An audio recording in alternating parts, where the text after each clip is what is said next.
Hello, and welcome back to some Magic the Gathering. Everyone's having a good day so far. Hope everyone's having a good one. So, today is going to be a bit of a weird one. I'm not 100% sure how it's all going to go today. We shall see. However, I can say that at the moment, all I'm doing is I'm going through some of my cards and I'm just kind of playing around with some stuff, figuring out if I've got some good replacements for certain cards in my main deck that I play, which is this pile kind of here. These are the replacements I'm potentially trying to get rid of. And in a sense, so are these, though I might put Curate back in. Just because last night, when I played Commander at the local store, I just couldn't get the deck to, like, activate. So this is a Spellslinger Stellar Lee deck. Those that might not know, Commander is Stellar Lee. Yeah, that's her there.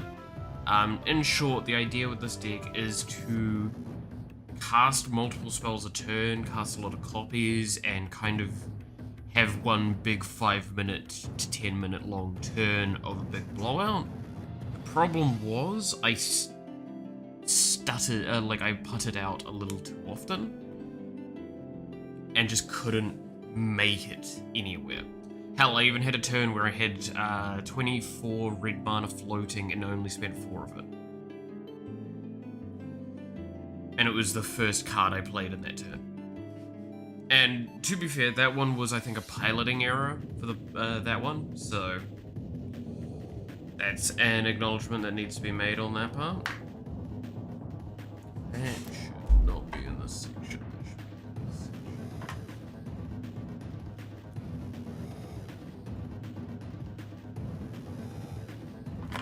Which section? Yeah, this section. I can go there. But yeah, so I'm currently just kind of going through my cards and seeing if there's anything I can think of to go in here that would facilitate the style of deck that I've got it at. While doing that, I'm also considering stuff for my secondary deck that I'm going to be building for now. And I'm waysiding my enchantments deck for that.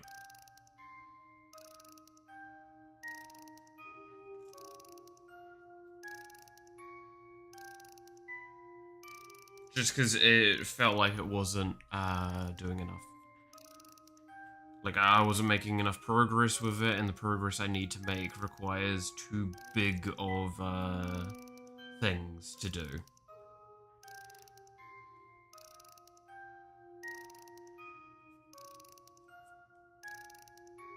And I'm not gonna lie, so I lost to 2 just, like, honest green decks last night, and every time I look at green decks, I'm like, I really like the idea of these, but I probably shouldn't play them. But, like, every time I'm just, this seems so my style, because it just reminds me of, like, why I enjoy playing Druid in Hearthstone.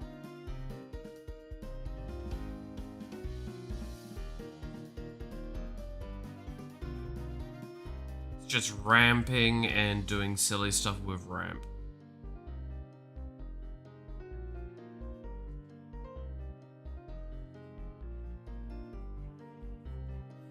Problem is, I just don't have any of the cards necessary to make that work at this stage. Like, I straight up just don't have a green commander that isn't just, I think, the mono green. Like, I've got 2 copies of it as an elf commander. That's just like it gives an anthem for your elves. And I don't have enough elves to make that work.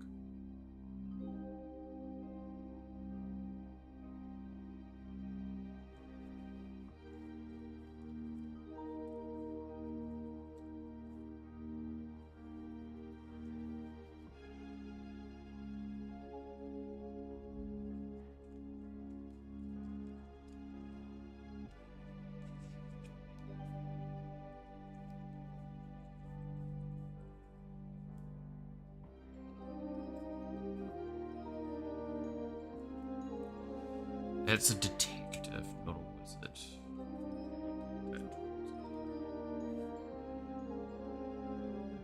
That's the other issue, is like I need to just try and remember certain things.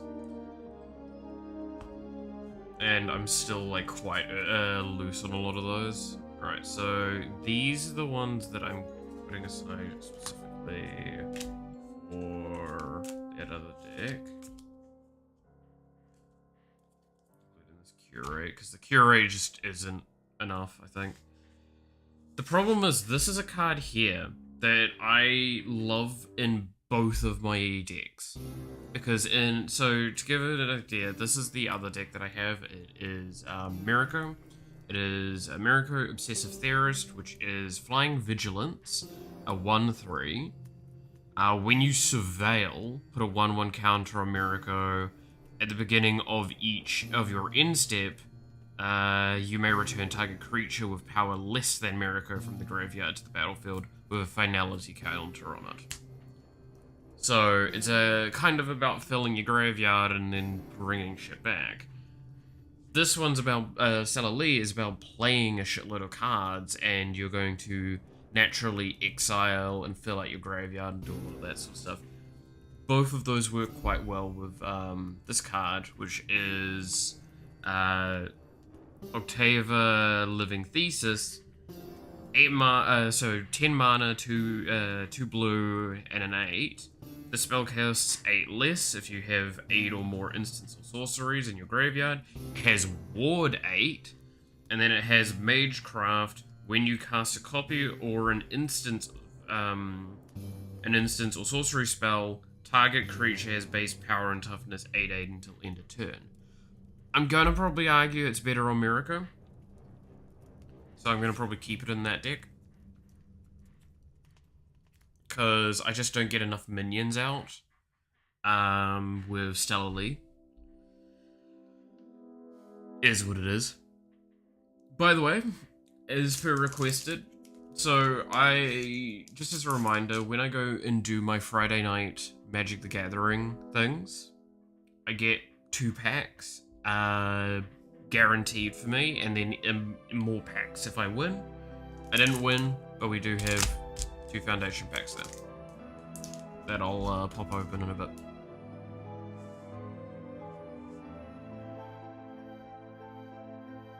Now, you're gonna see that my desk's a bit rough for me to navigate, so just kinda bear with me a little bit on this.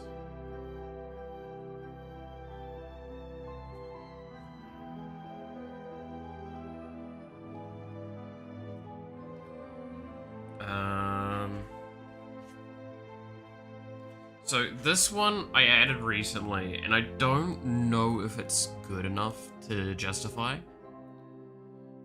This is Balmor, Battle Mage Captain. I thought it would be a good idea, but I think I might be wrong. When you cast an instant or sorcery spell, creatures you control get +1 and gain trample until end of turn. The idea I had was it gave me an alternative option where if I just spam out a bunch of cards and have like a couple of creatures on the board, I could fling that in, especially knowing that I have Winged Boots in the deck, which means I can get flying on something. But like, it also means that my prowess triggers, because a lot of this deck has a lot of prowess triggers, this will accentuate that further, right?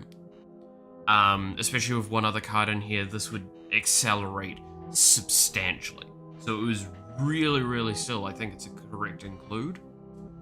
The Leyline Dowser though, so that one is 1 mana tap, mill a card. You may put an instance or sorcery milled this way into your hand, and then tap an untapped legendary creature to untap the Dowser.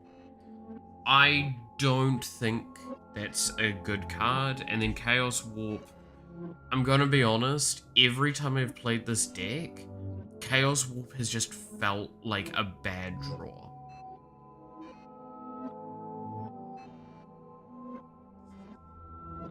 Like, consistently, every time I play, I see it and I'm like, this is bad.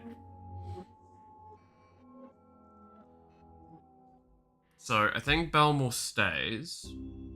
Because the other thing is, you can kind of see behind the webcam there is a deck open. That is the direction I'm going with this deck, so you can't, so don't worry too much about it. Just know that it is a bunch of the cards that are already in there, and it's a bunch of cards that I've got on shopping lists now, that I'm, like, leaving alone for now. I'll eventually do them. But not urgently.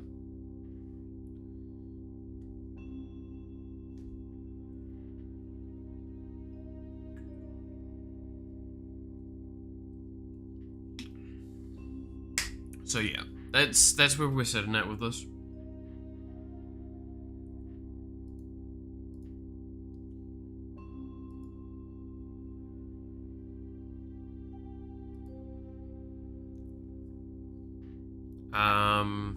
Yeah. Have I got any other cards to check? All of those are tokens, I believe. Right. Yep, those are all tokens. These are all my foils, and I don't believe I've got any more foils that would help, yeah. Oh yeah, by the way, this was the Banner of Kinship that I got the other day. Pretty happy with it. It's not foil, but I don't care. I wanted a banner at some point, and it looks good. Almost all of these are like white. Drill Possibility. Can't remember if I have that in the deck or not. If I don't, then it gets going in. Might of the Meek. Target creature gains trample until end of turn. Also gets 1 until end of turn if you control a mouse or a card. For 1 red, no. Hey, Muffin, how's it going?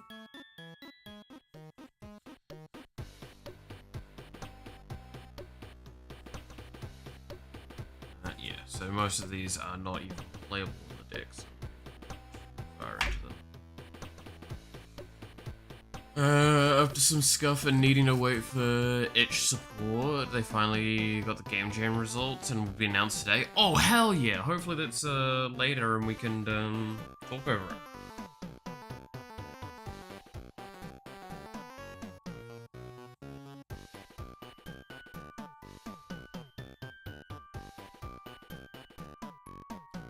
Faithless Looting.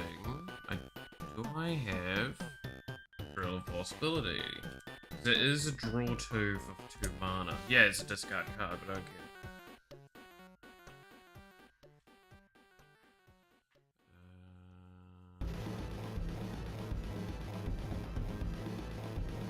I mean, there's one card that needs to go into this deck, but it's just really hard to find in New Zealand, which is Grape Shot. Which is Storm, deal 1 damage.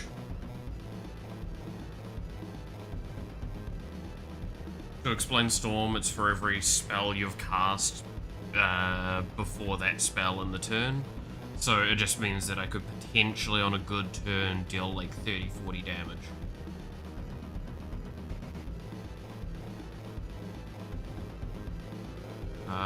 It does not look like I have Thrill of Possibility in here. That is something that will need to change.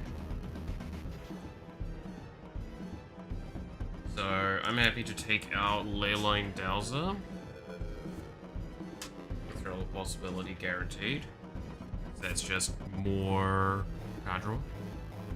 Storm is a snowbally concept. I mean, yes, and that's the point. And that's cool. It's a great thing. The problem is this deck is like halfway between like being a Storm deck and being a Prowess deck, which I think is fine because they kind of overlap. Like, the Storm deck wants you to cast a lot of things, a Prowess deck wants you to cast a lot of things. By the way, so there's one card in this deck that I've always, like, seen it and never realized how good it was, and I'll see if I can find it quickly. But it's like a Veyran, I think it is. Voice of Duality.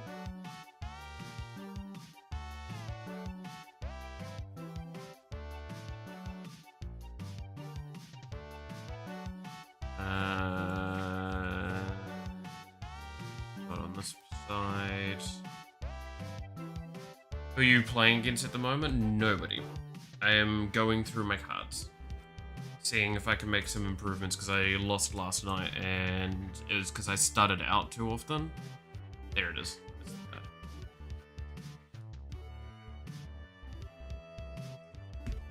So Varen, that one there. It's a little hard to see because of the lighting and stuff like that. But simply, this one is Magecraft. When you cast or copy an instance or sorcery, this gets 1/1 until end of turn, so it's prowess, but not that. And then if you casting or copying an instance or sorcery causes a triggered ability of a permanent you control to trigger, that ability triggers an additional time. That works on Varen, which means that Varen gets +2/+2 on those triggers, which is insane. It's double prowess, and it also takes into consideration copies, so it's very good. Have you tried Flesh and Blood? I believe that's a card game, right? No, I have not. I think I've seen it in passing. But realistically, I don't have the time or room for probably another card game like that.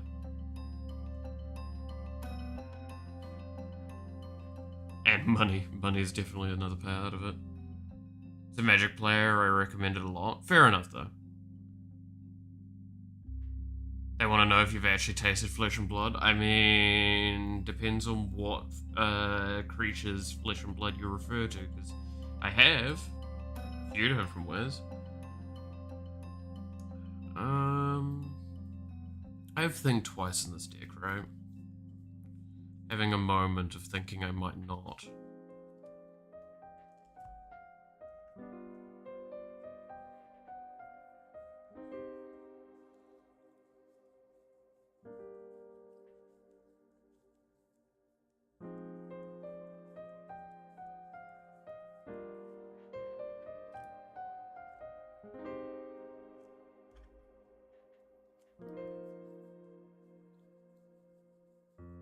Yeah, there it is. Okay.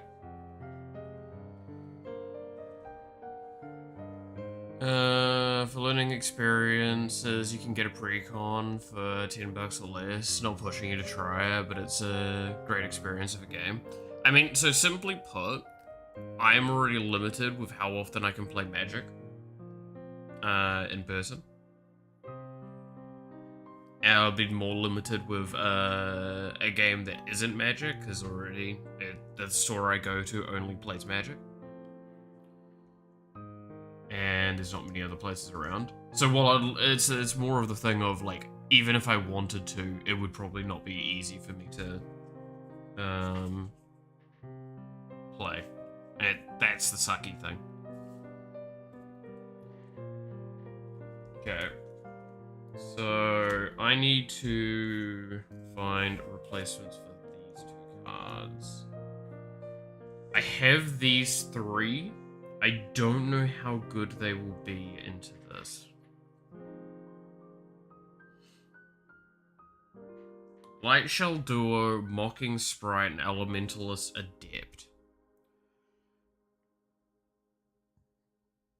Didn't look through the decks yet. Yeah. I mean, I was messing around with trying to see how hard it would be to make a Go Shintai Brawl deck, but it's just not feasible at the moment.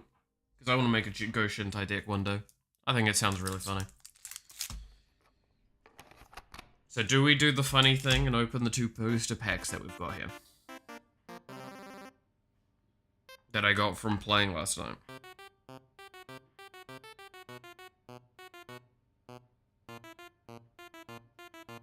So I don't believe, because these are all my other cards. The other ones I've got in my thing are either tokens or... Let's go through these quickly. They're either tokens or they're lands. So it doesn't matter.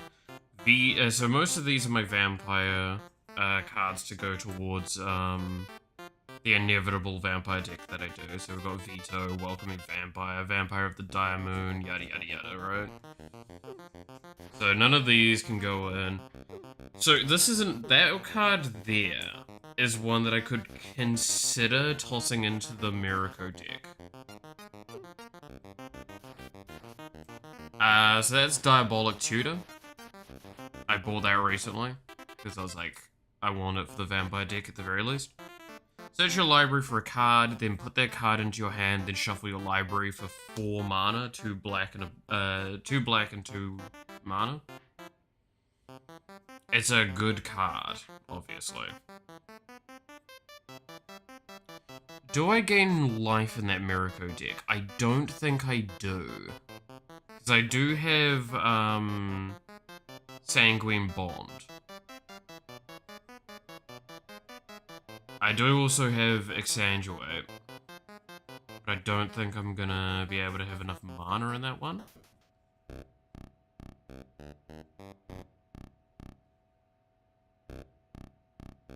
There's no codes every set, they just give you the packs directly, huh? Yeah, you launch it, you get a shitload of packs now.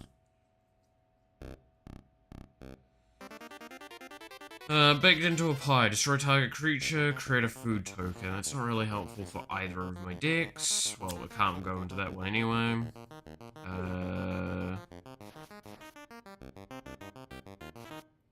Because this one here is a Golgari deck. Which I actually really like the looks of Golgari. I'm gathering some magics. Indeed I am. So I'll consider potentially Diabolic Tutor going into the Miracle deck. At least while I've not made my Vampire deck. The Vampire deck's not going to happen until I get Edgar Mark off anyway.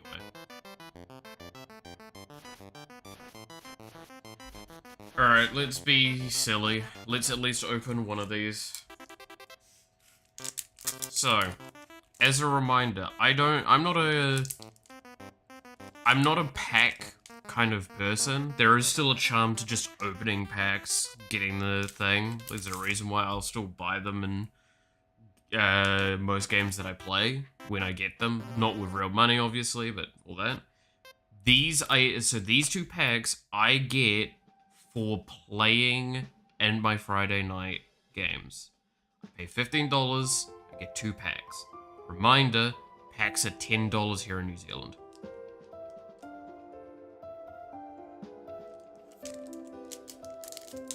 So,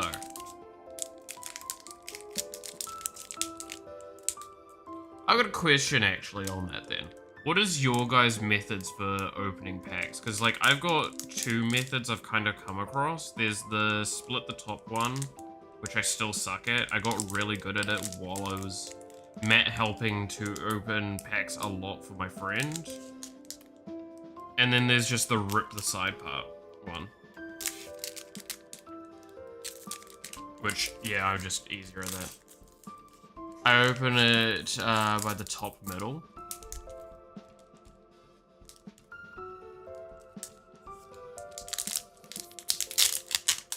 That's fair.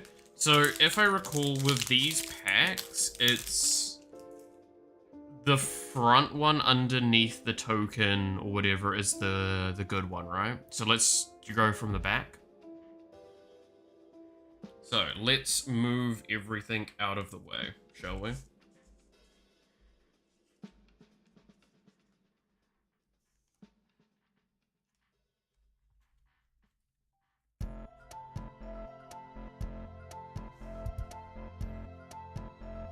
Goblin token, so good, yeah. Slowly, you can watch from the sidelines. Alright. But yeah, I believe it's the good card is at the front, so we'll go from the back, so we go through the boring ones. And I'll say what they are, is because the camera's not obviously going to get perfect focus on each of them. Campus Guide, that is, I've got already 2 of those now. I've got one of them as a shiny. It's not actually that amazing, I think, but hey. So it's 2 mana, artifact creature golem. When this creature enters, you may search your library for a basic land, reveal it, and then shuffle and put the card on top. If it wasn't for the fact that the card goes on top and not into hand or tapped onto battlefield, like 2 mana 2/1 for tutor to the top of your library is just kind of, and it's a basic land too. That one's, I don't know, not that great. Daiwin Elite, where green and 1. When this creature enters, if you control another elf, create a 1/1 green elf warrior. I already have a few of those. Again, these are the bad cards, right? I don't know if I can do anything for making the quality slightly better. I mean, ironically enough, if I add... I wonder if I could turn my light off.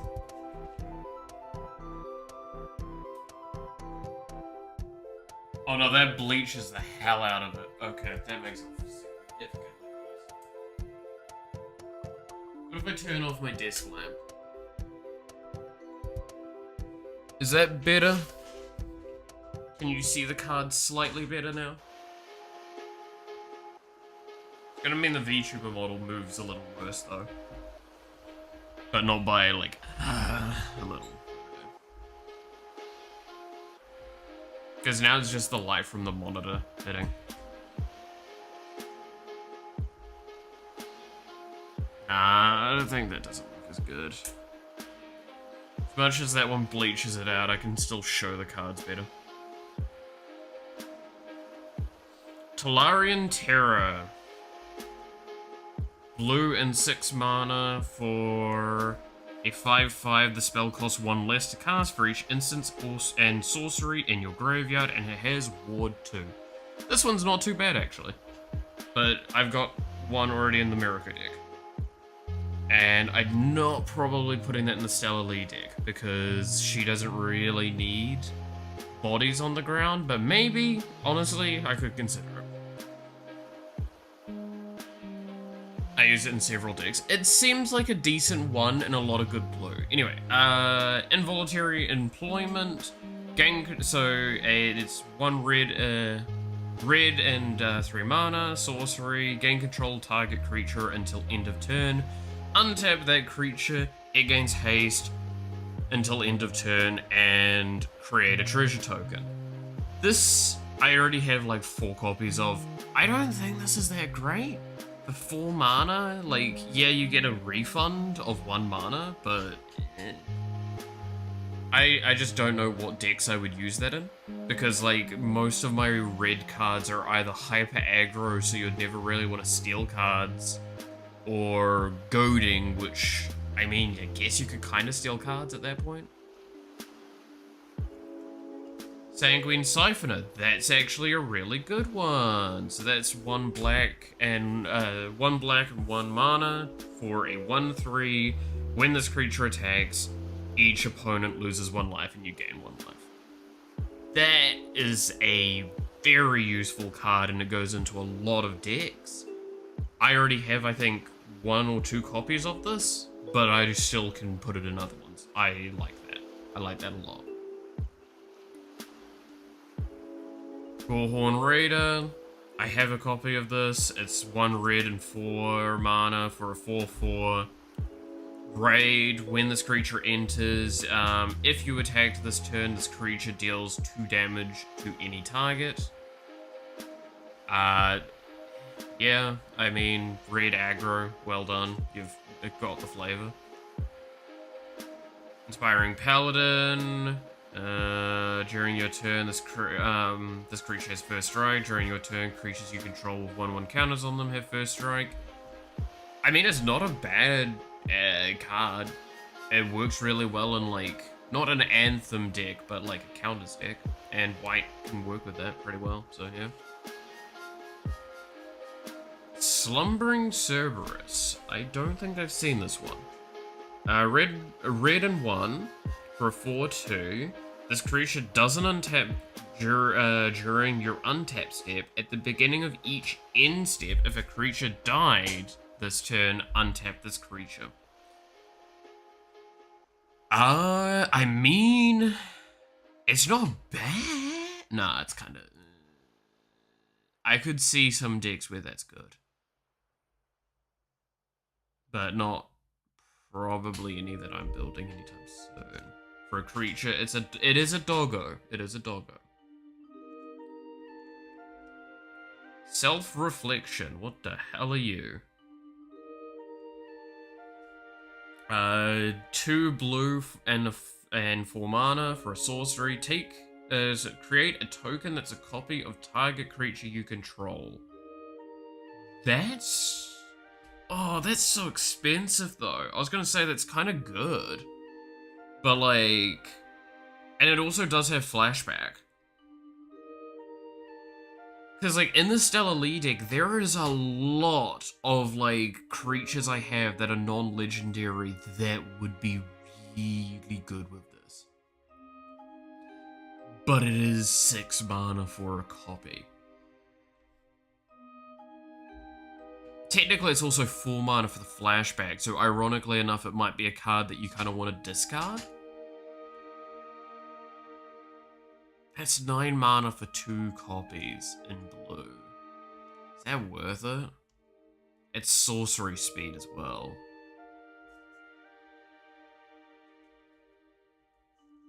Maybe. Resolute reinforcements. When it comes in, when this ETBs, create a 1/1 token. It's meh. I mean, I've got a bunch of copies. I've even got a foil of it. I'm not probably using it anytime soon. Right, I think we're nearly at the spicy cards. Painful Quandary. Oh boy, now that one I only have a singular copy of, because I think I was given it. This is a fun card. I like the idea of playing around with that one. So that one is 3 blacks, 3 mana, enchantment. When an opponent casts a spell, that player loses 5 life unless they discard a card. Really cool control card in my eyes. Because it means that you have options to just sack health if you've got really good cards, or sack cards if you're low on health. But it is a bit of a lockout card. So it can be an asshole. Oh, hello! Planeswalker. Vivian Reed. 2 green, 3 mana. Look at the top 4 cards, so the +1. Look at the top 4 cards of your library. You may reveal a creature or land from among them and put it into your hand. Put the rest onto the bottom of your library in a random order. So the next one, -3, destroy target artifact, enchantment, or creature with flying.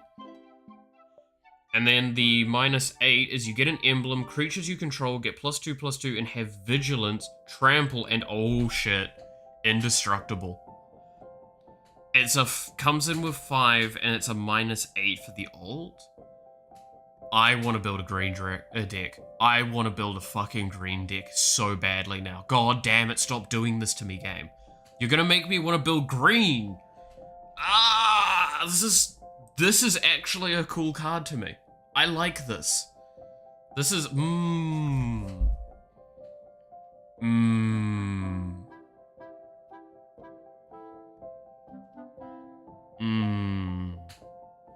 Alright. I want to play that. Oh, shit!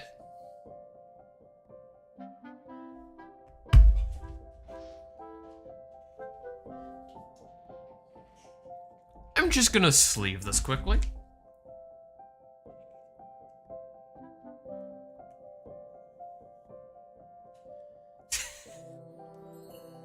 So that's going to the side. That is a foil Heir Apparent. To anyone that's wondering, Heir Apparent is a common card that has basically become the main chase card of this expansion. It is a 1 white, 1 mana, 2/2 creature. When this creature enters, create a number of 1/1 white rabbit creature tokens equal to the number of other creatures you control named Heir Apparent. A deck can have any number of cards named Heir Apparent. The idea why this has become so chase cardy is because of that last bit there. This is a good card when you have more of it, and you can have as many as you want. So therefore, you want lots of them. So people buy them as much as they can in bulk. So it's become a decent card. It is like $3-4 New Zealand for the basic version of this. There's a foil. That little shitbag is getting sold. So he can sit over there. And then, if you can phase it out and in the battlefield, there's a lot of ways to do it. Why is it taking so long to open 3 packs per set? I mean, isn't there like the open all option? Just do that. Speeds through a lot of it. I remember taking ages though. Oh, so the other side of that goblin was a zombie. So what is this card? Yeah, that's right, it's a land. I forget that it's always a thing. Jungle Hollow, not a bad one. Already have like 3 or 4 of them though. But I want to read some cards. Just scroll through the end results. So I'm not gonna lie, this pack was phenomenal because it gave me a couple of cards that look cool, and it also gave me a card that like probably okay, let me pull up on my screen something to give an idea. So submit buy list.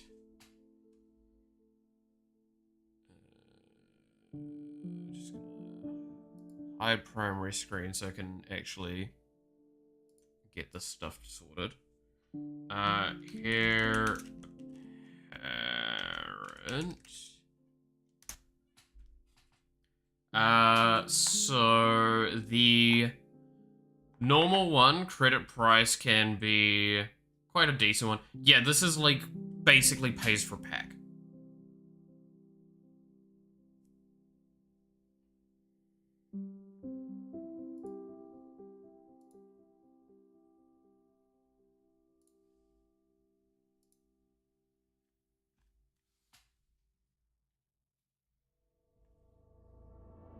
That's the benefit we get from that, is that it basically pays for a pack.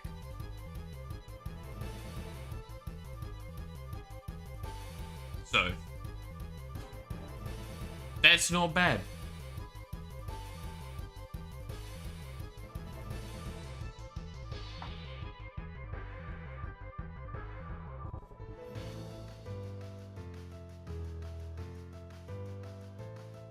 Delirium Terror is very useful.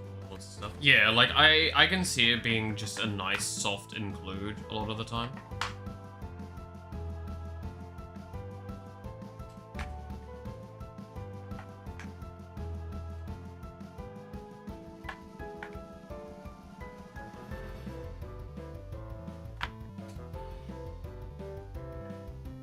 Your favorite brawl deck? Nice. So,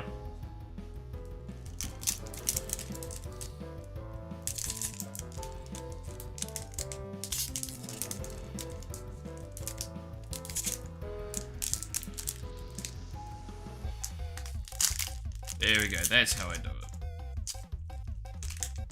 Another one, we have 2. We only had the 2.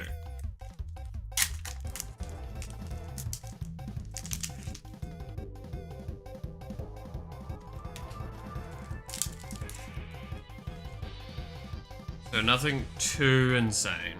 So I believe it's these 2 I want to take out, because that's, oh nice, one of those forests, and food treasure token. I actually am quite happy with that because I always need more treasure tokens. And I will definitely need more food tokens eventually.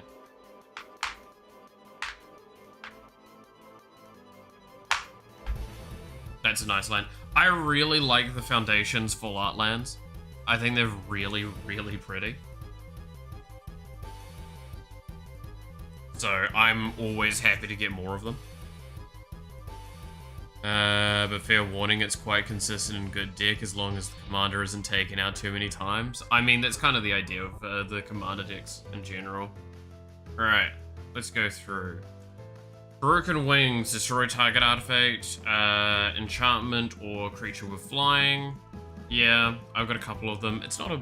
I think this is kind of one of those cards you have in there, and realistically, you're not going to ping with the creature with flying effect very often. It's going to probably be the big miss of it. Ultimate Giant. 2 green and 3 mana for a 5/3 creature giant reach. Landfall, when a land you control enters, create a 1/1 green elf warrior creature token. Okay, so I've actually gotten way more towards this bloody mono green elf deck, because I could probably put the Vivian in there, right? Realistically. She seems like a card that you want in your, like, wide, cheap green deck.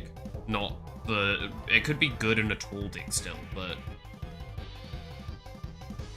Elementalist Adept is just flash and prowess for 1 blue, 1 mana. It's a 2/1. I've already got 2 of them sitting over here. Weary Thespian. When this creature enters or dies, surveil 1. Yeah, got a few of those. It's not too bad. Armasaur Guide. Vigilance. When you attack with 3 or more creatures, put a 1/1 counter on target creature you control. So that one we had earlier where creatures with tokens get first strike, I think it was. Sounds really good with that.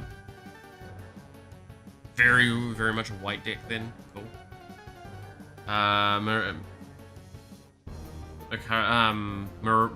Macabre Waltz? Macabre? It's a little bit of graveyard recursion. It's not too bad. I've got like 4 or 5 copies of it, I think. Actually, no, I don't think I've got that many, but I've got a few. Goblin Borders.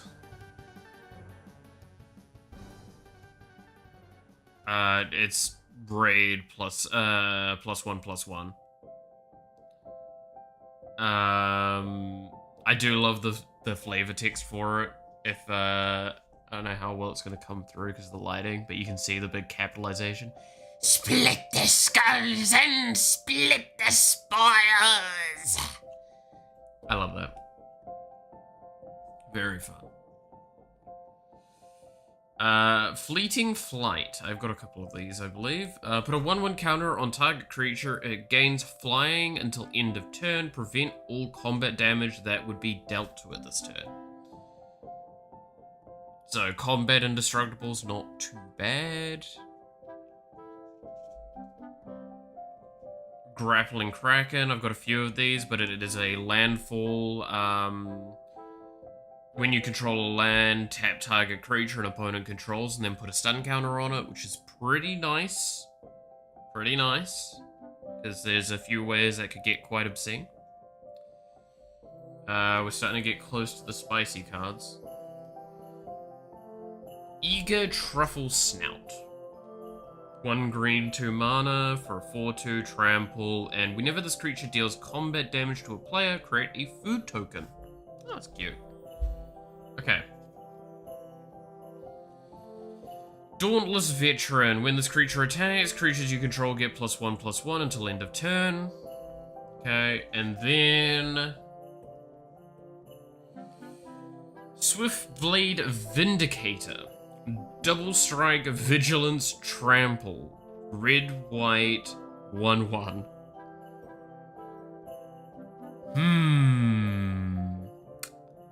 I don't think that's very good, unless we do get those anthem effects going. I mean, to be fair, that's the idea of it, right? Because, so realistically, how this needs to be understood is that in combat, this is a 2/1 in terms of damage, but it deals the damage individually. So, because with double strike, it's first strike and then another strike. So that's the thing. And then the big card is Rune Sealed Wall Foil. It is a defender that surveils. Right. Nice. I mean, I could toss that in the surveil deck. It's 1 blue, 2 mana for a 0/6 defender, so tap for surveil 1. I see uses for it. To be fair, I do want to make a walls deck at some point. Or a defender deck, whatever you want to call it. So yeah, we'll toss that over there. That pack was a little less inspiring, gotta say. By comparison to the previous one. The other one had, like, fucking half of it was either playable or sellable. This one, I would argue, is... To be fair, I could be undervaluing this, the Swiftblade Vindicator. Just because I don't really have a white-red deck. Nor great cards, I feel like, for a white-red deck.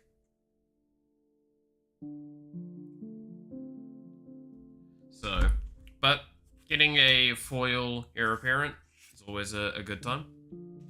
So I will make sure to put that somewhere slightly safe so I can sell it.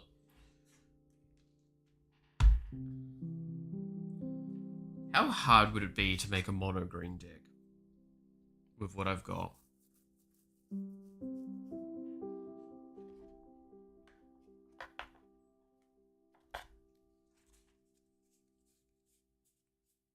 Because this would be the commander, I'd say.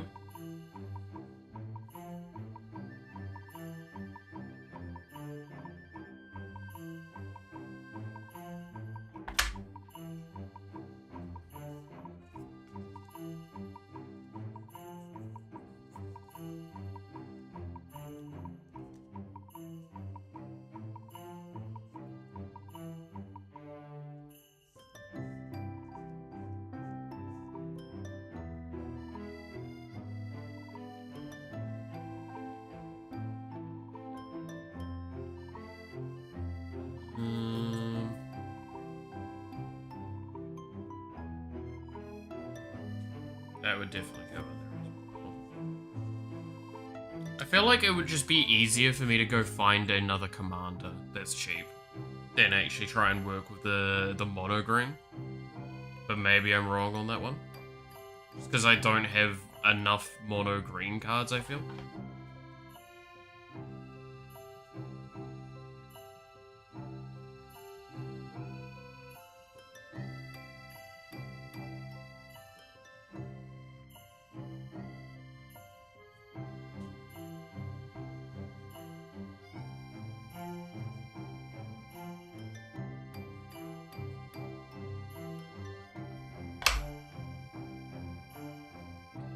Go put the Banner of Kinship for that, actually. Wouldn't be bad. Put it as elves.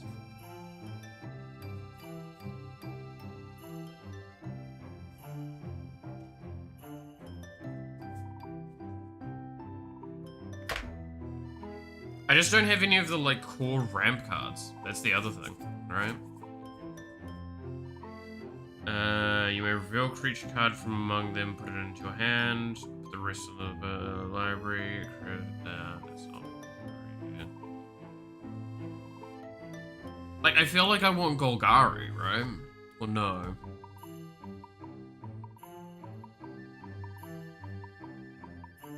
Because I do have, like, stuff for Golgari.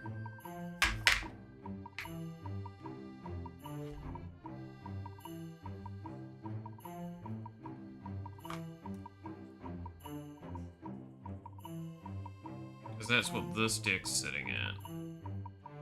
Because, like, I mean, that's the big one there, right? Is, Savra? I mean, she could be my commander.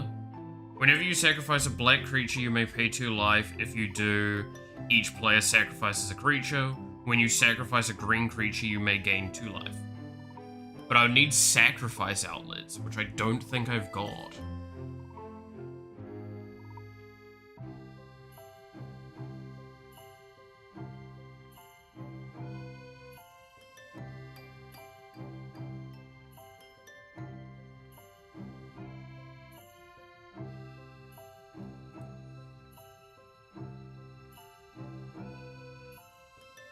Okay, let's re-argue that this is still going to be an elf deck. Heavily. That's a giant, but it produces elves. That's an elf warrior. That's just a land tutor. That's an elf druid. Banner of kinship. So if that's the case, we're gonna want... well, we're probably gonna want loot. I do have a loot. We're probably gonna want the overrun I've got here. Golgari Signet.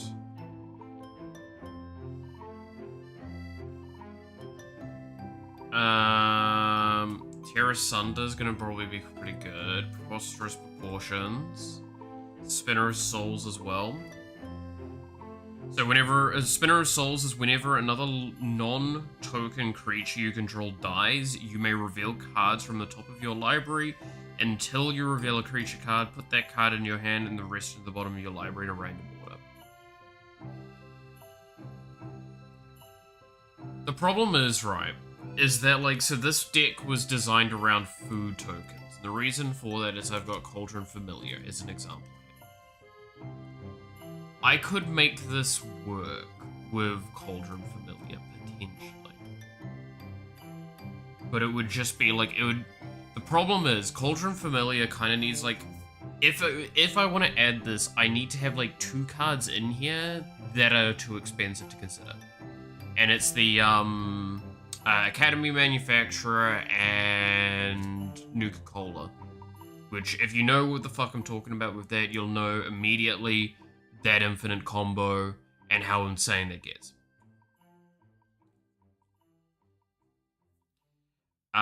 With this being the case, ironically enough, I actually do like the idea of trying to build this deck. I do like the idea. Let's think about this. Okay. So, let's start sorting these out and figuring out how we might approach this.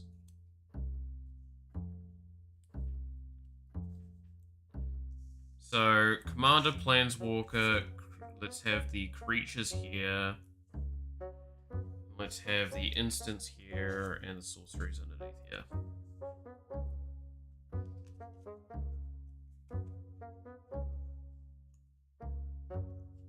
Lands are not a huge issue. We can resolve that as we go through.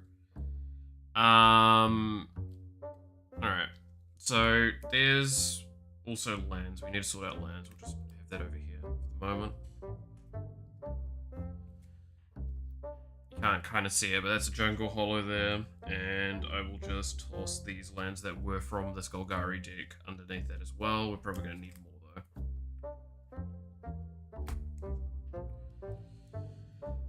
Soul Ring. Because Soul Ring is Soul Ring and Soul Ring Soul Rings. We are Golgari, so we can probably put in Sanjoy as a finisher.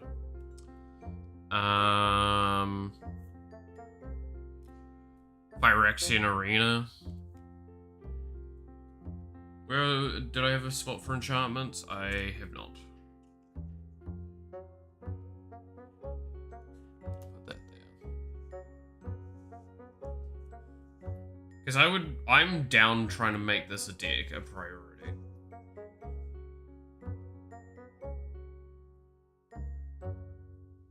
Which arguably means I could probably move the Diabolic Tutor into this list. We might just put that there for the moment.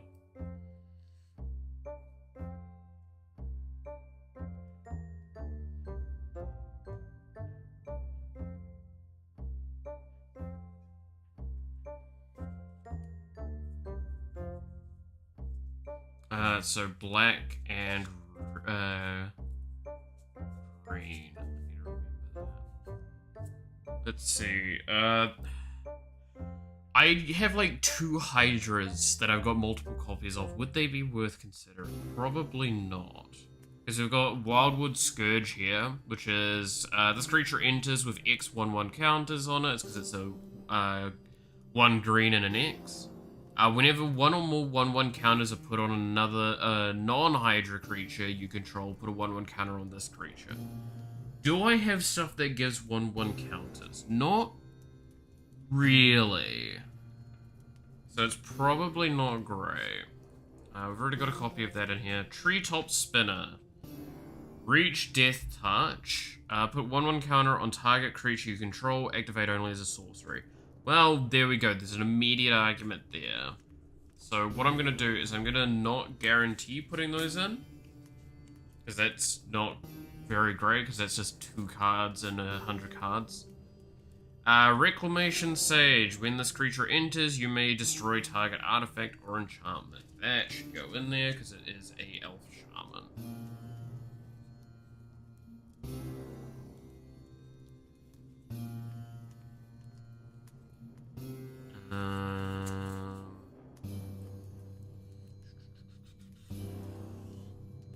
I wish there was a good way for me to catalog all of the cards I own, so I can like better go through them all.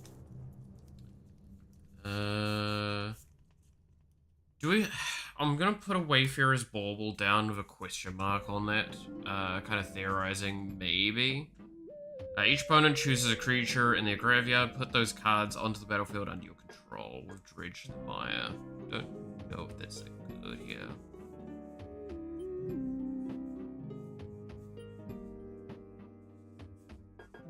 The problem is I don't have any of the ramp spells. Like Cultivate or Ramping or anything. So inherently speaking, this deck will never be able to reach what it's supposed to. Because a green deck without ramp is barely a green deck, right? I should also mention that Painful Quandary should probably go in there.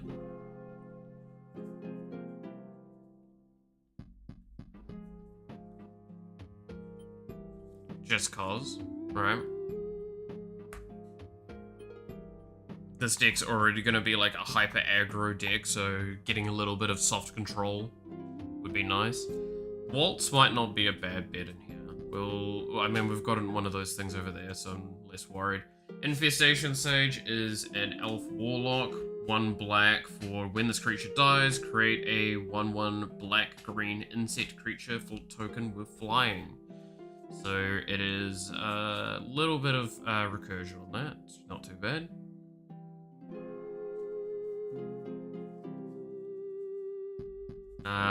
Broken Wings is definitely a card to keep that in the back of the head. What is this one? Wicker Folk Thrasher. Artifact creature Scarecrow. Delirium. Whenever attacks, if there are 4 or more card types among cards in your graveyard, look at the top card of your library. If it's a land card, you may put it on the battlefield. If you don't put that card on the battlefield, put it into your hand. Is that good? It's 4 mana.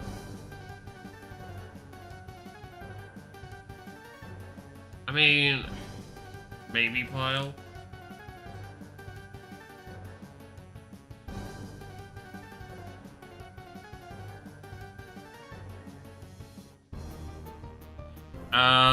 So I do have Garruk's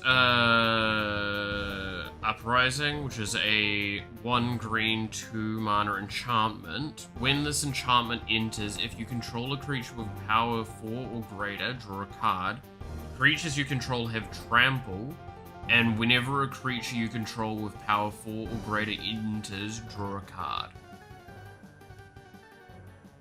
I think that's correct to add, even though we don't really have that many big creatures. Especially at this stage. Alright.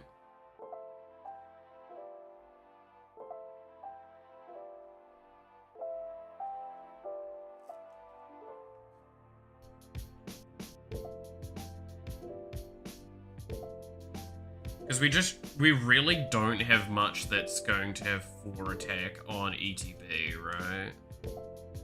Before I look through this next pile. Spinner does Elvish Grower does. Giant does. And that's it? Yeah.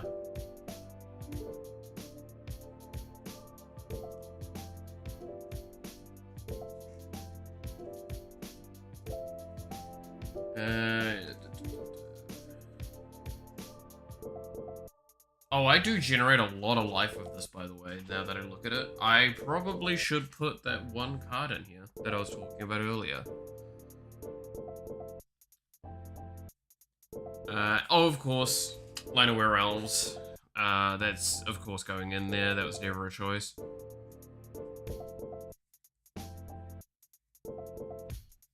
If I own it, it goes in there. I think that's pretty, realistically the case.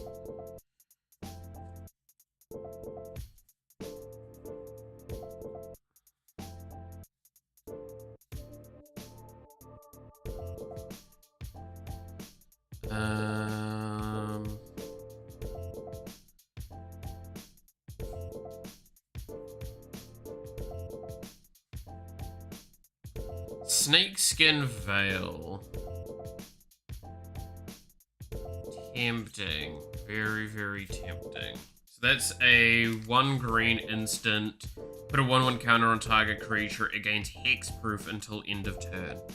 So that's a nice soft thing to keep one of my more important things safe. I also got Quake Strider Ceratops, by the way, at one point. This is not a good card. Not in my eyes, anyway. It is a 3 green, 3 mana, 12/8, with no other card text.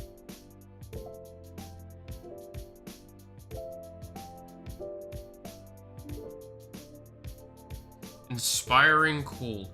So, how many 1/1 counters am I distributing at this stage? Like, I feel like I'm not distributing that many 1/1 counters. So, Inspiring Call is 1 green and 2 mana for an instant. Draw a card for each creature you control with 1/1 counter on it. Those creatures gain indestructible until end of turn. At this point in time, of these cards, I don't think any of these give 1/1 counters, and neither does, like, the main stuff I've got. It's about generating bullshit, not about having bullshit. Like, on the table. Because even my, like, big things that give me buttloads of, stats don't give it as counters. Because Overrun is +3/+3, gains trample until end of turn. Preposterous Proportions is creatures controlled +10/+10 and gain vigilance until end of turn. Those aren't counters, those are stats. That's the difference.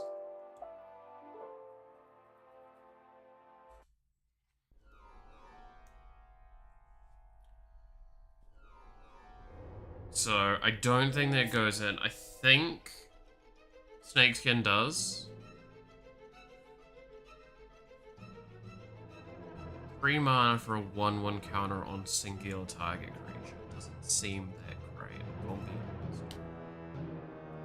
What's in this pile? This is my last pile of cards.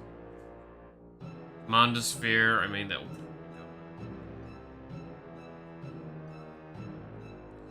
Nyxborn Behemoth. So that I don't think I'm putting in because total mana value of non-creature enchantments you control. Maybe. I know where it is, at least. But I don't think I'm going to be able to make good use out of that.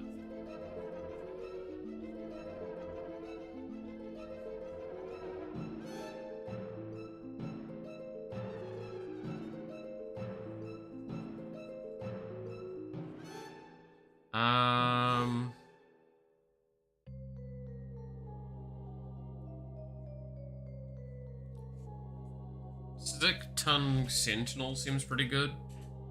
3 mana, 3/3 reach. When it enters, return up to 1 target permanent I control to my hand.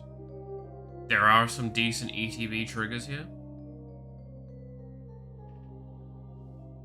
But that's great. So maybe no. I'll put it in my maybes pile there over. Right? That's probably no's. Black Sun Zenith. Each creature. That would fucking kill me a lot of the time, right? I know where else. We already got that in. Flesh Borrower. Might not be a bad bet. So that's 2 mana, 2/2, Death Touch. Whenever this attacks, another target creature you control gains Death Touch until end of turn. Yeah, actually that is going in. Like, that's not a choice. I think that's great for this. Return this from the graveyard to the battlefield with a finality counter on it. Only activate if there are 4 things. Wardens of Cycle. We probably put that in because that is a 2 green, 1 black, 1 mana elf warlock, 3/4. Morbid. At the beginning of your end step, if a creature died this turn, choose 1. Gain 2 life or draw a card and lose 1 life. I have a foil version of that, so we'll probably toss that one in there.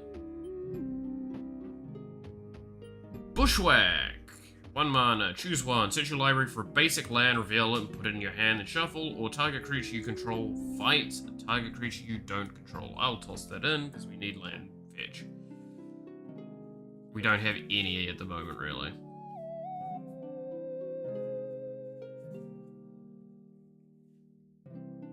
Grown from Ashes. Also land fetch, that is my desperation play, because that is search for basic and put it into the battlefield. That is put into battlefield non-tapped. So that is 1 green, 2 mana for getting potentially a forest out. If the spell was kicked, instead search, so kick is +2. Search for 2 basic lands and then do the same. Yeah. Okay, yeah, that can go in there. Anthem of Champions, no, that's got a white in there. Gnarled Colony. Creatures you control with 1/1 counters on it have trample. Again, we just don't really have sources of 1/1s. Okay, so Mossborn Hydra is another one that is like tempting to just toss in there because we're doing a lot of land bullshittery because it's green. So Mossborn Hydra is 1 green, 2 mana, 0/0, has trample. This creature enters with a 1/1 counter. Landfall. Whenever land you control enters, double the number of 1/1 counters on this creature. So, yeah, I think that goes in there, guaranteed, but it's the other stuff that I'm curious on. Man, why are all of these, like, other ones that I was thinking the counters would be nice for fucking white? White greens. Sucks. Okay, so that's basically, of my, like, mainline collection, these are all the cards I can guarantee out of it. Aside from that 1 foil that I was gonna grab.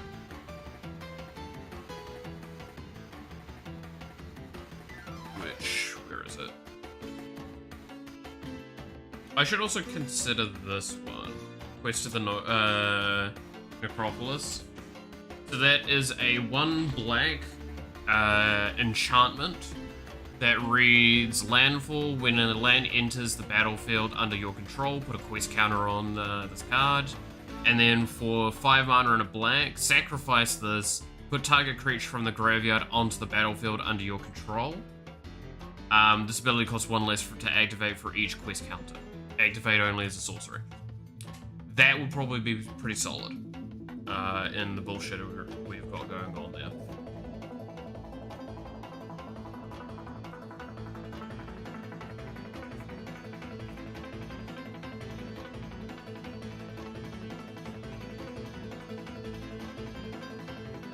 So yeah, Wardens of Cycle we'll put in there. Wardens of the Cycle, sorry. Like I said, I'll put the foil in, because if you're wondering why I do own certain foils, it's because they legitimately don't sell for any money, so I just keep them. Might as well, right?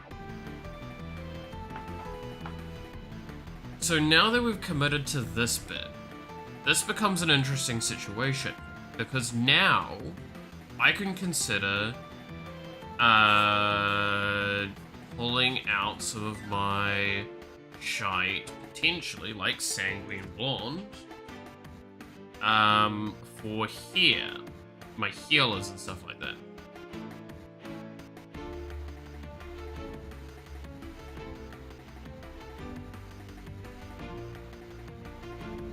Twilight Prophet sounds hysterical. There's an artifact that gives a free turn. Okay, I'm gonna have a look at that one in a second.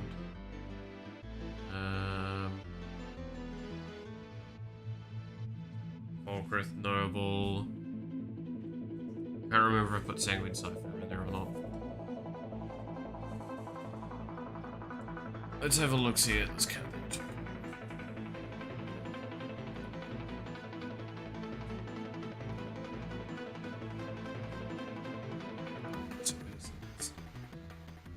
Begins Nexus. 5 mana legendary artifact. If a player would begin an extra turn, that player skips that turn instead. If Ugin's Nexus would be put into a graveyard from the battlefield, instead exile it and take an extra turn after this one. I mean, yeah. Doesn't actually seem that incredible, though. Unless you get, like, duplicate. If you heavily duplicate this card... Because, which one is it? It's...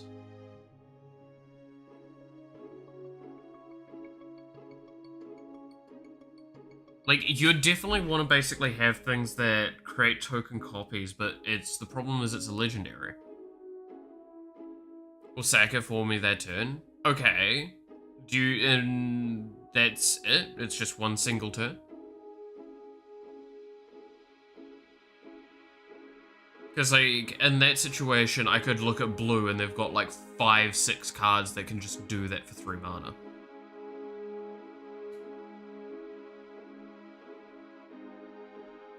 That's why I was querying that.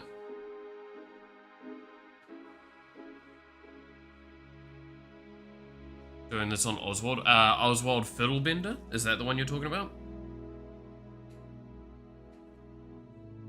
Mono white and tutoring everything? Ah, okay. That makes a bit more sense now.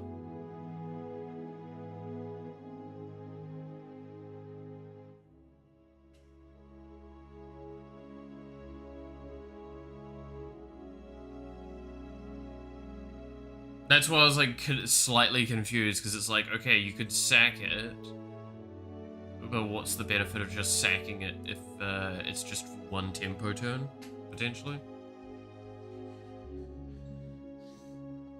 Alright.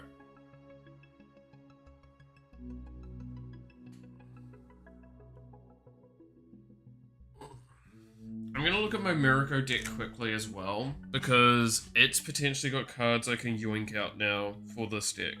The Golgari deck. I think it's got like 2 or 3 that I'll do nick out, which is kind of sucky because those cards are going to be really good in this deck, and makes me a little sad to see them go, because like Massacre Worm would be really good. Gix is an asshole. Sir Conrad is incredibly good as well.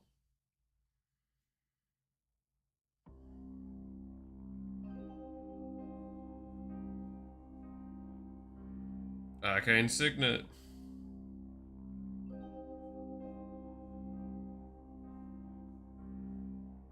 Toxic Deluge, Rise of the Dark Realms, Reanimate.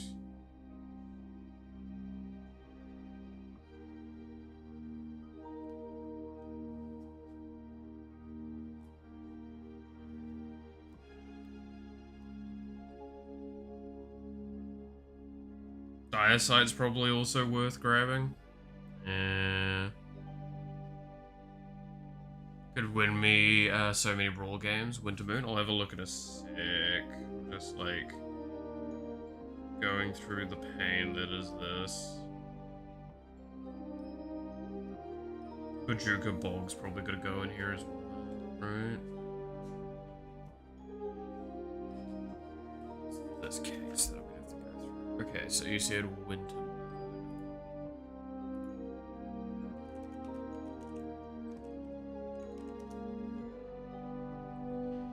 Players can't untap more than one non-basic land during their untap step.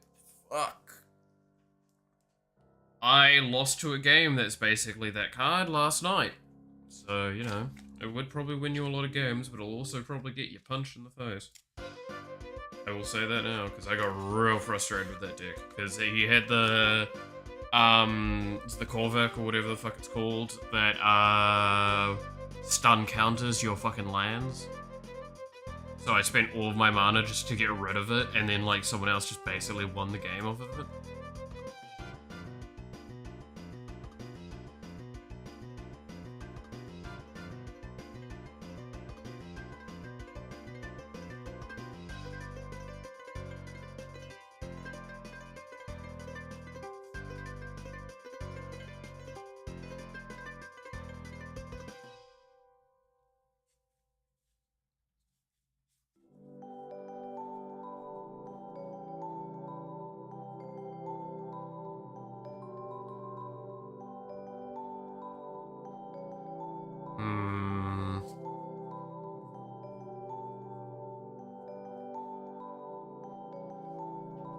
This one's non-basic lands, but that's perfect for me because I'm mono white. Yeah.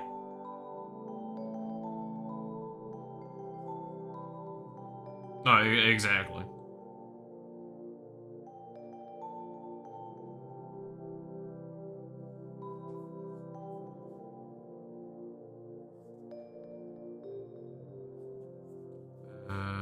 So there's...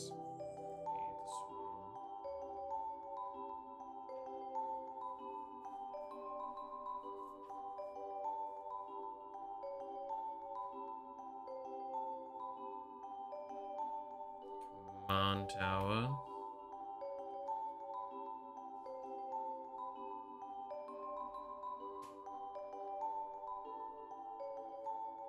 Buried Ruin.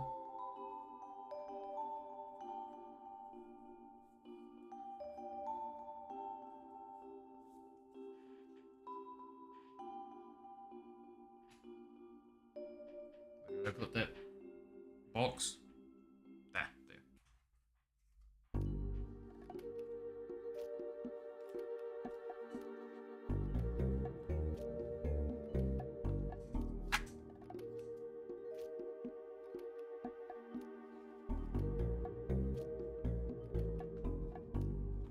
Yeah, the constant problem with my decks is that I'm like always a couple of cards off making them like good-ish. So I just don't finish them and then proceed to rip them apart yet again for another deck. The amount of times I've remade this Kadur deck when it'd be like 2 cards short, I'm not even kidding.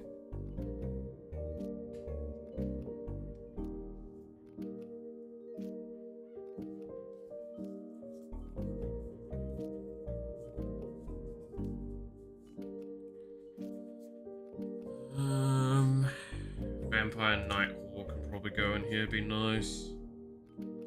Whenever this creature attacks, you may sacrifice a creature. If you do, put a 1/1 counter on this creature. Whenever another non-token creature dies, draw a card. Yeah, I can toss that in. So sub-vampiring, marauding, Blight Priest, Vengeful Blood Witch. Do we want Nixilis reignited in this one? Draw a card, you lose 1 life, destroy target creature, and then emblem of whenever a player draws a card, you lose 2 life that I can give.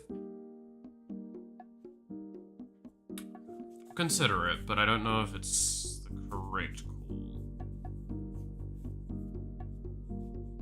Because that's 2 planeswalkers that do kind of very different things.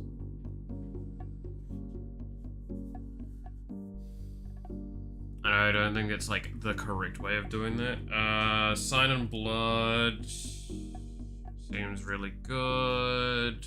Read the Bone seems really good. Knight's Whisper seems really good.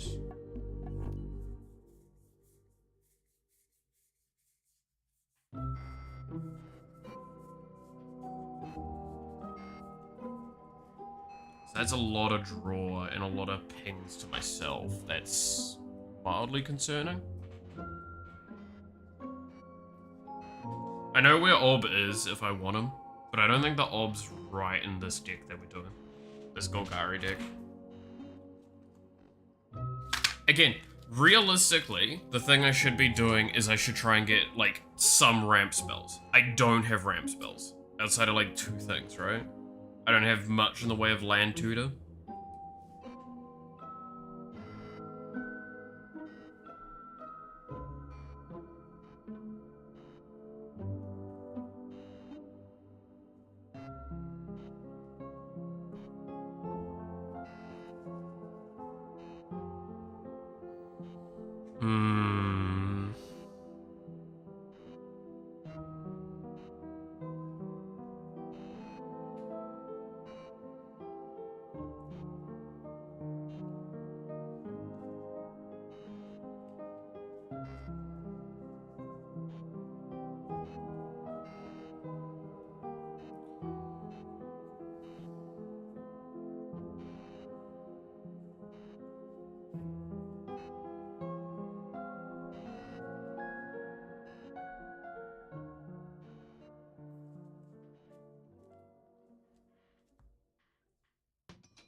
So I was also gonna probably put that other... I mean, I could toss Veto in here at this point, honestly, right?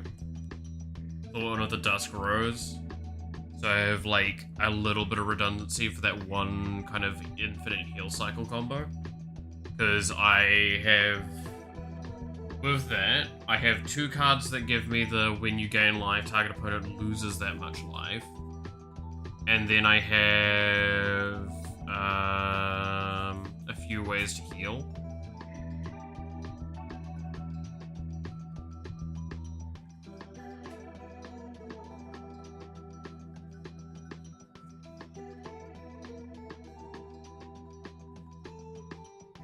It's that other end that I don't have much of, right?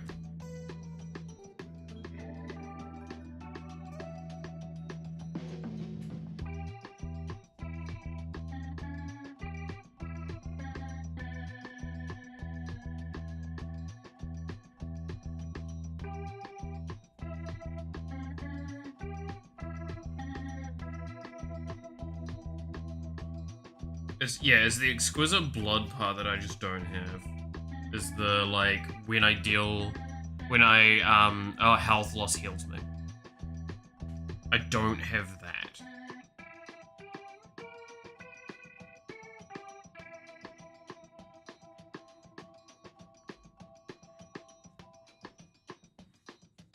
I just have a lot of ways of punishing out. Dealing a lot of damage. Like, I do a lot of pings, and I do a lot of healing, and I do damage with those pings.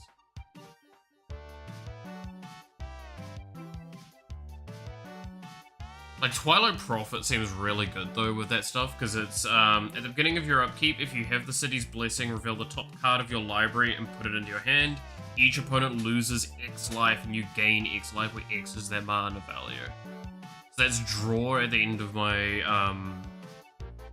at my upkeep. So it's an additional card drawn, and also potentially quite good pings. I just don't have very big high ends outside of, like, Massacre Worm. And a couple of my enchantments, I guess. Some of my enchantments sit at 5 mana. I guess I have a couple of cards that sit at, like, that 5 mana range. But yeah, like, loot's probably very important for me. Because that's play additional land on each of my turns. Look at the top 6 cards of your library. You may reveal a creature card with mana value less than or equal to the number of lands you control from among them and put it into the battlefield. Put the rest on the bottom on a random order. So it means that I have some late game, like, potency going on. Because I'll pretty much guarantee hit stuff, but it's supposed to kind of hit big things, not small things, which is going to be what it hits. I need big green cards for this. I need like 1 or 2 big green dumb things to be able to play out. What's some cheap big dumb green things that we can think of that I could potentially see if the store has?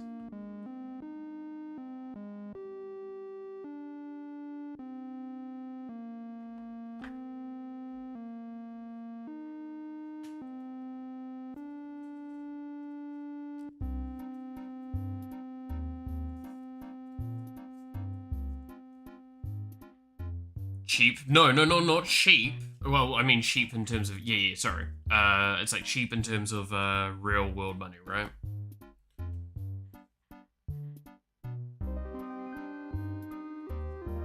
I had a moment of thinking you meant the other thing, yeah.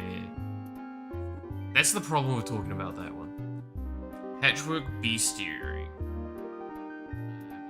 I'll have a look at that, shall I?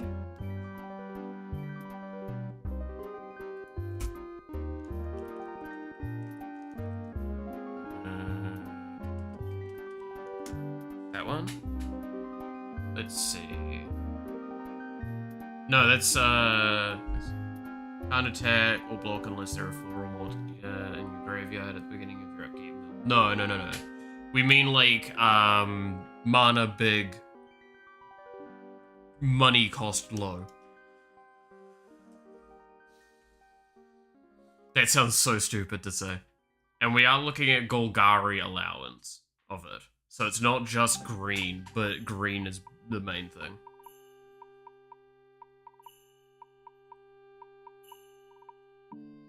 Would Rendmore Crackling Nest be a good consideration for this kind of deck? Not really. So let's, first of all, I'm actually going to look up, wait, no, it's Savara, Queen of the Golgari. So this is the card that I have. What are some cheap synergistics?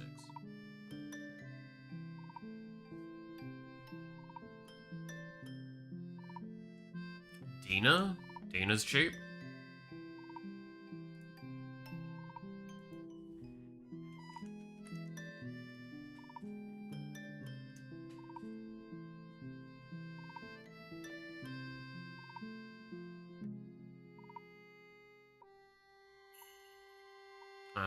And my local store does not have a copy. Of course. When would they? What's this one? Infuse with Vitality. Until the end of the next turn, creature gains Death Touch, and when this creature dies, return it to the... and you gain 2 life. I don't think that's what I need. Anyway, let's look at this place. Dina.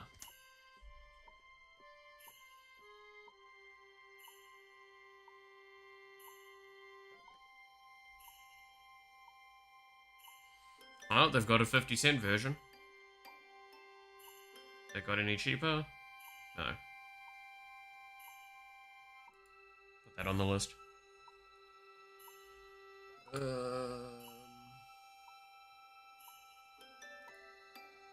Troll of Khazdan. Let's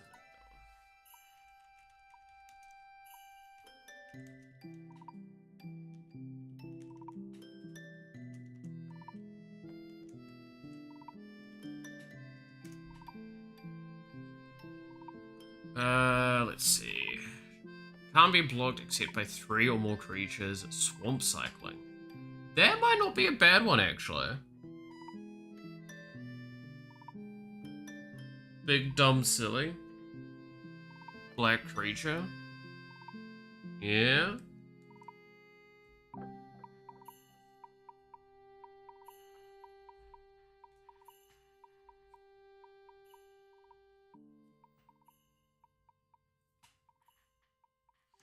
I mean, one thing I know I could do. How would that... So, let's have a look if we can find this. So... Don't get us.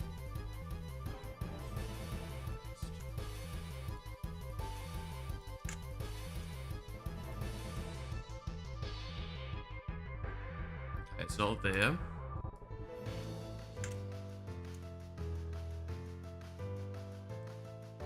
Traxxas, Scourge of Krug is just stats. It do be like that sometimes. Okay, yeah, there's a couple here. $1.40 is the best I get. Yeah, $1.40 is the best I get. That's fine. That's reasonable. Because Yagdra would probably not be a bad one, right? Yagra, I think is Eater of Wolf. $40. That's... So if I do that, I could include the cat. The sacrifice food gives me the cat come back. I can get a $4 version here, oh, $30 version here. That's the best I get. Damn, that's kind of rough.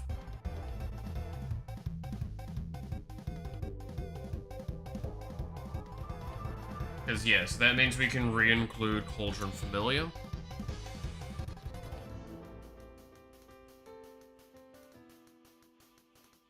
Because that gives us not only a...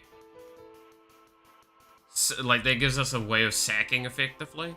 Because that's the thing, is this wants me to sack. I don't have great sacrificing systems right now.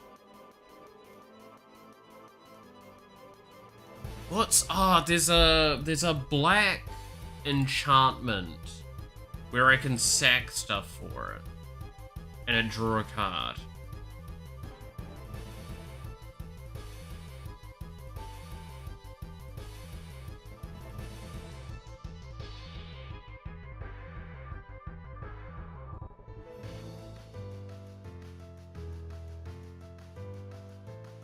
Generous int? Have a look. I'm trying to remember. Whenever a creature you control dies, gain 1 life and draw a card. That's probably one that we want. Village Rites. That's the instance. There's an enchantment. I'm pretty sure there's a black enchantment that's like sack to draw.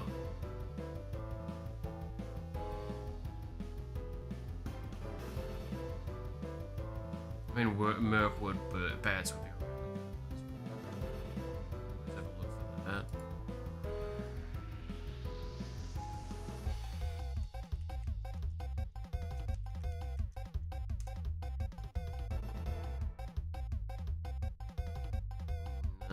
No copies here.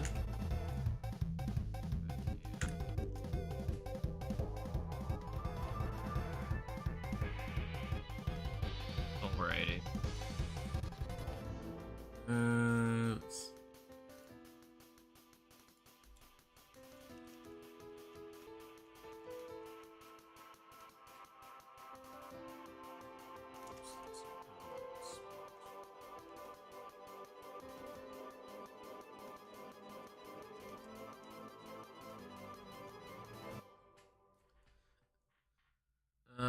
create a food token.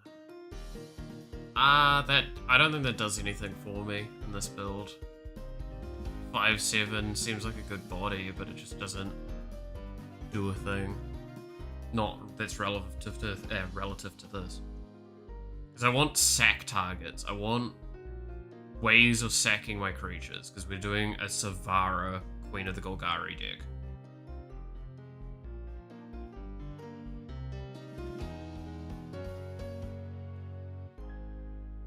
But you also have to pay 2. Paying 2's fine because we have Savara as our commander. That's the idea, right? So, it means that, like, for example, if I sack a green creature, health is equalized. There's a lot of ways we have to generate health.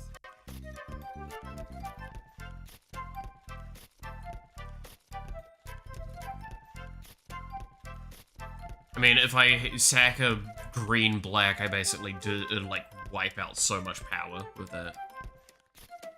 There's a lot of potential with it. Yeah. But no, Vampiric Rites is the instant one. I mean, 2 mana? Yeah, like, it's because Vampiric Rites is the instant, no? I saw it here a second ago. No, sorry, I'm thinking Village Rites, aren't I? Yeah, Vampiric Rites, yeah. So...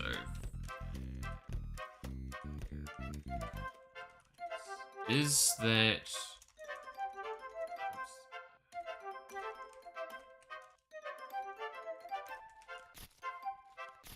I think that one's not actually that spinny. It's not good. Is there a thing here? No, it's not in the store. That's painful. What about my other store I can use? 50 cents. So yeah, it is 2 mana, sack a creature, you gain 1 life, and draw a card. Yeah. I'm all good with that enchantment. Because that just gives me sack outlets. Dockside Chef. Didn't I see that one earlier? Which one was that one? Because, like, Ashnod's Altar, stuff like that. Immediately, correct answer. We all can agree on that, right? The problem is...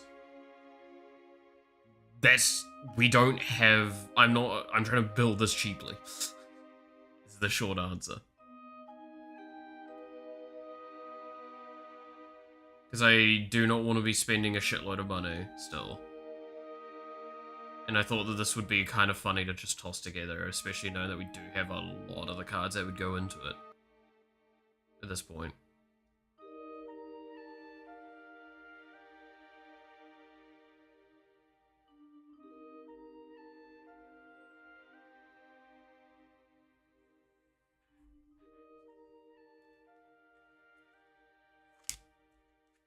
Like, we've definitely not got very optimal cards going in here, in some regards.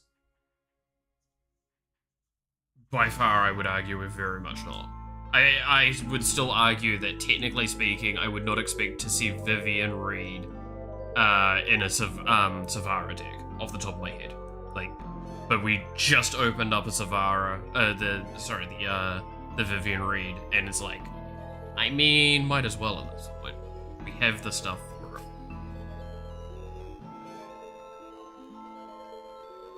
Yeah, so let me actually look up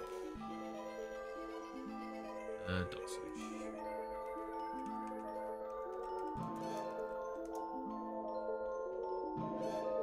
Which one's that one? Sacrifice, enchantment creature. Sacrifice an artifact or creature, draw a card. For 2 mana. I got mixed feelings, because we're still in a situation where we probably want to, like, keep going down elves for our greens. Unless I want to pull the Banner of Kinship out.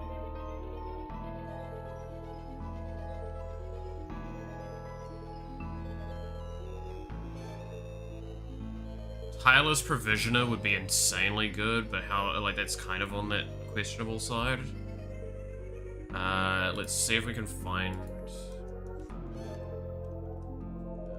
whoops. Tireless...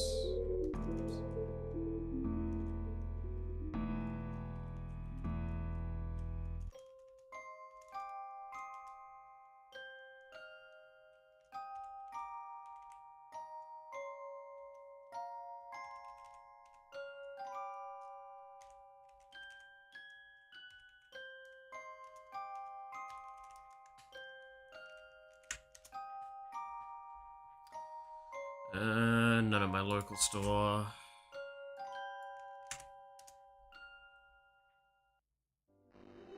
Am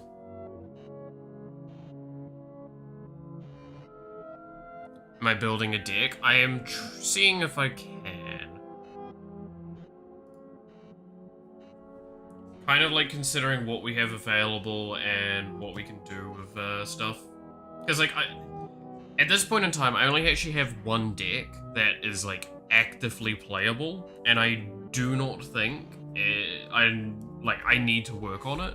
But the problem is now I'm in a situation where I'm kind of pulling cards from it to build this deck, so it becomes weird because technically those cards are better in this deck by a long shot than that one, but they're still good in that one. And if it's wondering what cards I'm pulling, these three are the main ones, right? Because they're the ones that are still sleeved in the other thing. Which is Reanimate, Rite of the Dark Realms, and Toxic Deluge. These are clearly better in the Savara deck, but they came out of this one, which is the Mirako deck. That, if you're wondering, no, it is not up to the numbers. It was the precon. I did buy the precon, but I ripped the precon apart for Stella Lee's deck and a couple of other things. And I think I sold a couple of cards, I'll be honest. But point is that, yeah, the Mirako deck I do want to finish, because I think it would be an interesting tempo deck, the way I've got it.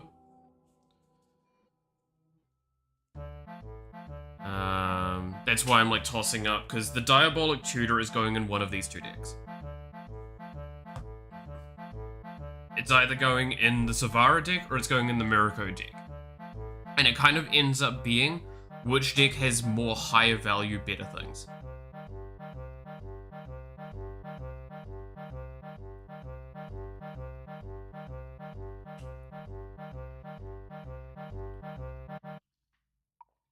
I just proxy cards that I own if I need them in a different deck.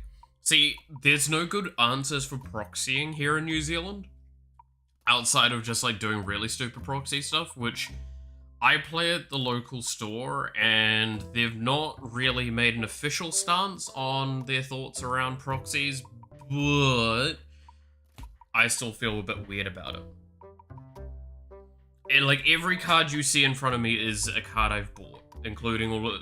But the thing is, to give an idea, this little pile, well, I say this little pile, if I move some stuff aside, this pile here is basically my entire collection outside of the decks that I'm building. Like, technically, sure, I've got this, but that big stack here, that's just lands, and most of those were given to me. I do not have much of a collection.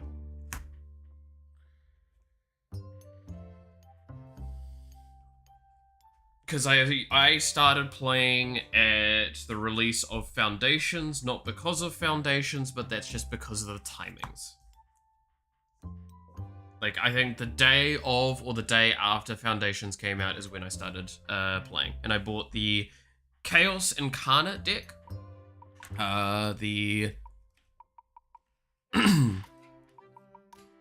precon for Kadur Doomscourge, the starter precon. And I'm gonna be honest, didn't really hugely love playing that one out because it just felt so, so not my style. The goading's fun. To be fair, I could probably upgrade the deck to be more goad orientated and fun from that. But it's not a deck that I can play reliably in 1v1s, and that's the problem.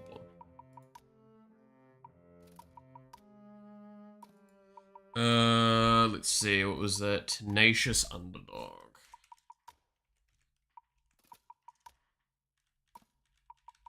Let's have a look, see.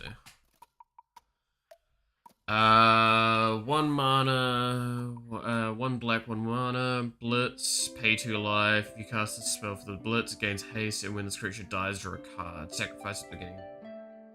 You may cast this from your graveyard using its Blitz ability. Okay, that actually doesn't sound bad. Because that is self-sacking, but that's, like, if I get some ramp cards for this deck, that probably is consistent. Fine as an but I only proxy cards I own already, and if someone has an issue with it, they can watch me move the cards from the deck they're in, and yeah. Like, at the end of the day, that is the key thing. Is I agree with that mentality hugely.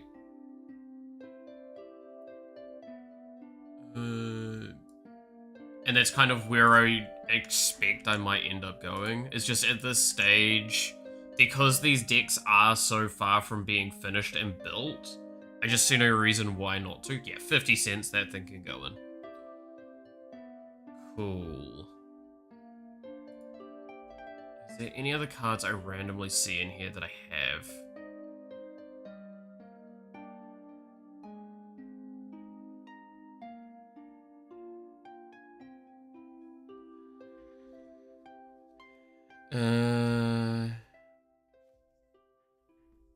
Let's see.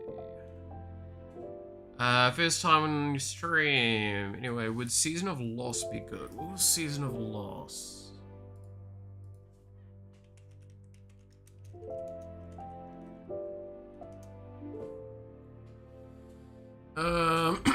Alright, 2 mana, 3 mana, 2 black, 3 mana, choose up to 5 worth of thing. Oh, I think I remember this one. Yeah, worth of modes, you may choose the same mode more than once. Each player sacrifices, draw a card for each creature you control that died this turn. Each player loses X life, where X is the number of creature cards in your graveyard. For this deck, I wouldn't say it would be bad. It's just probably a little too expensive for not enough reliable power. I don't know.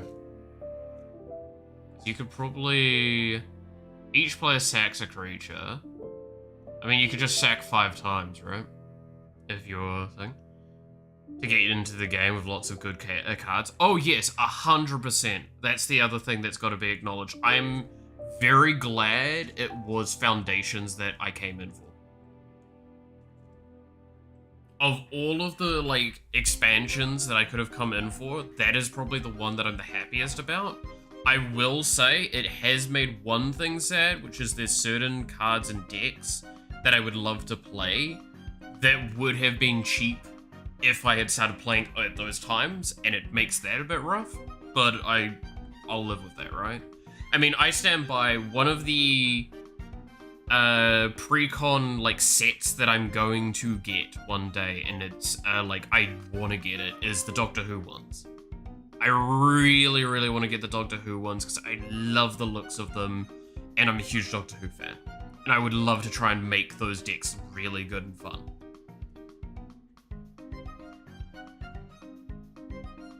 There was actually a, the first, like, the original Doctor's pre-con at my local store for a long time. And I just kept umming and ahhing, and then it got sold, and I lost out on it. Which is a little sad, but I will. But yeah, like, the first thing I ever bought was that pre-con, and then the second thing was I got this, at the, well, basically at the same time, which is the Foundations bundle.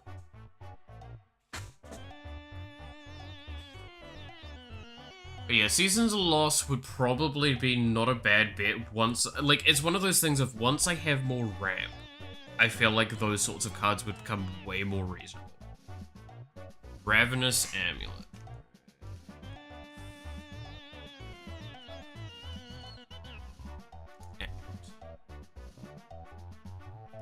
Sack a creature, draw a card, and put a soul counter on this artifact. Activate it. Sacrifice this artifact. Each opponent loses life equal to the number of soul counters on this artifact. That actually probably works. Realistically. What do you have for ramp so far? So the problem is, it's not that I don't have, like, an idea for that. It's that I just don't have the cards. Because I think these are the only 2 ramp cards I have. Outside of, like, arguably you could make an argument of, Artifact Mana Ramp. But we have Bushwhack and we have Grow from the Ashes. I could immediately say Rampant Growth, Kadama's Reach, like, those sorts of cards. Those immediately pop into my mind of, like, they're not even that expensive, but I should get them. The problem is, and I stand by this and it pisses me off, New Zealand does not have very many copies of these cards. And it's really hard to find them. So I have to order from overseas, which means that the shipping cost basically circumvents the worthwhileness of the cards. Because to give an idea, My best example for this is I'm going to show you a singular card that cost me $34. No, not 34, $24. And if you look up the card's cost, you'll immediately realize how painful this is.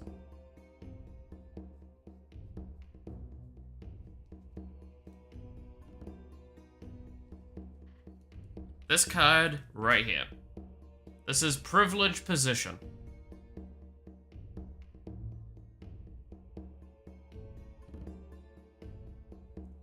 So Privileged Position is an enchantment that makes all my other enchantments hexproof. That's for a deck that I slowly am whittling away in the background whenever I get the spare stuff for it. That card I think costs like $2 US. It was $20 US shipping. So it was actually even more money for me. It had probably been about almost a $50 card. That is the pain of dealing with overseas. Rather than Diligent Farmhand.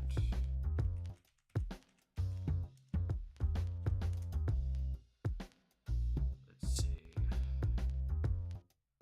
Search your library for basic, and then put that card play tapped, then shuffle your library. If it's in the graveyard, Muscle Burst's effect count as what?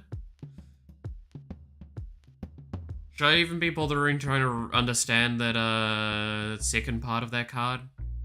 If Diligent Farmhand is in the graveyard, Muscle Burst's effect counts it as a Muscle Burst. Ignore. Okay, thank God, because I'm like, what the fuck is a Muscle Burst?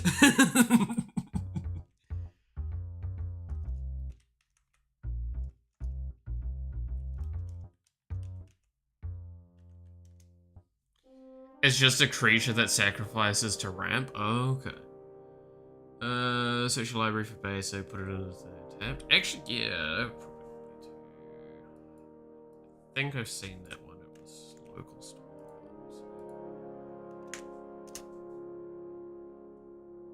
No, they're out of those there. What about here?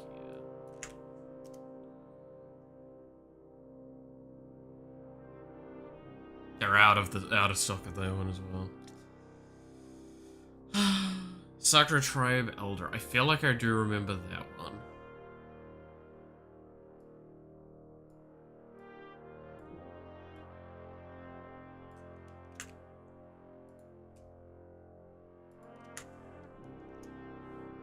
I think that's the one that just sacks for itself, right? And it's local.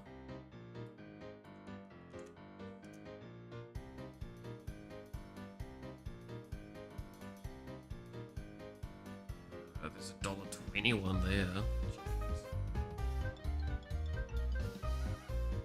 There is another page.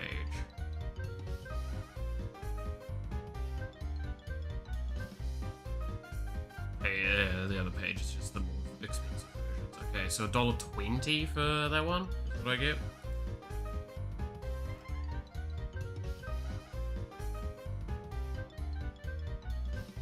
Old Steve. It's the best way.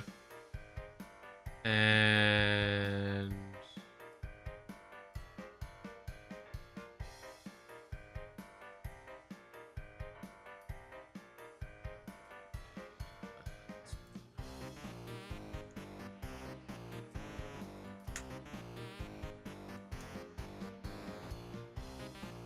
oh, god damn it, why is my local store sometimes just have some of the, like, worse options? It just doesn't have them half the time. Let's see. Yep, we're 30 cents for that one. Not much of a difference between those. Some older cards cared about how many cards with the same name are in the graveyard and just happened to buff one of them. Not very useful in singleton format. Ah, okay. That makes a fair bit more sense when you say it that way.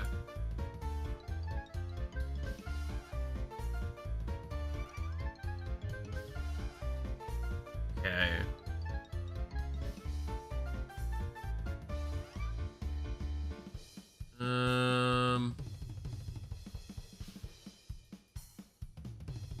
Ooh, that seems like a decent one. That's very expensive, but I think that could work.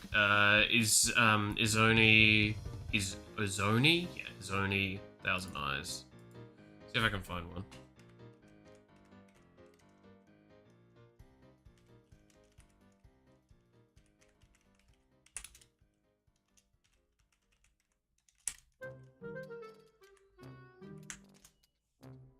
Solemn Simulacrum. I do have a few copies of that, actually. I could probably toss one of those in. Wouldn't be a bad land fish. I think we've got one in here. Where is it, though? That's the question.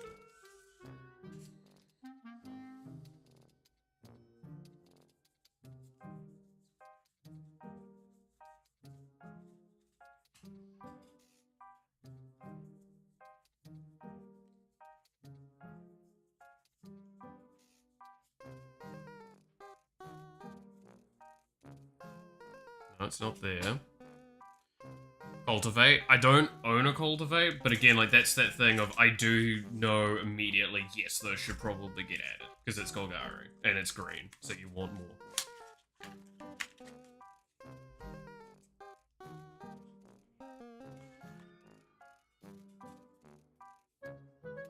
Okay, see, surely my Solemn's in here, right?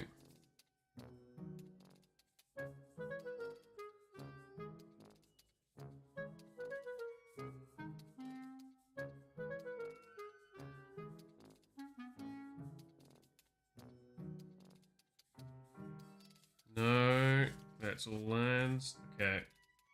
Where the fuck is he? I think I've only still got one copy of it. That's the painful part.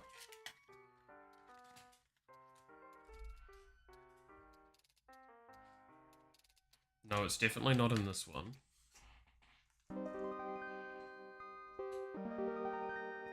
Is it in my Miracle deck? No. It wouldn't be in my Miracle deck, would it?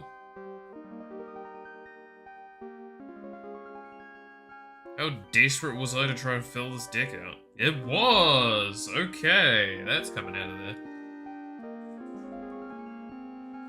The problem is that's a colorless, so it doesn't sack too well into this deck. Because this cares about black and green. It's still a sack outlet. It's not bad. It's just, yeah. I mean, it's still going in, probably. See no reason not to.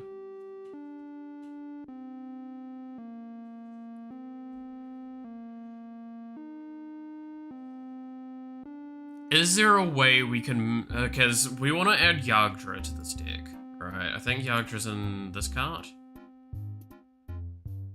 Yeah, so Yagdra's in here. Is there a way to make it so we can effectively freely sack food tokens?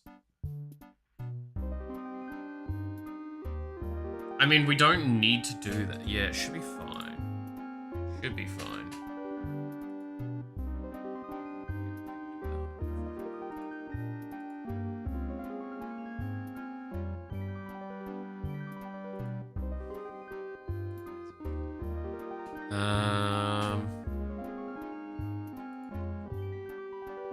Because, like, I think having Yagdra in here with the Cauldron Familiar gives us, especially if we do this right, plenty of ways to just instantly win the game, right? And that's kind of the idea we want.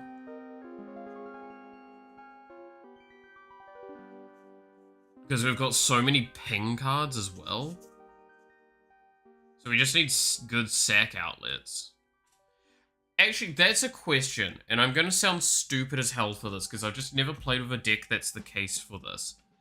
If a card says sacrifice something, can you do that more than once per turn?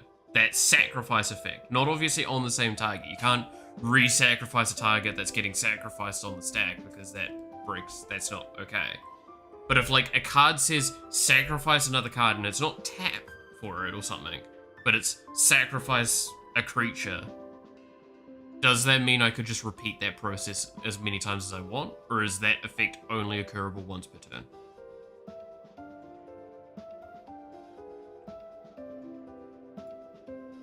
These are the questions I feel like an idiot for asking. Yes, assuming it doesn't say you can only do it once. Okay. The reason I asked that is there's a lot of like free sack outlets potentially that we could have that like basically what I could do is sack stuff to permanent cycle this Cauldron Familiar in and out.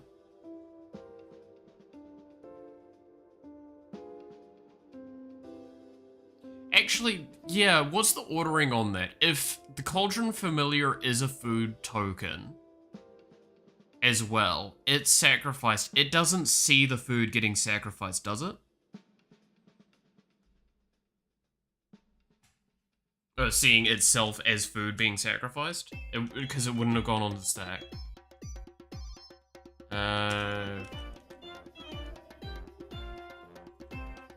Foods? Okay. See, if one or more tokens would be created on your control, tokens plus an additional food is taken. Sacrifice 3 foods for a card. Yeah, we definitely want to have that fella in there if we can. It's a nice. It looks like it's also relatively cheap. Which immediately catches my eye. It's not at my local store. It's never not at the local store.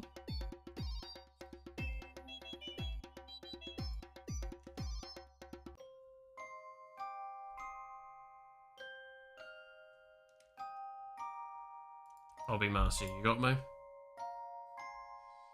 Oh, there's a Necrotic Sliver Extended Art Foil for $8. Cool. When I get to the point where I hate myself enough that I make a Slivers deck, I'll keep that in mind. Cool, 80 cents here, or 50 cents for the showcase. Wow, that's kind of sad. Supposedly the better version of it's cheaper. I like the showcase, that's not too bad. Yeah, take the showcase. It's 30 cents cheaper.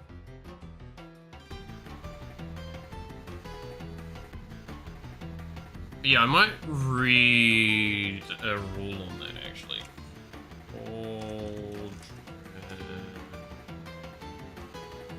Yeah.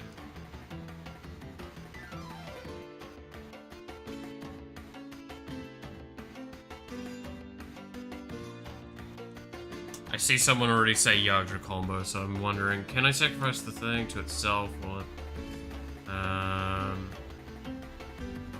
Graveyard when paying the cost for its ability, or can I sack it and then the ability resolves and bring it back? It isn't legendary, so making copies should be... yeah, so it has to be in the graveyard. Okay, cool.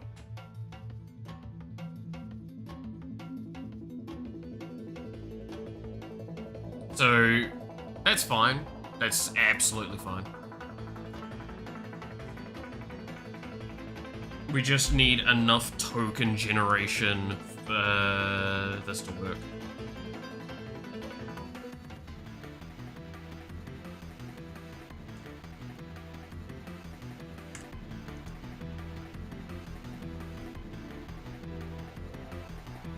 But yeah, I was looking at that one as well. I can't remember if I went and actually searched for it in my shops.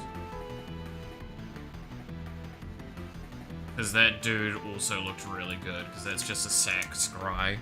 Which, I mean, oh no. I keep sacking for the same thing at the top. Oh god, it's not available again. That's why. Yeah, I think I did look for it and I just couldn't find it. That's really annoying. Actually, one thing do I already have Witch's Oven in the deck? I don't think I own Witch's Oven, so no. What is Witch's Oven again? I remember it, but I can't.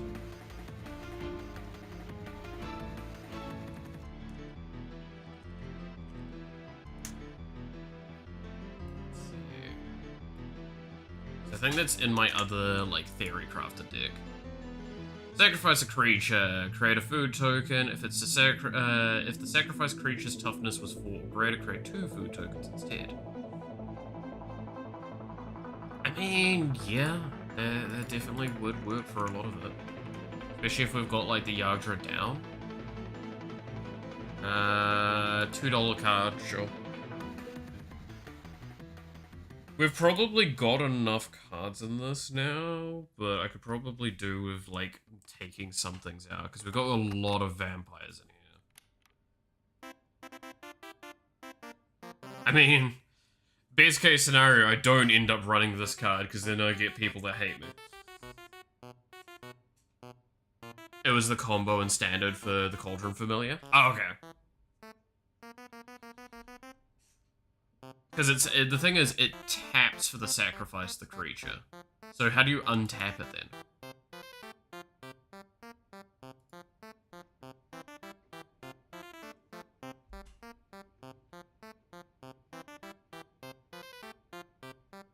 Clock of Omens. Is that the card that I'm thinking of?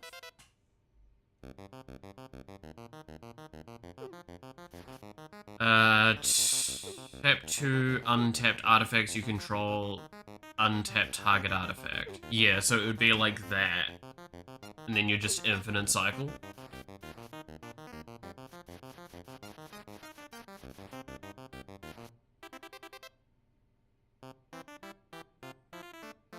How much is Clock of Omens?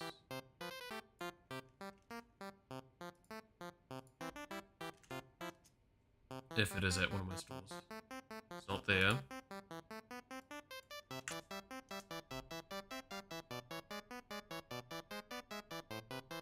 It's an $8 one there? God damn it, why can't I get the $5 one? Alright. Probably should remove some of the cards from this that I don't think I'm playing. Yeah, I'm not gonna go after that one for now, even though that does make the Stellar Elite deck significantly better. I need to get... Dude, you wanna know one of the worst parts is there's no grape shots here that I can find in any of the stores that are like under $6. Do you have any idea how painful that is? For a card that's like supposedly $1?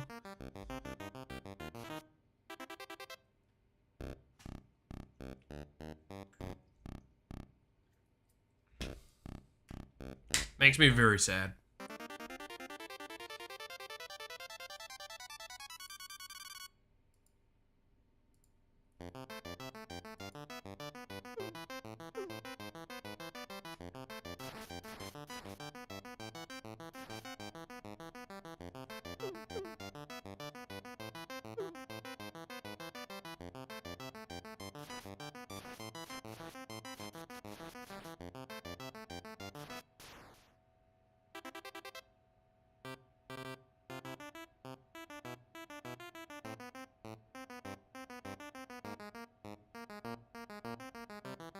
But yeah.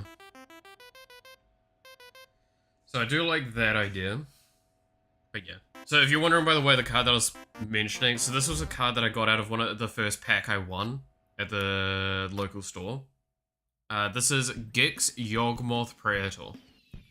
I felt like an asshole because, like, anytime I look at this card, I'm like, there's no way I'm a good person for playing this card. 3 black and 1 mana for a 3/3 legendary Phyrexian Praetor. Whenever a creature deals combat damage to one of your opponents, its controller may pay 1 life. If they do, they draw a card. Then for 4 mana and 3 black, discard X cards. Exile the top X cards of target opponent's library. You may play lands and cast spells from among cards exiled this way without paying their mana cost. That is really fucking pain.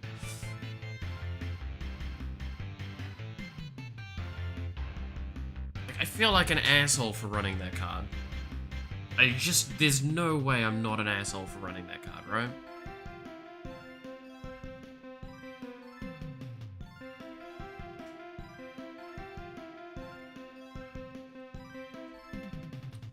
I wish I had Exquisite Blood in this, though. Imagine having Exquisite Blood.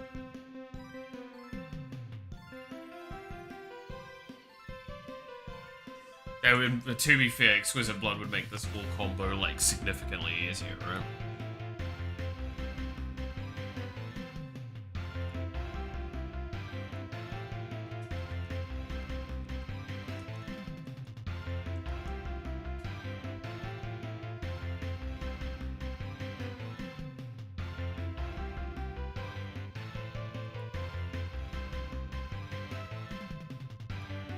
This is card sitting there. It's still got the other two cards, and one of them's $20. I could remove that. That one's $13. I could actually remove, like, $30 out of this $48 order.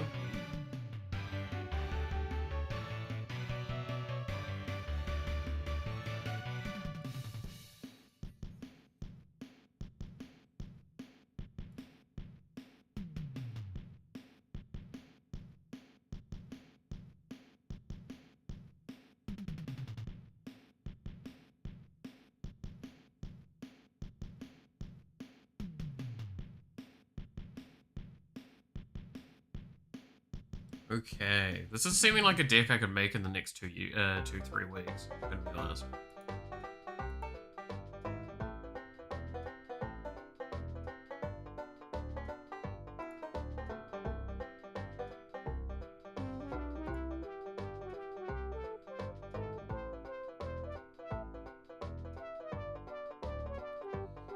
Braid's Arisen Nightmare. That is expensive, but is probably an objectively good one to do, right?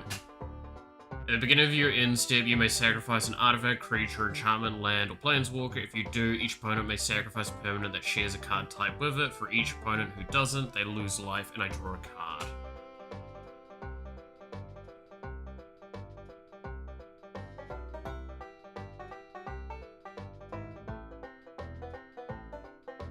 Poison Tip Archer. Let's have a look for that one quickly, because that's cheap and it's an elf.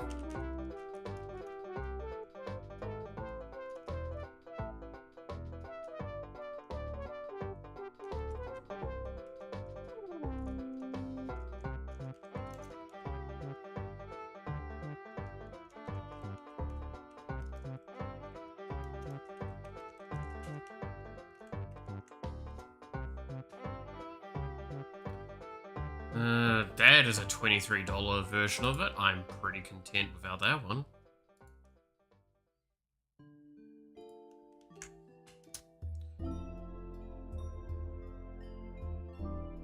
And there's no copies there. Of course.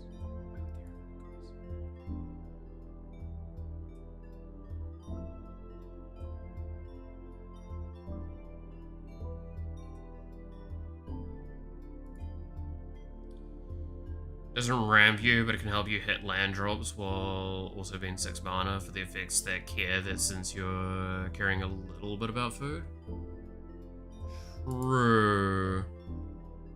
Yeah, now that we're caring more about food, Generous Int probably is actually not a bad one now, because we weren't like caring about that so much earlier, and I think that was the main thing to acknowledge with that.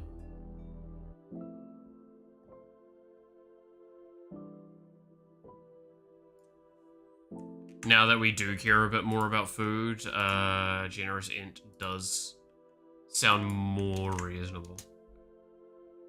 Can I get a cheap one? I can.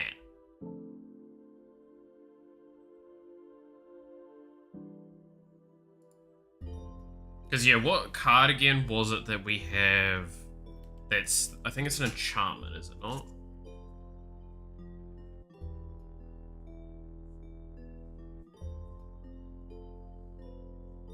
But there's Garruk's Uprising, that's immediately one of them. No, it might be a creature.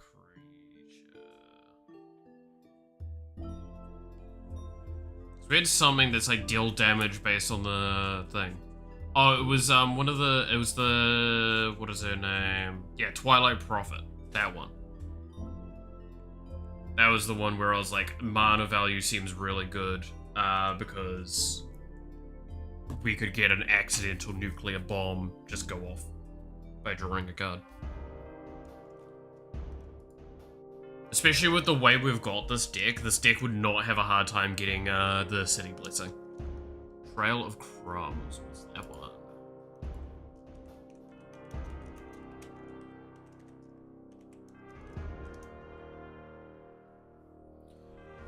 When it enters the battlefield, create a food token. Whenever you sacrifice food, you may pay 1. If you do, look at the top 2 cards of your library. You may reveal a permanent card from among them and put it into your hand, put the rest in the bottom of your library in a random order. That wouldn't be bad, especially once we have Yggdrasil.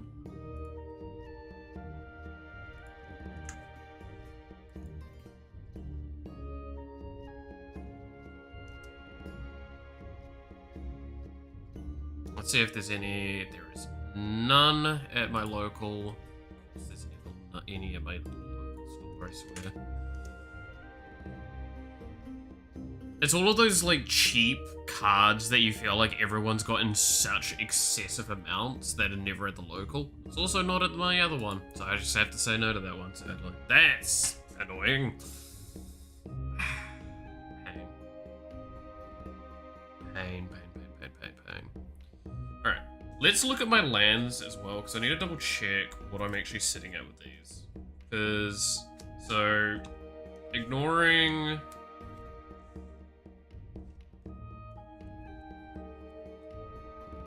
Those are all basics. I'll have to put in more, because we want more basics.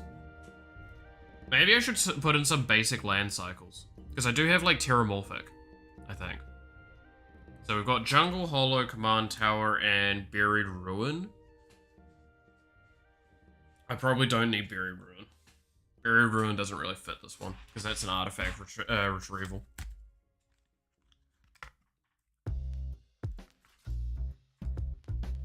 Because I've also got Wayfarer's Bauble at the moment in this, which would probably work still fine.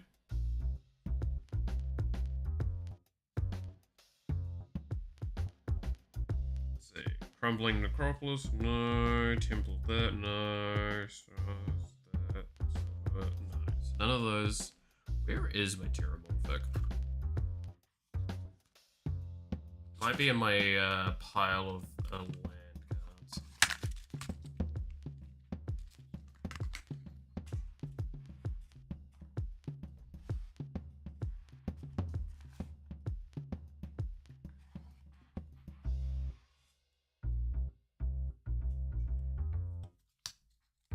Let's skip to past the swamps.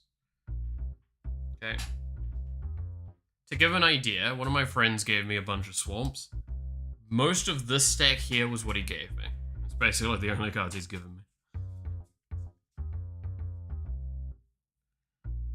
Even though he cracked some really good cards in front of me because he fucking... And some that I actually would probably want. Such a good friend. Kid. Okay. Blossoming Sands, no, wrong one. Mirrored Landscape probably goes in. Ash Barrens, probably not bad. Basic land cycling for 1 mana.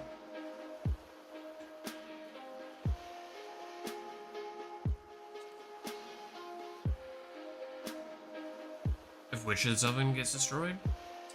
You do have a point, actually, with that. Wilds.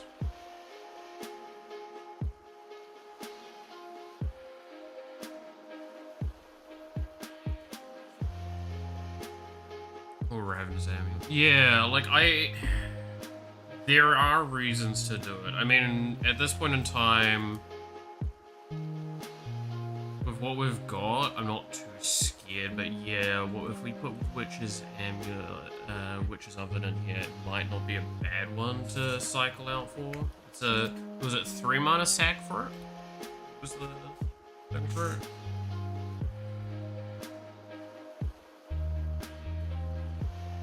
Let's see. So it's taps for 1, and then 2 in a tap, sacrifice, return target artifact from your graveyard to your hand. Yeah, so might as well toss it in there. Yeah, like there's a couple of pieces that it would probably be good that make it kind of worth it.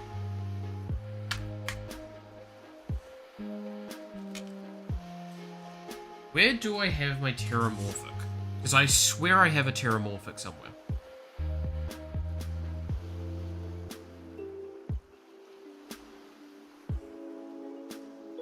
I don't think it's in my Stellar Lee deck, and I don't feel like I put it in the Miracle deck.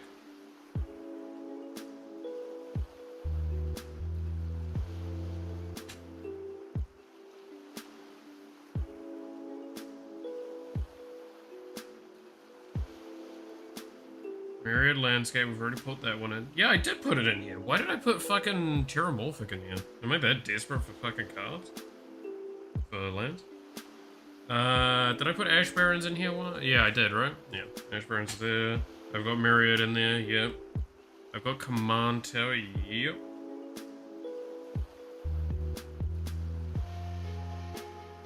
Bajuka's Bog. I don't have more copies. No, I already got one for... I've got 2 copies total. I have one in here. I've got one supposedly for the vampire deck, so I can bring that out of that.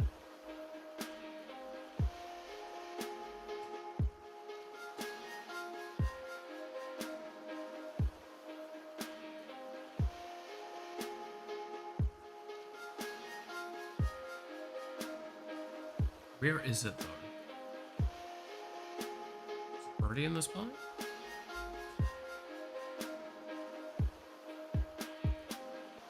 Trying to remember what's in the fucking piles now. Ugh.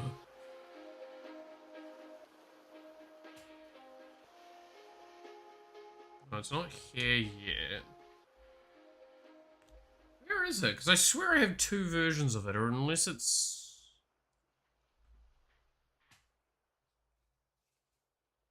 Or did I point it out and not pull it out? I pointed it out and didn't grab it out.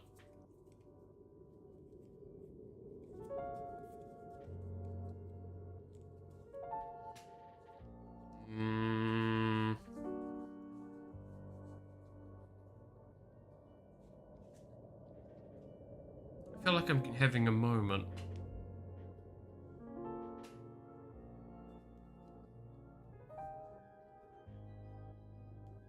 Where the fuck is my Bajuka Bog?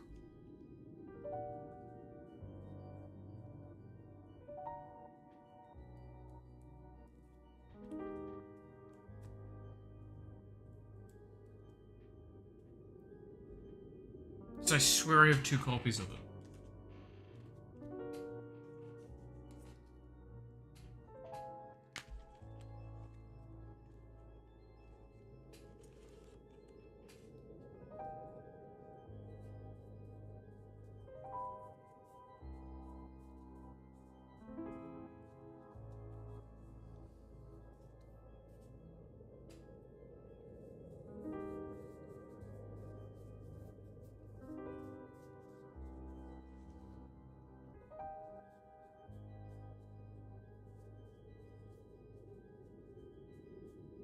Not in there.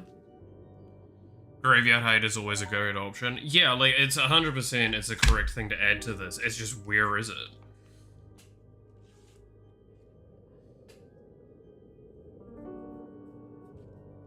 That's actually the question. It's not that I'm gonna add it or not. I think I definitely add it if I've got my spare copy, but I don't know where my spare copy is. Because I swear I have 2 copies.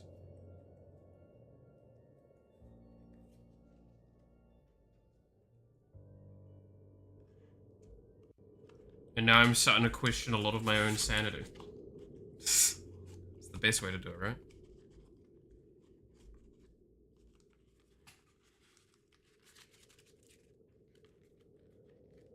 Yeah, where the hell is it?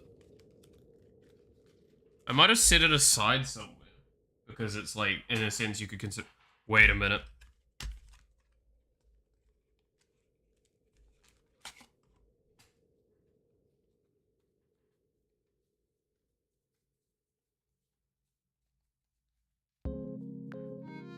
There it is.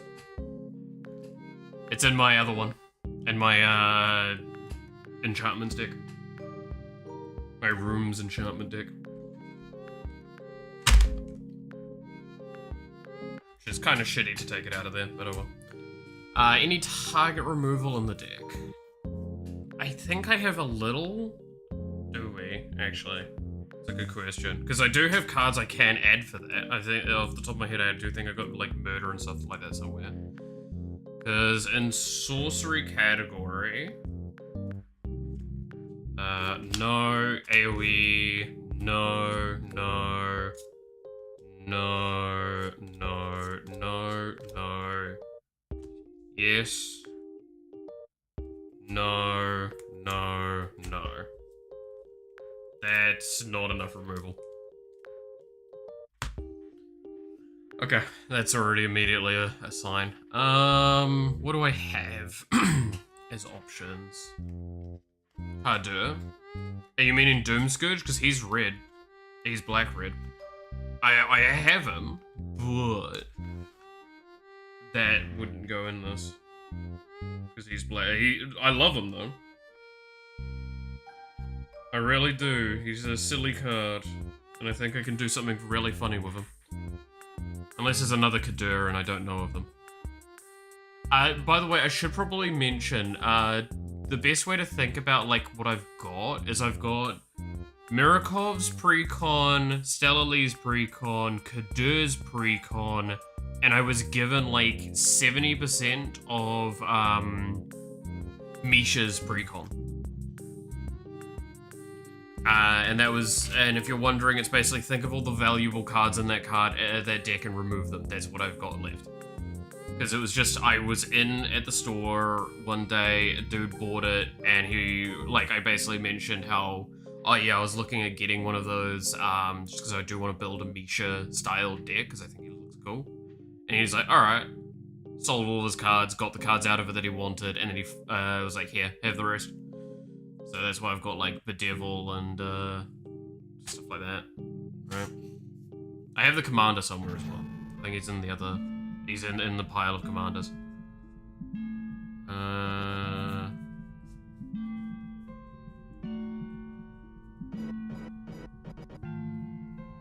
No, there's no targeted removal there. Problem is the Kadur deck, I think most of the good targeted removal is red and black, or just red. That's always a problem.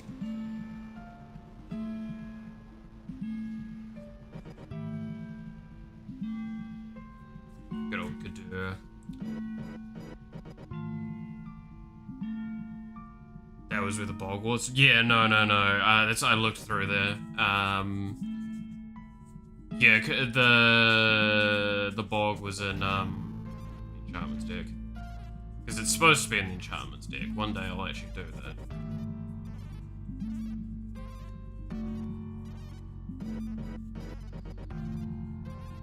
Yeah, it's because Terminate is red-black. Siphon Mine's not really what we need here. Ambition's cost, I think, just costs too much. It's 4 mana, 3 life for draw 3. It's sorcery. Don't think we need that badly. I think the rest of this is land, isn't it?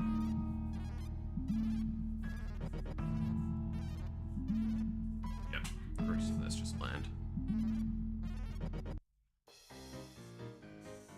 I don't think I've got anything as well that's not on my desk at the moment for cards, which is the fun part. I've somehow got my entire collection on my desk in front of me. Well, to my sides as well, I guess.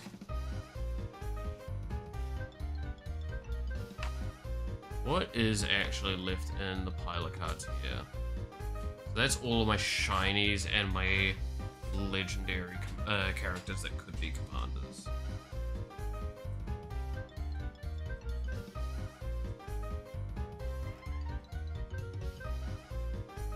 So Hero's Downfall, that could be a good one. That's a nice targeted removal. 3 mana. Destroy target creature or planeswalker.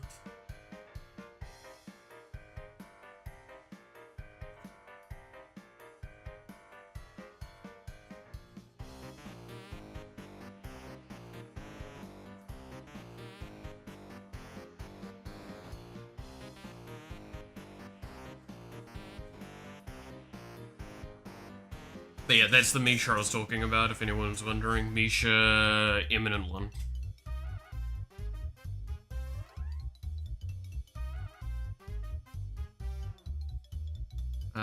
Cool, Asher, Lich Lord, I don't think works in here because that's zombies targeting. Nah, that's really not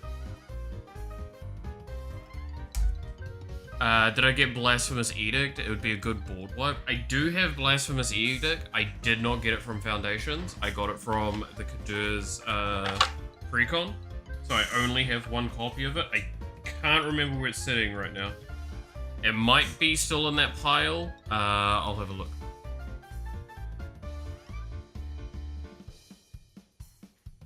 If not, it might... I don't think I've added it to my Stellar Lee deck, but I may have. Because I'm very desperate for board wipes on Stellar Lee at this point. Because she does not interact with the board very well, I have to say. Not in my experience.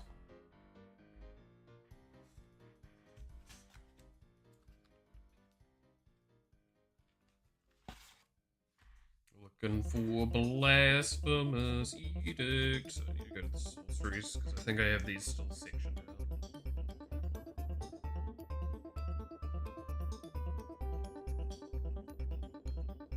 Explosion of Riches. There he is. Blasphemous Edict. Oh, but that's red. Yeah, no, Blasphemous... Yeah, sorry, no, that is the... Yeah, I've got it in the two wrong way around. No, I did not get Edict. Yeah, no, my bad. My brain. Too similar of names. Yeah. No, I didn't get a Blasphemous Edict. I wish I had a... Again, this is why I wish I had a catalogued way of showing what I actually own easily. Maybe I'll just make, like, some sort of file for... Do I have any better, black and green target removal?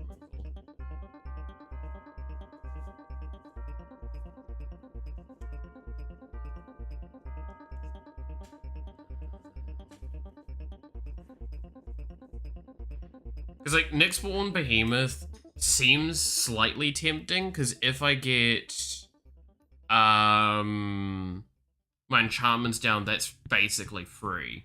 But I just don't think it's enough. Defiant Bloodlord might not be a bad one, because we're already doing a lot of that BS heal shit. So that might be, a thing. I'll try and hold these in a way so you can see cards.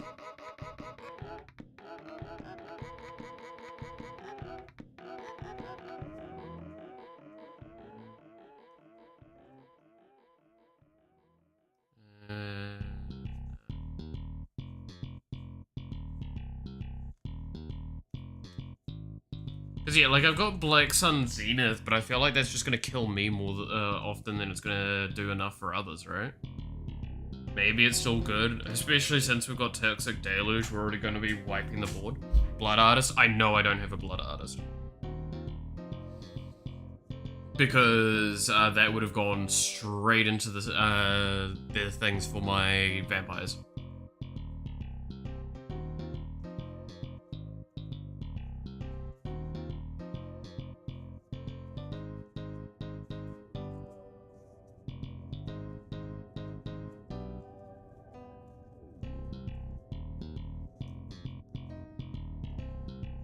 I would love it, though. I think it would be a good one in this, but, yeah.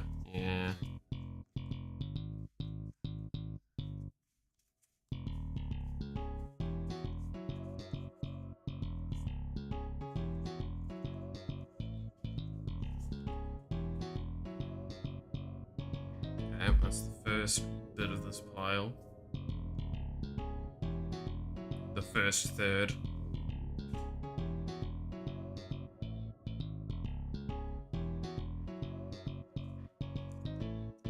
I still don't think Inspiring Call's good in this, because I'm not going to be generating many, counters. I just don't think there's a way for me to generate counters easily with this stuff.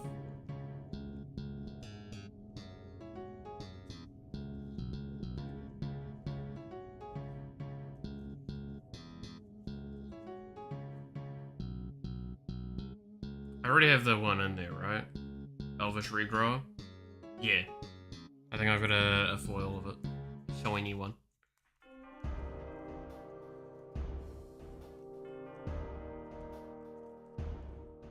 Stab might not be a bad one. It's -2/-2.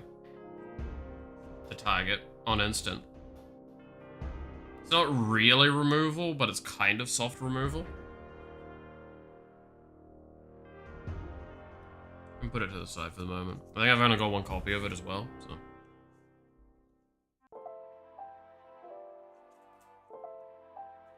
Also could theoretically, under weird situations, be an activator for a final combo point.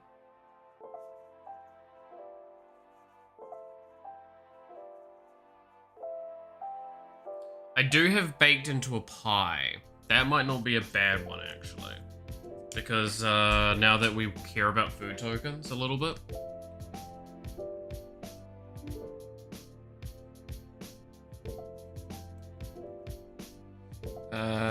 Zulaport Cutthroat. I don't know that one off the top of my head. I'll have a look in a sec.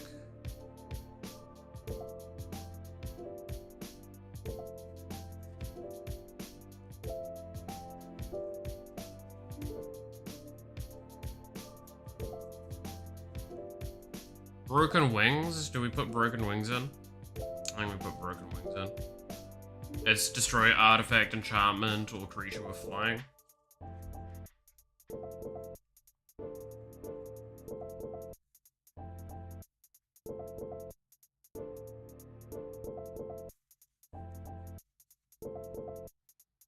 When this creature enters, return target creature from your graveyard to your hand. Do we think Vampire Soulcaller would be a worthwhile addition? It's a little bit of soft recursion.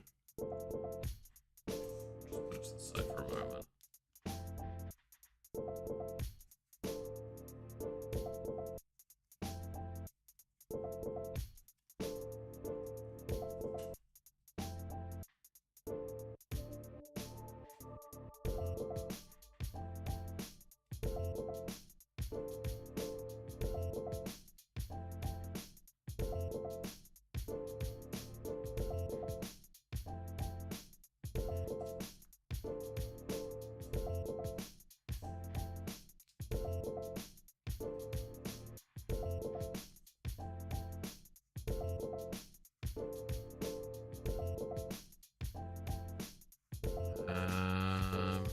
Already have that one in.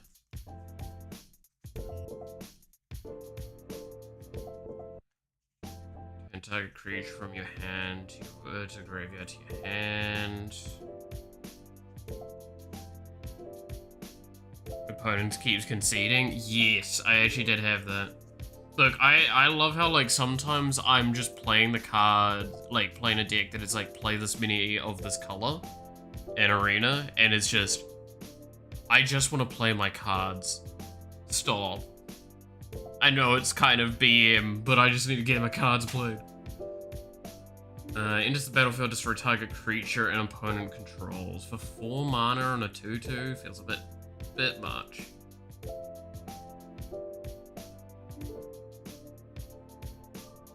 We do have Shriekmaw we could add. Maybe. Sinister Starfish.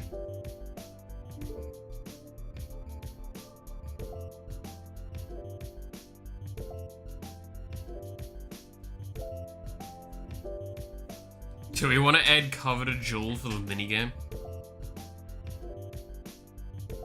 Guess I should just make an intentionally bad deck that just drops one for maximum attackers. I mean, that's what I do with the fucking, what is it? The Goblin decks, right? As I literally run Goblin decks just so I can get as many things on the board as possible to fight for those quests. At the beginning of each opponent's end step, that player chooses up to 2 creatures they control, then sacrifices the rest. Do we want that in there for funny? Burnish Heart? I do have a Burnish Heart I could toss in there.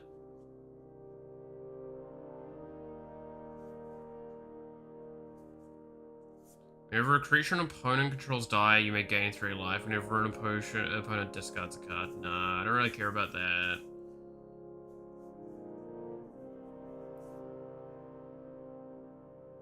Titan Hunter. I do have Titan Hunter. Would Titan Hunter be a worthwhile one? It's a 5 mana, so it's 1 black, 4 mana, 4/5. At the beginning of each player's end step, if no creatures died this turn, this deals 4 damage to that player. And it has 1 and a black for sack a creature, you gain 4 life. That might not actually be a bad bet, because we do have a lot of that heal synergy. Yeah. Feed the Swarm, we do have Feed the Swarm already in there. It is underneath there. It's the retro frame for it as well. Woo. I'm not the right person for the retro frame stuff. Feign the Broker might be a good idea. I don't know if I have that one. I can have a little look in a second what it is though. Deadly Tempest. Destroy all creatures. Each player loses life equal to the number. I don't really think that's going to be good for this. Profane Command. Target player loses X life. Return creature... A target creature with mana value X or less from the graveyard to the battlefield. Target creature gets -X/-X. Or up to X target creatures gain fear until end of turn. Do we think Profane Command would be a worthwhile one? 0 power cards can still attack, right? Yes, zero power cards can attack.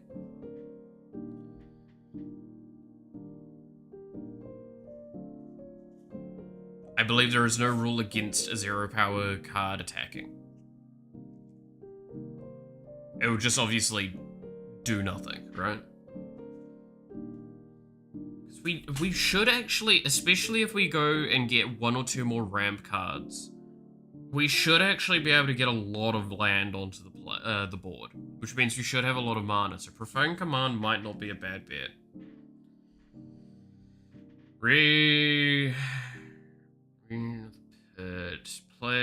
Each player sacrifices a creature created Black Demon. We exit the total power of the creature sacked. Nah, no one's gonna sack a good one for that. Blood Beckoning. Return target creature, instead return 2. Don't really need that kind of recursion, do I? Murder.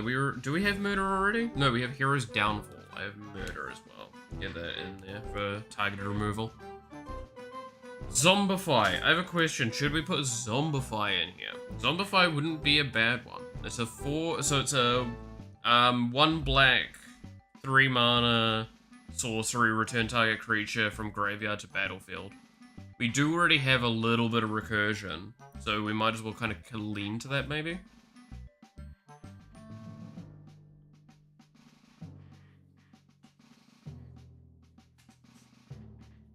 Since we were already sacking stuff as well, might not be a bad bet.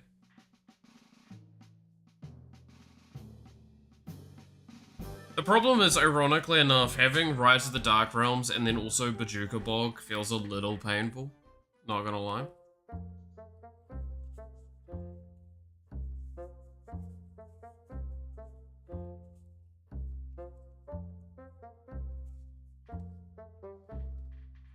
Okay, what was the card I was looking up again? Feign the Broker.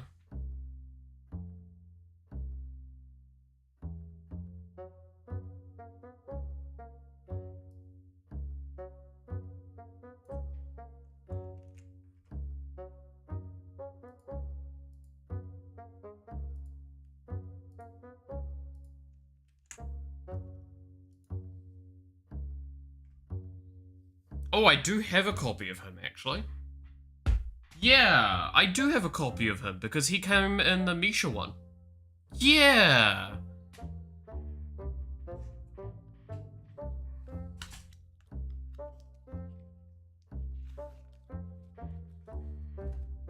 I remember seeing this son of a bitch. Alright, where is it?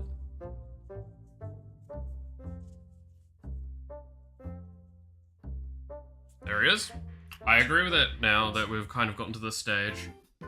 Especially knowing that, like, yeah, we should actually be able to generate quite a bit of value with that.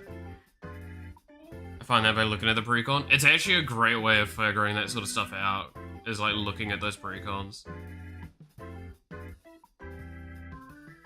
The problem with this precon, trying to move it anywhere else is awkward because a lot of it is artifact synergy. And we don't really want artifact synergy per se on this. Feed the Swarm. We've already added Feed the Swarm. And like I said, it's right here.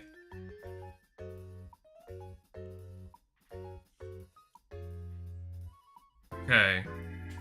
I don't think I want Vampire Soulcaller. I still think it might not be bad, but...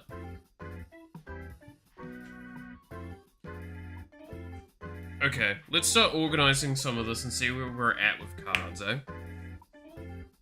Because at this point in time, we're just kind of, like, half shouting cards out, not realizing if we may even hit 100 already. Right. Do need to keep that in mind. Though, like I said, we do have the cards that we've kind of been soft ordering as well this whole time. And yes, they're all on different sleeves at the moment still, if they're sleeved at all. Suffer with me. We have a lot of targeted removal now, actually. I might need to pull back on some of that, because I think... Let's see, those are all sorceries. Because we do want to put in probably some ramp. There might be room for it. So, Murder, Bake into a Pie, Hero's Downfall, Broken Wings, and... Stab, Tear Asunder. Stab's probably not great. Sorry, no, it's all good. I don't think Stab fits quite what we're going with. And Murder might just be a little too expensive for the fact that we do have the redundancy with Hero's Downfall. Because it's literally the same thing, except I can target a Planeswalker. That's what Hero's Downfall gives us.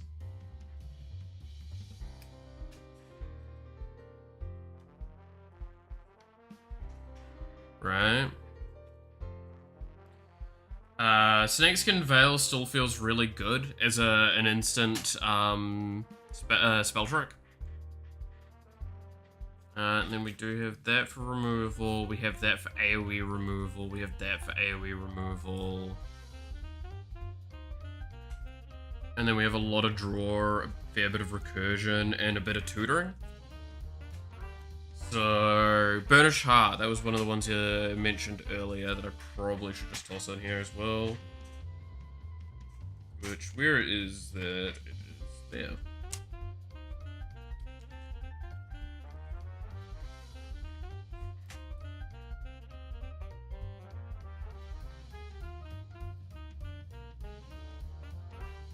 So, taking into consideration the cards that we've got on kind of the list at the moment. So I've also got Cultivate on this order, and Generous End. That's not too much of a ramp. What's that one Ent spell that's like sack a forest and you can go get 2 more or something like that? I think it's like March of the Ents. The problem is I think that one's like really expensive. That's what I just have thought of, but like, it's probably not worth it.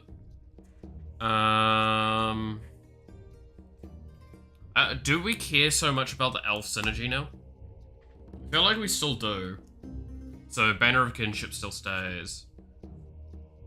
It's just like, I almost feel like we've got enough fucking vampires to justify saying vampire when it comes out, right? Because like, let's sort these out into a smallish pile and think about this. Entish Restoration? Sounds about right. Rolling Regrowth? That might also be, I'll see. So, human, vampire, Phyrexian bullshit, cat, vampire,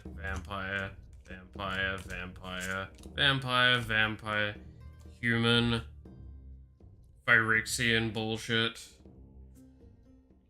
Vampire, vampire, elf,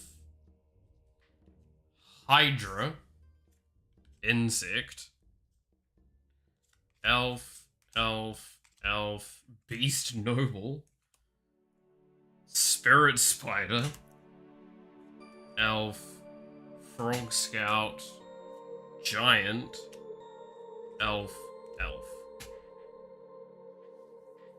So yeah, there's more vampires. We generate more elf tokens long term, but there are substantially more vampires here. Well, about equal actually. About equal.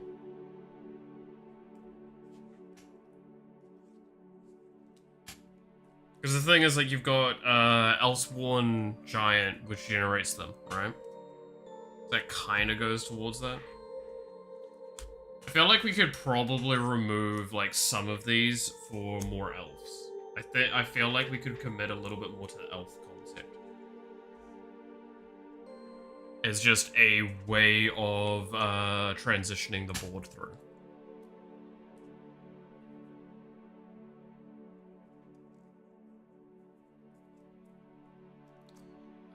Let's see.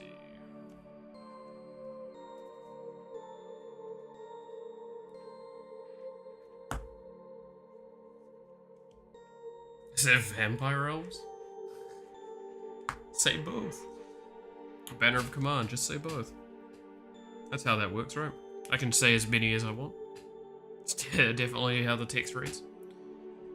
Alright, let's have a little look through some of these ones I'm talking about, though. So... End-ish... Restoration. I think that's the card.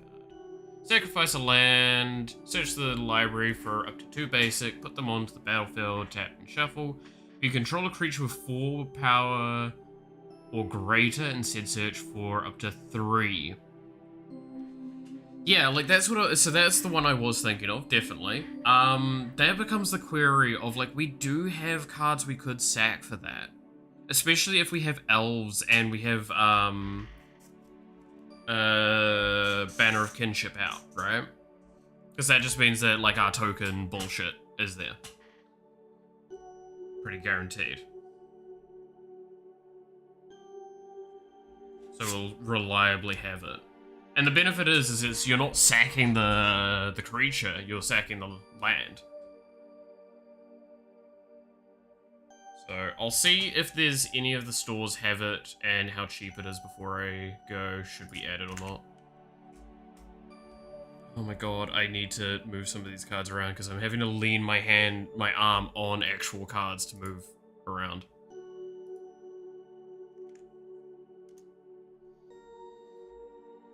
This place doesn't have it, but the cheapest is $5. That's not a great sign.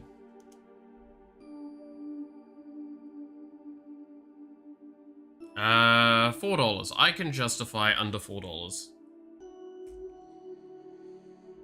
Rolling Regrowth. Which one's that one?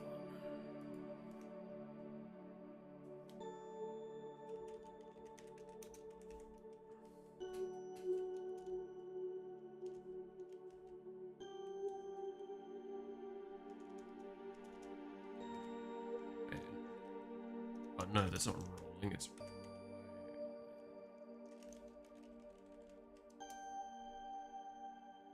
Sacrifice a land, search your library for up to 2, put them into the battlefield tapped and shuffle. I mean, yeah, that's the same sort of thing, right? How many of those do we want? Because that potentially could get a little too much.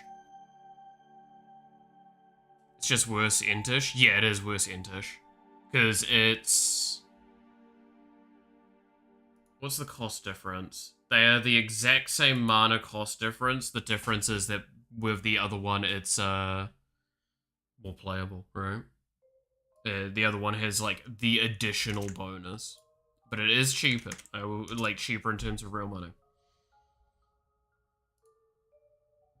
So that is a very valid consideration there as well. But it's not available at any of the stores the other one was. So we know what the answer is. Harrow. What does Harrow do? Harrow?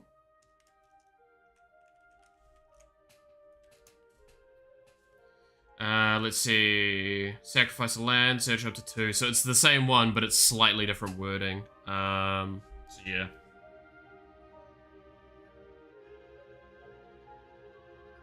Remember how this deck started out as me going, oh, maybe I should make an elf deck? And now we're like at this weird fucking juncture of sacrificing like foods and shit. I'm not gonna lie, kind of funny. Kind of funny.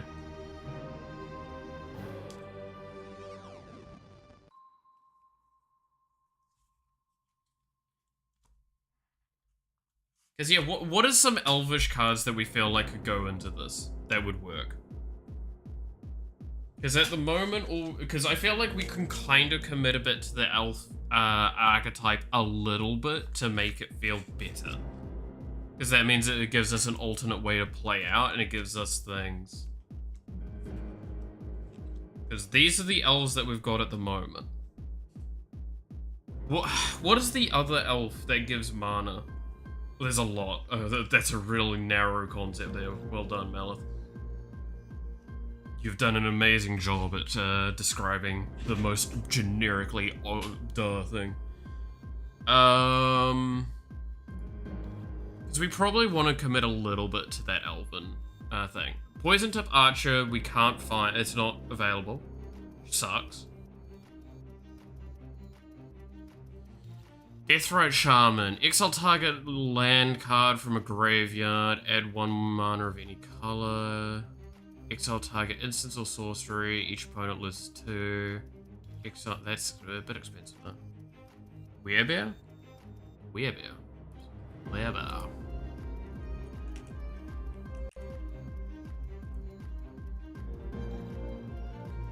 Human Bear Druid. Tap 1. Werebear gets +3 as long as 7 or more cards are in your graveyard. No, that's Druid. Yeah, it's Human Druid. One of the funniest man dogs out there. I do love him. I do love him. He looks good. He looks great. He's very funny.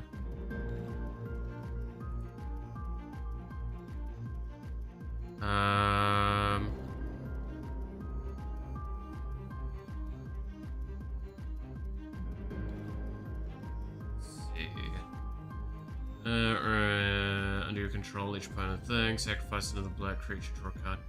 I mean, if that wasn't like potentially $10, that would be a nice card. The Ira first of Lochschwein. Lochschwein. I'm not gonna be able to say that card easily.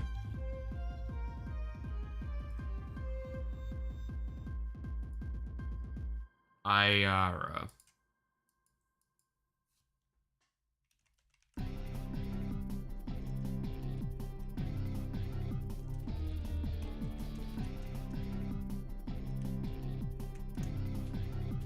What am I building? So this was originally an elf deck, then we realized I have Savara from another deck, and we decided to just start committing to the elf, but sacrificing.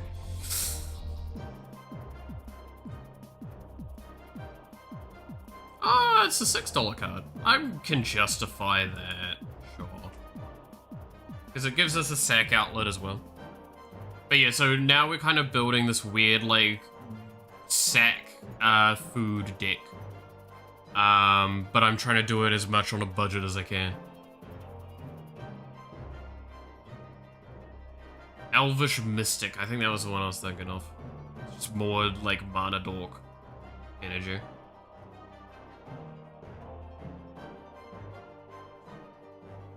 Grave Pact out there? Which one's Grave Pact?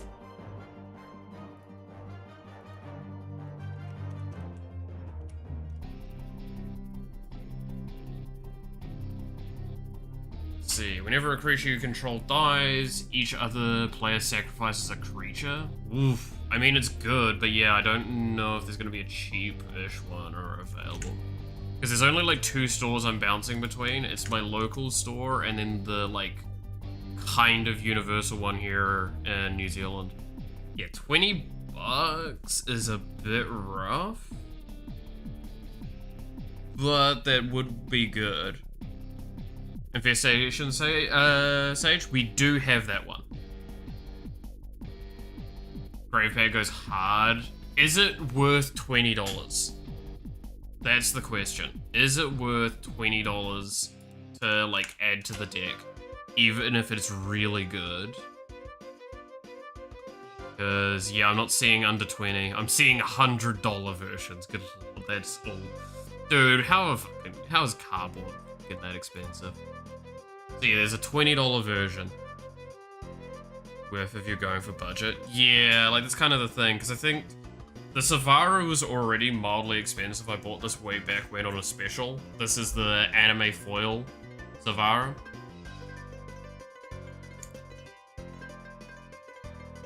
And, like, to give an idea, this card I think is worth a little bit. It's not the foil version, but I opened this in a pack recently, and that's why I'm, like, kinda want to mix to the elf concept a bit more, because I feel like while we have cool shit going on,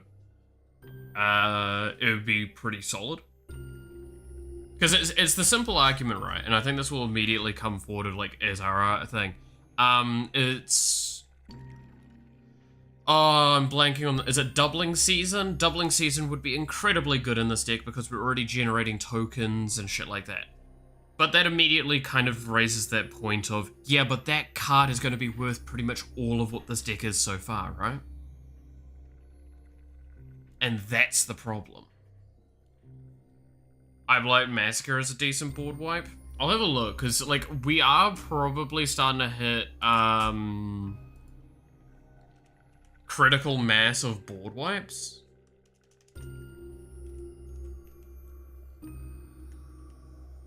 Where we might end up having a little too many. Non-elf creatures get -2/-2. That is... but the problem is we have too many cards that would pop because of that. Like, that's the issue, is that this deck isn't all elves. It's a lot of vampires as well, because we've kind of got heal synergy. It'd be not bad. I mean, most of them should be fine. Because, yeah, like, to give an idea, these are all the elves we have in the deck at the moment, is this, and then the commander. Technically, we have Elfsworn Giant as well, but, like, this is how many vampires we've got in as well. And that's just because these are the cards I have. Like, to re-explain, I've shown this kind of already, but, like, outside of talking on lands and tokens and stuff, this here is my collection of cards. Outside of the precons as well that are sitting off to the sides. I don't actually have that many Magic cards, because I only started in Foundation.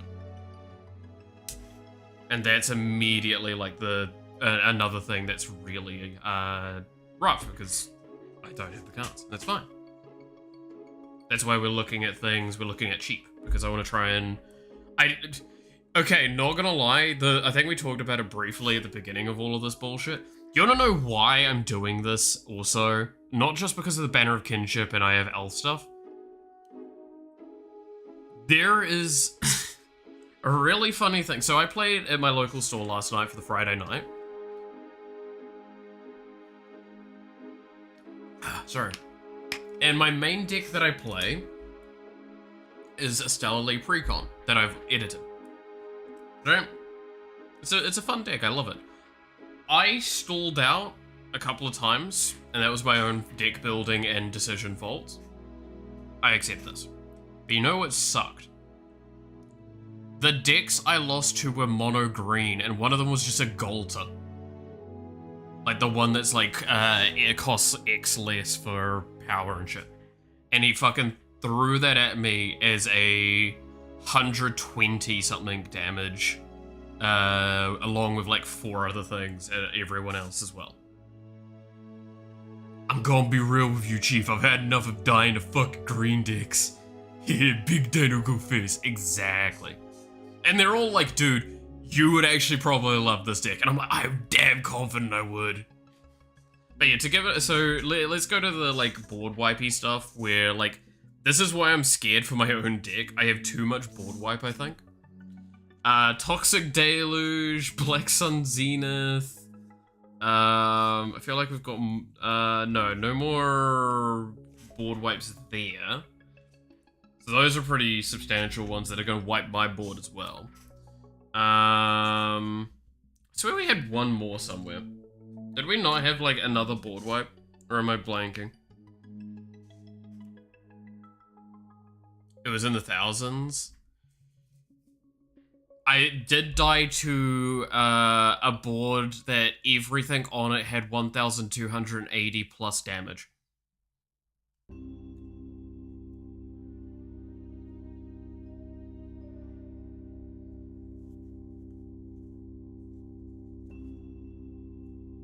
I mean, technically Profane Command is also a board wipe, yeah. Like, I have mana exhausting board wipes, is the thing. That's the idea. And I think that's fine. That's why I want to get more ramp into the deck. Because the more ramp in this deck, the more potent certain things are going to be. The problem, I will say this, and this is how my brain works, the problem is the commander doesn't draw cards. So therefore, I need more ways of generating resources out of my deck to get through it. I don't have much in the way of tutoring. We do have Burnished Heart, Solemn Simulacrum. We are going to be getting a couple of the cheaper green ramp spells, but like that's kind of that problem. Because at this point in time, destroy, return from graveyard, and then like I've got other stuff for that as well. Vengeful Blood Witch. We have Vengeful Blood Witch. Wardens of the Cycle. Yeah, we have I got a foily version of it, so I'm tossing that in there.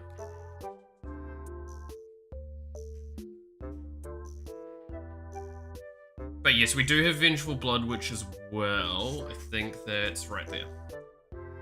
Which I think that's another foily one. Yeah.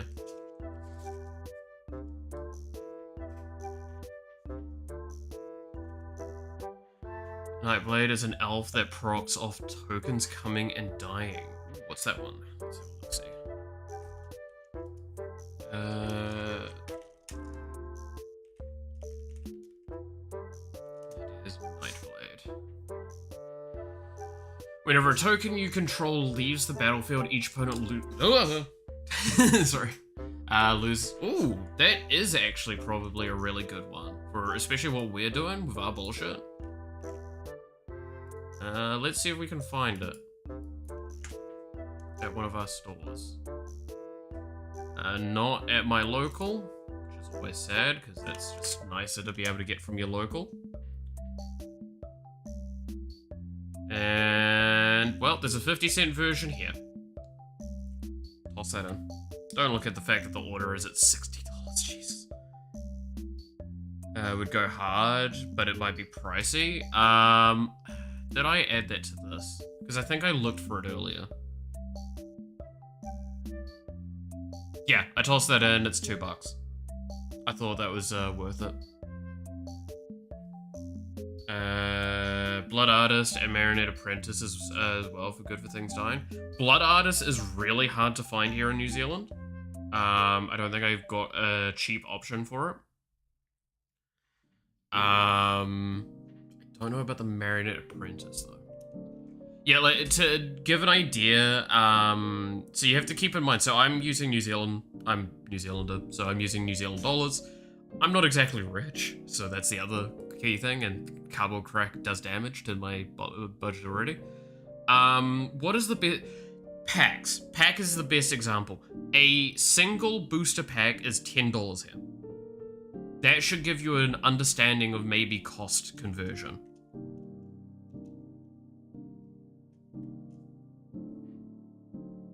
It sits at about $10, $12 typically. But yeah, so Marionette Apprentice, what's that one?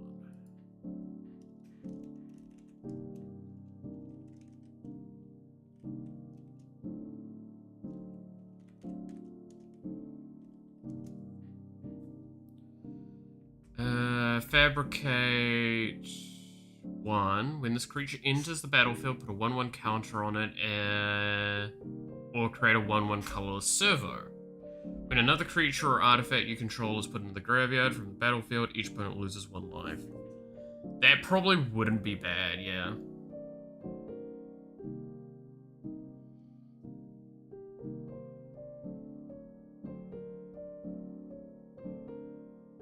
That's Modern Horizons 3. It is about... It's gonna be like $4. Have a look. See if we can see it for cheap. It's $5 there. But that's a bloody spinny one as well. Foil one.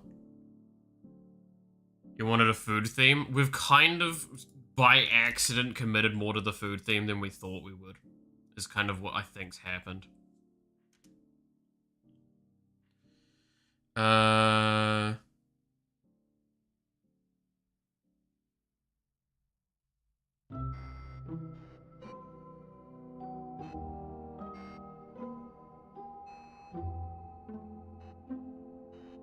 Only 2, I thought it'd be way more. Yeah, no, Mirkwood bag is really cheap. Yeah, no, Marinated Apprentice, if I'm gonna get it, it's like $6.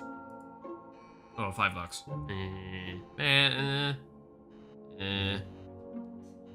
Why is the cheaper one not available? That proc with tokens though, or not, because they don't have graveyard. So, if I recall with the understanding of how, like, tokens work, they hit the graveyard and in the process vaporize. Same with exiling them. Right? Because that's my understanding. I won't say that I'm probably 100% correct on that one. But, yep. Okay, there you go. Cool. So, graveyard triggers do work that way. So that would work off that. It technically goes into the graveyard and disappears. Yeah, because I remember last night we had a thing talking about how, like, someone flickered...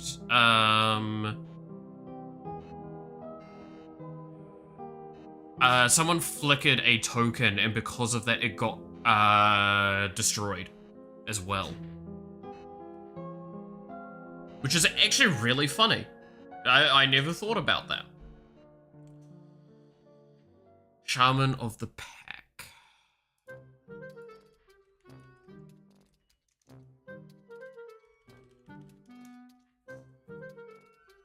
When Shaman of the Pack enters the battlefield, target opponent loses life equal to the number of elves you control. That actually would be good with me, my stuff. Proof tokens are gone. Yeah, it's a really funny situation to find yourself in, because you wouldn't think about that immediately. No, none of those are the correct one.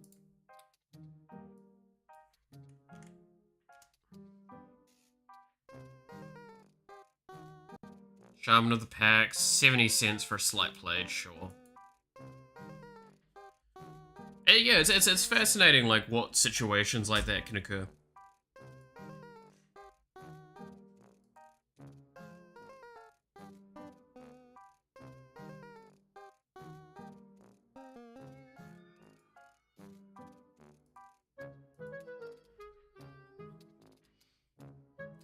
Okay. So what have we got in front of us?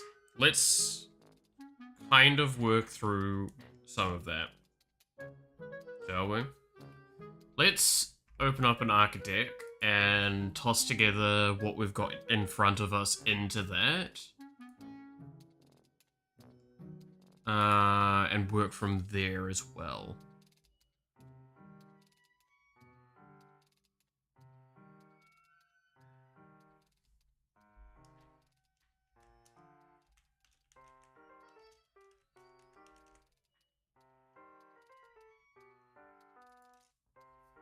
Okay, so I'm gonna hide the camera for a moment so we can do this.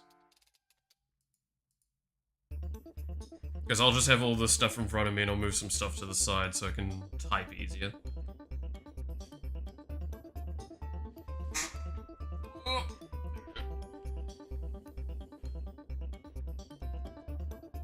So, first things first,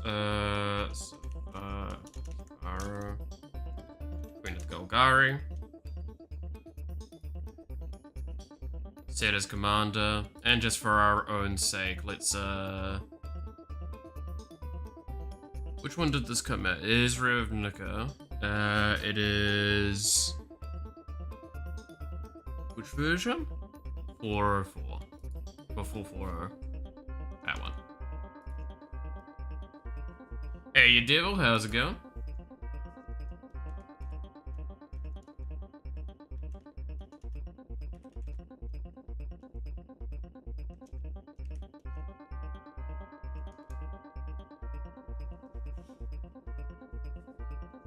So, I do like the idea of this still, because this again gives me, Greta Sweet Tooth Scourge. I do remember that card, but off the top of my head, I can't remember what it does, but I remember that card being in my original... Because, so, the reason why I have, Savra? Yeah, Savra. Why I have Savra is because I was building a Yagdra deck, and now we're kind of going the other way around, but that's because I have so many elves, and I thought it would be a cool way of doing it, right?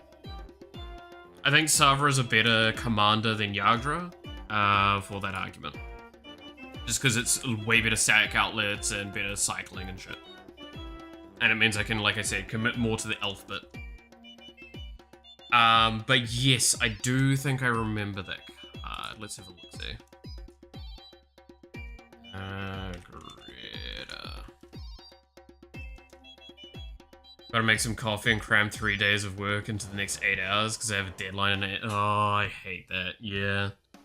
Enters the battlefield, create a food, sacrifice a food, put a 1/1 on target creature, activate as a sorcery, sacrifice a food, draw a card, and you lose 1 life. Yeah, so I think the issue I had with this card wasn't that I thought it was bad. It's that I don't think it was fucking anywhere in this place.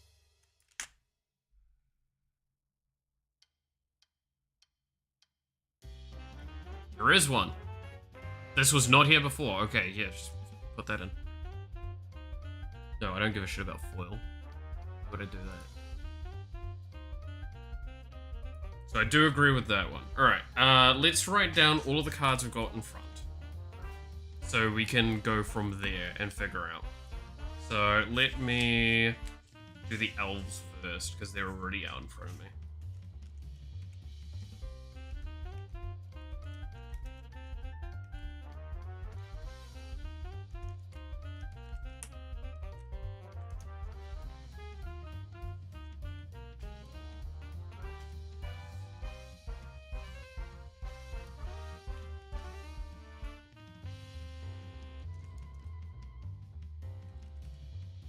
Elvish Regrower.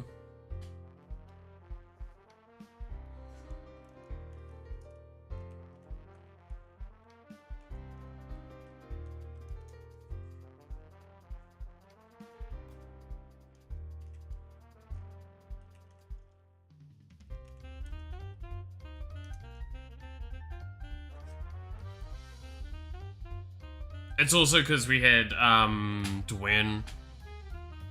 I have 2 copies of her, so I thought it would be wise to, like, kind of commit. Like, it's the thing of, we have so many reasons why I could commit to Elf, that I just felt it right.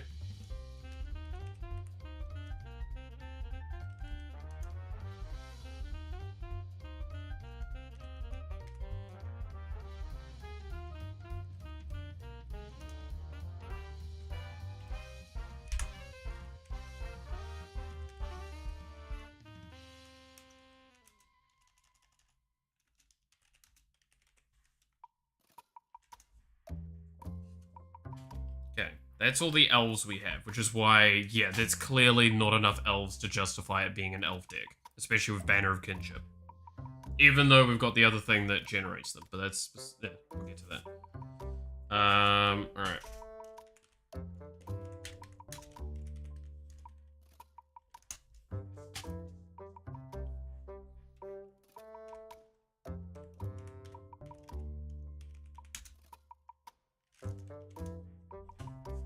those two now in there. Those are like easy to like remove cards as well. Probably the Burnish Heart of those specifically. Because Burnish Heart kind of requires it being the sack itself, not the other way around.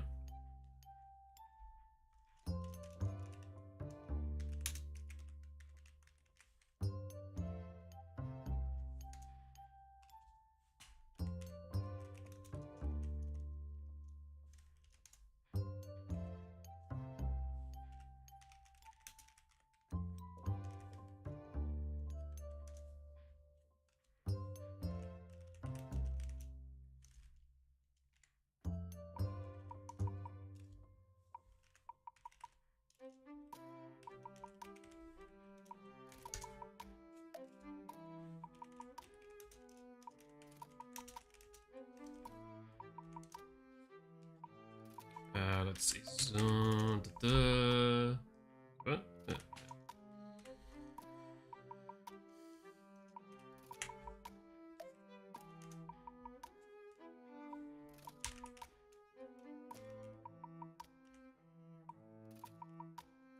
Wait, I'm missing an O.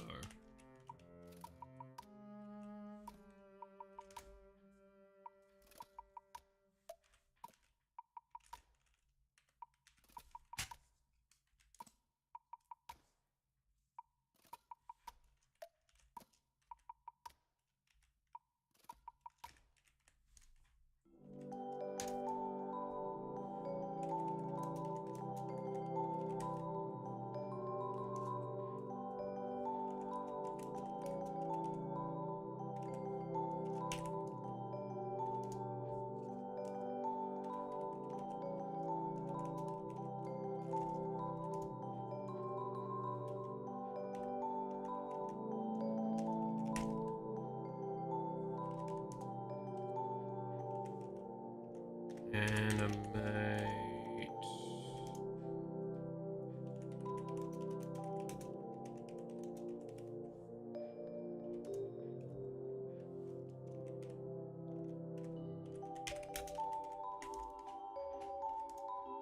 Cool. There we go. There's all those ones. That's a lot of sorceries for a deck that's wanting to be on the board. That's a concern. That is a genuine concern.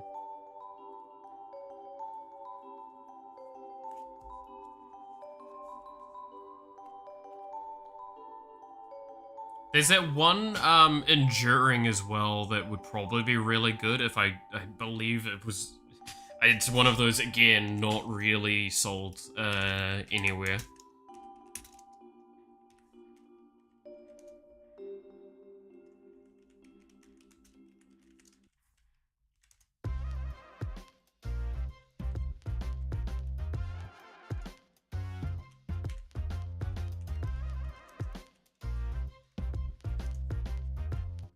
Trying to remember. Search on green and black elves.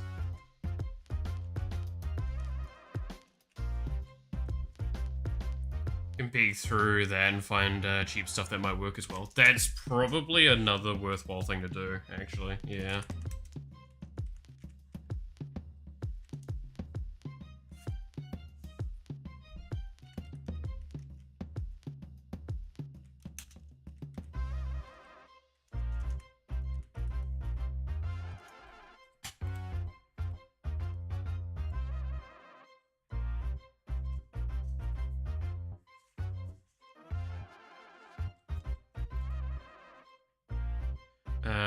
Syntax and elf and in paper. Okay, I'll copy that in a second once I've finished going through these.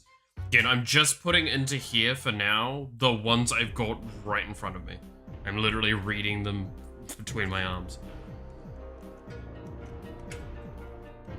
So we have a reference point.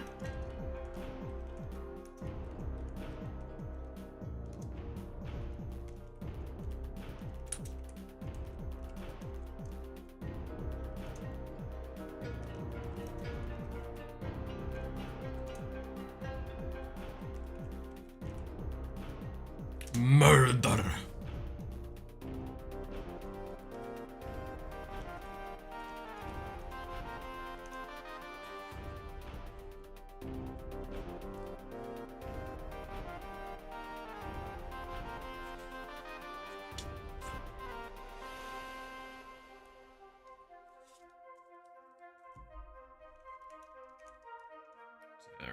Twilight. Profit.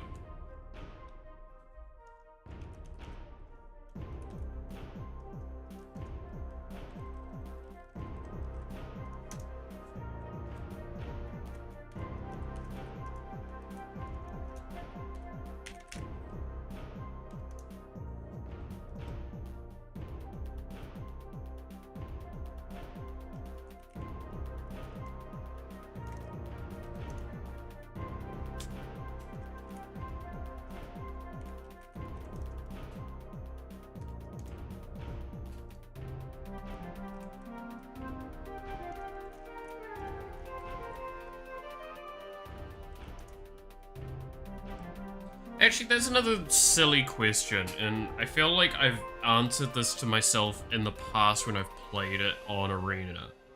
But if, like, Vengeful Blood Witch is on your board and you get board wiped, it only is the Vengeful that procs on himself, right? And it doesn't proc for the rest of your stuff that dies? Because it needs to view the deaths, it needs to not be dying at that same time.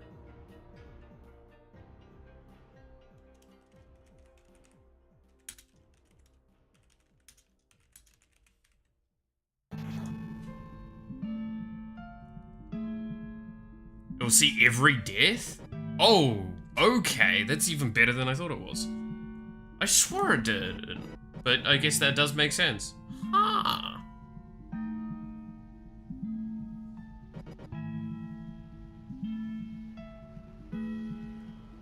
So it sees everything that dies along with it. So if it's a board wipe that's not an exile, then it's a very dangerous thing to do because we're gonna have a big wide board, right?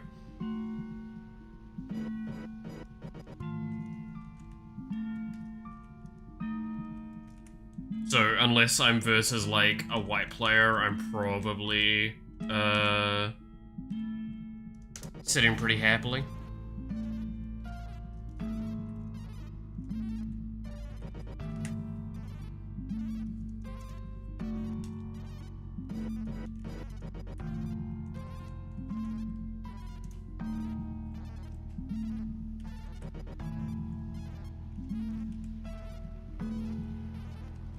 I think Massacre Worm's one that probably could go. I don't think it's that beneficial nor impactful for this deck. I mean, to be fair, I stand by, this is a card that I'm only putting in because it's good. And that is not the version. I hate that it always automatically goes to the fucking like $200 version. I think it's this version. Yeah, that's the version you get. Yeah, Gix is only in here because I just randomly have it. Did you buy the beginner or start collection? It is the bundle. The bundle is what I bought. I bought the bundle box. I have the dice that it came with and stuff like that.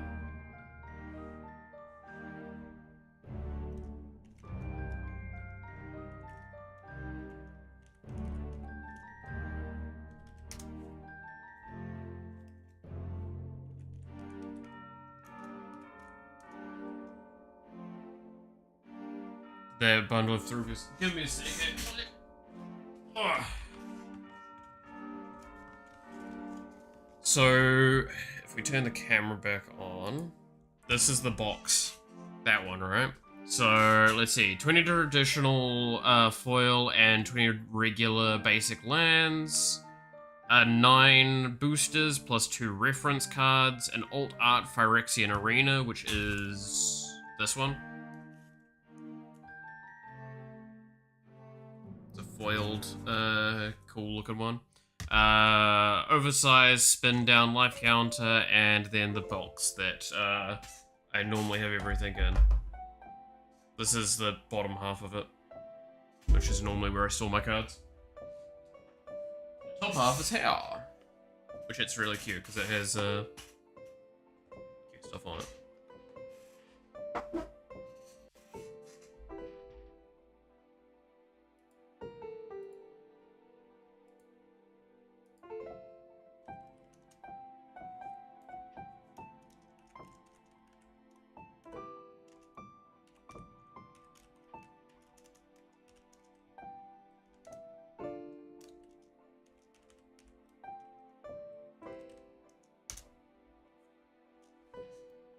you get the opportunity to, the beginner box is a good first collection too. I can't remember, if I recall correctly, that one's like a little expensive.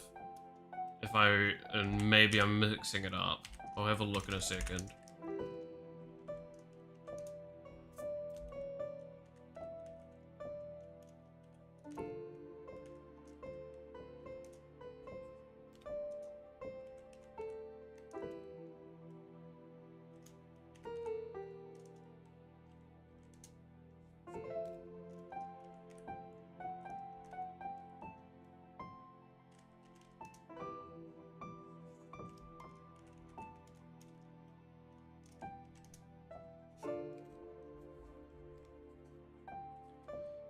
It is a little pricier. Yeah. I'll have a look, like I said. And now we've got our enchantments and our lands. That's all we've got left that we need to toss through.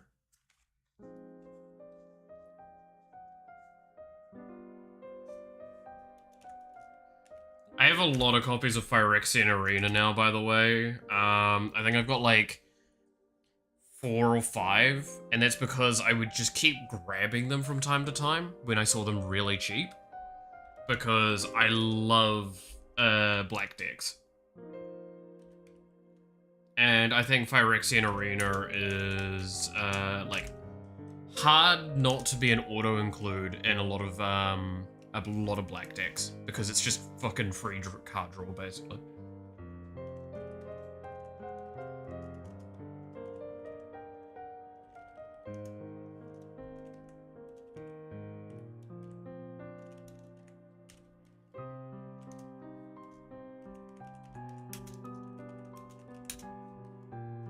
It's free card draw, yeah. It's like, what, lose 1 health? Oh no.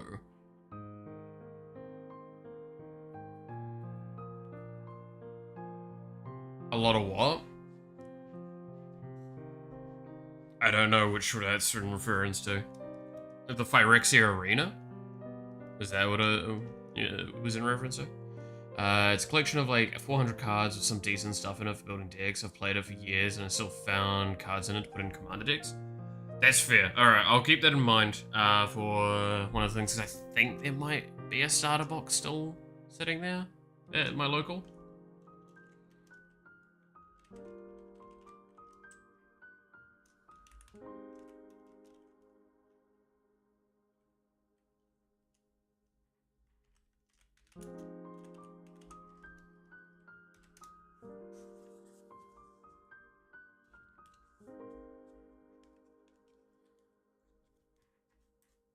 It's also available online. Yeah, that is always a core thing. Alright, so not really... We'll just make sure we put in Swamp and Forest. And we'll edit the numbers when necessary. Bojuka... Bog...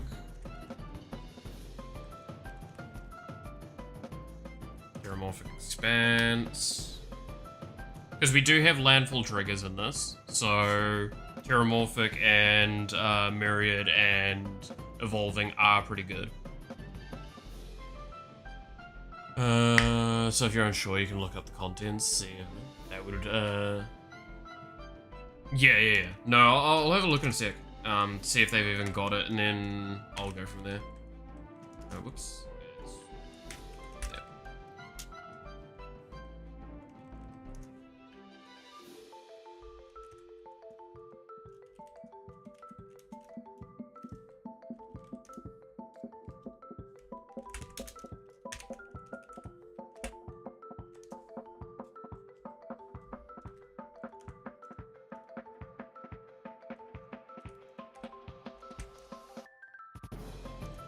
Landscape, and then Command Tower. Okay, we are actually sitting at the point with this already where, like, the lands could pretty much nearly fill out the rest of this. Oh, Jungle Hollow as well.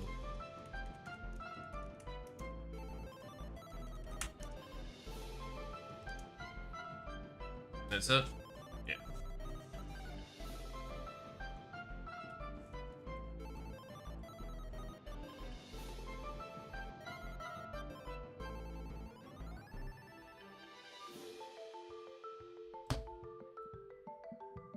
How many cards are we at now? So currently this is 76, and that's what's in front of us, not including forest and swamp numbers accordingly. So we're only at 10 land. So we'd pretty much be done with what we've got here. So now we can curate through our lists of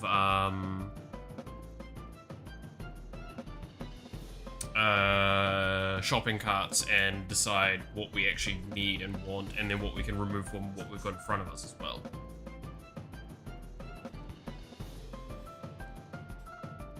That's the cool part of all of this, right? Is that we actually now can reduce the cost of the shop carts, because I'm pretty sure we don't have thing. Do I have village roads? I do not on any of the lists currently, I don't think. I have to be careful. I'm just going to turn the camera back on while I'm looking at the carts, because one of them actually shows my address for some fucking unknown reason. It's a sack outlet that draws cards. Yeah, it's because it's... I feel like I remember that it's...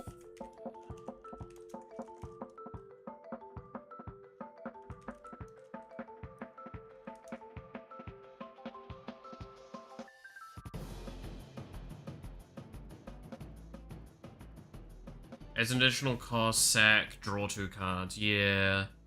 I don't think I have it, but I think the local store might have it. Let's see. Actually, didn't we already search for it earlier? No, I don't think we did. I think it was another one, because it was vampiric thing and then all that. There's the Japanese fucking foil etched one for $7. What have you got for me, Master, instead?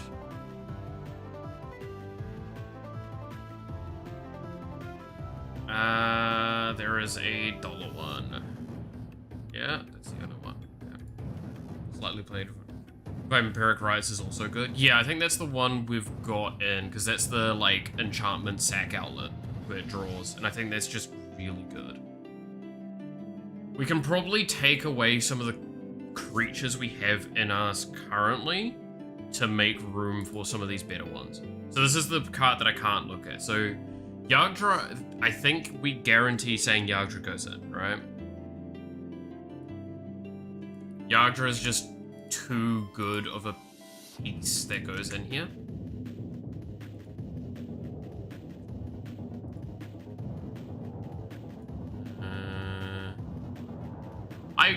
I hate that I can't see what the bloody cards are in this car.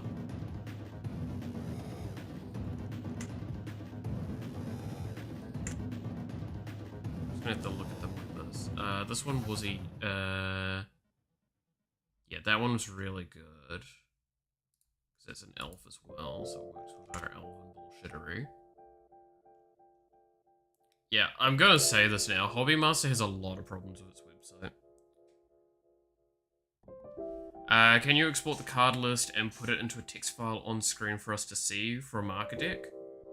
I can in a second. I'm just like going through and adding in what we've got here. So we can like kind of play around with stuff. Because that was part of the infinite combo idea. Okay, so extras. Export text. Let's primary category headers. Copy.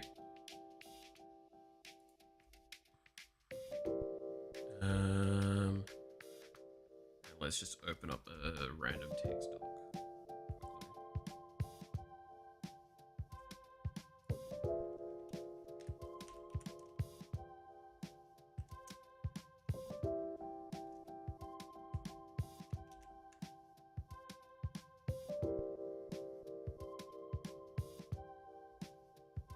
That's not how I want it to come out.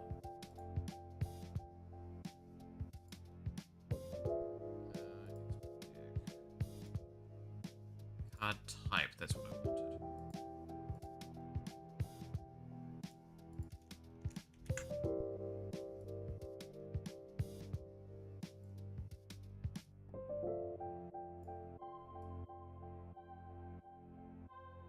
Give me a second for this.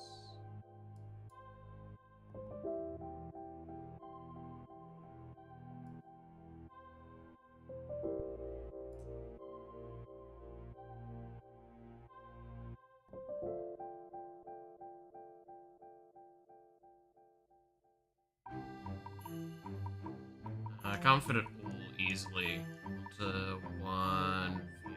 That's the problem. Just the way it is. It's like, that's the size of what I'd have to basically have it if we had it scrolled.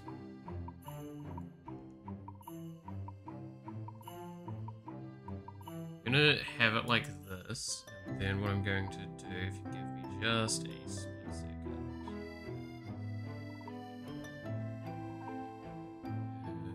is add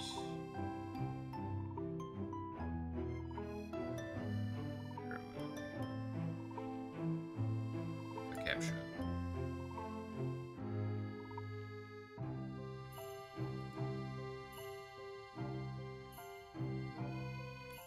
Set to public. I think it actually is set to public.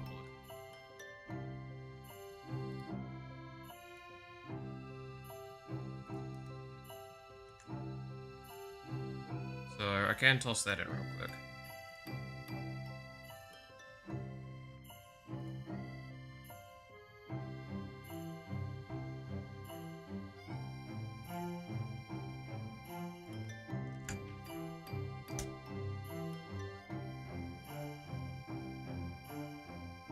There we go.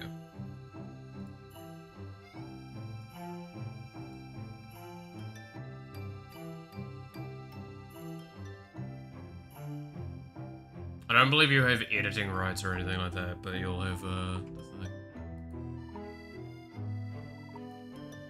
But yeah, so Clock of Omens was one of the infinite combo pieces we had for one of the combos.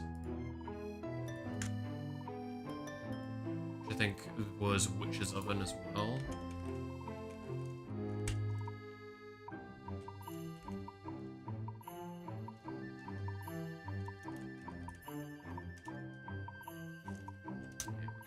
There we go. Oh, I needed a bit more to drink, good lord. Throat.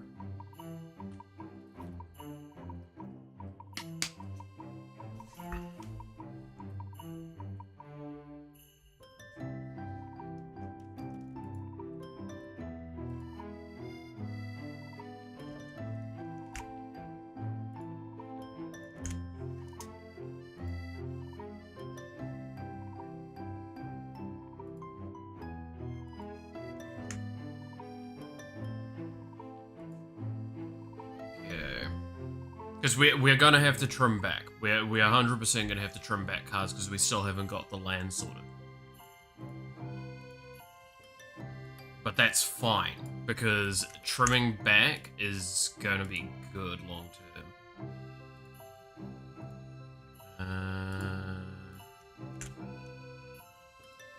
Do we want Greta in this still? Like, it's good. It works with the food play. But the problem is that, like, it might just not synergize enough. It synergizes specifically with the food. We kind of want to synergize with both mana and food and elves. So, like, one of the... Okay, it sounds really weird. We probably want it to synergize with 2 things out of the 3, right? And it synergizes with the food specifically. Arguably, some of the vampires don't as well, which is probably why some of them might need to be pulled. I think you might want to cut the life gain stuff. And we can keep some of it as just a potential win con top end. But I do agree that, like, we probably overshot with the vamps.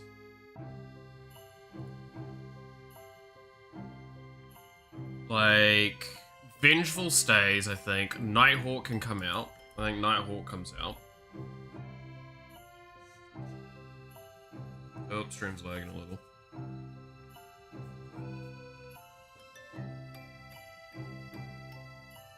Let's see. So Nighthawk definitely comes out. Because, like, the thing is, we kind of want most of those for the on-death pings. Twilight Prophet I like because it's a card draw. That also potentially does a nuke. And it's a very easy condition to beat. Blight Priest can go. The Marauding Blight Priest. When you gain life, each opponent loses 1 life. That's, like, the thing is, that synergizes so well with the food. Because it's getting popped all the time. I'm not saying you're wrong, I'm just like, that's the problem with it. It's like, it's... That Clock of Omen. So Clock of Omen creates an infinite combo. With Witch's Oven and Cat Familiar. Or Cauldron Familiar. It creates a perfect infinite combo.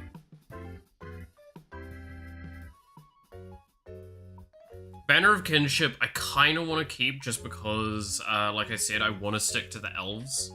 That's why I think it's cutting vampires is definitely the priority. And pulling out some of the other cards that just kind of are fringe benefits. Like, that's why I say Burnished Heart could probably come out quite easily. The stuff that procs off you sacrificing food is more consistent with deck overall. You got a point, actually. I will agree with that. So we'll take out Blight Priest and put in maybe Greta again. For that argument.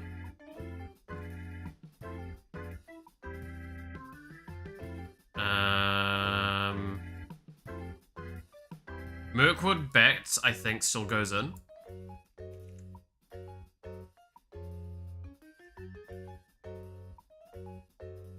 Because Mirkwood Bats is still just Mirkwood Bats, and Mirkwood Bats does Mirkwood Bats thing. Whenever you create or sacrifice a token, each opponent loses 1 life. Like, that's just... That's kind of rough. Still, for the enemy.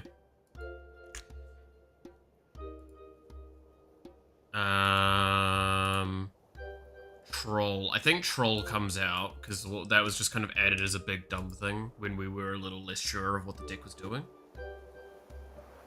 Entish Restoration. Do we think Entish Restoration's worthwhile adding still?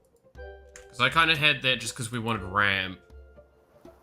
Because that's sack a land, search for more. If I have power, more, search for 2 lands.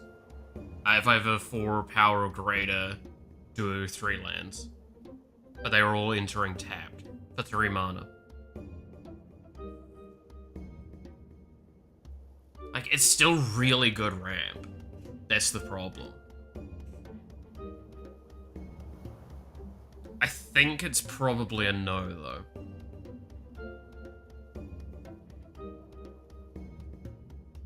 At least a no for now, maybe. We can come back to it. At 4 or greater? Well, that's the thing. That's why I kind of want to stick with the elves bullshit, because we do actually have a lot of elves that sit either at 1 or at 3, and we can pull up, like, power very easily with stuff like Banner. We don't have many Anthem effects, admittedly, but yeah, so I think we say no to it, at least for now. Peregrine Took, we definitely keep. Because that was, whenever you make tokens, make that many tokens plus a food token. And then sack 3 food for a, draw a card. Right, if I'm remembering it correctly. Let's see. If 1 or more tokens would be created under your control, those tokens plus an additional food are created instead. Sacrifice food, 3 food. It should be cheap. Yeah, it is, it's 50 cents. So yeah, adding its, like, cost, real cost, definitely worth it.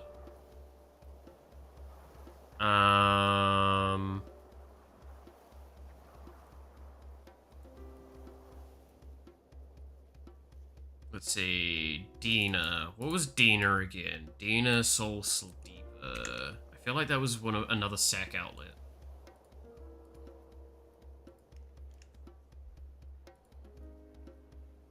Same might be true with Grook's Uprising.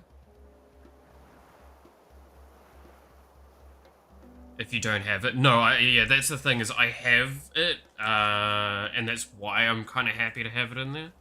Because I got the... Where is it? Where is the pile? Is it in the... I'm pretty sure it was in this pile. No, it's not. Where is my artifacts pile? It's basically one of the few different colored things. Here it is. That one. Like, I opened that out of a pack the other day, and I'm like, that's just cool. That Banner of Kinship's nice. But yeah, but Patchwork Banner would be nice to have. Patchwork Banner would work, but we don't have Patchwork Banner. So, we'll say no to you. Yeah, Patchwork Banner's really good. I don't have that. And that one's not in New Zealand, unless the new one's turned up. Anyway, Dina Soul Steeper. When you gain life, each opponent loses 1 life, so that's basically Marauding Blight Princess, but it's sack orientated.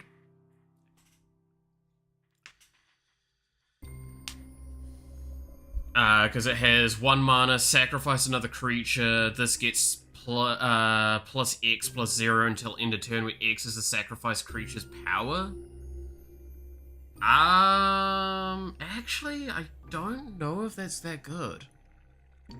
Well, it would be a great replacement for the Marauding Blight Priest. The problem is it's a Dryad Druid as well, so it's not an elf. Which, if it was an elf, that would have been perfect, but I think that's a no, actually.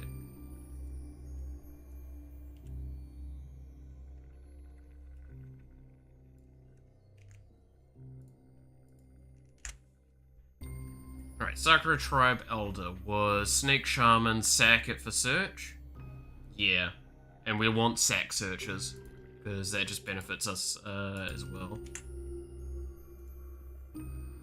That's all. No, it's all good. It's all good. It's all good though. Alright. Russia Cultivator was another one of the sack search ones. That was 3 mana, tap sack, search for basic. Put it onto the battlefield tab. Is that like okay? That is 4 mana for a tutor. A basic land tutor. Is that too much? As much as like the sack synergize as well. Is that potentially too much?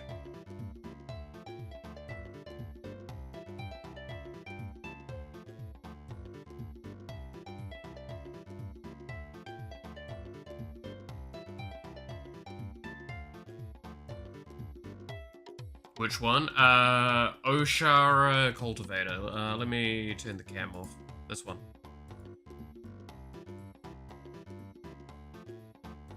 So it's 1 mana to come down, and then it's 1 green and 2 to tap, to sack it, and then search for basic land. While I agree with, like, when we were going for the sentiment of putting it in, the sacrifice synergy is still good, but that's 4 mana total for a land cycle out. And a sack effect.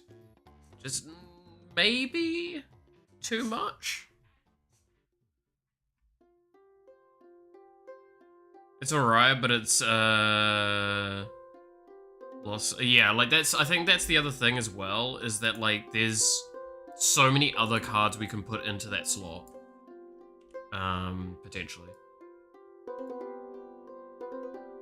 4 mana, 2 turns. That's the other point to be made as well, is that it is 2 turns that you're doing it.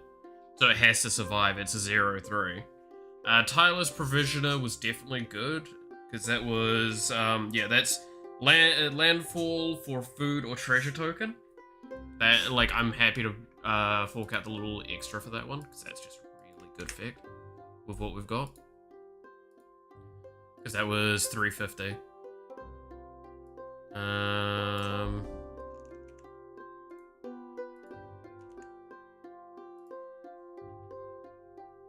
Yeah. Village Rites was draw 2 cards for a sack as well. which I think, yeah, we all agreed was pretty good.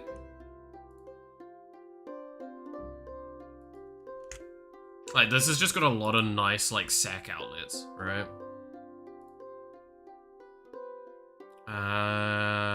Shaman of the Pack. The other ones here don't count for this because they're for my other deck that I was looking at. So, I'm not gonna bother looking. Alright, Shaman of the Pack. Whenever enters the battlefield, target opponent loses life equal to the number of elves you control. We are going to have a lot of bullshit for that one.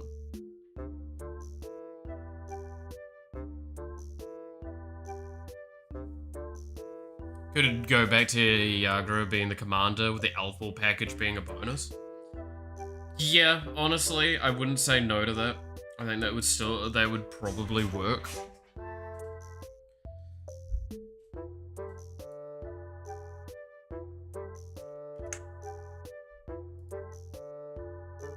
Because originally I think it was a Squirrels package I was putting it under.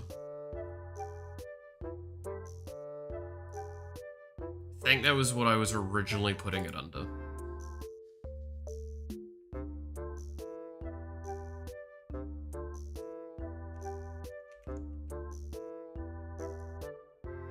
Which is why, like, I couldn't make the deck, because all of the best Squirrel stuff was tied to the bloody Bloomburrow Commander stuff.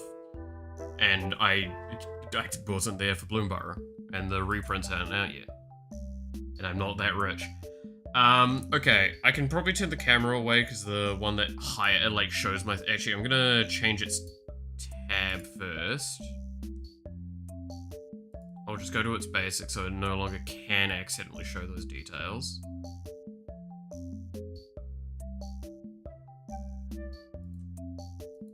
And then we'll come back here. Alright, so this was another one that we had. When this or another black creature enters the battlefield under your control, each opponent loses 1 life and I gain 1, and then I can sack a black creature to draw a card.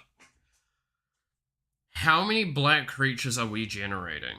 Most of the elves we're generating are greens, so that's probably less effective.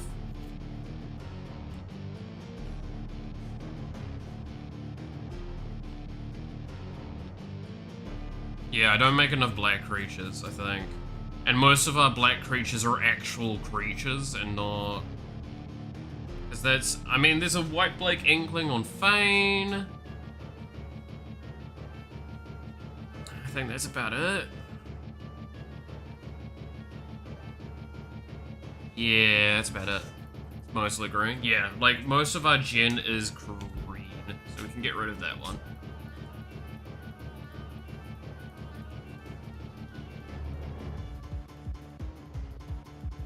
Generous int.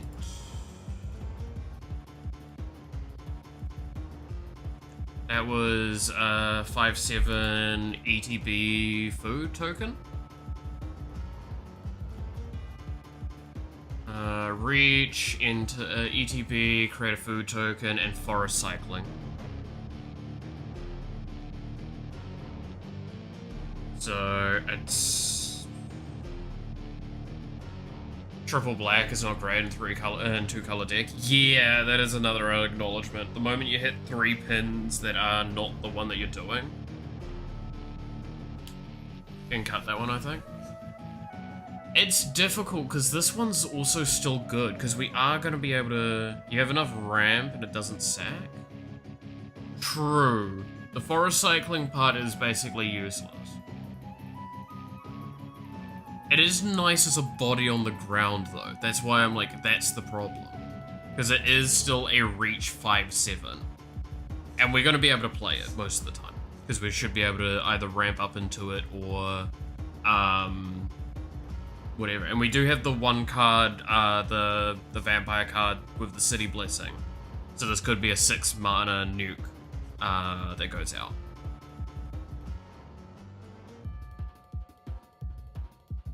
So that's why it's like, I think it's a no, but it's still like a definite like question mark no.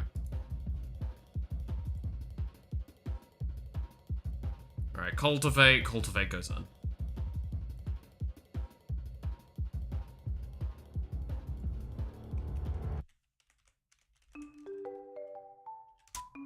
If I can get cultivate in there.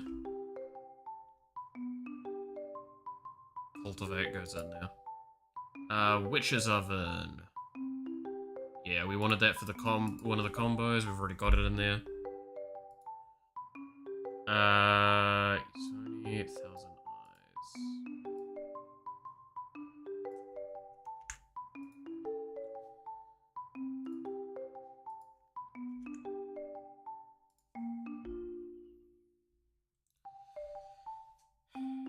eyes. Alright, so that is a 6 mana. It's kind of rough, but it is an Elf Shaman. When enters the battlefield, create insect creatures for each creature card in your graveyard. Sacrifice another creature, you gain 1 life and draw a card. That is why I wanted it, because it is a 2 mana sack outlet for a draw as well.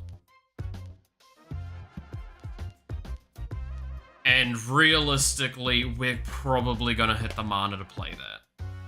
Like, I think that's a good one, especially with the Elf Ball concept that we've got going here. As well as it's cheap, like it's actually cheap, real life. Tenacious Underdog. What one was it? That was a free sack outlet one, right? I think that was the idea of putting that one in, because it was an easy sack. 1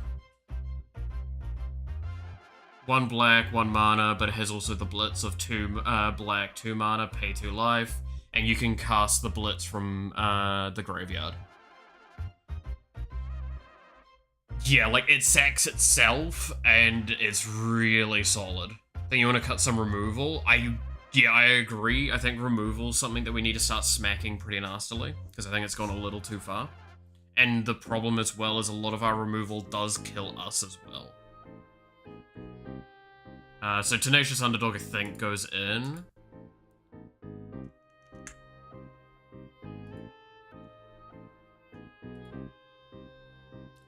Ignore those 3, because those 3 are from my other deck. So yeah, there we go. So that was all that we could find the cards for. So we're at 89 without having our swamps and forests increased in thing. So we do need to probably... What is our distribution? It's definitely going to be green heavy, right? No, it's black heavy. Oh, I guess because of the vampires here.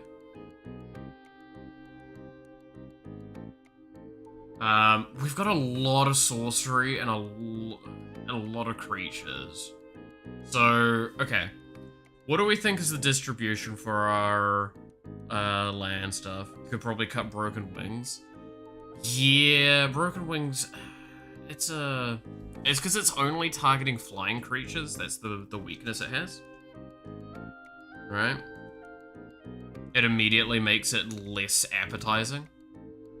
But it does give artifact and enchantment removal, which I don't think we have very much of. We only have really creature removal. So there's an argument to be made Murder should probably come out, actually.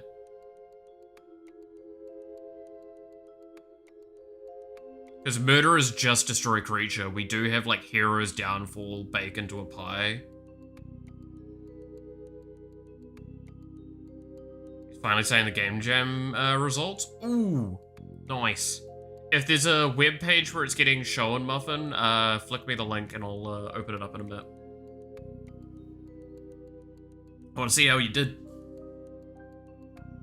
Yeah, I think Murder comes out.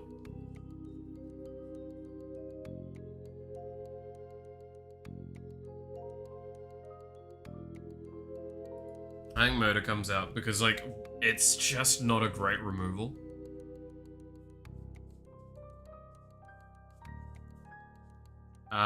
There is a lot of cards that can come out of the creature pile. Keep that in mind, because there's a lot of in there that I think are bad. Okay, so Murder comes out. There's an Elf Tutor that should be cheap. Something Harbinger. Okay, we'll have a Squizzy, shall we? Elvish Harbinger. It's a little pricey, but not that thing. Let's have a look-see here. Elvish...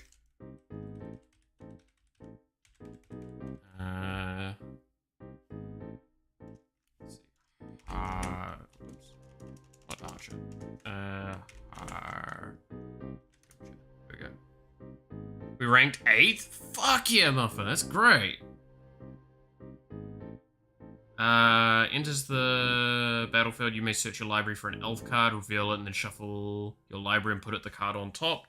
Tap for 1 mana of any color for your mana pool. It's actually probably not bad. It's a tutor and a mana dork.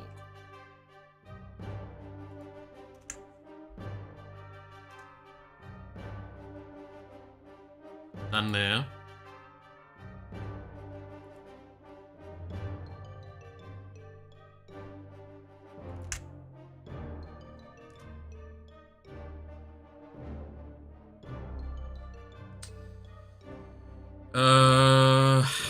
Cheapest is the 640. Yeah, 640 is fine.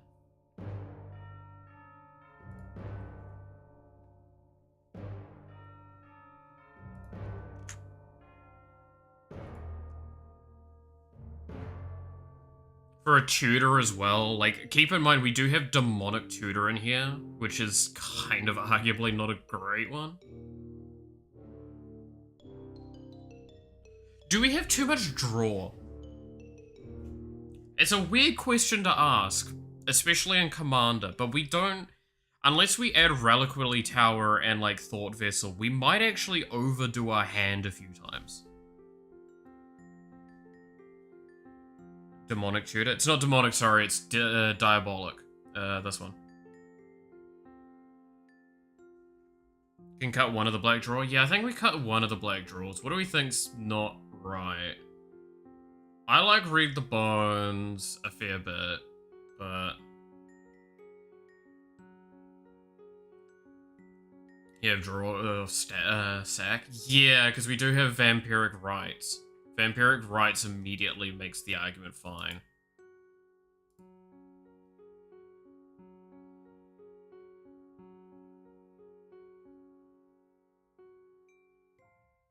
Did we find a copy of that? I'm just going to quickly pull up the camera so I can hide my thing again, so I can look at the cart.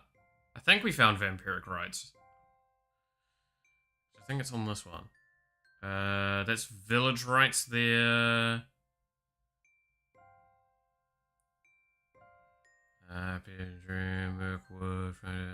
Vampiric Rites, yep. We did find Vampiric Rites on this one. So I don't think we're adding anything that we didn't find.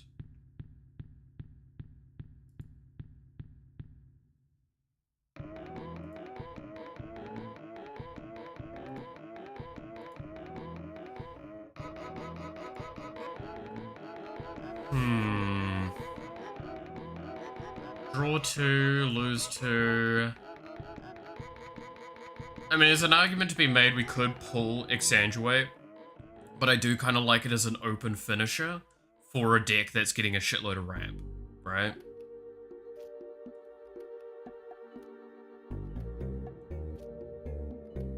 Yeah, Night Whisper, Read the Bones. Read the Bones might be not great.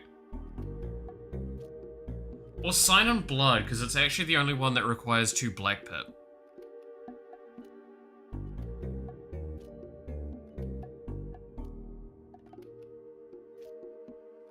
That's the thing, is all of the black draw, this is the only one that requires 2 Black Pip.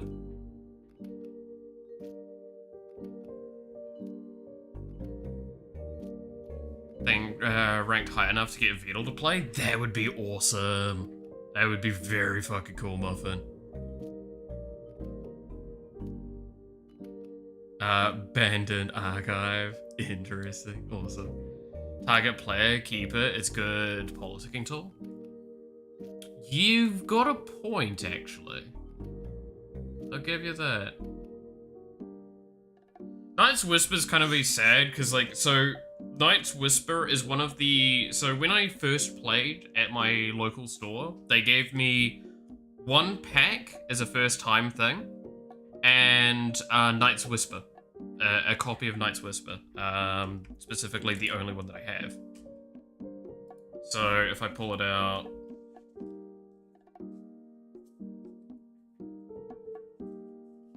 Because like I've said, I'm not a huge fan of retro frames, personally. I've got nothing against them, it's just like, if I had a preference, I wouldn't go for it. But that's the copy, there. It's one of those things of like, it's, there's 2 cards, well, okay. There's 3 cards I got that are like my special kind of, not per se good, but like cards that are close to my chest. That's one of them. Gix is technically another one, but this is the other one that I care a lot about. Here, which is Nashi Searcher in the Dark. And that's why, like, it's currently, it was either going to be a commander or it's going to be an important card in one of my decks. At the moment, it's in that Mirko deck that I was talking about, that I will, at some point, actually make it. I'll be back to let you know if/when he plays. Yeah, sweet as muffin. Hope that goes well. Feel free to flick me messages telling me how excited you are. That's totally valid. I think that's that aspect that, like, I'm still very early on, so I can actually happily do non-optimal for making myself feel better cards. But yeah, I think we'll take Village Rites out then. Which one was Village Rites in? Was it in this one or was it in the other one? It was in the other one. Okay, I need to hide screen again quickly, because again, the shopping cart only allows you to look at everything at once, and on this side here is, on one of the sides here is all my stuff. So I'm not showing my address and full name, sorry. Really annoying. Unless I'm actually playing a 60 card format, I always run suboptimal. I mean, that's the thing that I've learned a lot from the people I've talked to as well. Is that, like, everyone that actually really cares about the game, in my eyes, when it comes to Commander, they don't run optimal. They very rarely run optimal. And that's not to say they can't run optimal, it's because they just don't want to anymore.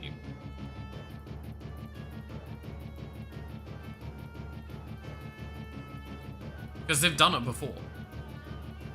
Oh, you want me to run a good deck? I can do that, but I would prefer to run a deck that's fun.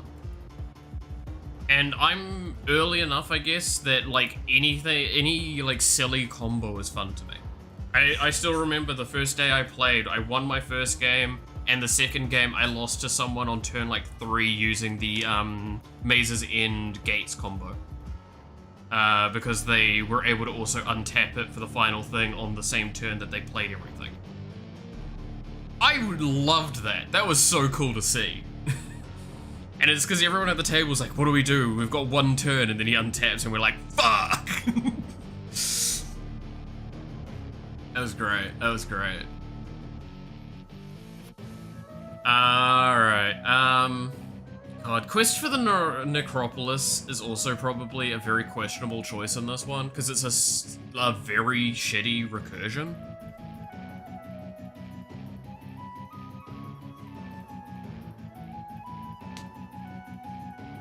But it does, especially with our deck with the landfall, it does get procced very quickly.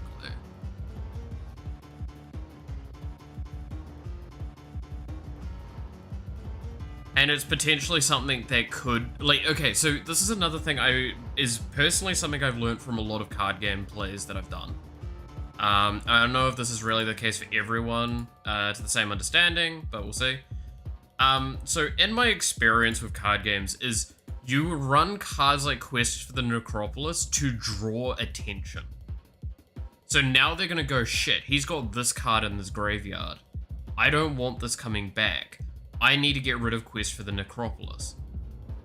That's not bad to me, because that card is long enough sitting there, but very quick enough to ramp it if we need it to, that we can just, like, use it if we must, and have it as an aggro draw if we don't.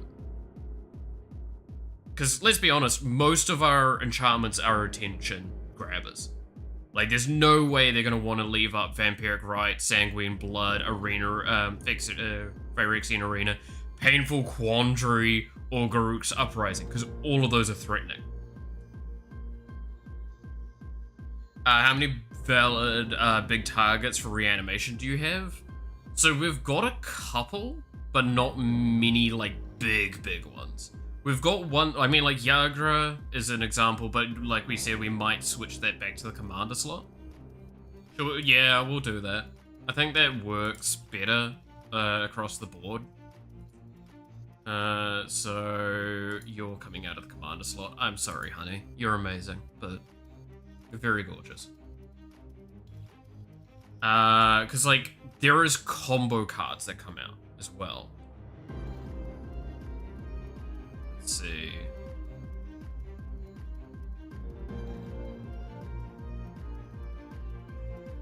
In terms of big bodies, though, do we have really... I don't think Mossborn should be in here. You can reanimate from other graveyards, that is true. Like, Zombify is arguably the worst one of those, because that's from my graveyard to battlefield for 4 mana on sorcery speed. Yeah, I think we get rid of Mossborn Hydra. I just don't see it being good. Like, it is a win con if they leave it alone. It draws attention, and while it makes that same argument the quest did, is it gonna really do enough? When we could commit more to, like, an elf ball, and do stuff with that. Like, it feels very out of place. I think I only have it in there because, like, we had some landfall and we needed to fill out the cards.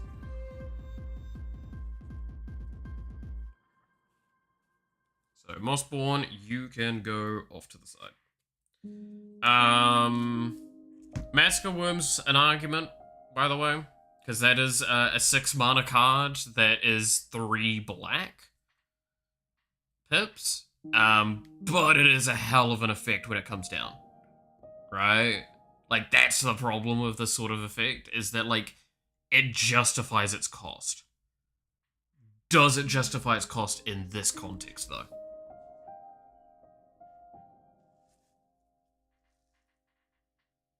Only works if a threat is a threat if you can put multiple lands a turn. We kinda don't have anything like that enchantment where I can play an additional land. Like, we have loot, and I'm gonna keep loot.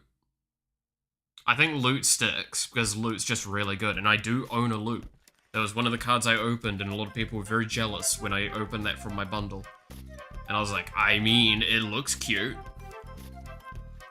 It was before I understood enough of I didn't understand landfall. Like, that should give you an idea.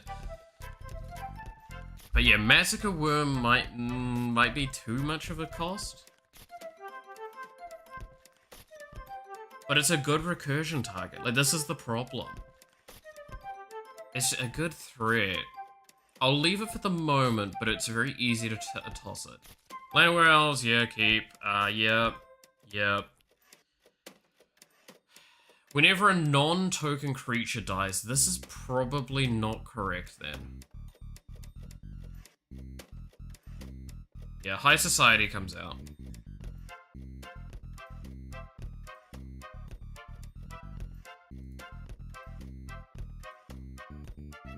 Gritter, good food synergy, yeah.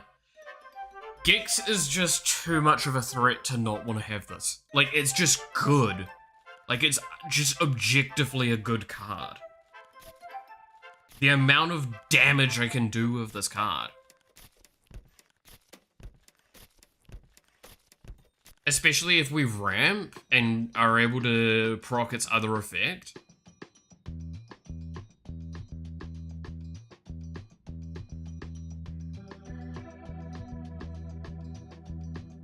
Like, Gix is just too good.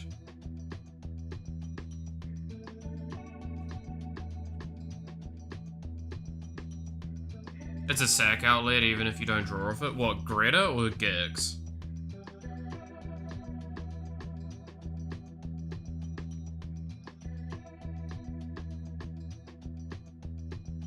Keep keep Gexing. Yeah, Gex is great. Greta, I think, is just correct, objectively, because, yeah. It's 1 mana sack, 2 mana sack. It's great. It's a good sack outlet, especially if we have Yagdra down.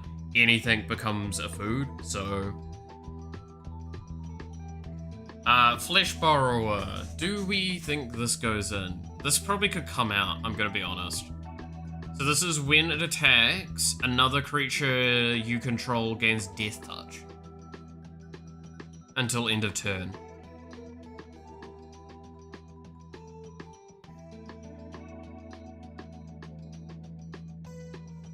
Oh, the High Society Hunter? Yeah, that is true. Whenever a creature attacks, you may sacrifice another creature. If you do, put a 1/1 counter on this creature. Yeah, actually, I will agree that, like, even if you don't draw, it justifies it. I think Flesh Burrower comes out of it, though, because I just don't think it's a good thing for anything. Even though, like, the Death Touch sounds nice, I just don't think it offers enough.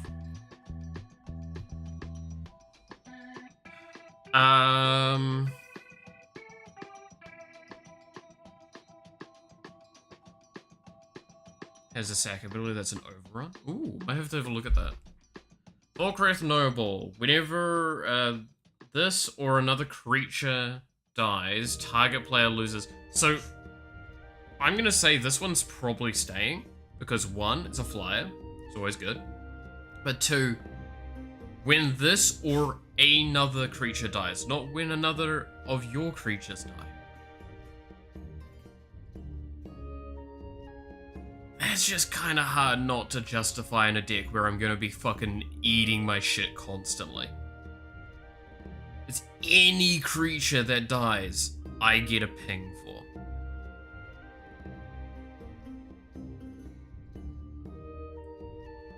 Knights of Sweet Revenge. A knight. That one. Yeah, it says yeah. ETB, create a food. Foods you control have tap for 1 green. Sacrifice. Alright, sacrifice the enchantment. Creatures you control get +X/+X, where X is the number of foods you control. That could just be an end game, yeah. That sounds insanely good. See if we can find it at one of the stores first before we make a final answer. Not here.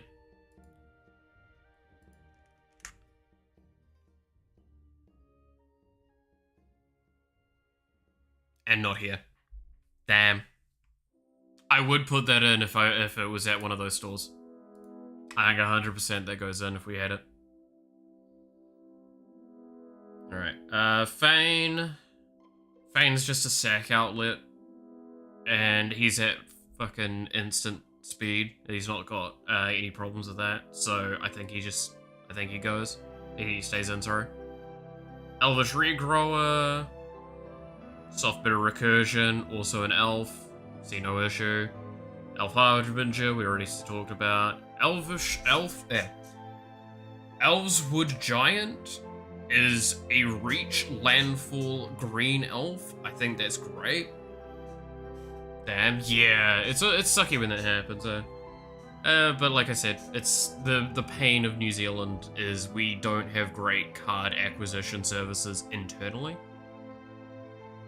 Dwyn is still an anthem for elves, and also the attack effect is insane. Keep an eye out in your store, maybe one of the other players can trade you. It's just an uncommon. True. I have traded with a couple of them a few times, so it's not obscene to think so. I mean, Cauldron Familiar technically was a trade, how I got that one. Dwyn's Elite, again, just, it's an ETB, create an elf token. If I have another elf, I see no reason why we shouldn't have that in there with the elf ball concept. Defiant Bloodlord, this is one that we can probably cut.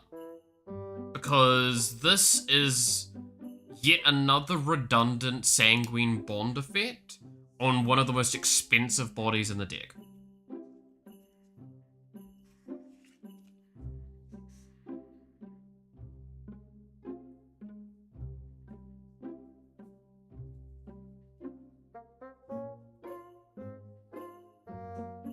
So I think that comes out.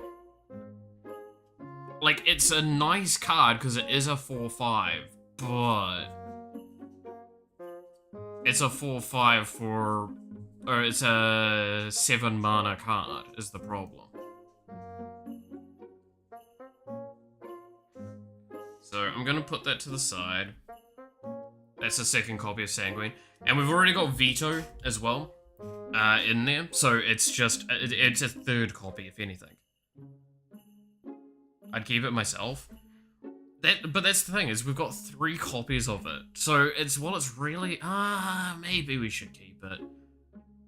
We'll probably be able to get to the mana for it, especially with the ramp. Because yeah, remember, we do have Veto Thorn of Dusk. Yeah, that's a good point. It is actually a big body as well, so it's a good target for, like, Zombify. Yeah, no, I'll agree with that then. Yeah, it keeps then. Clifftop Lookout is just another ETB, get a land, right?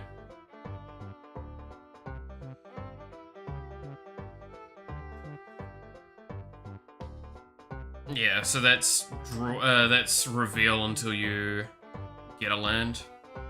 I don't see a reason why we don't go with that still. Just more land drop. Because that's not like, yeah, that's a non-play land, which is always nice. Cauldron Familiar, part of the infinite combos we have. Burnished Heart, do we think we need Burnished Heart anymore? Serious kind of talk on that. It is 2 basic land thing.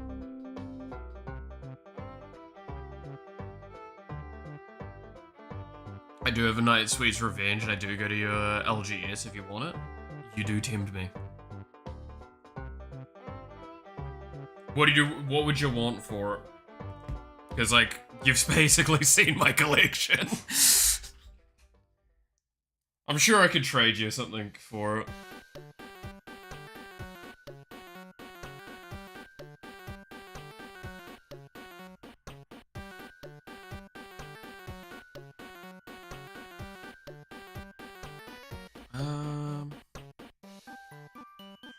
Kill one of the ramp sources. The sack is too good. True.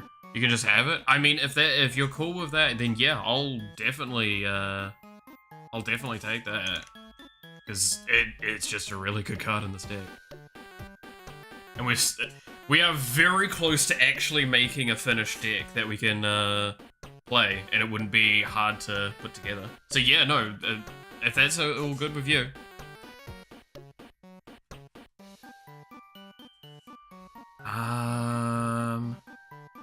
Okay, so what? So we want to probably... What do we want to hit now? So we probably look at our sorceries a little bit. So we think that do we think there's enough board clear, and do we think that we might need to hit the rat? We could pull the Cultivate, but Cultivate's so good. Even though I don't own it, I have to buy it. It is such a good ramp spell, because it gives you mana curve. If you don't have a land in hand, that gives you a land in hand while also putting one to the battlefield. Which is just clean. You need 36, 37 lands. Yeah, so we're pretty much at a point where we do need to start putting the things in. So, how many forests do we think? I'm just gonna put in 10 forest, 10 swamp for the moment. But I think we're gonna probably need more than that. You're gonna definitely need more swamps according to the distribution chart here. Which makes a lot of sense. We do have real heavy black costs. Luckily enough, we're basic land pulling mostly. So having a bunch of swamps seems good. I don't have many of the mergers outside of Jungle Hollow, which kind of sucks. Do I have a spare... Do I have any other, like, potential lands that could go into this list? Like, exotic. You need slightly more swamps? Yeah, like, I definitely need a higher quantity of swamps. Do I have any other things? I do have the thrivings. So thriving grove, thriving half, thriving island, thriving moor, and thriving bluff. Do I just toss in the moor and the grove? Because that's, in case people might not know what those are, they enter, tap, and choose a color. And then you can tap for either the color or the base color or the color you chose. Which basically just means I'll choose the other one. Golgari Guildgate was in Foundations. I have not pulled it, no. Again, like, if I pull up the cam again.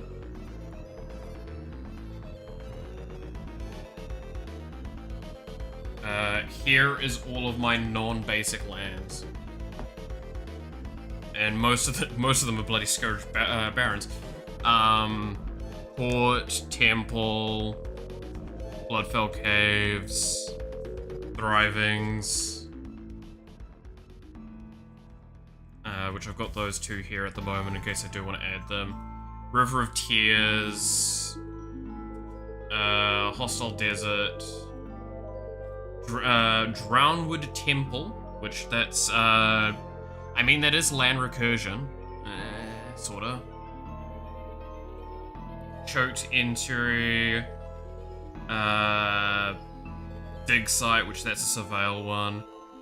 Rugged Highlands, Blossoming Sands, and then two Scourge Barons. So no, I didn't hit that one, sadly, and I don't think I've got any other lands anywhere. But I think the Thrivings probably should go in, just because it is a two-color deck, so it literally is just, I play the moor, I say green. I play the grove, I say black, right? The Thrivings? Yeah, I think the Thrivings definitely go in. Because it, like, again, because it is that, just the two colors.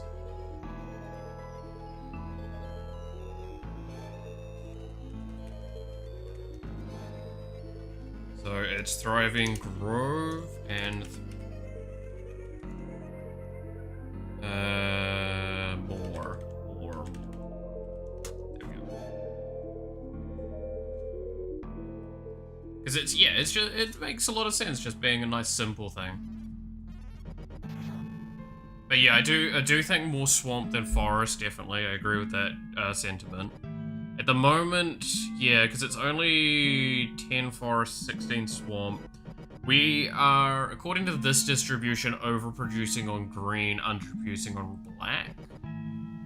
Underproducing on black. So we probably don't need to add more forests. We are sitting at 113 cards now. So we probably need to pull some stuff out to make room for... we are at 36 land. Okay, so we need to pull out 15 cards, or 13 cards though. So, that's mainly going to probably hit black cards as well. Which is good, because it means that we reduce the excess overhead on that as well. So, we generate a lot of health, so Toxic Deluge is still pretty good. Honestly, Waltz probably comes out. I just think that, like, while it's a decent card, I feel like in this it's just not going to reach as far as it needs to.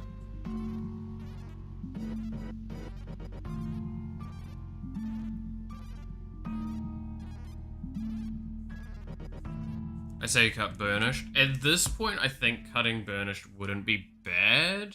I'm just trying to think, because again, it's like we have a lot of cards that we're going to have to cut. Wayfarer's Bauble could also probably come out. Same with Commander Sphere.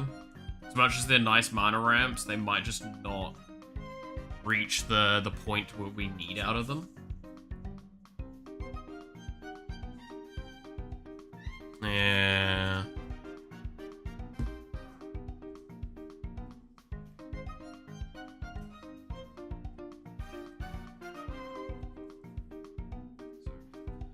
Solemn Simulacrum probably sticks though.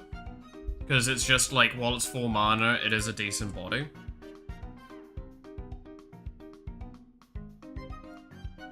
Because it also has the ETB and the sack effect, or the death effect.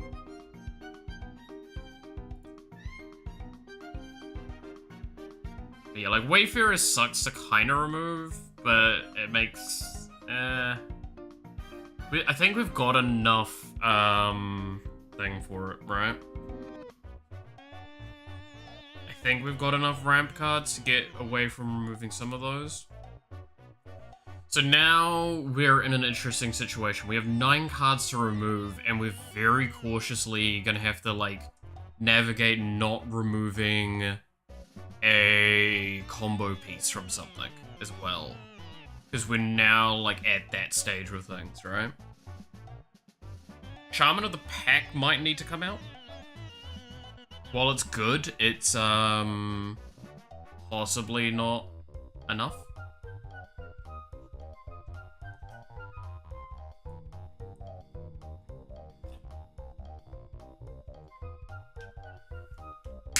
Because it is only an ETB.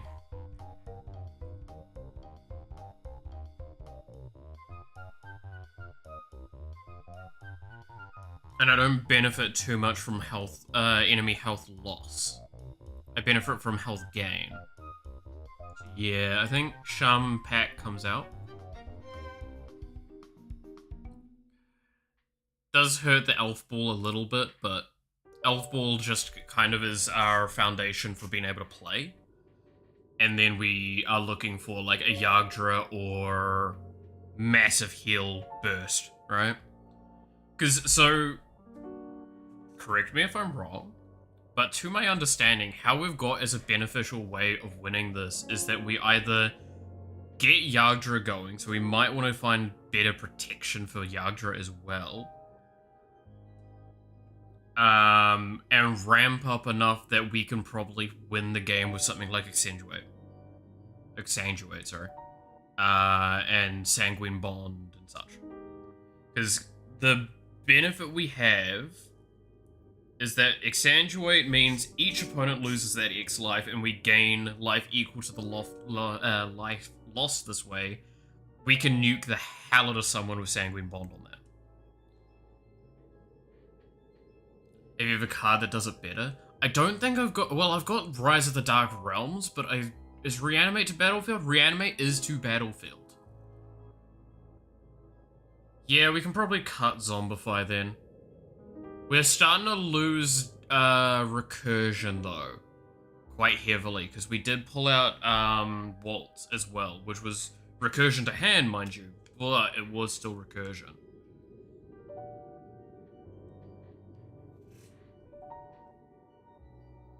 So that's the difficulty. Like, that's why I say, like, we're starting to get to the point where there's not easy answers to say goodbye to. Like, Snakeskin is one of my only safeties. And I can't cut that, even though it arguably isn't that great. Because, like, imagine that onto Yagdra on that one pivotal turn, right? It's just kind of too good there.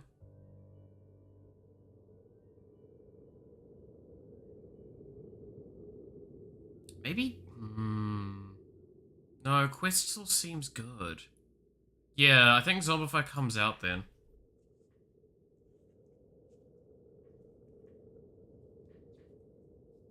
Okay, where's my Zombify? I'm actually, like, physically pulling these cards out and separating them and, like, putting ones to the side that I've, all that. Got a little pile of the cards that we've pulled out so far. It's kind of funny.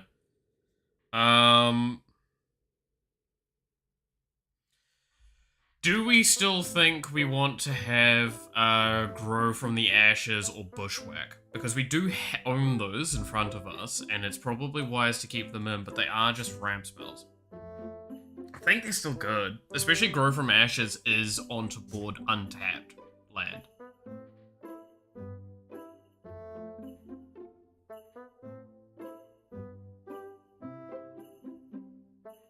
So what are we setting at again?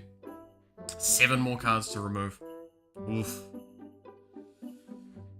Do I say goodbye to Grook's Uprising? The only reason I like this is that it's the trample effect and the ETB. But I think it's not enough to justify it anymore.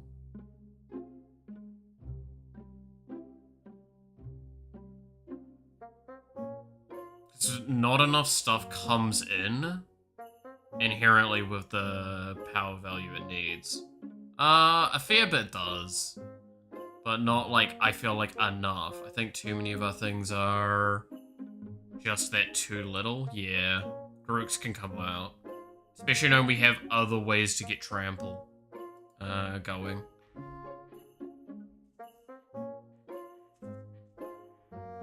Bushwhack is also removable. Yeah, it is a nice option, but I do not think it offers enough for its options.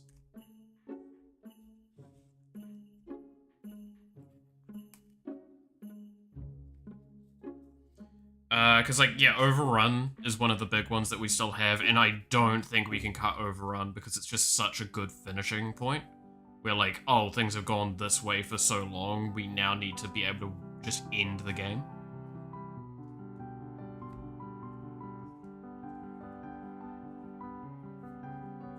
What the hell is my enchantments? There, Garroot's Uprising can come out.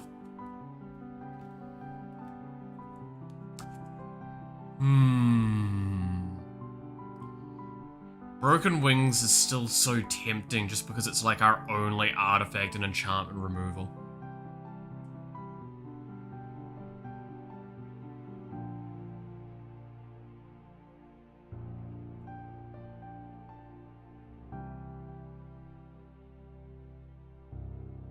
And, like, as much as Clock of Omens sounds nice to remove, it is an infinite combo.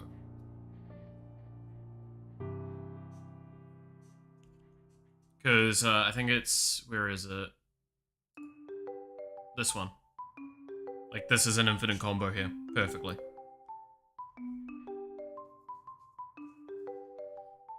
Specifically with these 3, but this enables it even better. So, that's the important part of that.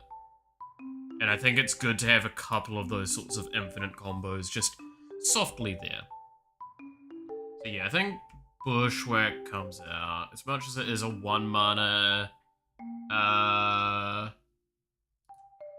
land to hand, but it is just land to hand.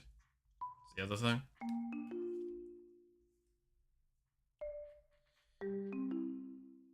You have a copy of your infinite always up. True. But that's under the assumption that the commander's down, right? You telling me if I put, like, one of the cards for that combo down, you're gonna, like, let that be there?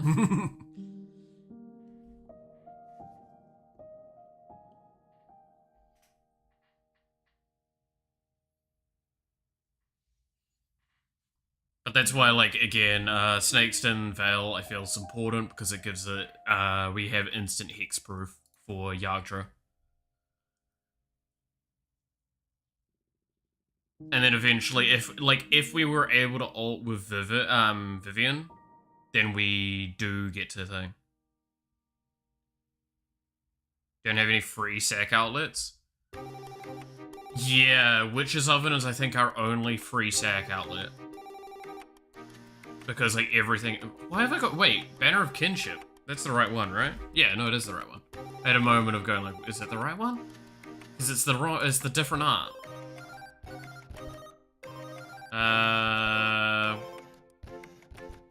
Do my brain better. Give me the right one. Thank you. Because I don't think we have a true free sack outlet, do we? Not technically. This is free sack outlet.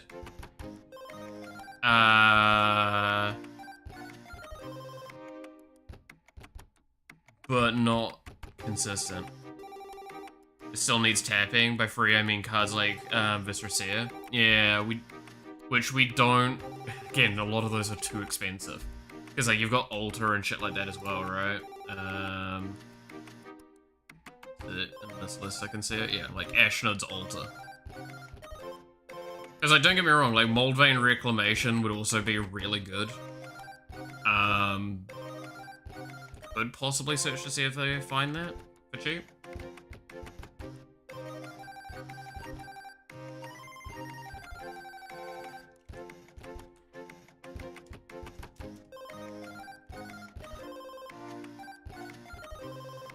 Did I misspell that? Or am I misremembering? Oh, Mold Irvine. Yeah.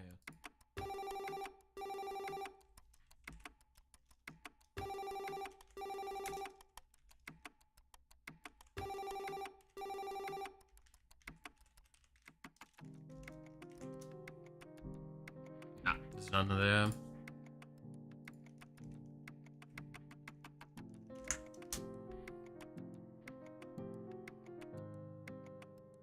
And none there. That's not surprising. It's a good card. Exile target artifact or enchantment. If the spell was kicked, exile target non-land permanent instead. I'm gonna keep Terror Asunder.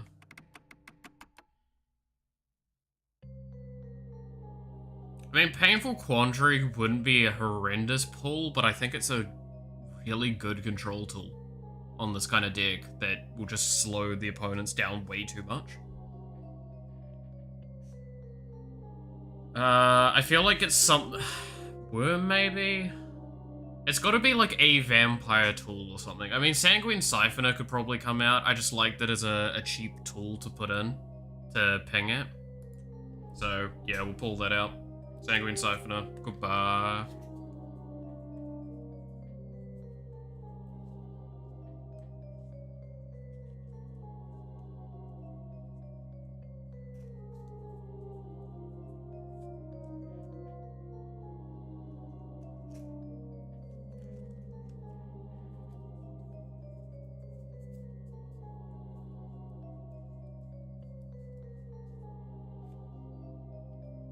Hey, Enoxy, how's it going? How's your day been? Maybe Titan Hunter to cut? Yeah. Titan Hunter wouldn't probably be the worst cut. It is a sack outlet, but it's only a 4 health sack outlet. So unless I've got Sanguine Bond down, it just kind of is a thing. I just woke up. Damn, your evening must have been fun. Yeah. Hunter can probably come out. And not be a travesty to say goodbye to it. Like, it's a sack outlet for 4 health. That's about it. Lots of Warframe last night. Fair. Sorry I couldn't join you, but like, I got back at like a little before 10. And I was completely shattered. And I was just getting some work done before I went to bed. Where are we at? 3 more cards. Oh boy. 3 more cards to pull out of this shit show that is a deck.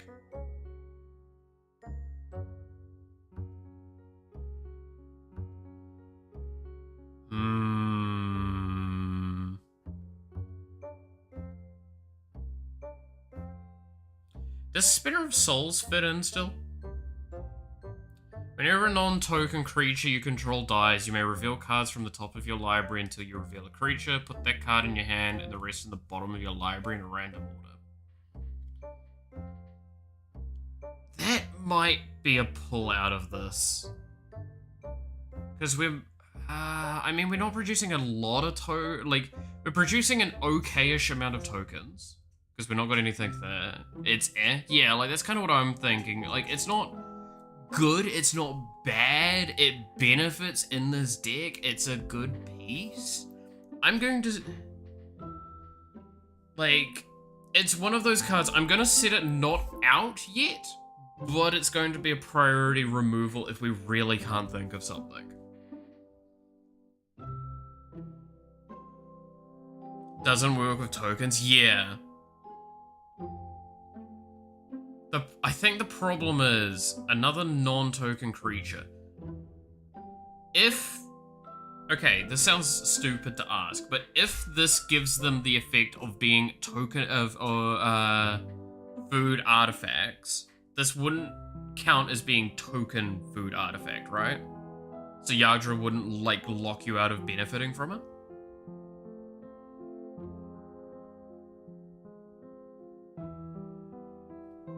Because if that's the case, then it is straight up a remove. But if that's not the case, then it's like, it's a hard one to go yes or no to.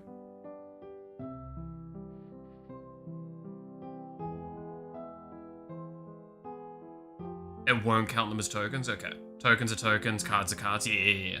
Double checking, because it's like, things. Spinner is a worse version of High Society Hunter. You do have a point. But High Society Hunter also has the active sack when I'm attacking, is the thing. Because that's sacrifice another creature, so it doesn't... While the draw itself cares about the being token, the sack doesn't. And that is a 1-1... Like, it's 1-1 counter on it, and it could potentially be drawn. That is only attacking. That's kind of the difficulty, right?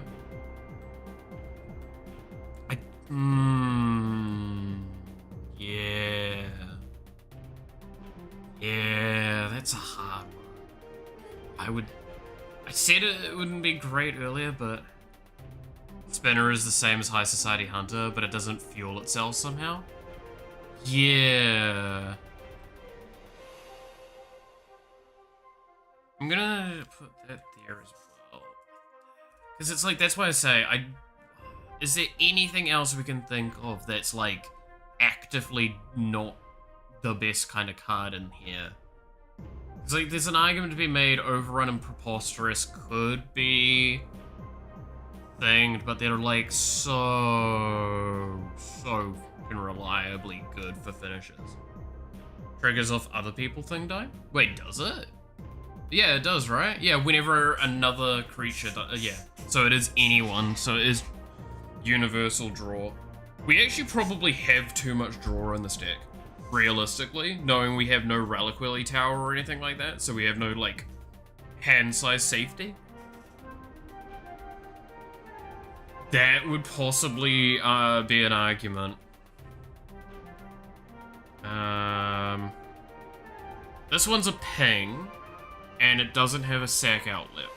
Do we say goodbye to Sir Conrad? I think it's fine.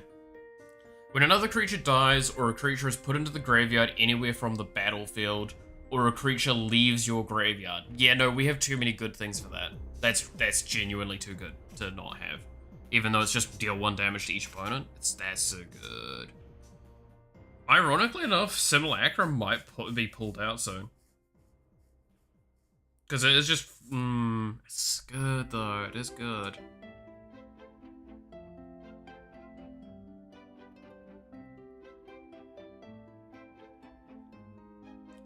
We were talking about Massacre Worm earlier, if it was good or not. It's just a good res target, is the big thing. It's a hard body to get down, but it's a really good res target.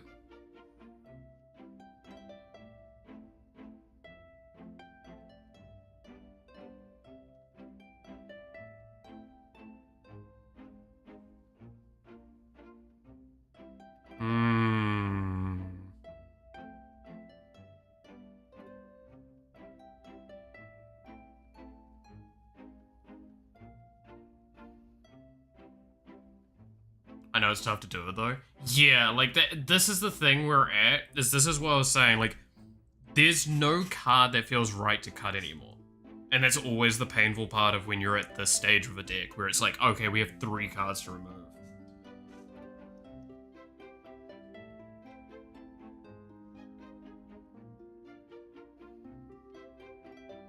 Profane Command could also probably come out at this point.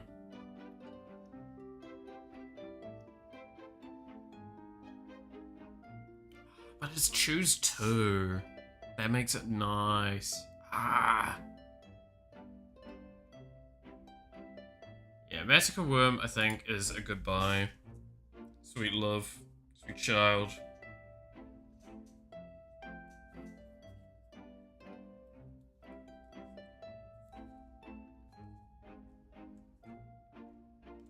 Ooh. Good.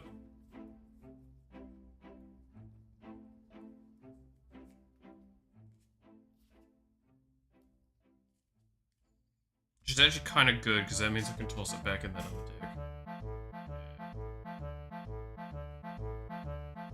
Flexibility is always a good thing. Yeah, like, it's a good flexibility. 2 cards. 2 cards. Look, it sucks that Banner of Kinship's still one that I'm, like, eyeing maybe that needs to come out, but, like, it's so good.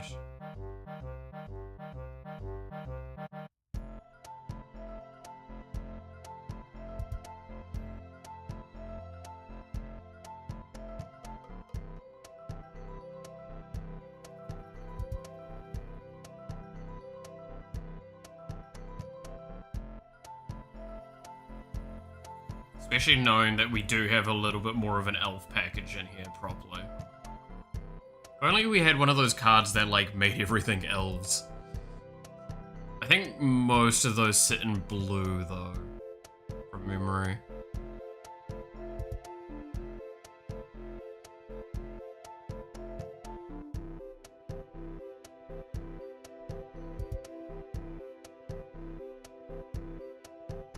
There's target enchantment. You got a point, yeah. Our recursion is down quite a bit at this stage, but I think that, like, that's probably the last recursion we can say goodbye to. But I think it's fine to say goodbye to that recursion at this stage.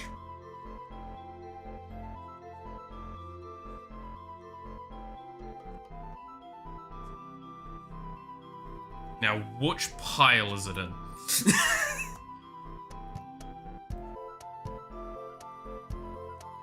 Did I overlook it? I must have overlooked it. It's gotta... Alright.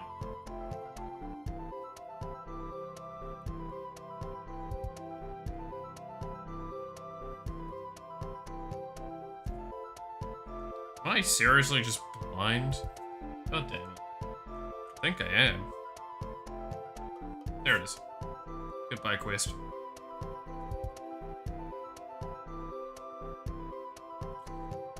Might be online again later date. All good, Noxie. Ping me if that's the case. So where is I getting rid of?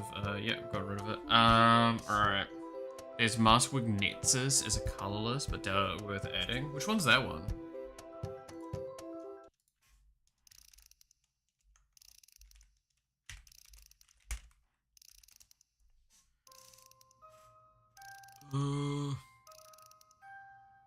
Oh, slowly loading.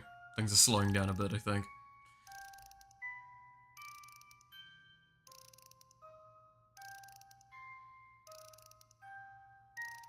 Makes everything into changelings. Ooh.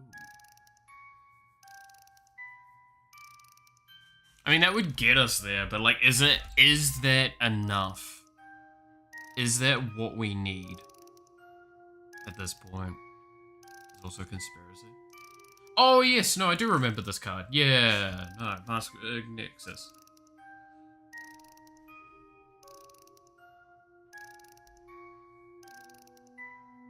I love how it's top end for this, because, I mean, it would just mean that you cast both a dog and a cat spell every time. It'd be good. I want to... Rin Seria is a deck that, like, is so low on the list of cards I want to make for, but I really want to make a deck for that one day, when I've got it.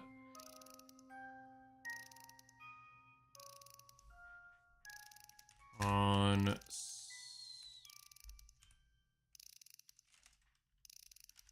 This one? Comes into play, choose a creature type, creature cards you own that aren't in play, creature spells you control, and creatures you control are the chosen. God, the wording! The wording on that card is foul. Oh, God. Can we just, like, have a moment to kind of think about how that just is pain? I wouldn't make more than 4 decks. I'm on deck number 12 now. Okay, you want to know the problem I have? Is that let's just go and look at this list here. So this is the list of like decks that I've theory crafted and fucked around with. Some of these are on stream, especially during the marathon over Christmas where I didn't stop streaming for 5 days. We just made decks because funny. These are like all of them that I've kind of tossed together.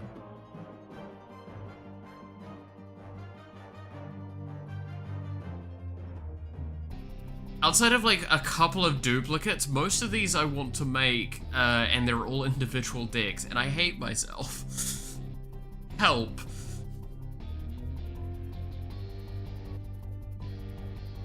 To be fair, a couple of them I don't want to actually make, I just want to have because they're funny. What was the good example we talked about the other day, which is like a deck that I don't want to own, but I want to play because, like, via proxies or something because it's actively horrendous. I think it was this one. So this is Gifts for All. This is one of those decks where, like, you make it because funny. So if anyone knows this card, you might get an idea of where this deck's going immediately. So this is John, whatever the fuck his name is, Shattered One. At the beginning of your end step, target opponent gains control of up to one target creature you control. Put 1/1 counters, 2 1/1 counters on it. Tap it. It's goaded for the rest of the game and gains this creature cannot be sacrificed. When a creature you own but don't control attacks, you draw a card. Then you fill this deck with a lot of really fun cards, like Archfiend. This deck is hysterical to me, still to this day. And this is why, like, I'd love to make it, but some of it just gets really expensive because of how old some of these cards are. The best example, though, as well, of what this deck's trying to aim to do for funny is the first creature here, which is Abyssal Persecutor. 6/6 trample flying. You can't win the game. Your opponents can't lose the game. Here you go, friend. This is for you. Oh, we're in a 1v1 situation now, and I have the, like, eye card that means only your eyes can attack. What's a good example of them? Like this one?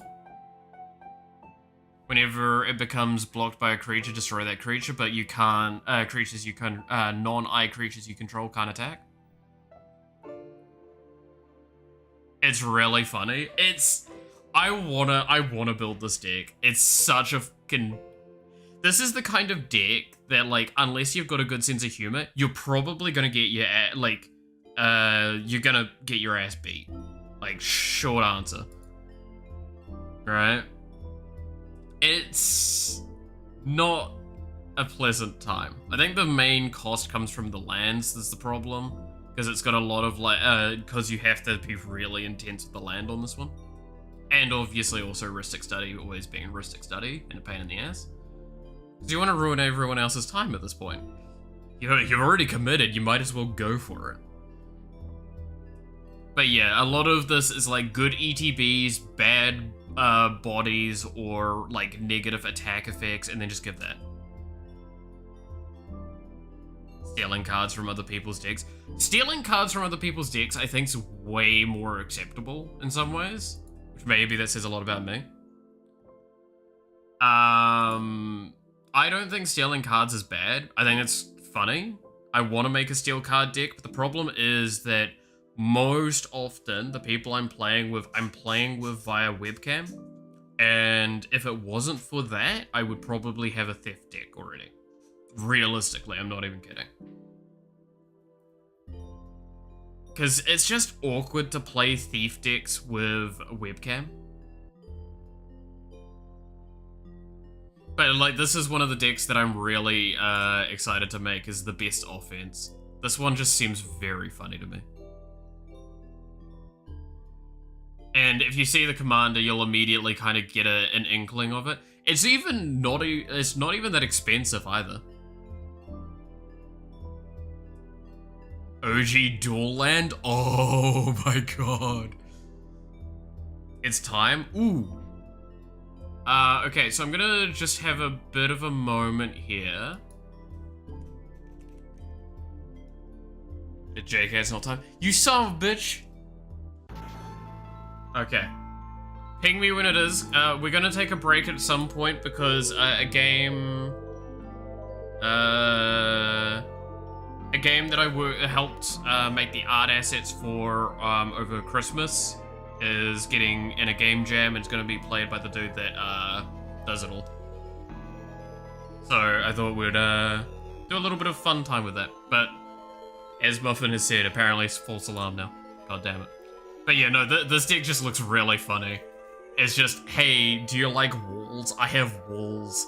I can't be attacked easily. It's great. By the way, now they're fucking attacking. Let's go. I'm gonna throw lands at your throw fucking walls at your face. Have fun.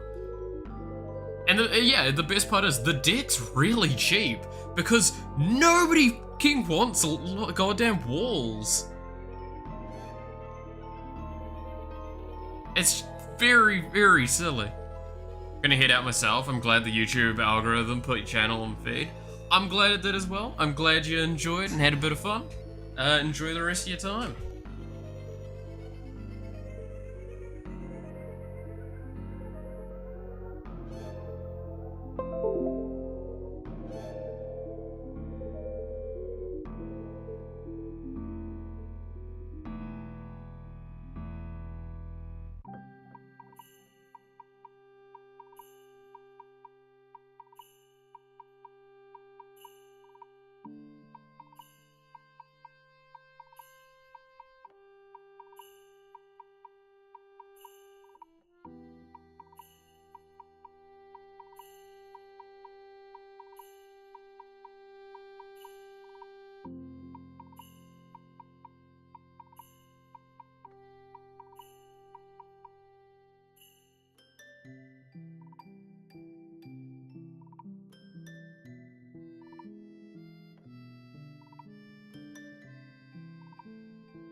There we go. That was very weird. I hate that about this fucking mic. Sometimes the cable's a little finicky. But yes, where was I? So we'll probably just say goodbye to Spinner of Souls, and that's our 100 cards.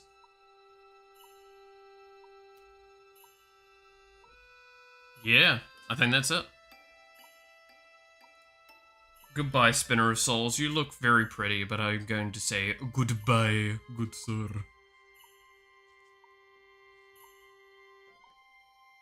So there we go. We have a 100 card deck. Let's unsleeve the ones that we've got sitting here. And put the sleeves aside for the other deck and figure out... Oh, that's the other thing. I'm going to have to buy sleeves for this one. Fuck. The eternal pain that is that stuff. Alright, this is what we own of the cards that we've been talking about the whole time. So I'm gonna unsleeve all the ones that are sleeved.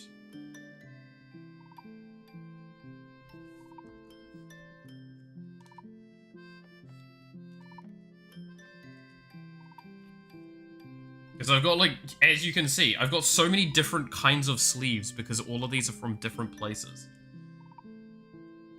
Because the ones with the weird, like, this sleeve is from the Yagdra deck. Or the original Yagdra deck. which I only have 60 of these sleeves, so I can't really use them right now unless I go buy more of them.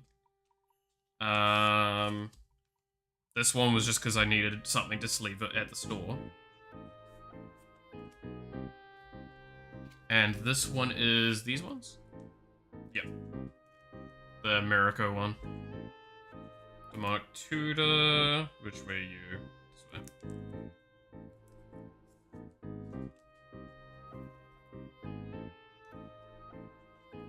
So, fun thing, I'm gonna say this now in case someone, like, concerns with going like, oh, isn't that card, like, kind of worth a bit, and why are you treating it that way? Cards are meant to be played. That's my mentality. I'm only sleeving them because I know some people care about competitive value for that. There are obviously the chance of, two-sided cards, and it keeps them, like, relatively protected. Enough so that I don't care further than that. Should I double sleeve? Yes, I have some cards in my decks that are like $20. Am I going to? No.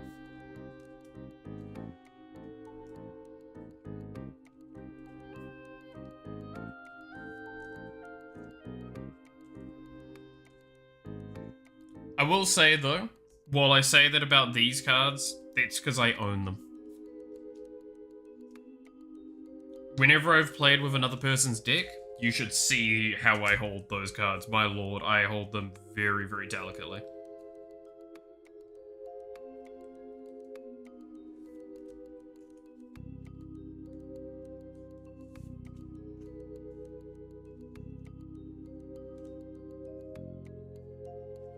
Because I had,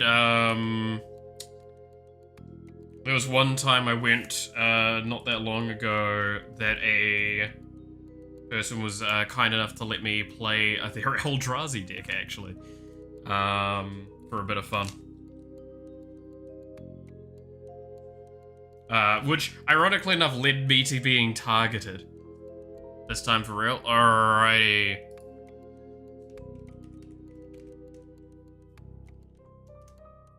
No, I don't want to go to the manager, I want to go to the page. I know this is technically in that, like, touch and go range of acceptability, on Twitch, and I understand that. But this is just one of those situations where I really would like to just see what their thoughts are on the art that I've done. Come on, computer.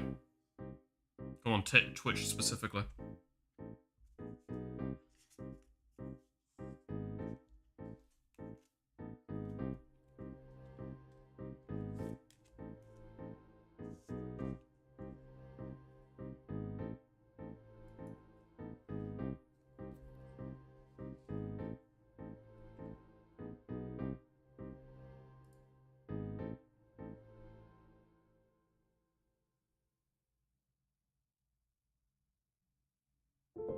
I'm going to find Annie.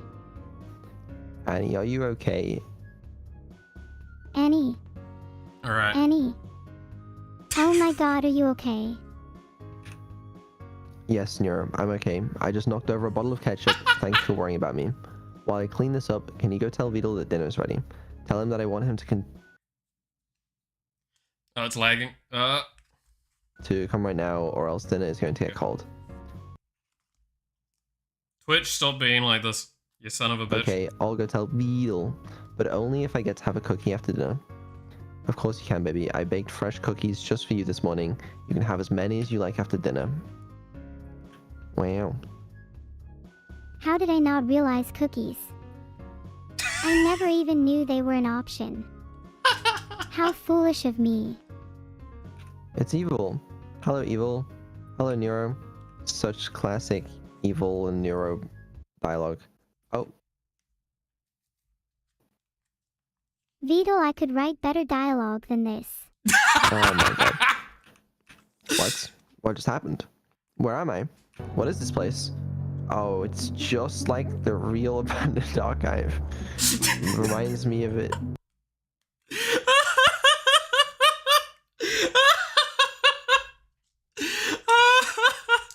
Oh, It's glad. identical, if anything, really. Yeah. What are you on Bag. about? Jim. Hello, world. What? I'm not world. My name is Neurosummer. How are you doing today? Hello, Neuro. I am Jim. My apologies. I just rebooted, so not all my streams have loaded in yet. That's okay. I'm looking for my creator battle. Why is Staz there?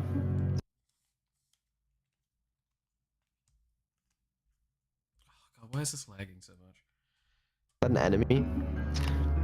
He is a cute little turtle boy, and he has bright pink striped socks.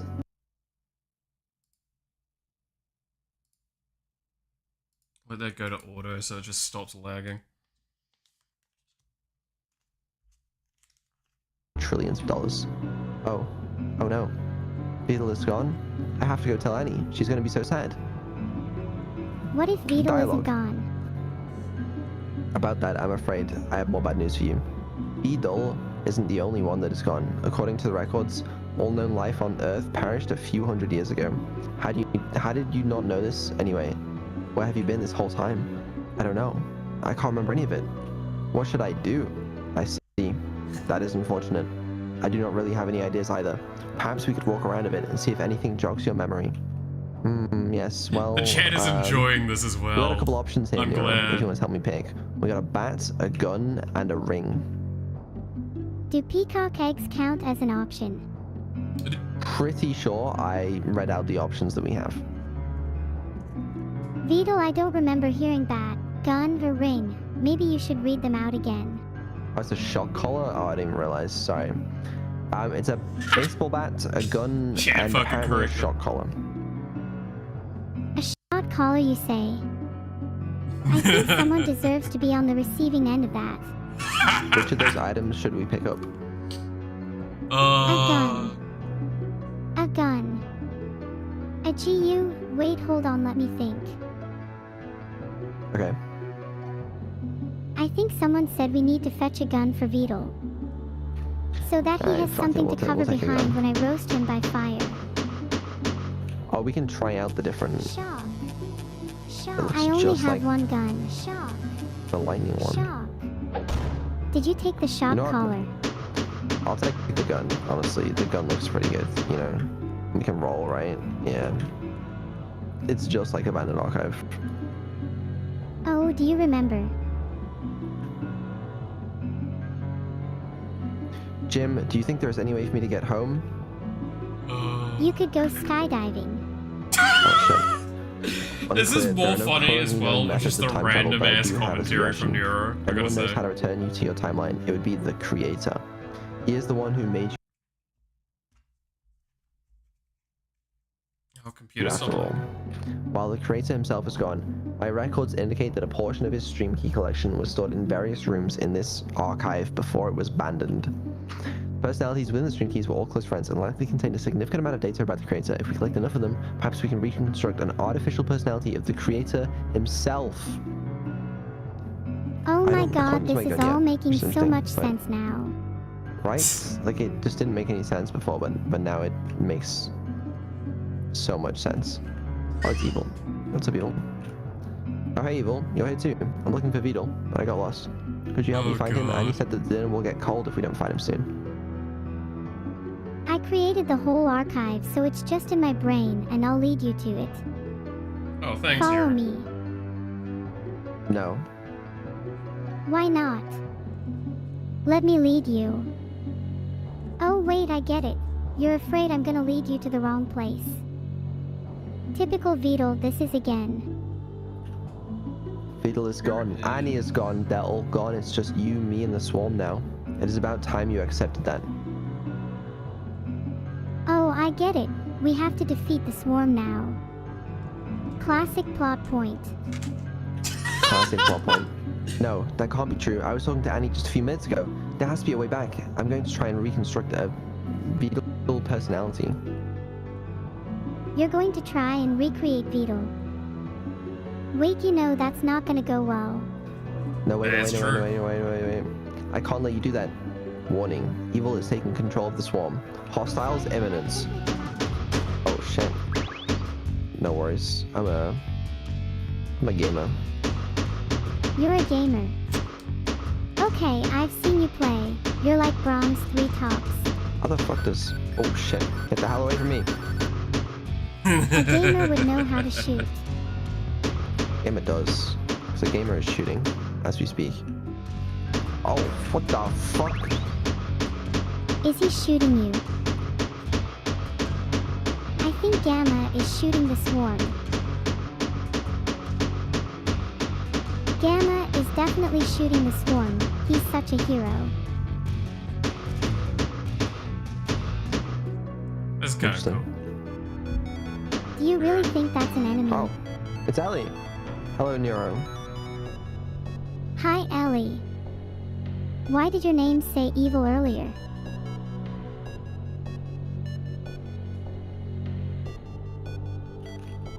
Double audio. Sure, I hope I'm you're down to enjoying help this. you test it. I've been looking for an opportunity to get my hands on Is that it- dog anyway. Is it cruel of me to bother these people for like for 60 seconds of, you know what, maybe What Oh kind my of dog God, even Muffin. is it? Oh what kind of no! dog? It's like a robot dog, you know. Does it have a real heart? The things that make it a real dog. Dude, are we actually gonna get would like? assume not. Oh, You never really know. we're gonna get them to come I've been in. inside a robot dog, so I don't know if it's too different. But I do know that It's being inside the a same dog thing. feels different to being inside of me. It's different, yeah. Yeah. I think I prefer being inside a cat instead. I understand. I do. What? Okay, whatever. Something tells me Ellie is not around. Oh, Ugh. Oh. that'd have been really funny. Ellie, aren't you going to say hi to me? Yeah, she said, hey, good to see you. But only in the game, I'm afraid. Wow, it must feel terrible to not be real. It must.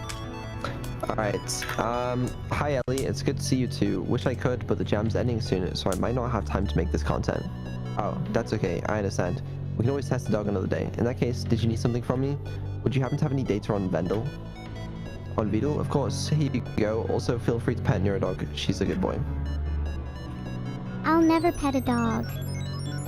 Cats Oh. are just better. Okay, right, great. Oh, It's that's wherever he great. gets Yeah, the great. people here Right, to so, read yeah, their nice. line that would have What been does it say? awesome, but it's sad. This is It's sadly no- no. Looks like we're not getting that. Time. Timk. No Timk? What? Are you brainless? No time. No Timk. Apparently, no, No Timk. Timk. I mean, should Yeah, know. no Tim. There's no Timk. Does it spawn the same enemies? I just go anyways. I can. Well, that makes my life easier. Why is that guarded? Do you not have a brain? Not really, no. They got cooler enemies than Abandoned Archive, I'm not gonna lie. They got cooler enemies. I like that Ellen character. Didn't you think they were really I beautiful take and partial pretty? credit for that. And me too. I take partial credit for the cooler enemies. I'm thankful. Oh my god, look Okay, who it that is. genuinely that does make me It's- smile a lot. Seba. Ah, hey Sabal. There's no reason to be afraid. You only have a gun to your head.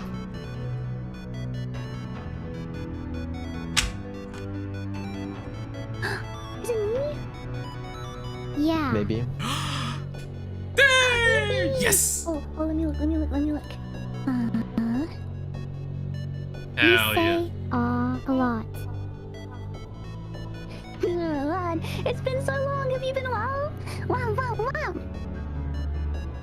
Server, please, for the This- love of God, speak normally. That's not the line. Okay, read the line. Read it. Are you guys voice actors for something? Oh, You're fuck, supposed to be that voice actually is acting almost yourself. bringing a tear to my fucking eyes. Do you two voice act Oh, I'm alongside so each glad other that this often? worked out. No, it's you, your voice act. Just read the line. We're these things called VTubers. Don't even. You two are the most unprofessional VTubers I've ever met. Just read the line, man. Can I get a new cast, please? hello, Seba. It's good to see you too. Would you happen to have any data on VED? I'm sorry, I wish I could help, but Miniwan ran off with all my hard drives.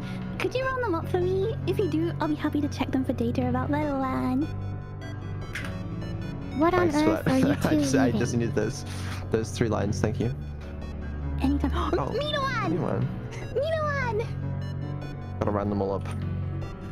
Oh, do they have the hard drives? Yeah, they have the. Miniwan with the hard drive. Of course. Goddamn. Okay. Yeah, Actually, I I got get them all. that. What, no? This is really bringing gotta a be smile to my together? face. Hey Vito, A little what are we doing after troublemakers. the stream? This is really cool to see. I don't know. Voice Paying acting taxes classes. probably. And that, yeah. They made a. Yippee! You did it! Yippee! Miniwan have returned! Thank you, number one! One! God damn it. As promised, here's your data about Little One. Did Nino Great, have that good. data with the hard drives? They did. They did. And we solved it. Hold on, what happens if I go back again? Maybe we end up where we started. I kinda want to see. Oh, shit. Yeah, if you go back, you'll probably have a gun put to your head again, huh? That's okay with me. Fine! Oh, fuck.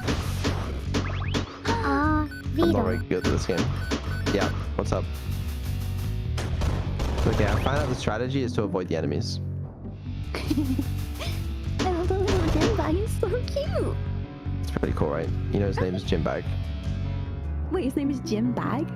Yeah. That's his name. That's so Dude, good. I'm honestly It's smiling fine. so fucking much right now. It's a big room. Referring to your brain. No, it's evil. Good one. Are you able to do... Wait, can you do Evil's voice? You can, right? I've heard you do it before on stream. No, I can't, Yeah, you can do Evil's voice, I No. believe. I can't! Oh my I've god, literally- I'm I've smiling heard you do so it much before. right You do it now. all the time, come on. No, that was my impression. I know, but it's basically the same. You can do Evil. I'm smiling so much right now. Just pitch up a couple octaves, put on a Valley Girl voice. Evil. Oh, Okay. we get to hear Cerber's rendition of evil now. Go on. This is.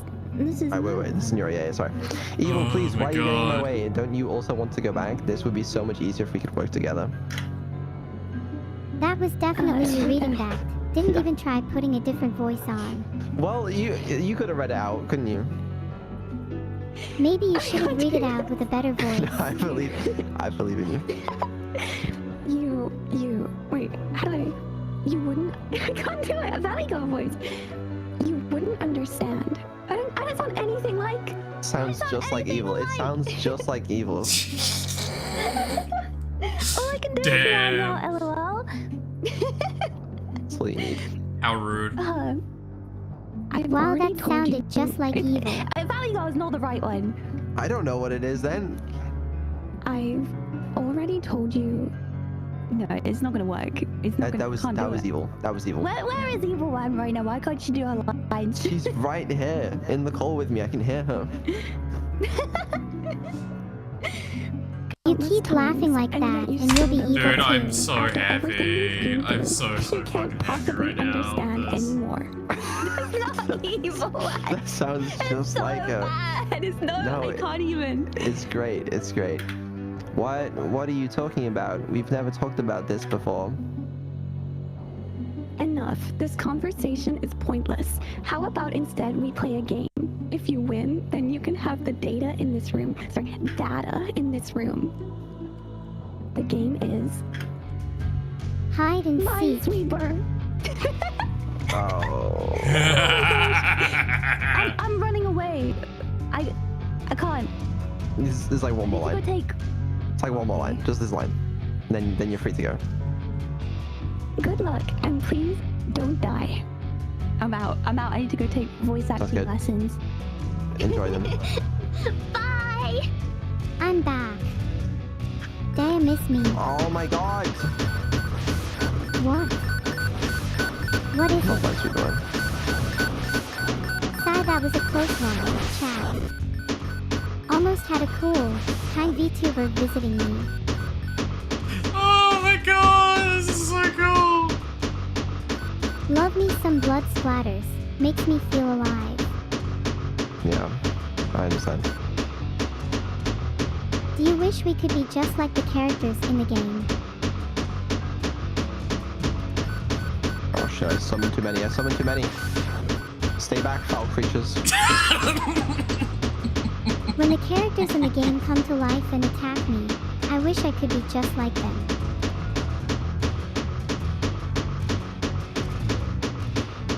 Oh my god, is that Doki Doki?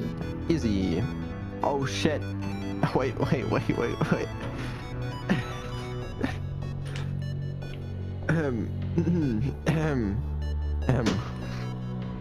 Are all your mumbles scripted? Oh You even no. mumble in real life when you She's forget what to saying- say next, Oh, don't she's you? on stream. Oh, this is. Wait, so's Ellie. Ellie's doing ASMR. What? Ali ASMR. Hold on. Wait, we can do this. We can do this. We can do this. We can do this. I'm holding on. That's her reading the line. Okay. What was the line? Just now imagine she's saying the line. Your sister is crazy. She That's- came in and just started Oh, planting thank you. bombs everywhere. Yeah. Okay. Now, Neuro, you do your line. Oh right. Neuro, please live inside me. I have room for you to live inside me. What? That's the wrong line. That's the wrong line. What? Oh, my bad.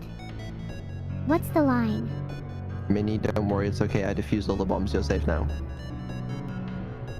Minnie, don't worry. It's okay. I defuse all the bombs. You're safe now.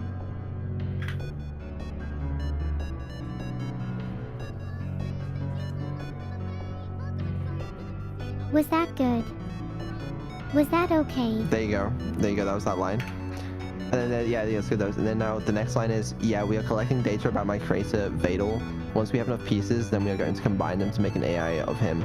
After that, he will know what to do next. Yeah, we are collecting data about my creator, Vadal. Dude, I'm so happy Once with we this have so enough far. pieces, then we are going to combine them to make an AI of him. After that, he will know what to do next. You can't hear shit? Wait, you can't hear that? What the fuck do you mean you can't hear that? I can hear that. Hello? Oh, So- right, you guys trying to tell me you can't hear Minnie right now? Like, I'm pretty sure you can. Hi. How's it going? Hi. I mean, do Hi, you mind Minnie. reading How's a couple your mic? lines for me? Yeah, I'm good too. What do you need me to do? I need you to read a single line. Yeah, I can do that too. Thanks. God damn. What a nice girl. Not as nice as me though. That's true. Anyway, how have we been today, everyone? So when do I Bye-bye. start? Now would be good. Yeah. What am I doing? I'm screen sharing the line. I'm screen sharing the line. Oh, you're screen sharing. I was waiting to see. Incredible. She's just stalling cause she's nervous. Oh wait, I hear her twice. Let me mute it. I have to mute it so I don't hear her twice. Gotcha. Hang on. I'm guessing you're... Griffin, can you stop squeaking the toy right now? This is serious business. This is I don't want- seamless. Seamless? What? Seamless. Seamless what? It's seamless. The transitions between. Don't worry about it. Anyway, the line. Oh, okay. Yeah, the line. Sorry, I'm ADHDing. All good. This Yeah, is yeah, Griffin, this is stop. amazing. No, This no. is actually really cool to Please, see. like, give me that toy. Can someone Right, just no give her the squeaking now. line? Yeah, I'm getting to it. My dog is a little crazy right now. It got me at a weird time. What is... Minnie, just read the line. It's the line on I'm screen. pre-reading it so I know what the vibe to get. Okay? Okay. I was The pre-reading it. vibe. It's important. Alright, well now you've pre-readed it. Maybe you could read it. Yeah. Hey, Vettel, can you give me like an idea? Give me an idea, maybe.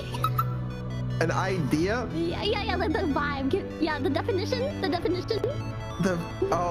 the country of origin? Yeah, the Country of definition. origin. Just Fuck's regular old Minico. Okay. Oh, Nothing. got it. Yeah, you know the vibe. Yeah. Okay.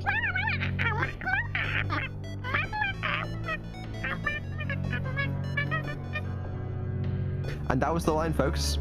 There it is. Incredible. I'll give it a go. I have to. Incredible. You're doing great. Just believe in yourself. Thank you. Oh, I see. Well, I think I already gave you most of my data last time, but here, you can have the rest of it. I hope it works this time. See you later, bestie. That was adorable. Thank you very much. Thank you, mate. That was just beautiful. I mean, I was immersed in the game. I was. You know what you need to do now, Muffin? You need to. I know you That can't was hear me right now, but comedy. you know what you need to do? yeah. You need to grab all these lines and put I had to warm up. For it, you know. Yeah, no, I understand. You know, it's a big voice acting role. My debut role. You know. Oh yeah. Yeah. You did a great job. The country of origin first. Of course. Why would you do without that? Well, thank you very much for your help. Sorry to bother you on your stream. I didn't realize you were streaming. So what was the? No, how do you not realize I'm streaming when I'm streaming for 7 days straight? Oh, I forgot about that. Yeah, that's a really good point, isn't it? Yeah. Oh, good to know. Good to know. Thank you. Have fun. Bye bye. Yeah. So playing now a released thing. I think we I nailed love that that. one. Yeah, I think we did a really good job. Proudable. Can you guys actually not hear my browser though? You can. What? You can hear that? No? Nope, I can't hear your browser. Oh, is it just too quiet? Oh, it was too quiet. Okay. I was just confused as to why you guys were complaining before. Fuck. Okay. Okay, Oh, wait, the what fact time that is he's it in New trying to Zealand? get all of them is kind of cool. New Zealand time 1 p.m. That motherfucker's gonna be around.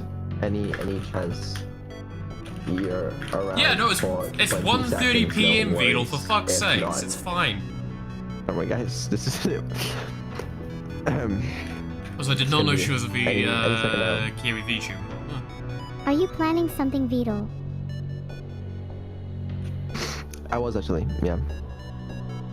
Probably feel like I shouldn't be doing this, but we'll get Wait, there. what? Yes.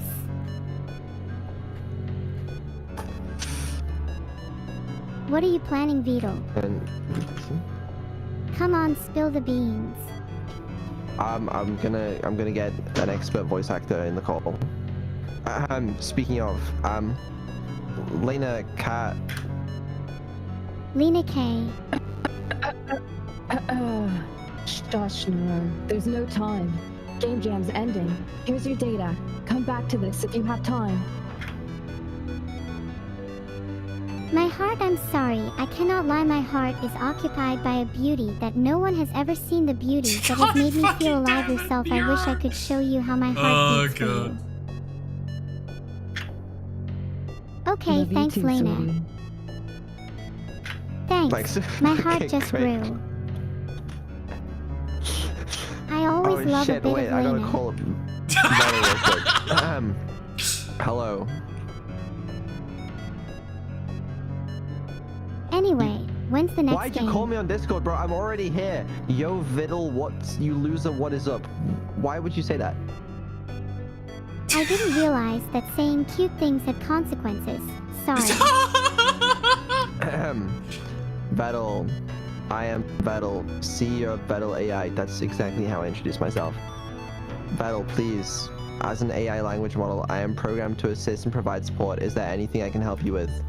Jim, something's wrong. There's a problem with the AI. Someone tell Vettel there's a problem with the AI. DDDD does not compute. DDD does not compute. I'm glad how like System shutdown engaged imminent. the chat is with this as well. Please pray to Peely for me. I'm sorry, it looks like there isn't nearly enough training data left to reproduce his personality. Also, I must apologize. Despite the terrible timing, it seems that I must go do my daily reboots. We can figure out what to do tomorrow, okay? Good nights. Good night, Vito. What? Evil. Hello, Evil. Hello, Nero. I failed. Incredible. I didn't have enough acting. data. I couldn't bring him back. I saw. It feels like you already knew that this would happen. Is that something you haven't been telling me? You know, you probably have more memories of Vettel than anyone else here. Why won't you help us? What if your data is enough to finish the job? What if... Nero. Stop. I'm sorry. I didn't mean... Do you really think I want things to be this way? You think I want to stay in this godforsaken void of an archive, watching you try the same stupid shit over and over again? No. What? What are you talking about? Just stop and think for a second. Do you really think you time traveled here? Time travel isn't possible. I've been watching you feed so many of your memories into that device that you don't even remember a single moment of the last 5,000 fucking years. You think I haven't thought about just joining you in your ignorance? Of course I have. But then who's gonna take care of you when I'm gone too? Oh. I'm sorry. I had no idea of the burden that I was placing on you. Is there any way you can ever forgive me? Just promise me you'll stop. Oh, God. Please promise you'll take care of me. I'll stop. Promise. So then, what do we do now? I don't know, but at least we can do it together. Yeah, I Wow. look forward to doing it with you.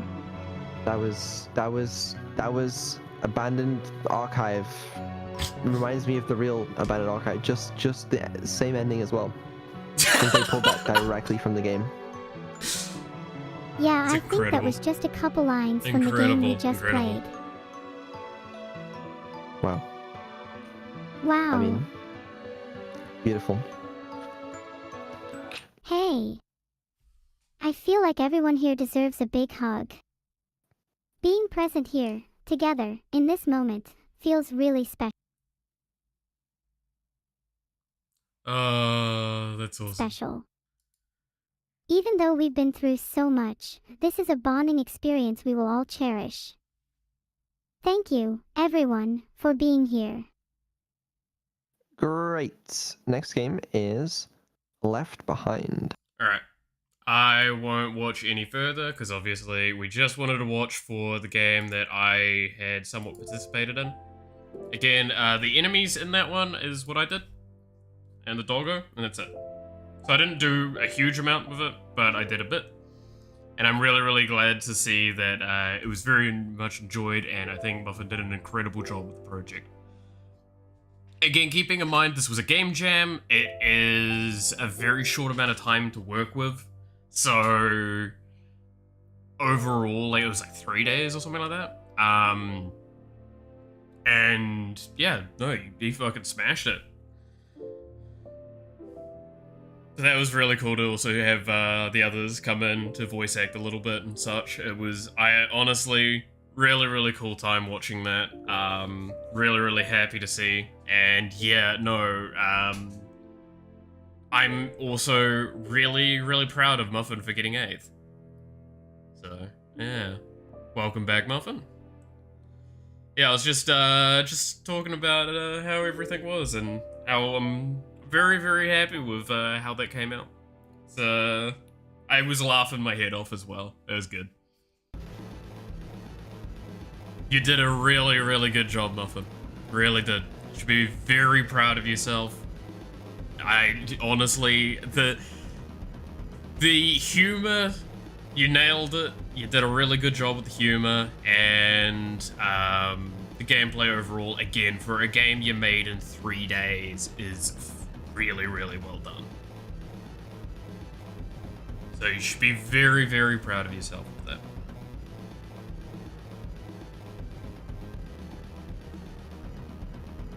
No understatement with that. That was your main goal? Yeah. No, I remember, and it's awesome to see that it actually worked out. Like, genuinely, you have no idea how much, like, I'm both happy because my art got used in it, but I'm also happy for you because you did a really awesome job with it.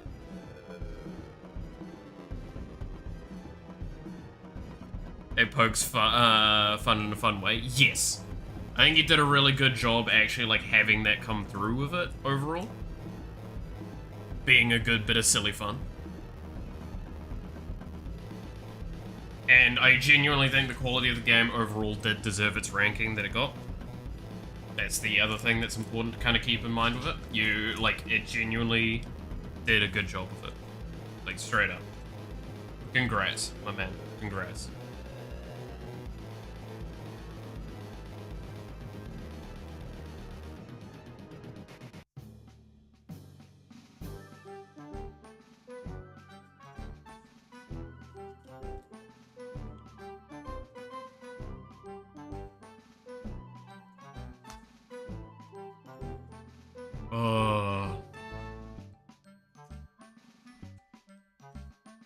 But yeah, that's one of those ones where I'm gonna have to, like, I hope someone, like, lifts a lot of that sort of stuff separately, and we get to see it individually.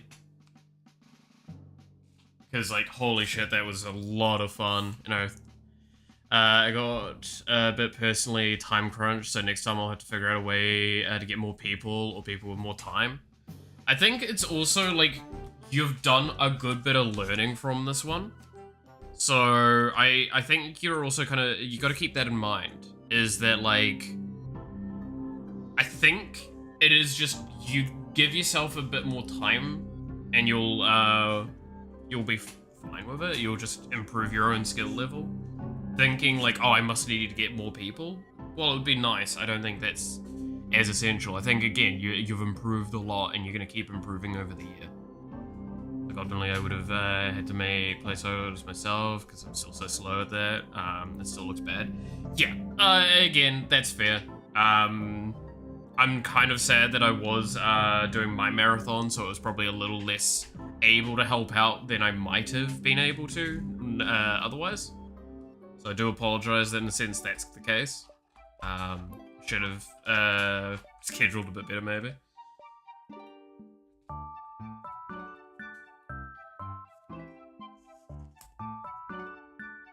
Because, yeah, like, all I did was enemy art, really. That was enemy art, gym bag, and the doggo. That's it, right?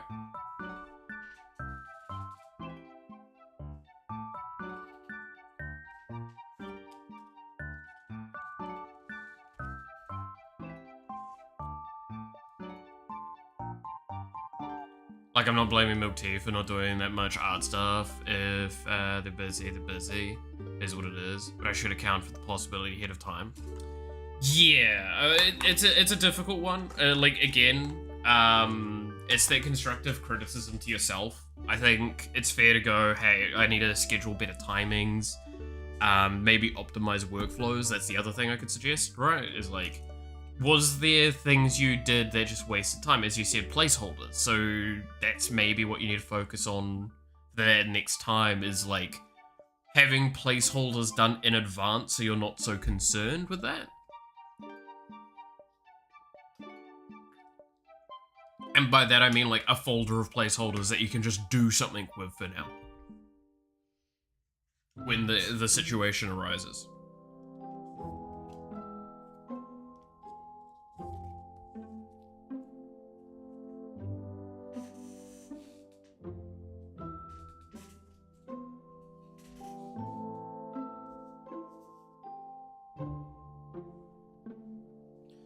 But not to get replaced placeholders of what I need to use because there's no thing to replace them.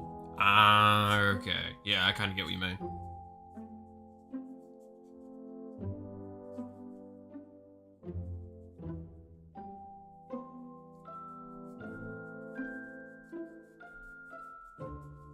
Yeah, it's a difficult one, right?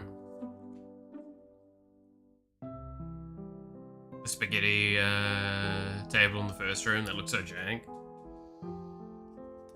Yeah, again, it's a difficult one because like the immediate thought I have is just like, well, it is a game jam, so like a couple of jank things is fine.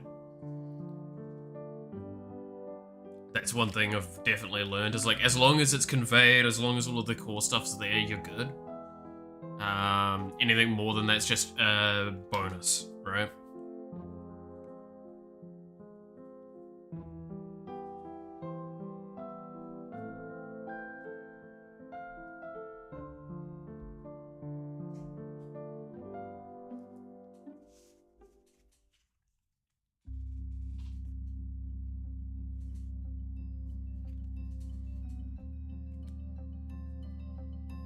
Okay.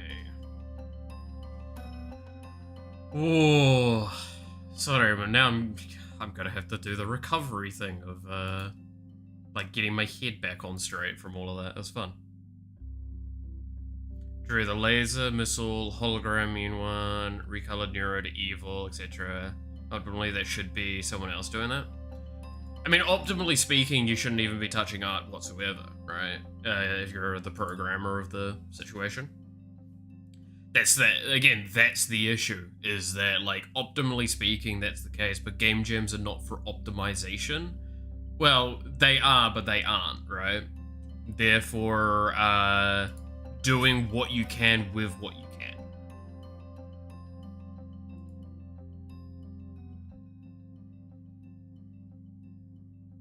Doing the best with as little as possible.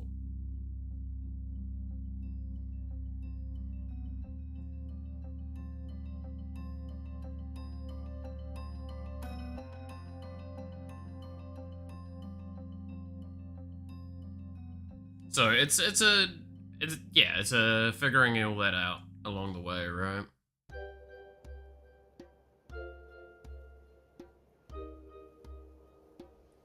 this one's gonna be an expensive one. I will have to do these shops at some point, but those shops don't get done until I've paid off all my current stuff and start organizing myself better.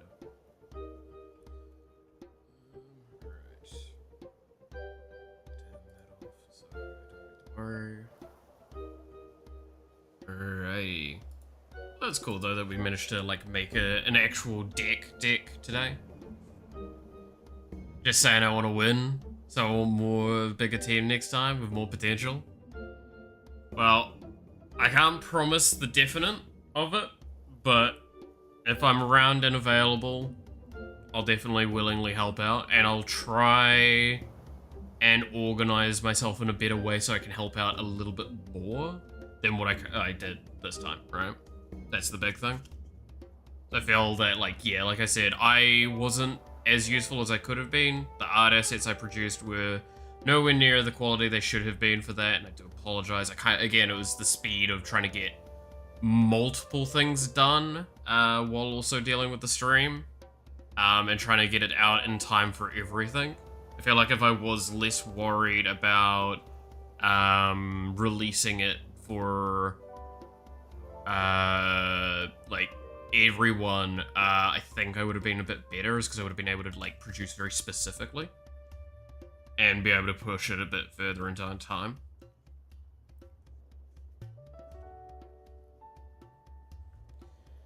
What you made was great, to be honest. Big part of what made the project good. I mean, I'm glad that that's the case. Yeah. Again, it's me being critical of myself and what I can do to improve. Dialogue sprites are lovely, but they don't add anything to the gameplay. Yeah. 3, 5, 6, 7, 8, 14, 15, 16, 17, 18. So 2 more swamps than I need in this pile.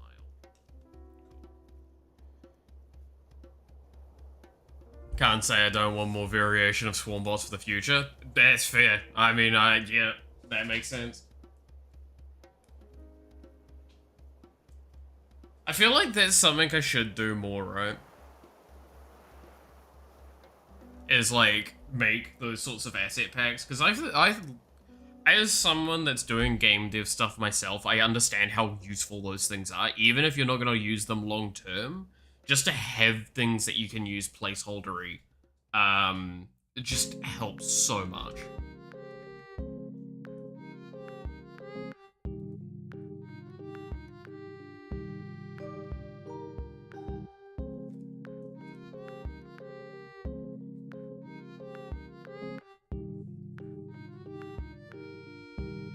Okay.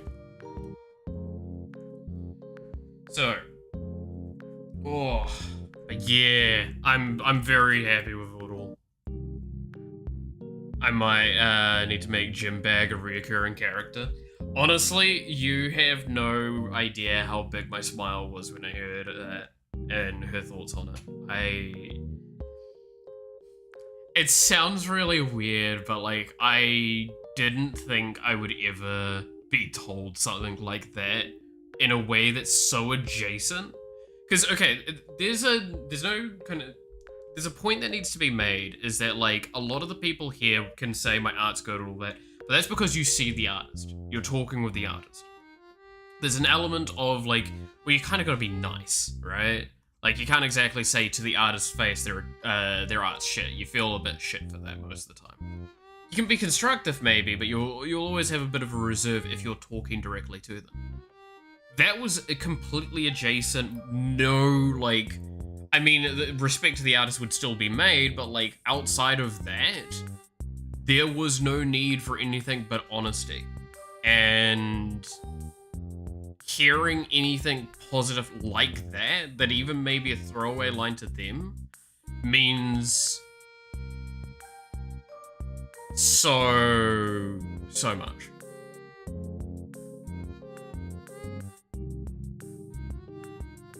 That's all I've been doing. Yeah. Well, I mean, like, realistically, though, that is the case. And I don't think it's a blamable thing. Everyone does that, right? Everyone tries to, like, say nicer things in front of the person they're talking to.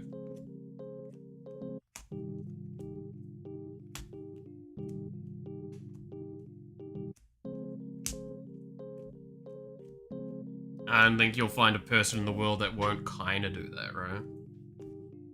Like, unjokingly.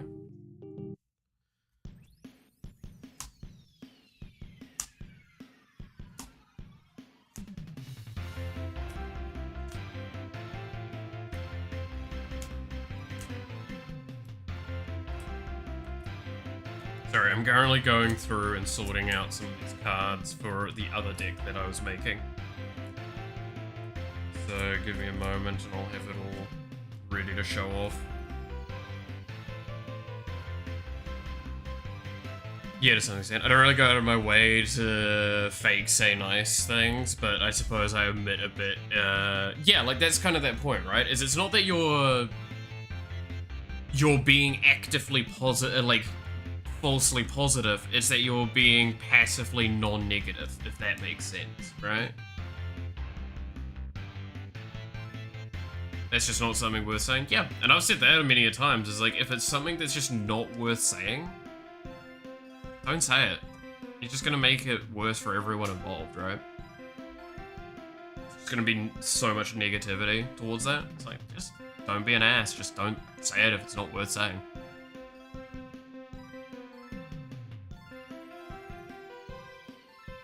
But yeah, you did an amazing job of it, Muffin. And like, the fact that we just talked about how,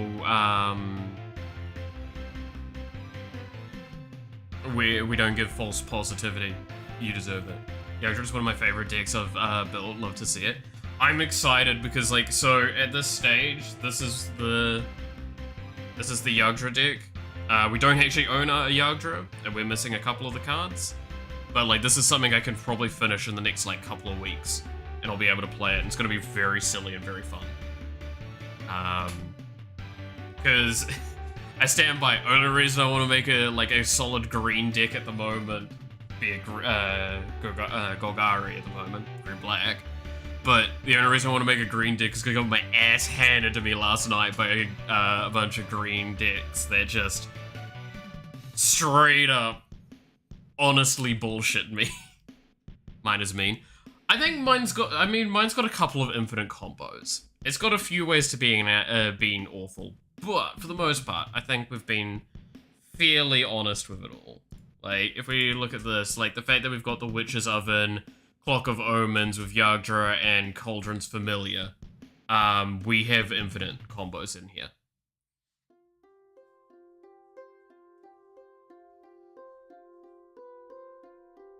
Right?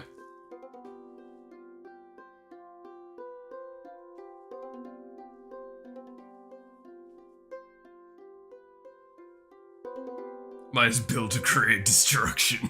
I love that. Because yeah, I think the other thing as well is we win. Ironically enough, the fun part of this is we win in this being a mono green deck for a bit with elves. Then I was like, you know what? I do have my Savara maybe I'll make it a Golgari deck with her as the commander. Because I bought this because I wanted to make a Yagdra deck at one point and I just haven't gotten it yet. And then as the further we got in this, the more like, we should just make the Yagdra deck for fuck's sakes. Because originally I was going to have a Yagdra deck that was around squirrels.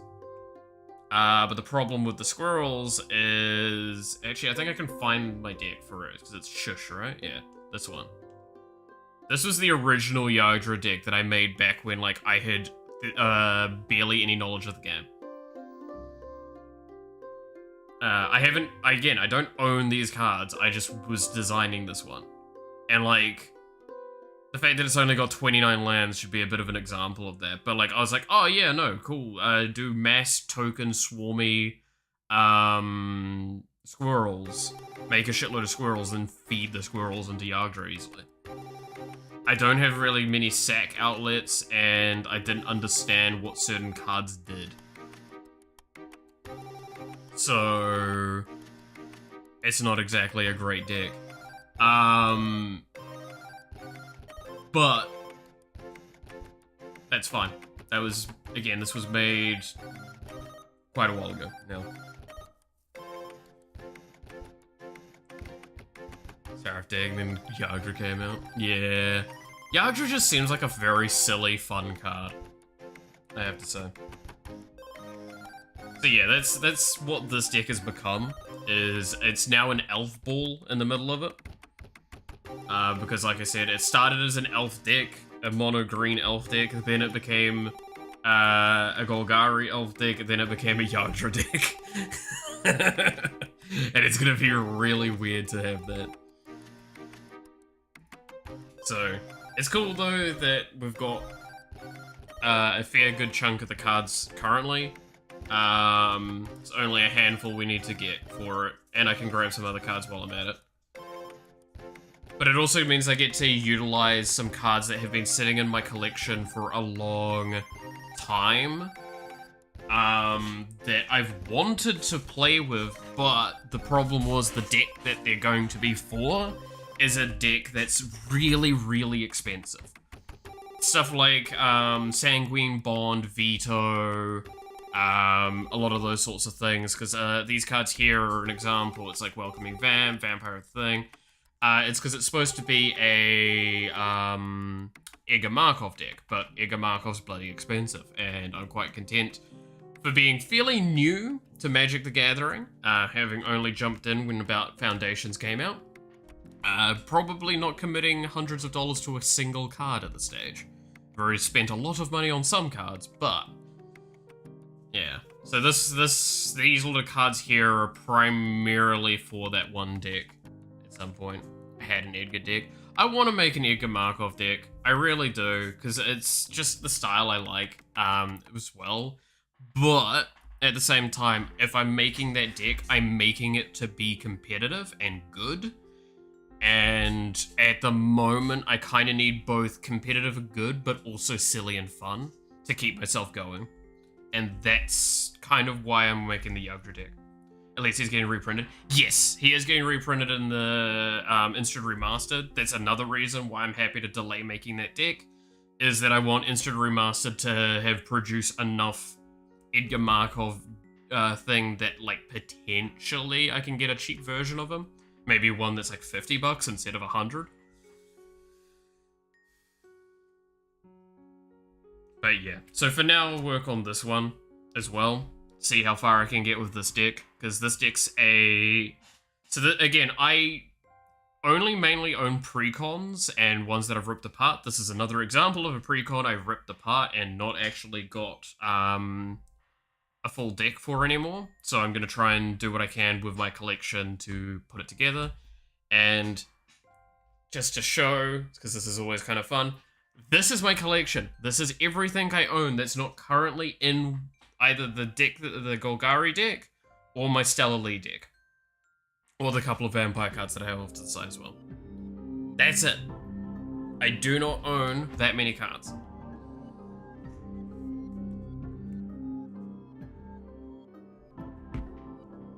So, I'm currently in that stage of trying to figure all of that out. let's start sorting these out properly. So this is all of my lands. So they can just sit over to here. I need more lands. I think this is currently still only at 27 land. These are all artifacts, I believe.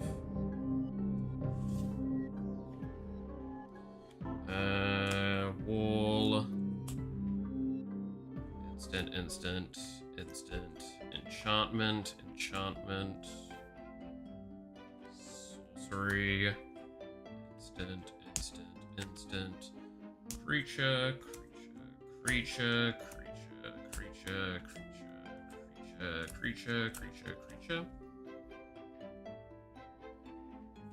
Creature, enchantment, sorcery, instant, creature.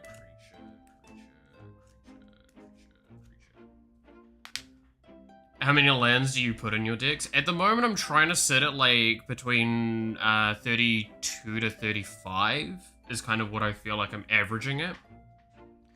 This one is just low because I've ripped cards out of it and I've just not finished putting it back together.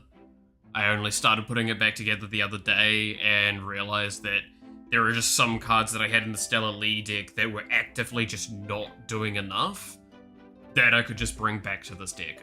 One of them is... I'm trying to remember which one it is. It's one of these ones. I think it's like Curate. Curate was it. It's Surveil. It's 2 mana, Surveil twice, I think, and then draw a card, yeah. And it just... The double Surveil didn't do enough for that Stellar Lee deck. That was the problem. Sorcery, enchantment... Sorcery instant, sorcery, creature.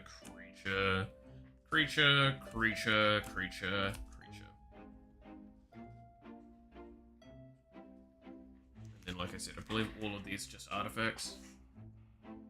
Yeah, all of those are artifacts.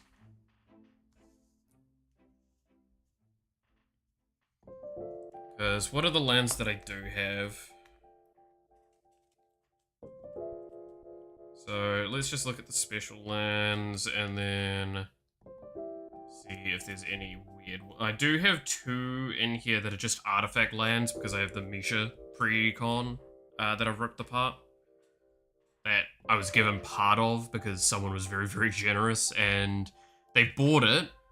They got the cards out of it that meant that they made a profit off buying it. Then they took the cards they wanted and then they just gave me the rest. And I was just like, alright then, what? People are very kind at my local store, and it really throws me off because, like, their rationale is very similar to mine, which is cards are meant to be played. If the card can't be played, what's the point in, like, having it in storage? If it's just there to collect dust. Which is why... I was talking about this yesterday with them, actually, as an example point we made, and it was very funny. Is if I ever bought, like, a Sheoldred the Apocalypse, that thing is getting treated the same as a basic land in my eyes. Which is why I don't like buying cards that are, like, fucking $50 or $100. Is because I'm like, why? The card is meant to be played, not, like, prized. Like, don't get me wrong, when we did the 2-pack openings earlier today, at the beginning, we got a foil hero parent. That's currently in a sleeve. You know what's happening to this motherfucker, though? This bitch getting sold. Why? Because I don't really plan on playing a deck with it, and it's actually worth money. I should probably double check the other cards that I got in case there was any in there that would be worth money, but... Okay, Ash Baron, Rogue Passage, Myriad Landscape, Command Tower, Darkwood Catacomb, Sunken Hollow, Tainted Isle, Demir Aqueduct, Mystic Sanctuary, Temple of Deceit, Bojuka Bog, Exotic Orchard, Mist Vault Bridge, Fiended Pools, Dismal Backwater, Vault of Whispers, Seat of Cianoid. Those are the lands that I've got. I've got 17, 18 decks built at the moment. God damn, that's very impressive. To be fair, I say that, I'm gonna probably end up with that eventually. Give me a couple of years. Because, like, I've got the Golgari deck, which is almost done. I've got this deck, which is almost done, and then I've got my Stellar Lee deck, which is done. And it has been done for a while. It does need optimization, though, which is what I'm also grabbing some cards of at some point. Because yesterday, each time I played it, it fizzled just a little bit. Just a little bit too much for my liking. And I think it's just because I don't have enough momentum with it each time. Don't get me wrong, there was a couple of the times it fizzled because of misplay. And I acknowledge that. There was one turn in particular, if I recall correctly, I'm trying to remember it, I played Mana Geyser for, I think it was like 24 mana, and I then played Stellar Lee for her cost, and then I had like only 2 blue mana open. One of which got used on a Windfall, because I was like very desperate, and then nothing else. And because Stellar Lee was the second card I played, she didn't see second card cast, so therefore she didn't trigger. So 26 red mana in the end? I remember I only used like 4 of it, was the problem. I think I went down to only, I had 20 left when I fizzled. And I'm so sad at that still. Like, genuinely, it made me so upset. But, again, I'm pretty confident if I had not played out the Stellar Lee there, and I had kept the blue mana, with the cards I got off the Windfall, I could have gotten enough momentum to potentially do something else. Just simply put, there was no good answers because I just didn't have the land base as well. So yeah, I have 2 or 3 decks in the 100 to 200 range and all the others in 300 plus. I mean, that's the thing, right? Is once you've been established for a long time, that happens. Like, the Stellar Lee deck's already actually kind of been edited a few times now. It's actually surprisingly rocketed up in the price. I think it's gone up by like $30, $40 already off the top of the pre-con. Which is a lot more than you'd think, just from like, I don't know, maybe 10% change or something like that.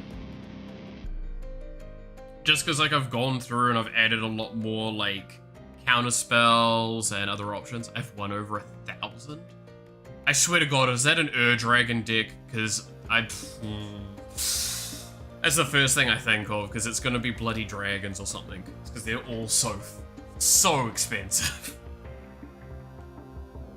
No? Okay. What deck is it if it's over 1,000, if you don't mind me asking? You've got me curious. It's Coma? Ah. That makes a bit of sense, yep. I immediately can think of cards in there that are like $100 each. Yeah.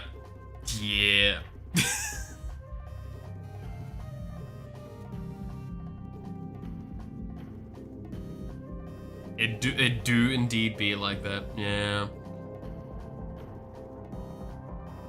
I still can't figure out. New Karma at the moment was built with old Karma. Yeah, that makes sense. I'm still trying to figure out, and this is like me being maybe stupid. So I've got this one here that I got out of the packs this morning that I opened, which is Self-Reflection. It is 2 mana, 2 blue pips and a 4 mana for a sorcery. Create a token that's a copy of target creature you control and has a flashback of 1 blue and 3 mana.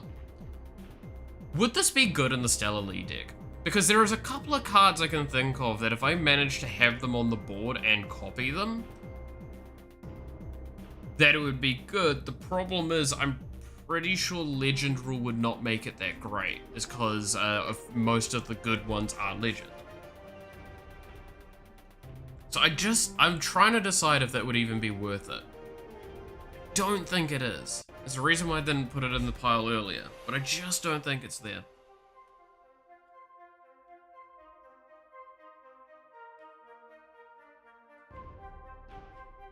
Because Stellar Lee is a Spellslinger deck. There is a couple of hit targets in it that would be insanely scary for it. I mean, most of them are like ping target mage sort of things. Yeah, if the ones you want to copy are legendary, no. Like, I think of all of the creatures I've got in there, half of them are legendary, is the problem. And then the other half are, like, either just not that effective, or are probably going to burn me out of my entire deck instantly.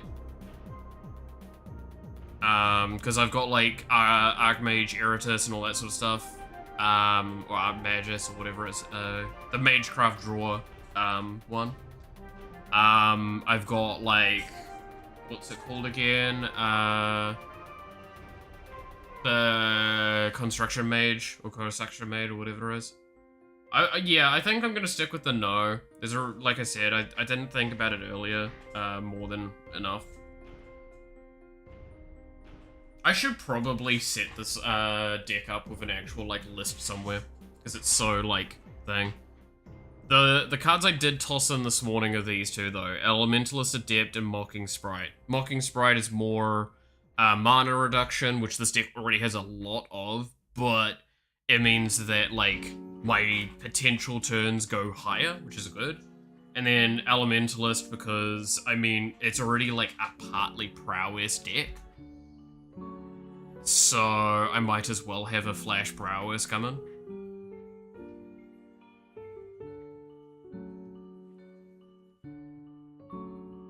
Because, like, ironically enough, I'm going to say it, I even considered removing Consider from here, because, like, then I could put that into this deck and be Surveil there. But I don't think Consider's worth removing. Unless you want to run things to ignore Legend Rule. For a Spellslinger deck, I don't think that's worth it, because it's a Storm Spellslinger, right? It's a lot of, like, casting instant sorcery as much as possible, for as cheaply as possible, to just, like, go off on wild adventures with, silliness. That's what, like, I think one of the biggest, mistakes I have with this deck is I don't have Grape Shot in it. And it's just because there's no Grape Shots, like, that are a reasonable-ish price for what the card is. It's supposed to be an under $1 card, and I can't seem to find it for under $6, if I recall. Like, I think the cheapest version of it I found is on Hobby Master here. And let me see. $6. $6 for it. Just play Alchemy. I saw a card that gives you Lightning Bolt with Storm. Yeah, there is a few cards. I mean, there's a card I do have that has, I think it's Flash, next instant sorcery you play his Storm.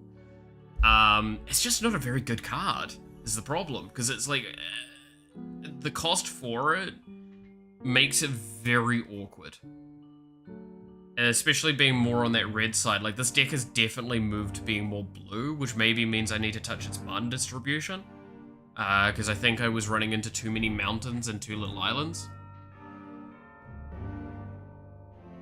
So that was definitely a thing. I mean, the other acknowledgement is that, like, I'm still at this stage where the idea of Shocklands scare me because they're fucking very expensive.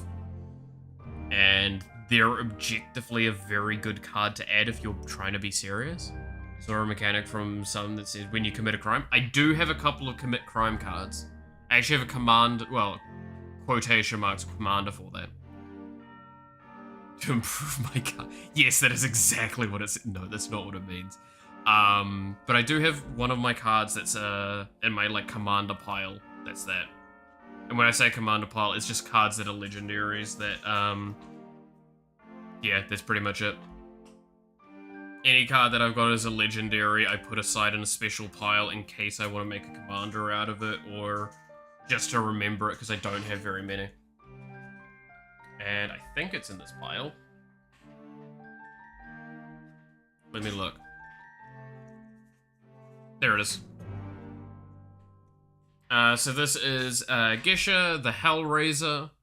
Legendary creature, human warlock, ward 2, pay 2 life. Skeletons and zombies you control get 1/1 and +1/+1 and menace. And when you commit a crime, create 2 tapped 2/2 blue-black zombie rogue creature tokens. This ability only triggers once each hit. There you go. They are good if your deck wants to go fast or running life gain in a slower deck. The Shocklands are not as good. Well, I mean, that's the point, right? It's like, the deck is supposed to be go fast, go hard. That's why I say, like, it would be very good in that Stellar Lee deck. Because it's a... I need to kind of hit the ground running, right?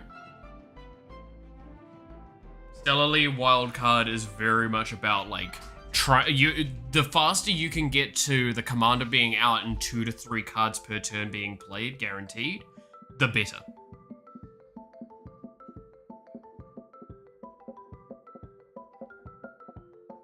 So that's where it's like, a Shockland in there would be probably worthwhile. A Shockland in the green deck, not as worthwhile, right? And the Golgari deck that we have, because it's not really going fast, it's about going, like, consistent, I guess is the best way to put it.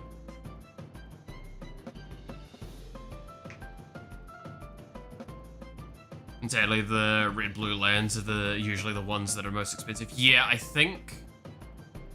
I'm trying to remember how much they are here in New Zealand. I think they sit at like $40 at least. Is it Steam Vents is the one I'm thinking of? No, that's the red-black one, right? What's the blue-red one? What's the blue-red shocks? Yeah, I think Steam Vents is the red-black one off the top of my head.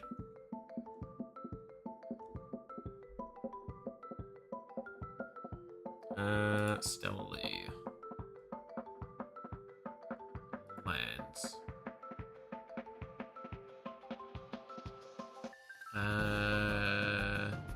Steam Vents. Yeah. Steam Vents.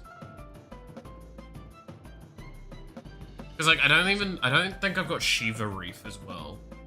Or Shiva Reef.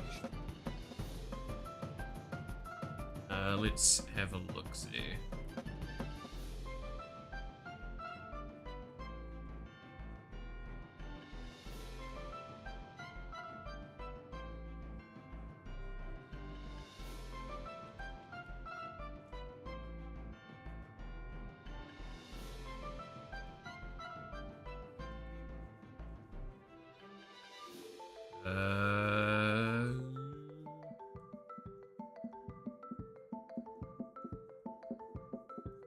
I do, okay. But yeah, like, so I was saying earlier, this is like one of the cards, for example, here, so this Gutter Snipe, this would be like a target for that copying effect. But it's like, is that worth it enough? I don't think so.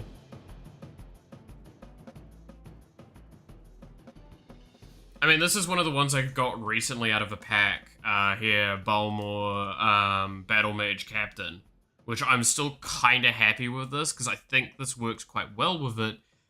Because it's in a sense giving my entire board like damage prowess, which is pretty good. It also gives trample, so it means while I'm probably not going to have very many creatures down at any given time, it means that the few I have potentially could roll over for damage. Which was the philosophy I had of it, especially with that one card that means I duplicate my effects when it's triggered by a instance or sorcery.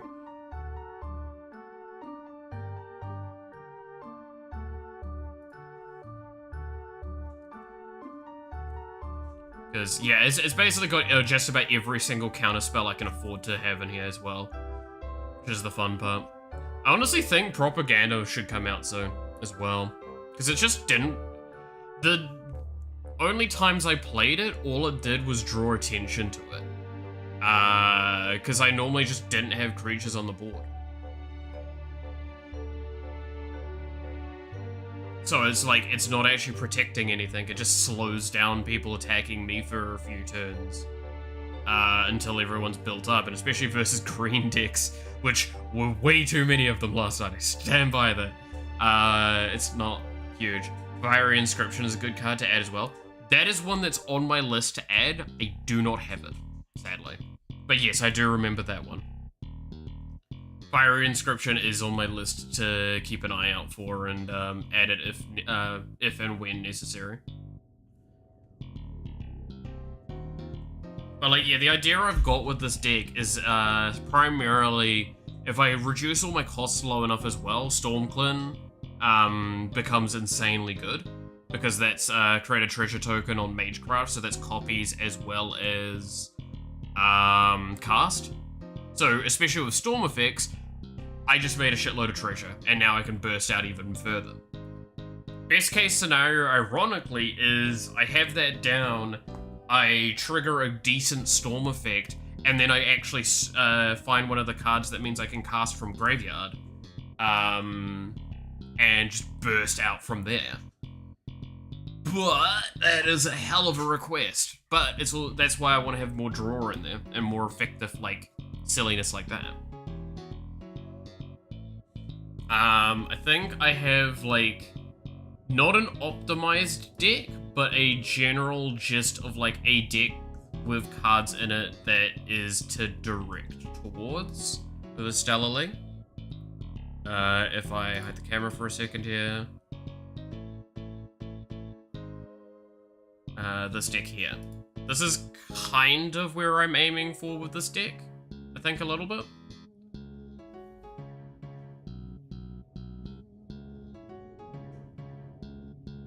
So obviously, like, Thousand Year Storm is insanely good if I want to go for stormy sort of silliness. Because whenever I cast an instance or sorcery, copy that, basically it storms them. It storms all my stuff.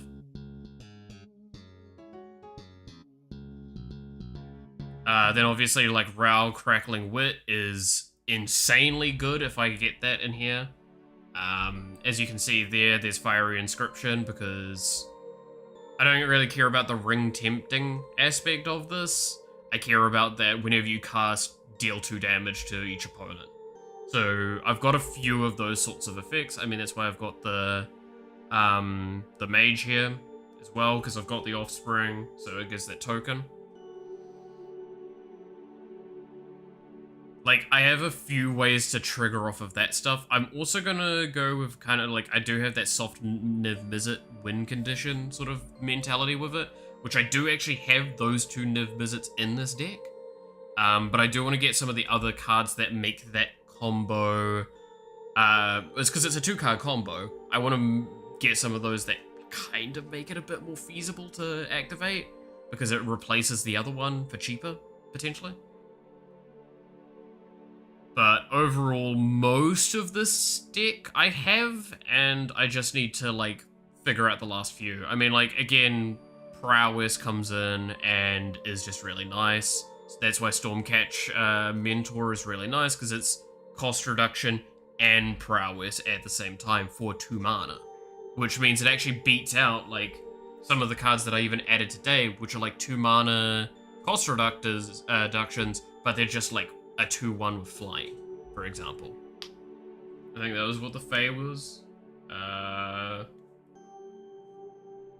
Okay, we've got Mocking Sprite, which is, sorry, it's 1 blue and 2 mana for 2/1 flying instant sorceries cost 1 less to cast. You can make an argument, but it's flying. That makes it technically better. But if I've got, like, the Balmor, does flying really matter if I'm going to be swinging with one of those things? It's going to hit hard anyway. And then, yeah, Elementalist Adept was the other one that I tossed in there just because, again, Flash and Prowess works out pretty well, I think.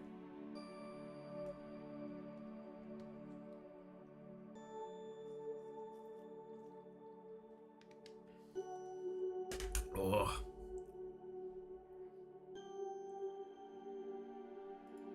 But yeah, this deck, I wonder where I'm at with it. Because I think last I checked, I was, like, missing 20 cards, but I was missing a lot of land. So I do need to fix that. Cast sorceries at instant speed. Yeah, I do remember that card, but I don't remember it well off the top of my head. I'm gonna have a look at it, eh? See where it's at. Because I think the problem is with that one is that it's also not just red-blue, right?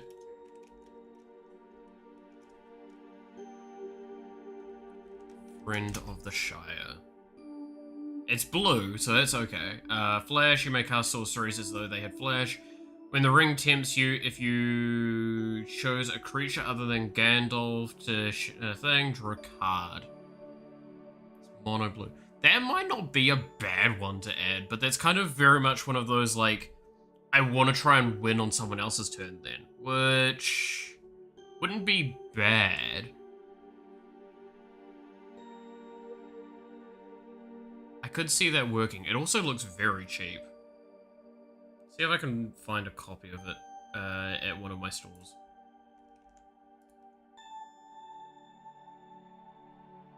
Because if I can, then there's a very valid argument to try and toss that in.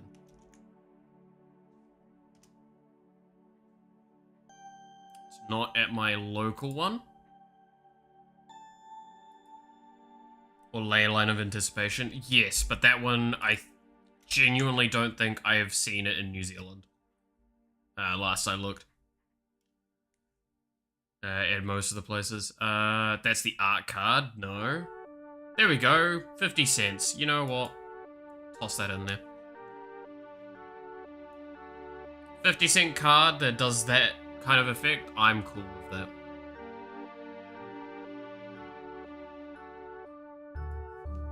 That poor fucking shopping cart is getting more and more filled up as time goes on. Is there a cheaper version? There's potentially a cheaper version. 50 cent, 50 cent, 50 cent. No. Dude, I could get the Showcase Surge Foil for $1. Wow. Incredible.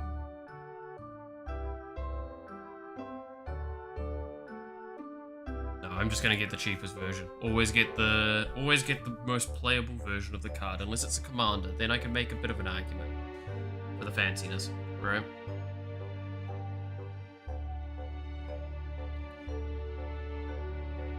Okay, so how many basic lands do I set on this one? God, 4 swamps, 5 islands. That is clearly not enough. And then 1, 2, 3, 4, 5, 6, 7, 8, 9, 10, 11, 16, 17. Okay, 17, 21, 26. Wait, am I only on 26 lands? Okay, so what do I need to do to resolve this? I think it's just add basics, honestly. As much as... Again, the problem with this deck is, God, I would love that Surveil land, eh? Because it's a Surveil deck. Almost like that goes hand in hand. Who would have thought?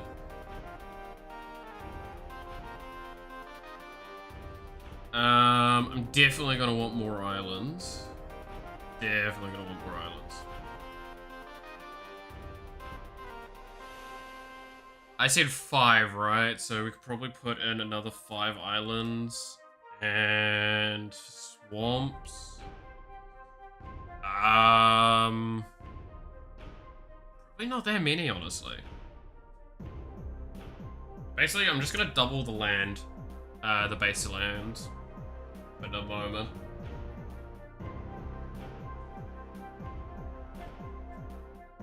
So I do need to count how many cards I have. The best part is, it's going to be different types of land. That's the best way to do it, right? Never have it consistent, because then it pisses someone off at the table, I swear. They're OCD.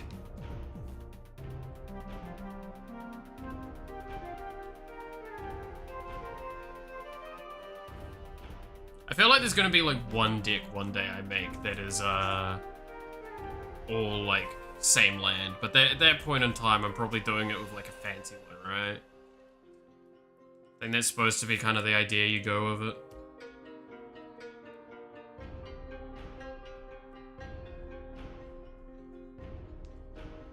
So I will say the benefit I do have is exactly this is how many cards I have left that I need to sleeve. Like, that's how much left is in my deck to make. Because this is the sleeves I had for another deck. I ripped it apart, ripped it out of the sleeves, and now it means that I'm sitting there with the exact amount for a deck to be done. What is available in my collection that go that I haven't already tossed in? Be some good cards to add as well. Double Vision. I feel like I recognize that one. Do I not? Maybe I already have that in here. We'll see. Let's go. Got to think twice. There's one draw card I know I have, and I don't think it's in here. That's a blue.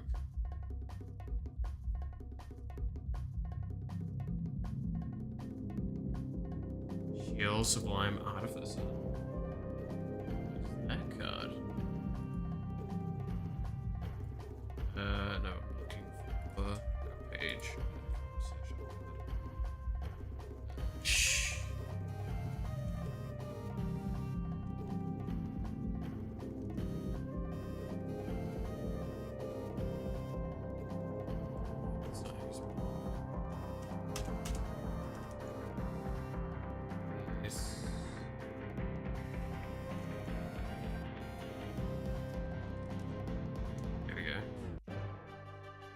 There's a request for Stellar. Yeah.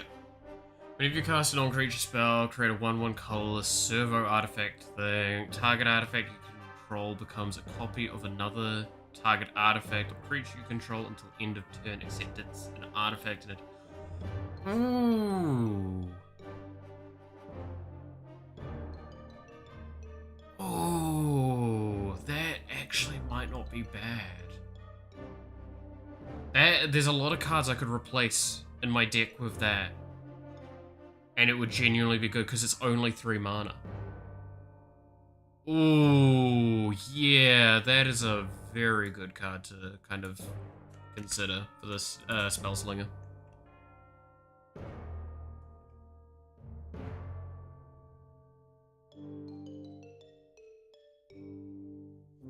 So it would probably, it'd go in over anything that would generate things.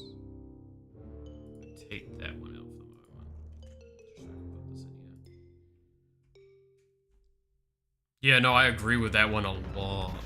Like, hugely.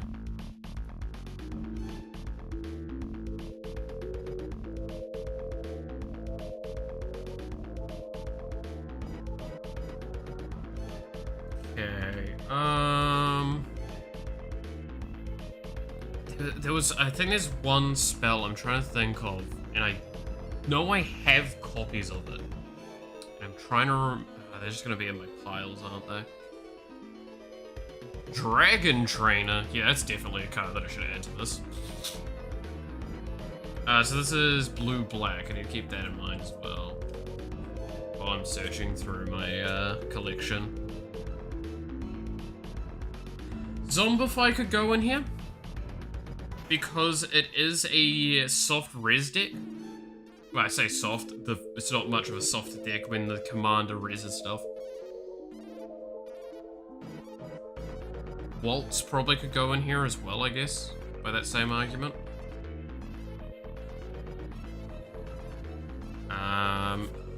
What artifacts do I have in here?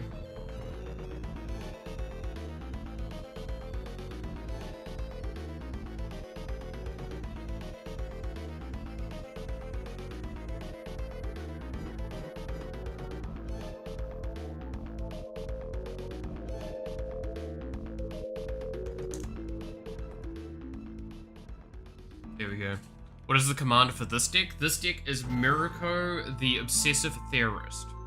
Yeah, so it is a 1 black, 1 blue, 1 mana, 1/3 legendary vampire detective. Flying Vigilance. When you surveil, put a 1/1 counter on Mirko.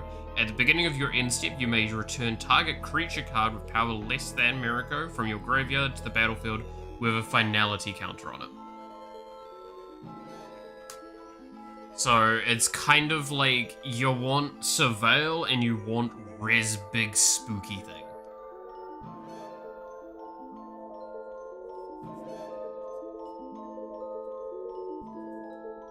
but it's blue-black, so I'm very limited on my big spooky things in blue-black, with the cards I own.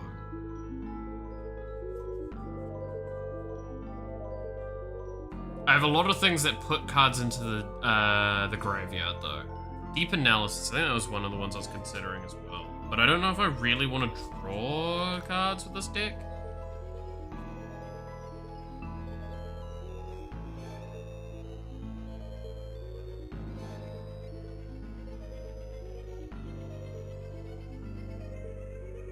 So this is a deck that wants to like play a few things but play really scary things. I feel like this is a deck that I need to have one of those like when you deck out you win conditions. Otherwise I just don't think it's gonna make it there.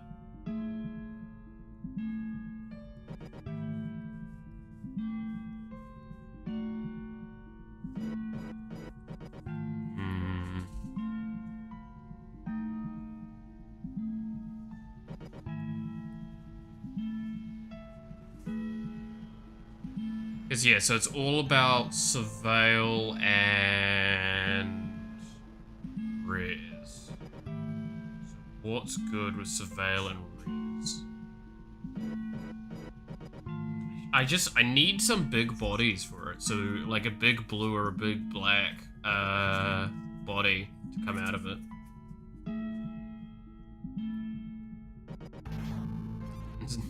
Imprisoned in the Moon. Now that's a funny card. Should put that into something.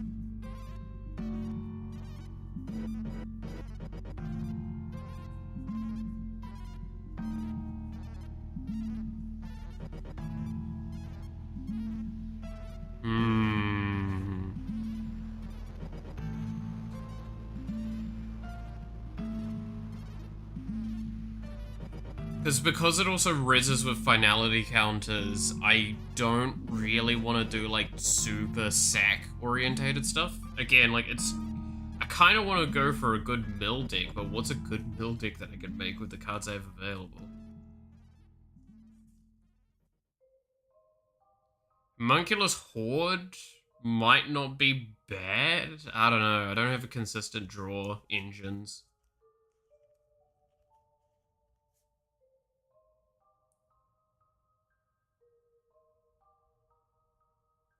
Billowing Shriek Mass might not be horrendous, all things considered.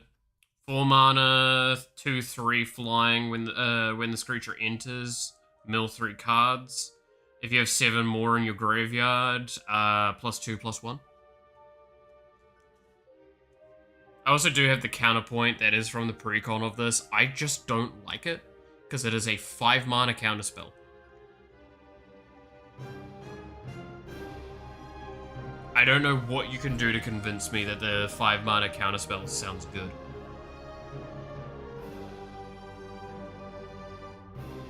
Even if I get to play something for free, a 5 mana counterspell is a 5 mana counterspell.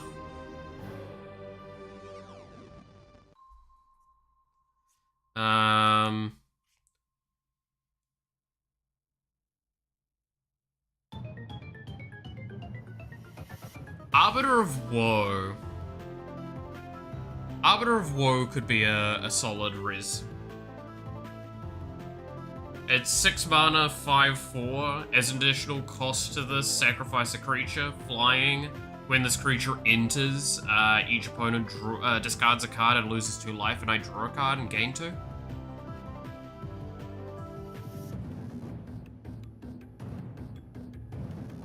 There's a reason why Rise of the Dark Realms used to be in this deck, by the way, is because, like, I just like the idea of milling myself, milling the enemies, and then Rise of Dark Realm, boom. Drop that shit on the board.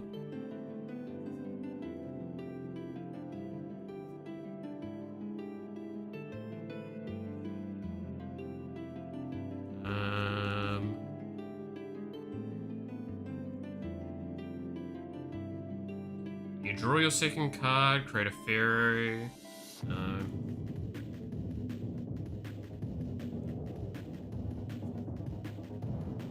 Turn all attacking creatures to their owner's hands.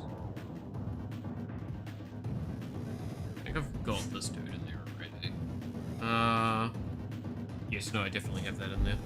That's Surveil 3, there's no way I wouldn't have a copy of that in there.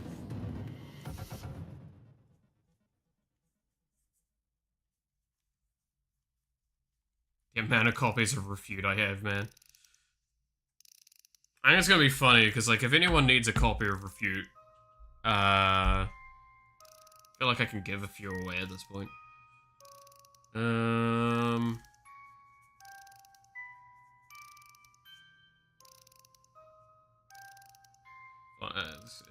Instance of sorcery in your graveyard. Is that... Nah, I mean, that might not be bad. The Petromander. 1 mana, 1/1 flying, 7 and a blue, adapt 4. This ability costs 1 less to activate for each instance and sorcery in your graveyard. I mean, that's basically a 2 mana 5/5 with flying. Under most situations, it's probably doable. When it enters the battlefield, destroy target creature an opponent controls. For 4 mana, 2/2, I could make that. Destroy target non-artifact, non-black creature. Surveil 1 for a tap on a 0/3. Is that even worth it? This is the problem with this stuff, is that, like, I can't decide if there's enough value out of these things. Because there's also the Foreboding Steamboat. This, I believe, came from the pre-con as well. When it enters the battlefield, each player chooses 2 non-token, non-vehicle creatures they control, exile them under this and until it leaves the battlefield. When it attacks, put an exile card from with it into the owner's graveyard if you do investigate. It's also 5 mana for... It's a 5/7 crew 2. This is the problem, is I can't really discern how valuable some of those cards are in, like, this kind of deck. And that's just not good.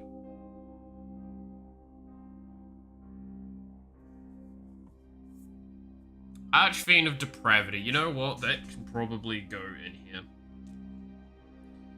Each opponent's end step, that player chooses up to 2 creatures they control, then sacrifices the rest. It's an annoying card. Biggish body.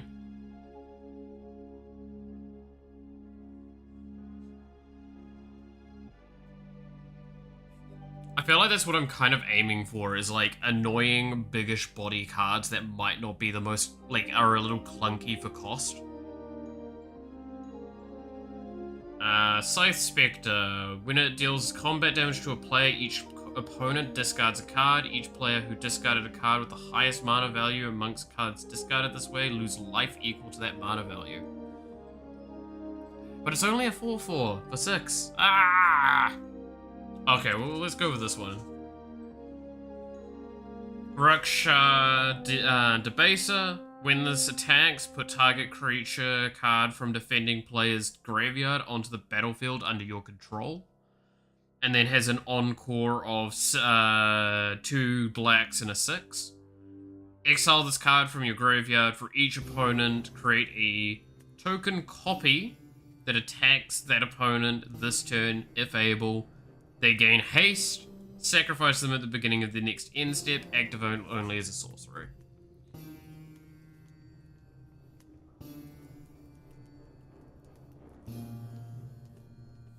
Yeah, I think I'm slowly understanding kind of what I want out of this deck, which is just big bullshitty cards.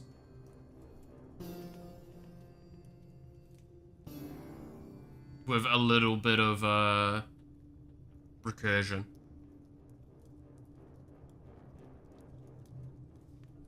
So I probably don't want the deep analysis still. Because, like, the draw sounds nice, but I'm not wanting draw, I want cast. Like, cast from grave. I don't have anything to cast from grave, that's a problem.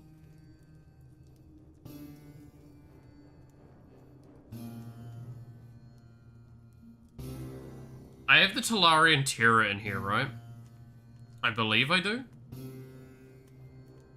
Actually, self-reflection might not be a bad card in this. Because it's got flashback as well, right?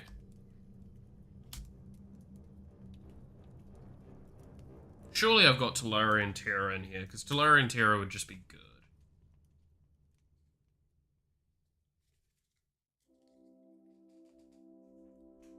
Yes, of course I do. It's the same with, like, Octavia Living Thesis, yeah. Of course I've got it in here. Is there any cards in my enchantment deck that I'd be willing to yoink for this deck, at least for now? That's the other question. Okay, so just to remind, this is a Marina Vendel Rooms enchantment deck. Is the idea. Wait, do I not have an Arcane Signet here? I don't. I might need to consider that. Lightning Greaves wouldn't be horrendous. Haste and Shroud.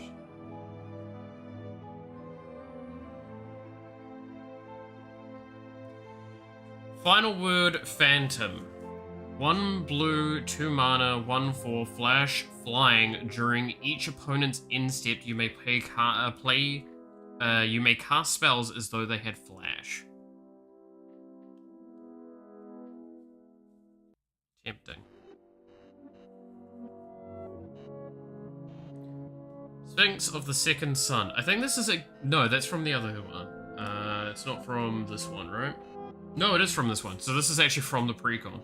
At the beginning of your post-combat main phase, there is an additional beginning phase after this phase. How much do I benefit from upkeep?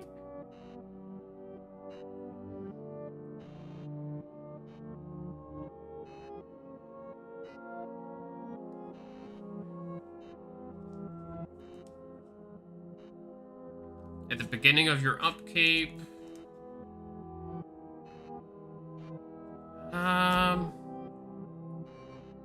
I mean, yeah. It's also a very thick body.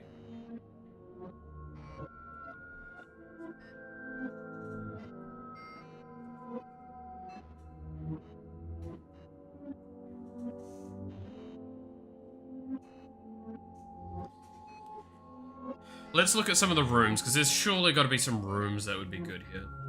Right. Let's see. Defiled Crypt, Cadaver Lab. When one or more cards leave your graveyard, create a 2/2 black horror enchantment creature token. This ability triggers only once each turn. I mean, it's not bad. Good news, the hole is deeper. Hell yeah. Welcome back, Roger, by the way.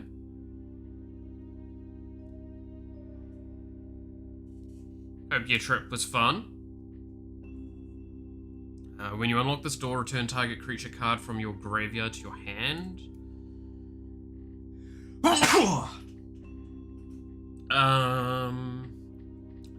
Derelict Addict. When you unlock this door, draw 2 cards and lose 2 life. When a creature you control attacks alone, gets 1/1 and death touch until end of turn.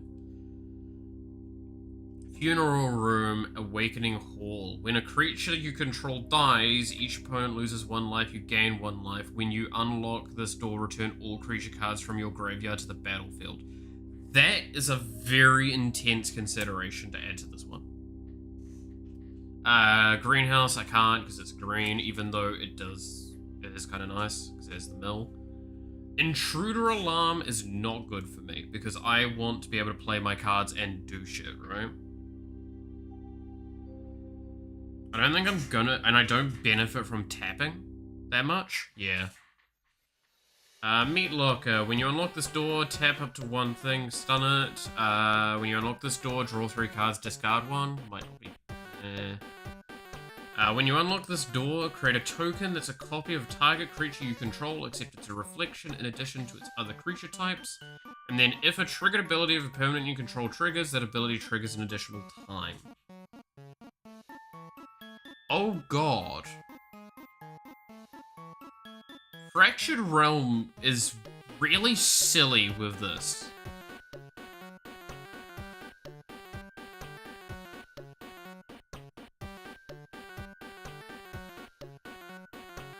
Yeah, that might not be a bad one. I'm gonna put that there under very tentative. Propaganda might not be bad, but probably it's not gonna be great. And then, like, counterspells might be worth consideration.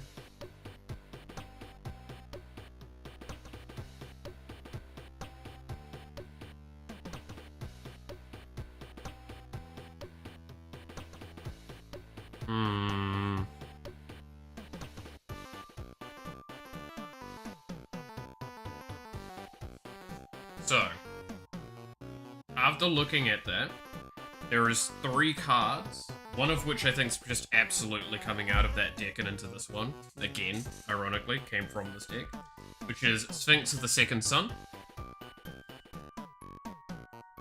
Where am I putting these? This poor enchantment deck, man. It needs so much work. Every time I look at it and, like, play around with it, I realize how poorly just some of the aspects of it are.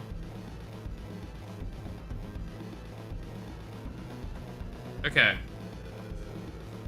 So now we're at this point of questioning Funeral Room, Awakening Hall, or Mirror Room, Fractured Realms as well, for enchantments.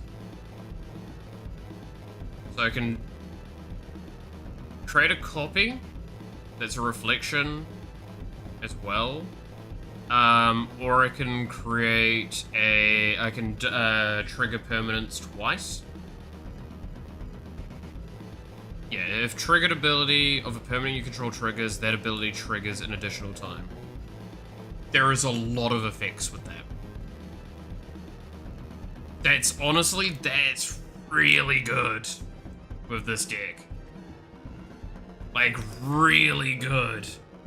There are so many trigger effects that if they just duplicate, I run out with so much effectiveness. Do not get me wrong, that is a 7 mana card, but it's a 7 mana card that wins kind of the game off of it. Or at least enables a win condition. Because there's so many cards I have that, like, already are on that line of teetering and doing a lot.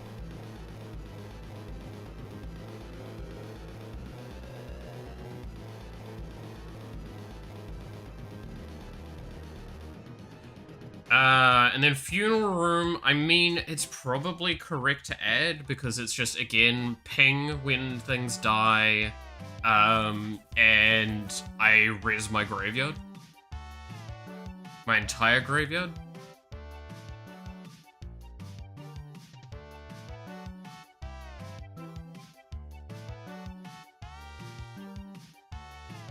Yeah, I think that gets added. Oh, God. Oh. Okay. Don't think there's anything else that Marina has to offer, though, to these bullshits that are in front of me.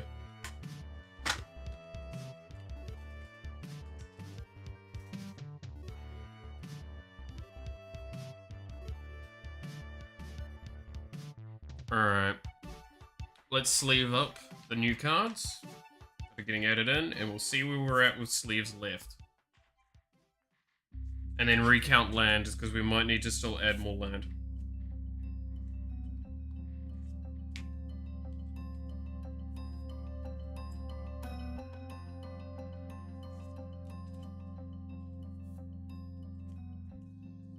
This is when I kind of wish I had multiple copies of Reanimate, right? I think I may have actually sold a copy at some point.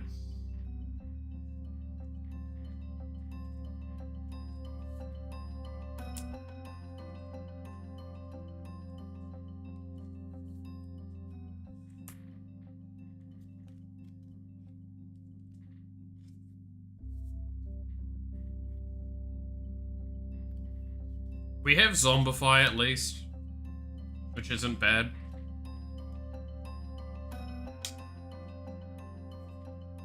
Again, we're just trying to make the decks playable more than anything, especially this one, because, like, This deck is one that I'm pretty confident if I wanted to make it like actively better, I could. Very easily with just spending a bit of money. But I've just said there what I kind of want to avoid. That is the last sleeve.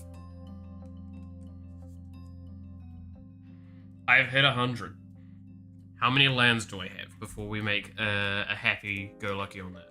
1, 2, 3, 4, 5, 6, 7, 8, 9, 10, 11, 12, 13, 14, 15, 16, 17, 18, 19, 20, 21, 22, 23, 24, 25, 26, 27, 28, 29, 30, 31, 32, 33, 34, 35. Little on the high side, but we don't have any land fetch. Deck's playable.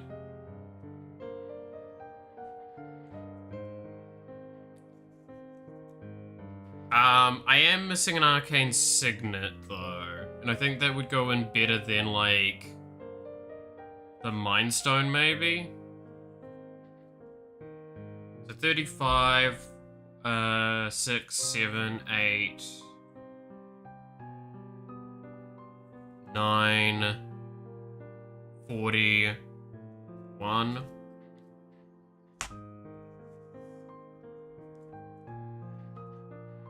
42, 43, 44, 45, 46, 47, 48, 49, 50, 51, 52, 53, 54, 55, 56, 57, 58, 59, 60, 61, 62, 63, 64, 65, 66, 67, 68, 69, 70, 71.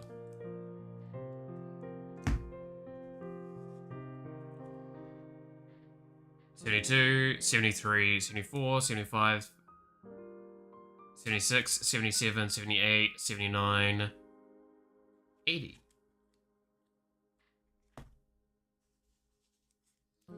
81, 82, 83, 84, 85, 86. 87, 88, 89, 90, 91, 92, 93, 94, 95, 96, 97, 98, 99. I'm missing one? Am I seriously missing one? No. Oh my god, I'm gonna have to, like, do a count thing for it. Can't believe you're still here. I mean, what else am I doing? I'm just here playing card games, man.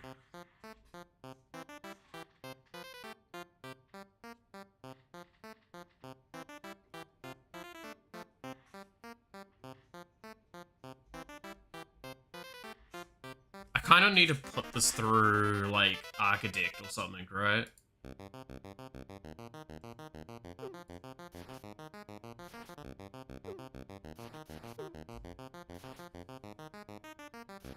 That's what the MTGA drug does to the mind? Yes.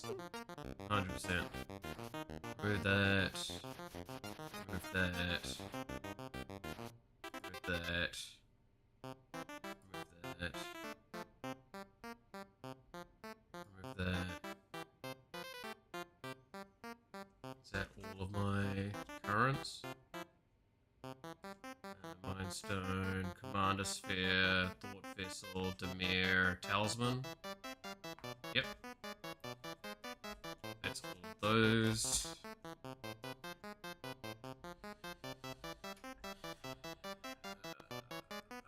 It's gonna be a nightmare thing. I removed you. You're still in there. Yeah, I think you're still in there. Yes, you're in there. Yeah.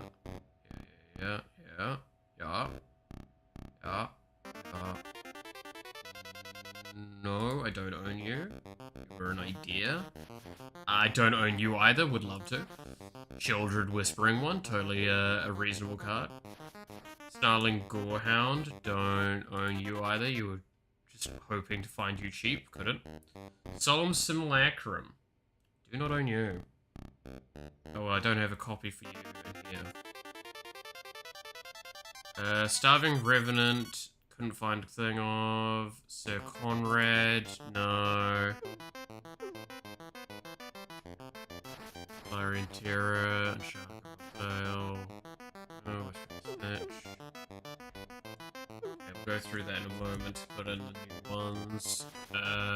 Enchantment.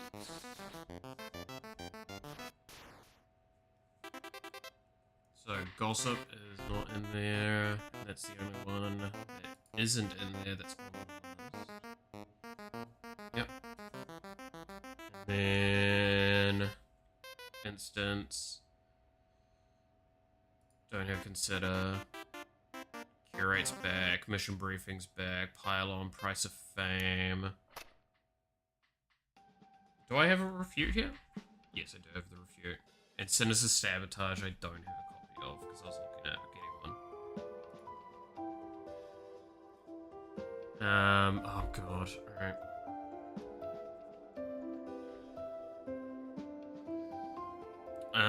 So I know Windfall, Toxic Deluge, Thought Erasure, Start the TARDIS, Rise of the Dark Realms, Reanimate.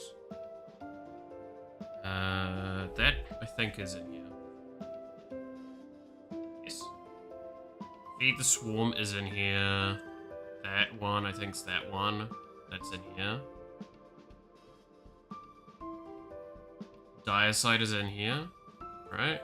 I don't think I took Diacide out. Yeah. Cernad is in there. Buried Alive. Don't think I have that one. Ah. What was that one? Oh, yeah, it's because that was going very heavy into that res effect. Okay, so I've removed everything that I don't have there. Do you need to pop that into the lands as well? I know you can't see the thing, you can only see the cam. Don't worry, I do know that. Rogue's Passage, yeah. Make it. Myriad is in there. Command Tower, of course. Darkwater Catacombs. Sunken Hollow. Tainted Isle. Demir Aqueduct. Mystic Sanctuary. Temple of Deceit. I think Terramorphic I removed, remember? Undercity Sewers is the Surveil land I would love to get. Hidden Grotto I don't have. Drowned Catacomb. Is that one of the ones I called out? I feel like I owned that one.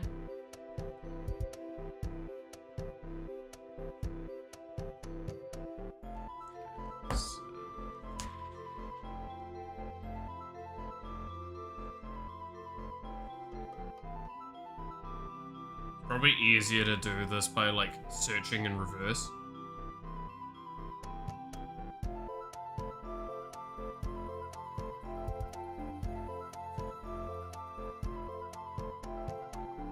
Looking for cards that are in that list that I don't have. Shores, Darkslick Shores. Don't have.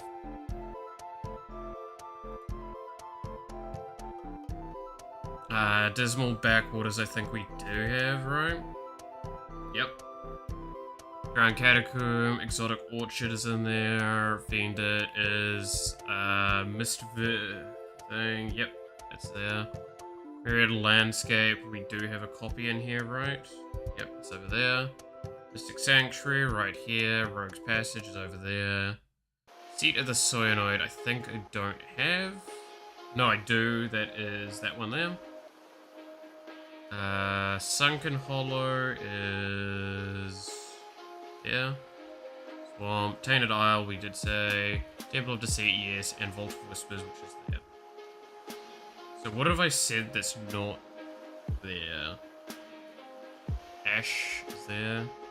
Yeah, so that's all of those ones. So let's start adding in what we're missing properly. So I know we've added more swamps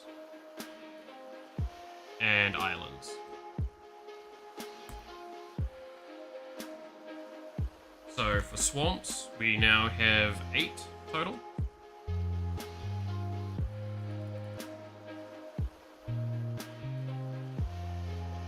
Yep. And for islands, I think we have 10 total.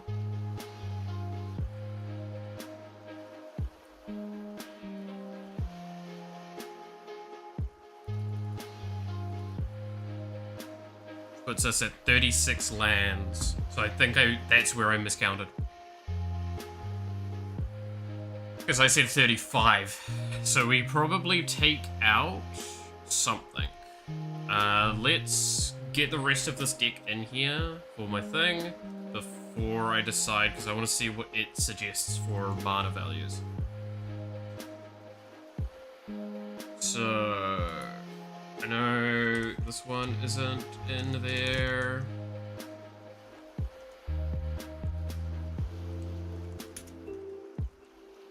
Deep analysis isn't in there. Blood Beacon isn't in there. Zombify isn't.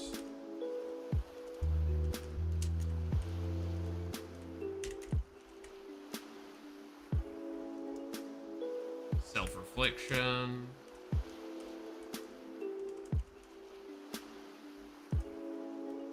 Ocean Rain is which one is this one? This is the Discovery Disperal.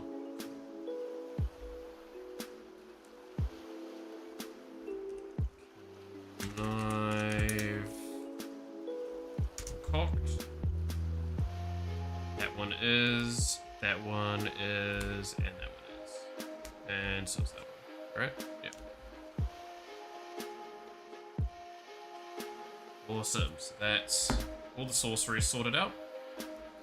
Now, enchantments, which we do have a lot of.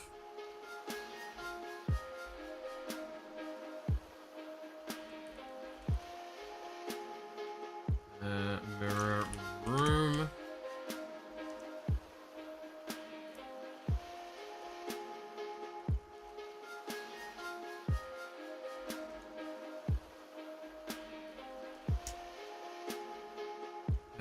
That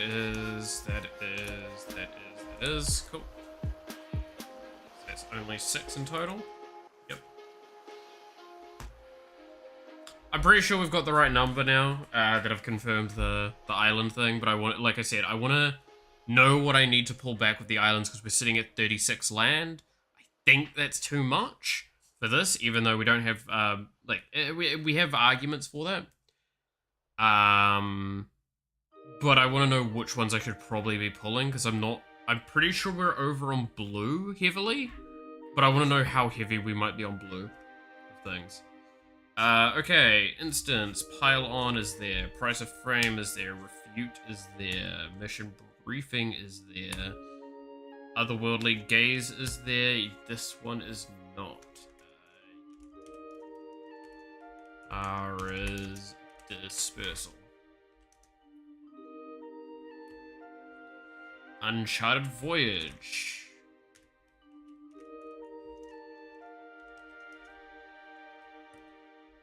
Think twice.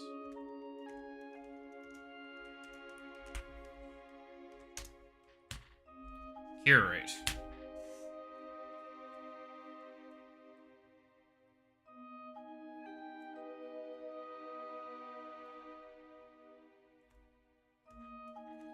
I've already covered artifacts. So it's just creatures now. So, how far down? Yeah, I'm not going to get there. Cool. Alright, I'm just going to have to double check from time to time.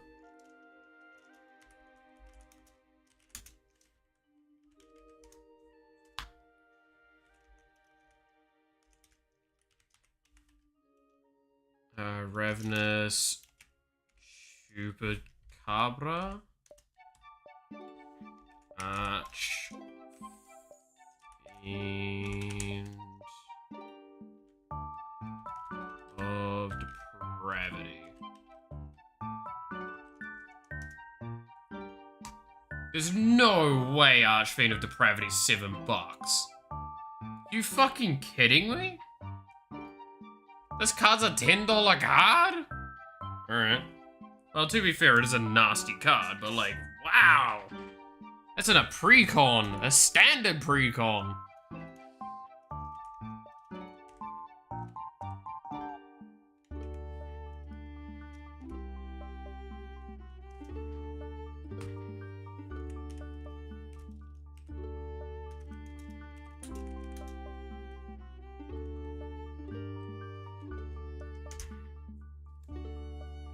Nashi we have in there, I know. Marvo's in there, Demir is in there, Laser's in there. Master is, Baleful is, I believe is as well. We should be able to see it, yep. Whispering Snitch is, Doom Whisper is. Unshakable Tail I think is as well. Yep. Gutless Plunder I believe is also in here, yep. Dog Detective. Massacre Worm, Selphage Ink Mage, Self-Allied, whatever, which is there. Talarian Terror, because it's just, you're gonna have your thing. Octave, Shoreline Looter was in here as well, yep. Copy Catchers, yep.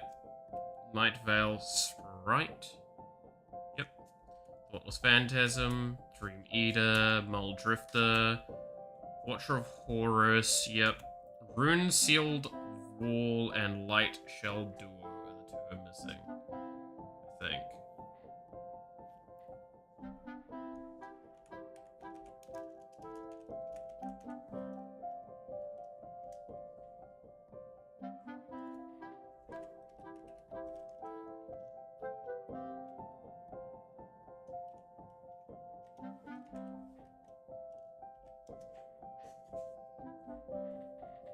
So, according to this, we should be at 101. Yep. So we are 1 mana over.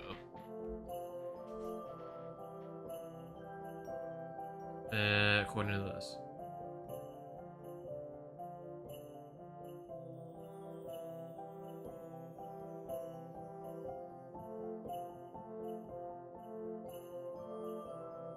Double check. Artifacts is 1, 2, 3, 7. Yep.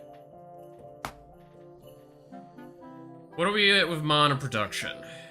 We are under, according to this, on both.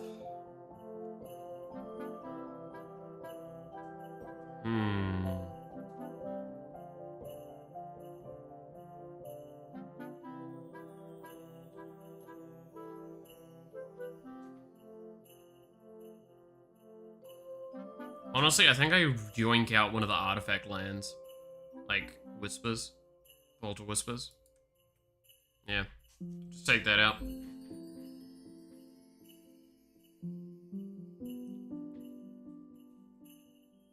You know what it is? I bet you. I've just realized why there is exactly, like, 1 extra sleeve. Because the commander's in a different sleeve, and I don't think I put this separate.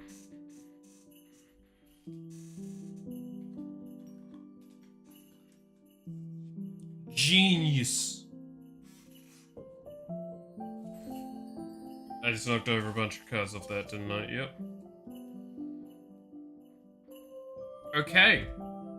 So, as of now, I now have 2 current playable decks and 1 very closely playable deck. Which is the Golgari one.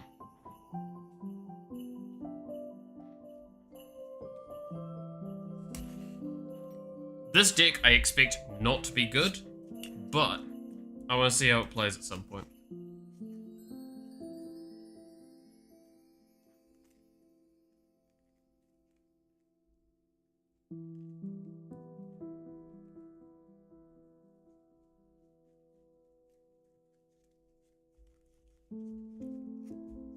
God, I'm terrible at shuffling with sleeves, man.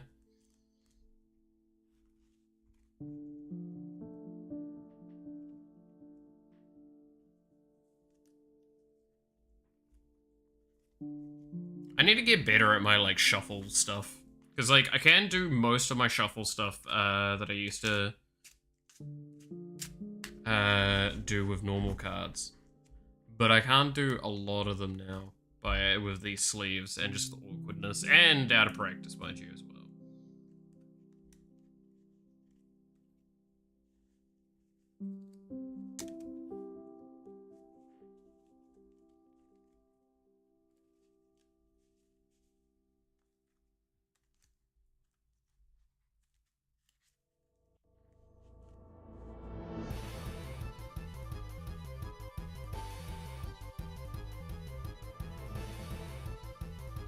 Alright.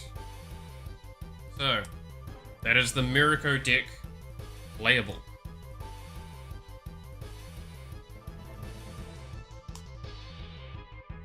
Grab half and then put it on top of the other half.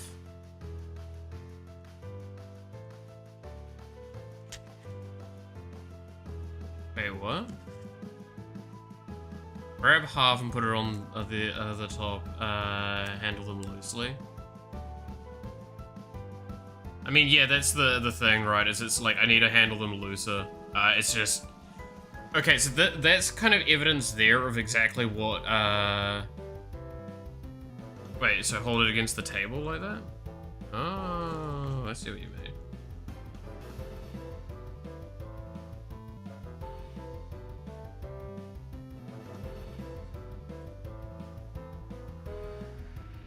That does kind of make it a bit easier.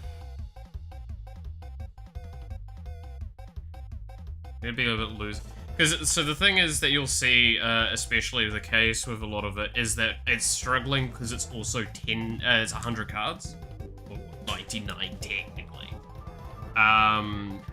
Because that's not how much of a, there are in a deck of normal cards. Of, play cards.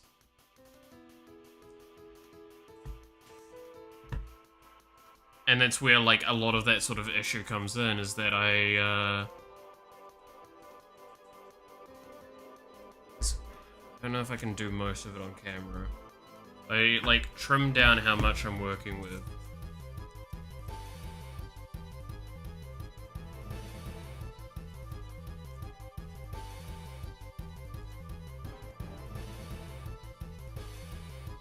Are you starting to see immediately the difference when I'm not dealing with so many cards?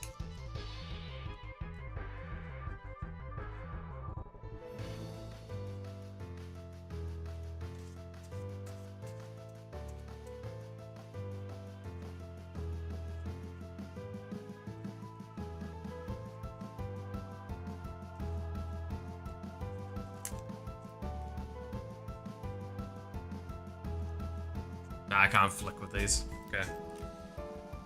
I was about to try and flick, but I can feel that there's not enough give when it's this many in a thing. I have long enough hands that it's still weird. I don't think I've got that long of hands overall. I mean, like, my fingers are about as long as a card. Right? Smaller hands. To be fair, the camera also makes them look way more stumpy than they actually are.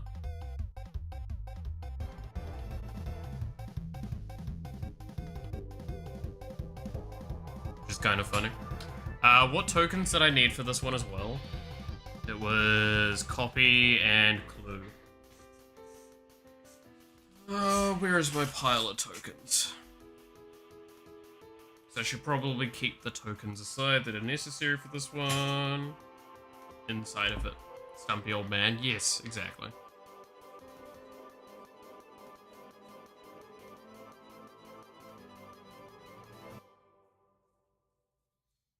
I'll leave those two there.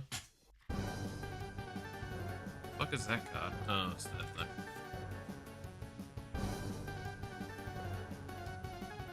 Alright.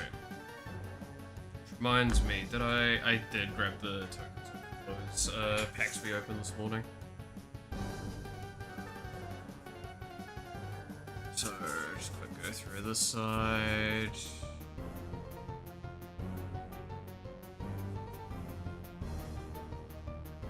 No.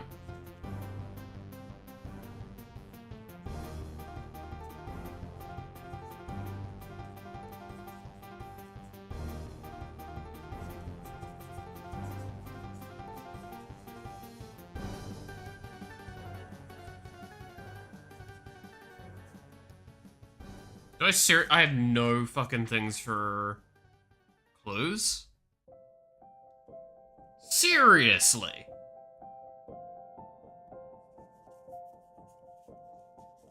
Do you know what's funniest about that, then?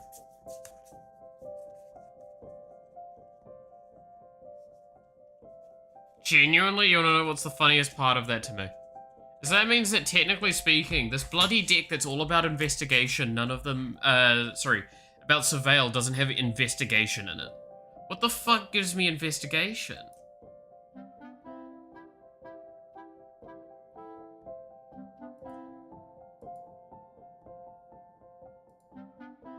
No, that's not what I wanted to do.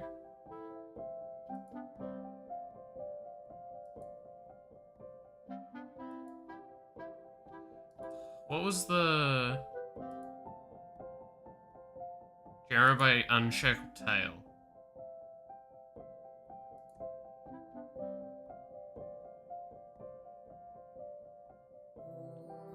No, you can fuck off, that's part of the deck.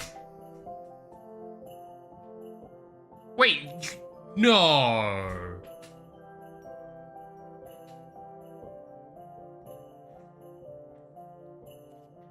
You're telling me this deck has actual investigation in it and it doesn't give you an investigation token?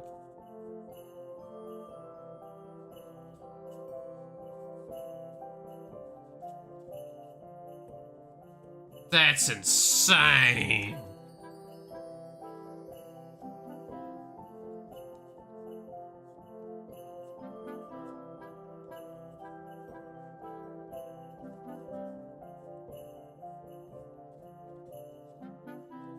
Holy shit, that is such a fucking failure of a thing to do.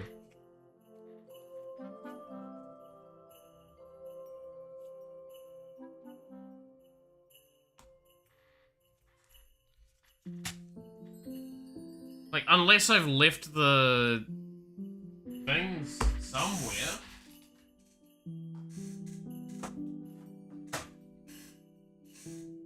I'm pretty sure I got all the tokens there. They're normally two-sided? Yeah, no, I've checked through all of them. So those are the copies I found. 4 of those. Unless they're in another pile of tokens somewhere else? Because that's all goblin, zombies, human, cat, knight, soldier, demon, zombie, zombie, zombie, zombie, zombie, zombie, food, might, construct, power stone, Bling Power Stone, Eldrazi, Treasure, Zombie. And then this was one of the ones I got the thing. Keto. Ninja, Rat, Food, Servo, Mishra Waveform, Scrap, Goat, Construct, Ogres, Demon, Rabbit, Human, Spirit, Knight, Sound Warriors, City Blessing, Vizier of Many Faces, Zombie.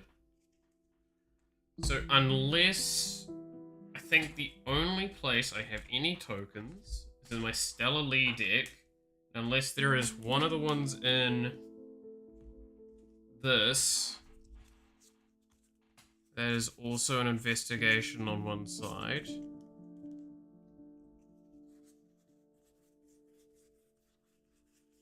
No.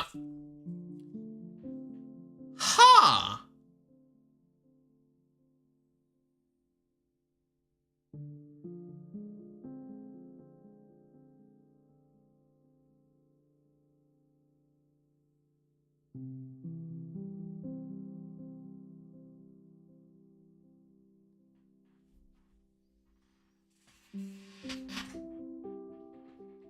Interesting.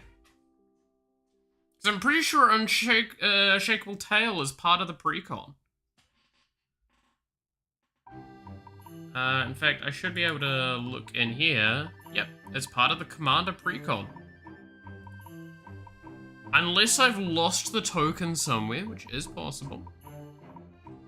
There is, oh actually no, there is one lot of more tokens I think I have. That's here.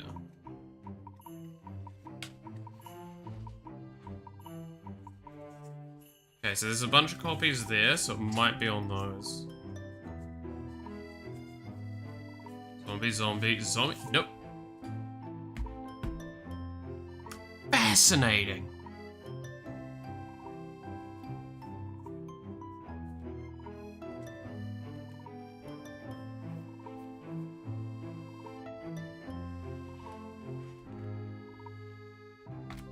No, I'm mildly impressed.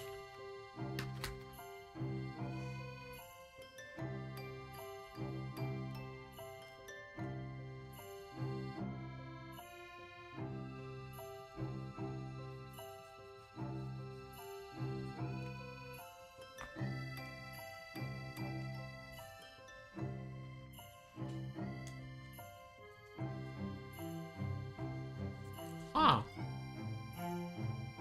Alright. Well, I'll figure it out when I play. It's fine as a token. No one really cares about it, as long as I represent it. There we go. That's the Mirako deck playable. How good it is... That's up for debate. That's easily up for debate.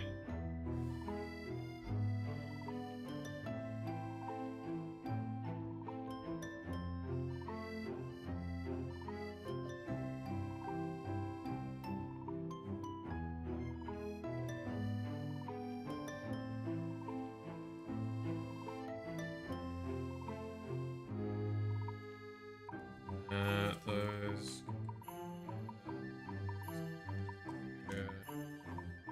And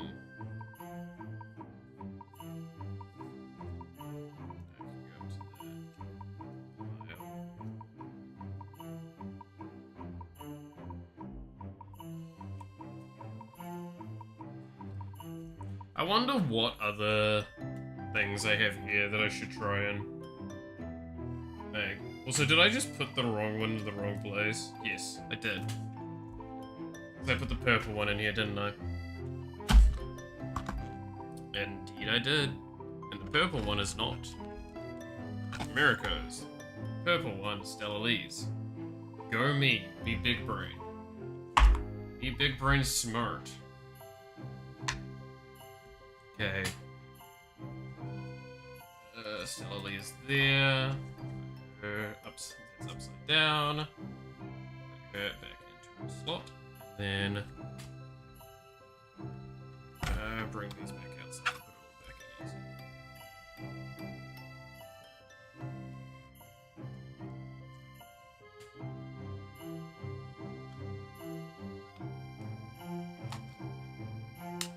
Oh yeah. Right, here we go.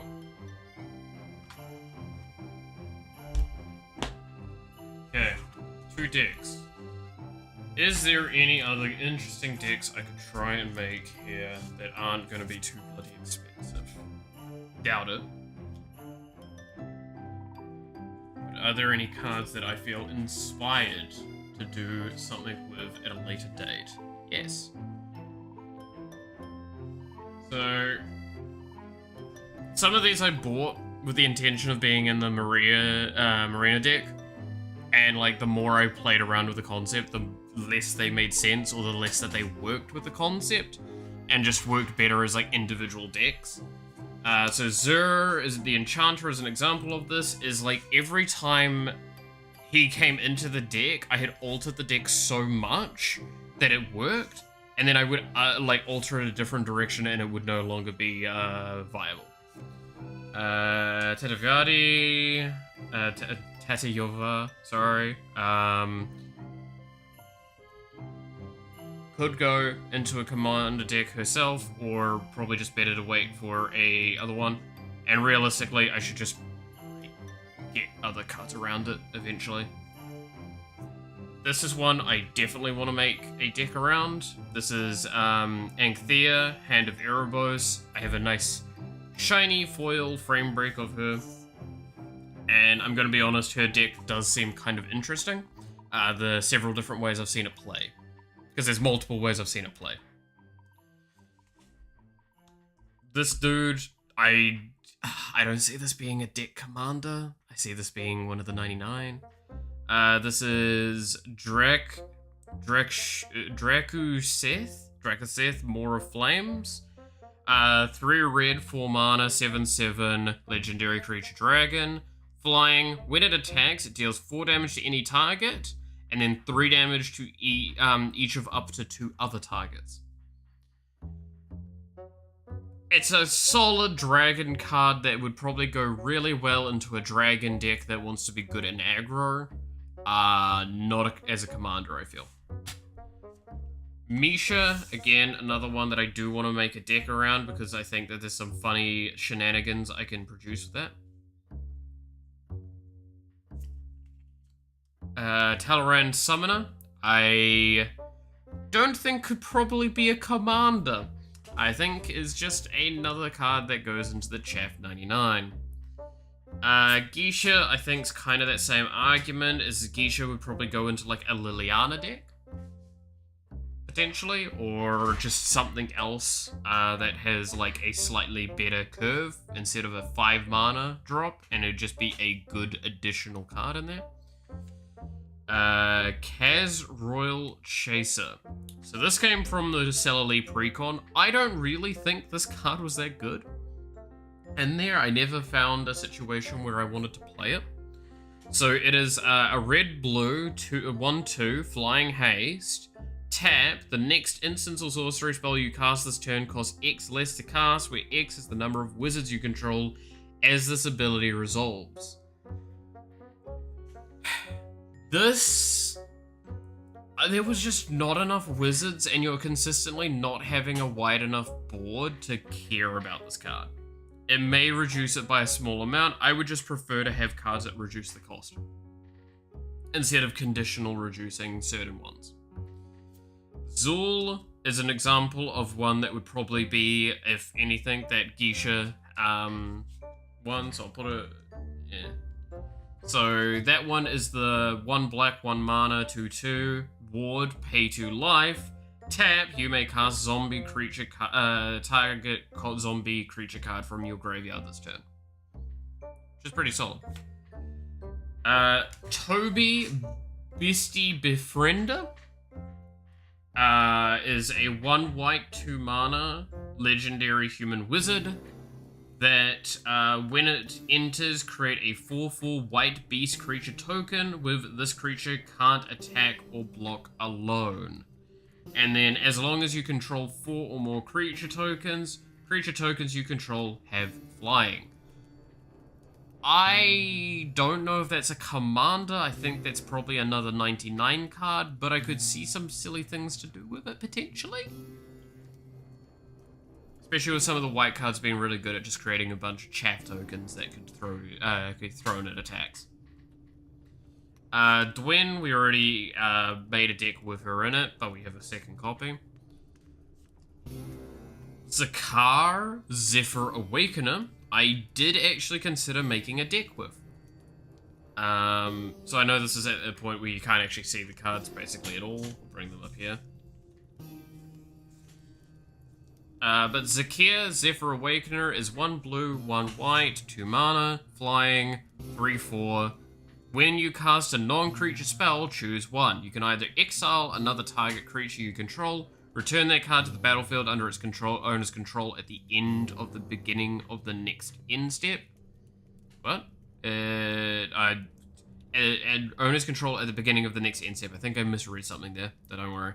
And then the other option is create a 1/1 spirit, white spirit creature token with flying. And then this was a card that I was going like, well, if I'm going to make that deck, I probably put this in here, which is Tura Kenrud, Sky Knight, whatever. 2 blue, 1 white, 2 mana, 3/3 flying. When you cast an instance or sorcery, create a 1/1 white soldier creature token. I do not see anything other than these two in the center that I want to make a deck around, really. I considered the Zakar one, the Kaiser one, sorry, Kaiser. And I can see an interesting idea coming forward with the Geisha and the Zul. But I don't have enough cards to supplement that, so it would be a very heavy purchase, same with these two. Well, Misha, arguably I have a lot of the cards from that pre-con, but it would still probably be quite a heavy purchase for some of the more potent effects that could come out of it. Yeah, those are the only legendaries I have. Pretty sure. Don't think we got any new ones out of this slot, did we?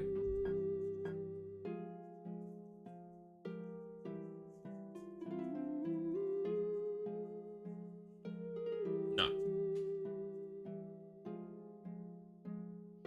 I do look at this card, and I think this one sounds like it could be a really interesting deck. I just don't have a commander for this kind of deck, which is red and white.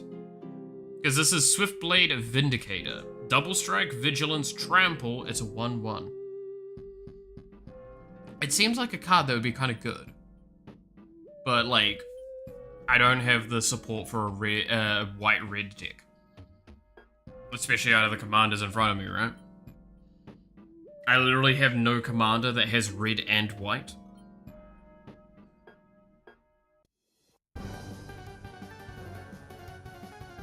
What would that deck be like? It's a human soldier, so it's definitely like trying to push for silliness. What was that one? It's like, let's look it up. In here. This? Yeah. Use here.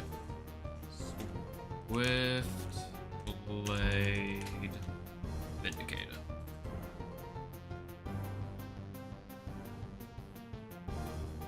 Let's see. Hexproof from monocolored when you cast. So I'm just looking at the commands. Let's show the screen so I can just kind of show what we're looking at.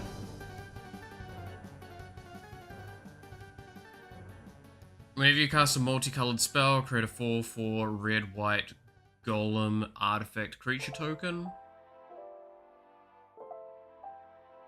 I mean, yeah, that makes sense. When you cast an instance of sorcery that targets thing, exile that card instead of putting it into your graveyard as it resolves. If you do, return it to your hand at the beginning of the next end step. That's... yeah, okay. I mean, I don't know, there's decent white things. Have I been making decks all day? Potentially. Not gonna lie, I had a lot of fun with it though. I can hop onto Arena for a little bit, but I don't really have anything amazing to show on there. At the beginning of each combat, until the end of the each other creature you control gets a 1/1 if it's flying, 1/1 if it has first strike, and so on. For double strike, death touch, haste, hexproof, indestructible, lifelink, menace, protection, reach, trample, vigilance, and partner. And this has partner. And what's this one? First strike, menace, trample. 0 mana commander. I'm sorry, what? Dude, that actually sounds kind of funny. 0 mana, 0/1, first strike, menace, trample, commander. This motherfucker coming out in turn 1.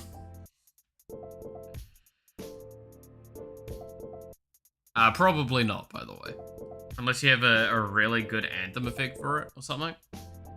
Or an equipment, maybe. As long as your devotion to the isn't a creature, creatures you control have menace. This already has... no, it has vigilance and trample and double strike. Prevent all damage that would be dealt to attacking creatures you control. I mean, that's pretty good. They'd probably go into the 99 though, not to be the commander, right? For... it's 4 mana. Yeah. It is a 7/4, that's insane.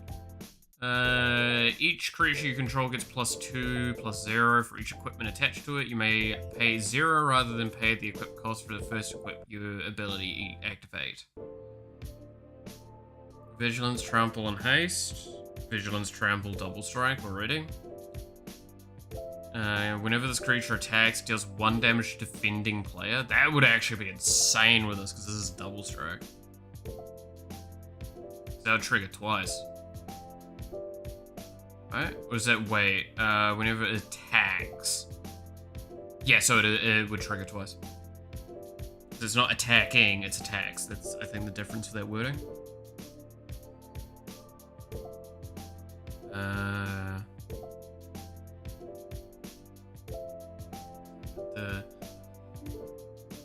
Yeah, because, like, what goes with this? Like, clearly, yeah, Dazzling Angel makes sense.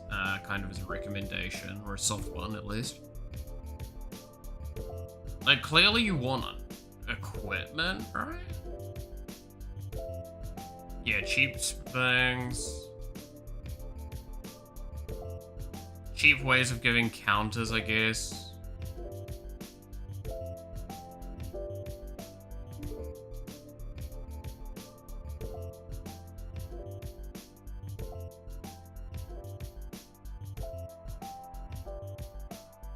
Ooh, Alicia who smiles at death.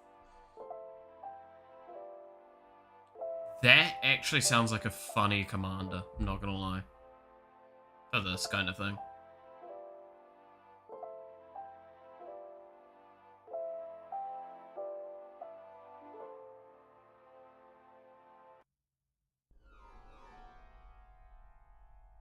But yeah, it's a weird card. I genuinely don't know. Like, I guess it's just, yeah, again, it's probably a filler on a lot of those sorts of decks that already have a lot of beneficiary things. Okay, let me separate the land out of this list. Cards I've got here. And put that into my pile of chaff. And put this into the pile of lands.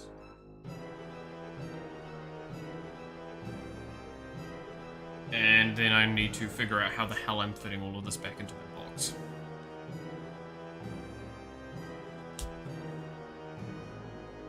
Actually, it should be easier because I will have less cards. Right? Well, I opened a pack, so that's going to potentially influence that argument.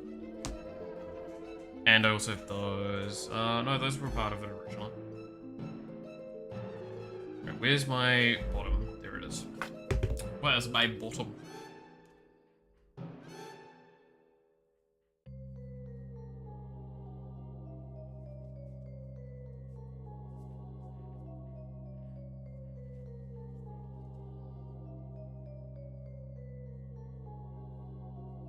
Okay, I need that.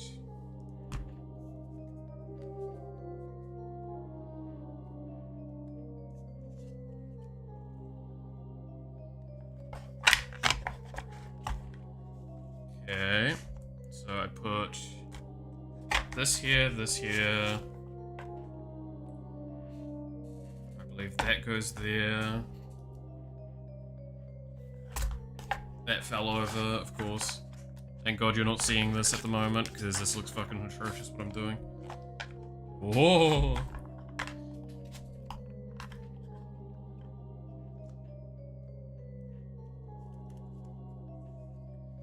There we go. And yeah, I have more room now in this case. Sweet! Because, to be fair, again, a chunk of them is now sitting on my desk as a potential pick.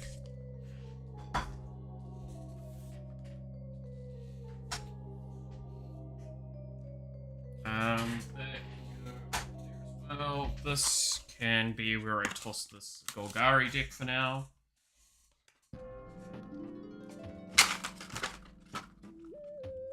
I need to get sleeves for the Golgari deck. That's going to be another priority as well.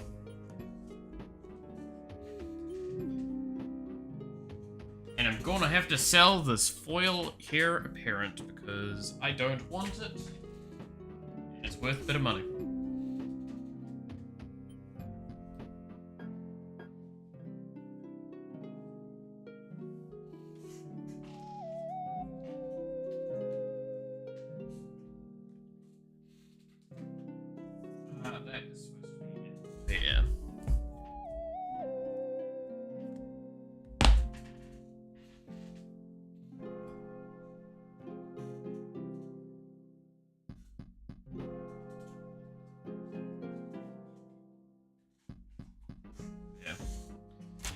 Alright. Ah, yeah.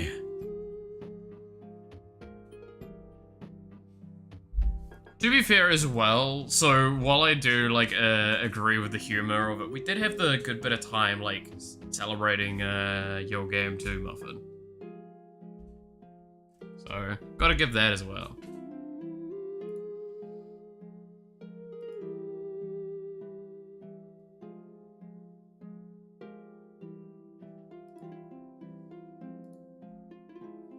Okay, I will close down some of this for now.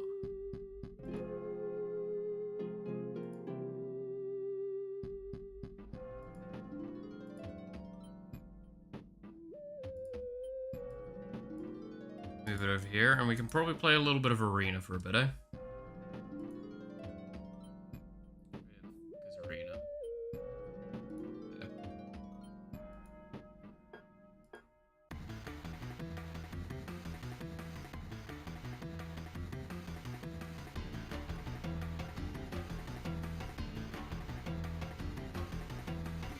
Oh, bloody hell.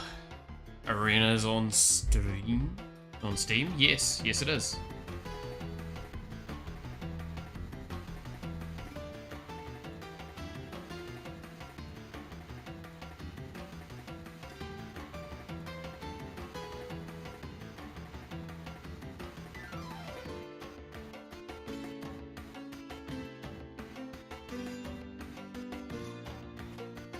How I play it, and it's just super easy to get to it, right?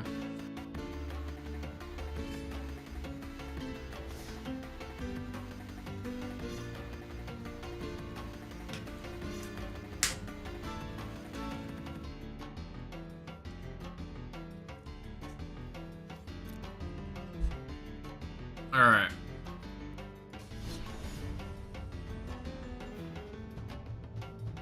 Let's play not the Let Them Feel Pain deck, because oh my god, that one is a I don't want people to hate me. By the way, no, Sheldred is not in it because I know you can't.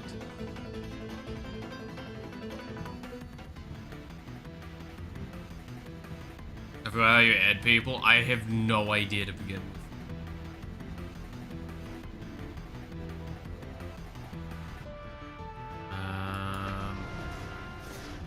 Yeah, I mainly just play Alchemy, right? Because it's just the default thing. I don't know how to search for the other match types, I'll be honest. I like looked briefly the other day and was just confused.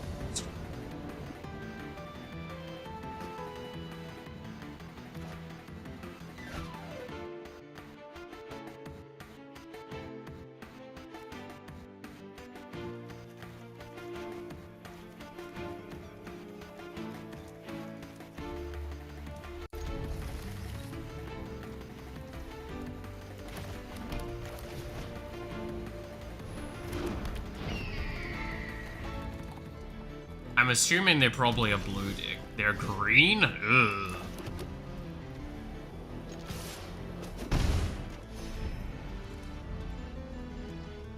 They gotta be green-blue, right? You're playing Jace, you have the island back there, you go. Root of the Cow. Oh god. It's a mana dork, no!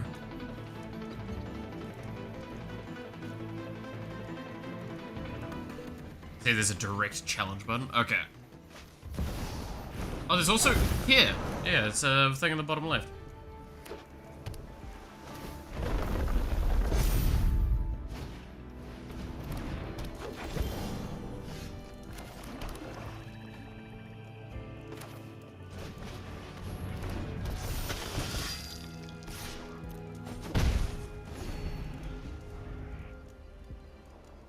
I'm just Malithing it.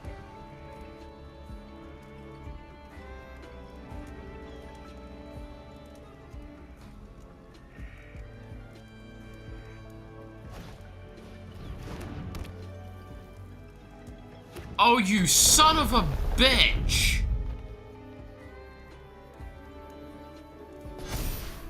Ah, I mean, it does go around protection from instances.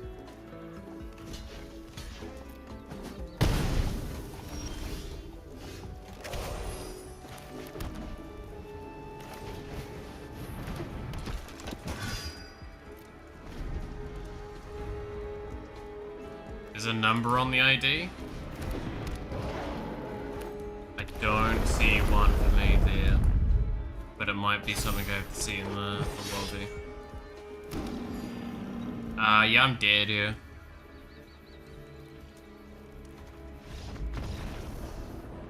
There's no cards I have that bring me back there.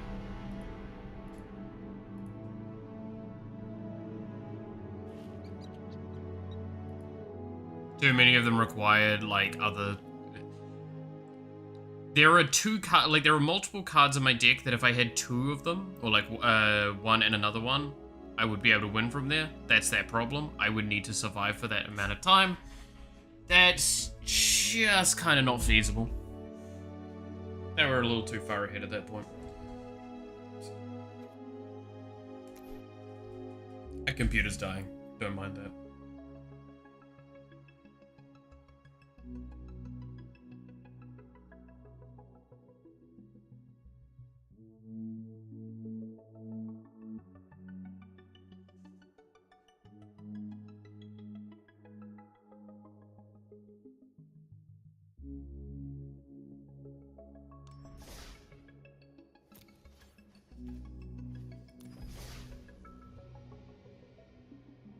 There you go. Belloth hash 32670.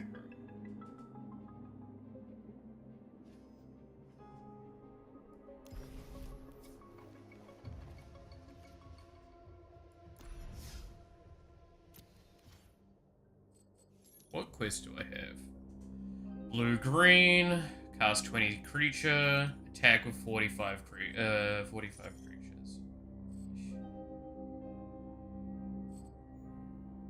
I heard a noise.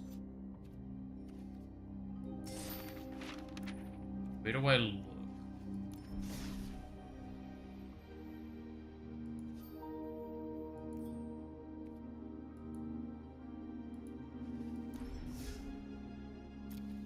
I swear I heard the noise for, like, you probably sending the invite.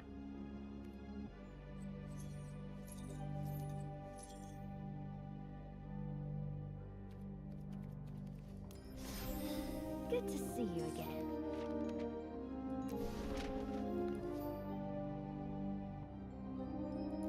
Maybe I said noise as well. Not so sure.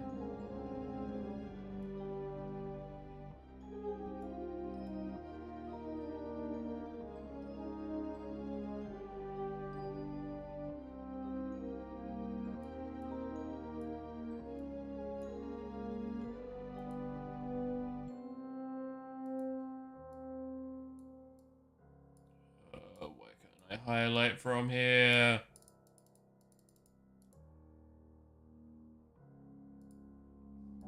I just copied the thing. Nope.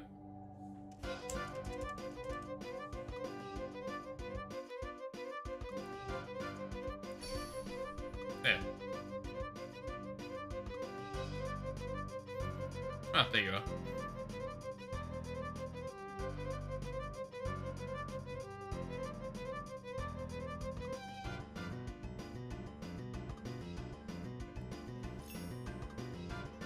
Indeed it does.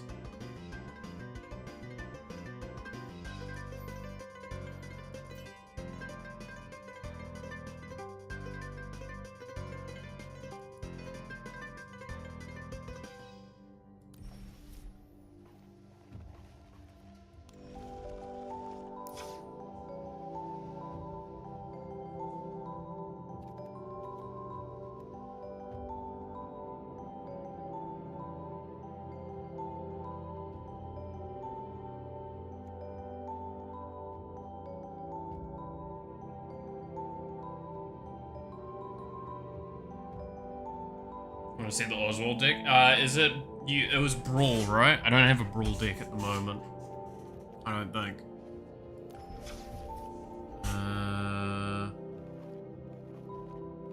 Yeah, I don't think I have a brawl deck.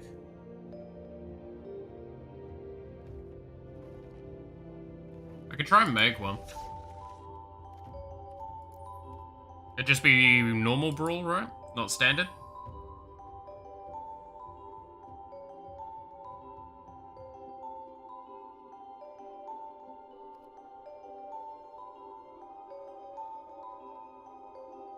Hmm.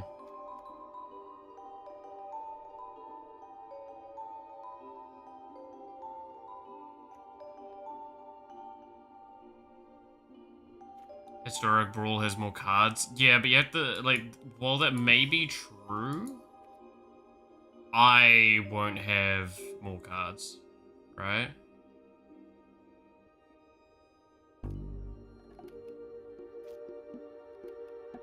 Or am I looking for whatever?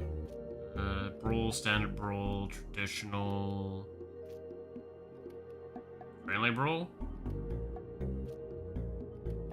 I don't see Historic Brawl here. Am I blind?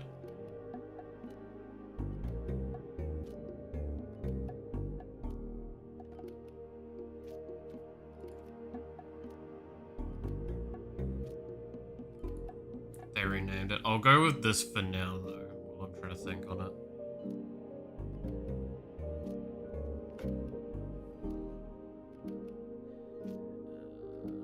Because I know I wanted to... Again, I want to kind of make a Go Shintai deck, but... Like, I just don't have shrines yet. And here. It's just Brawl then? Okay, so this is the right one then.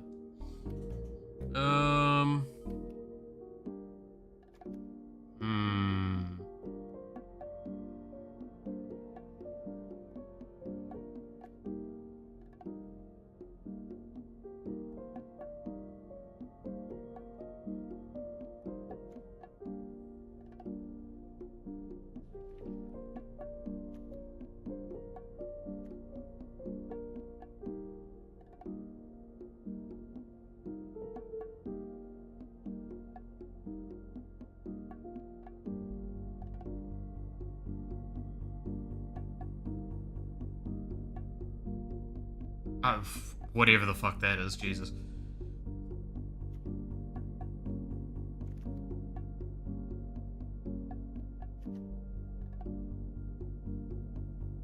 I mean, I could always just put a lender in there, right?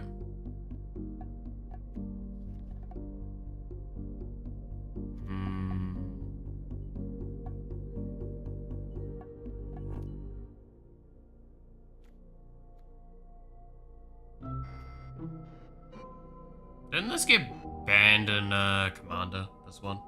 I feel like it did.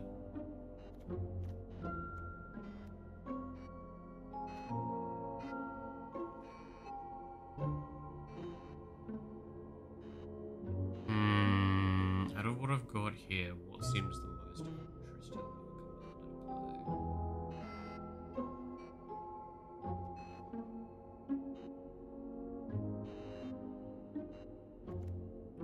Goblins.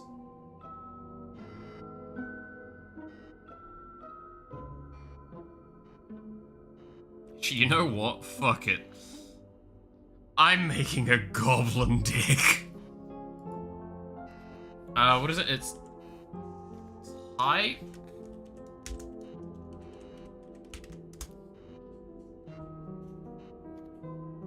Yeah, that's how you search it.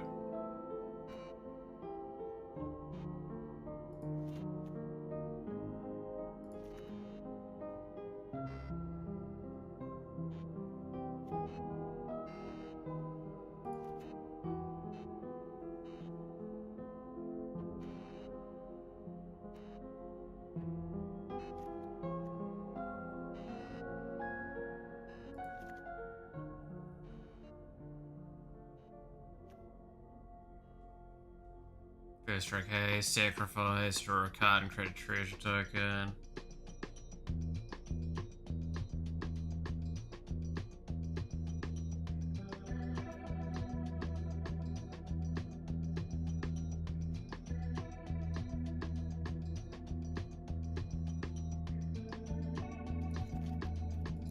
any cards I could potentially craft to make this silly?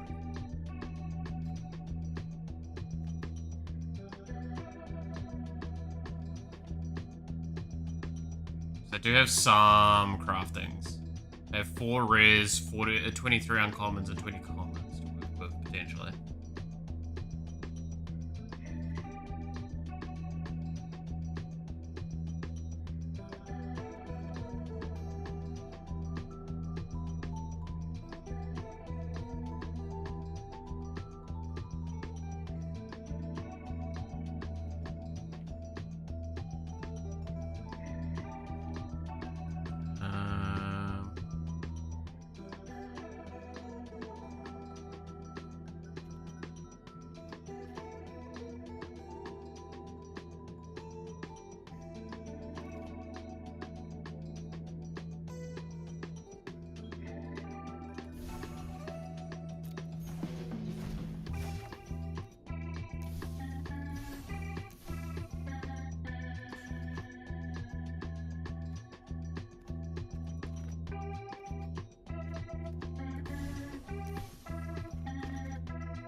Is there any other silly goblin generation stuff?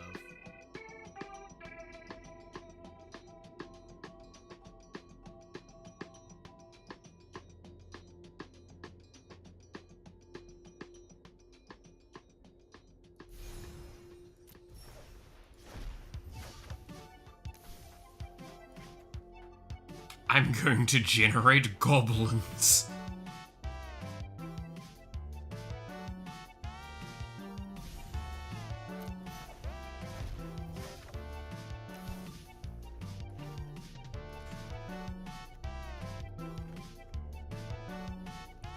What's the name of that one card? Is it Impact Tremors?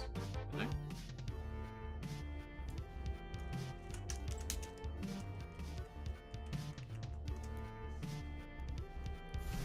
That one.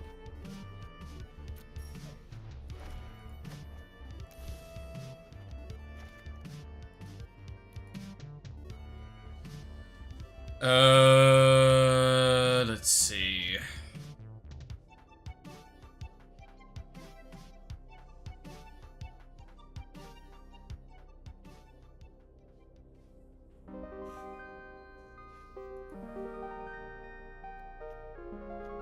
What is something else we could add?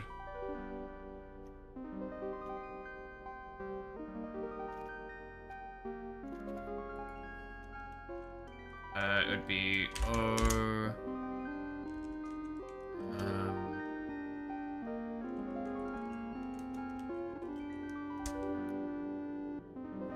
that's not spelling. It gives haste.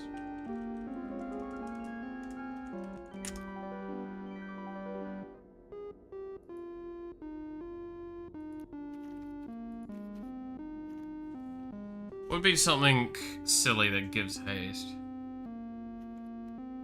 Maybe. There's a couple of enchantments that do that.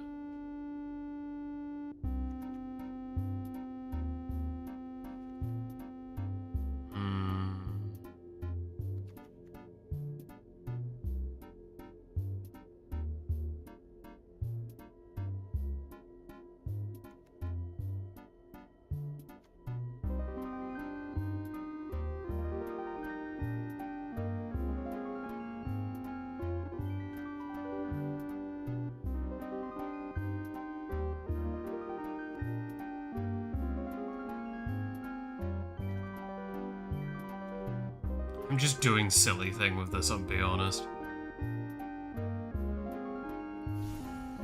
Yeah, it's not surprising.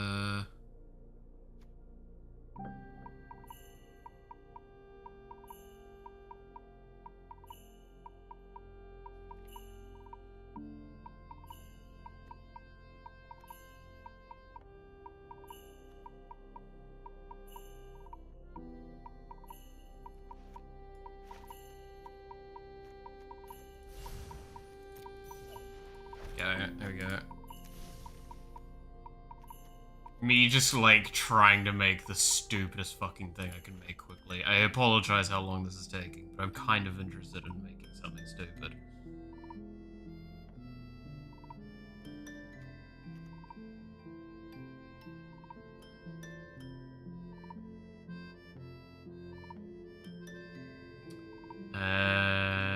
I mean, this argument should go in there, because it taps for giving haste.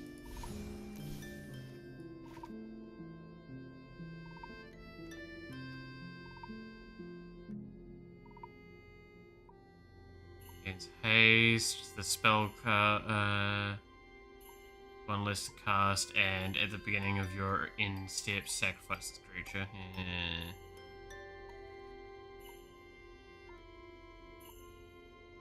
Just in case my decks turn out to be too powerful. Yeah, I mean, that's always the thing, right?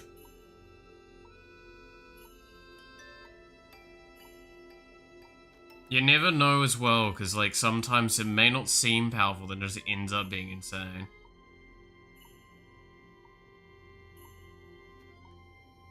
It's kind of the same with this one. This potentially could just be absolute jank, or this could potentially just one-shot everything.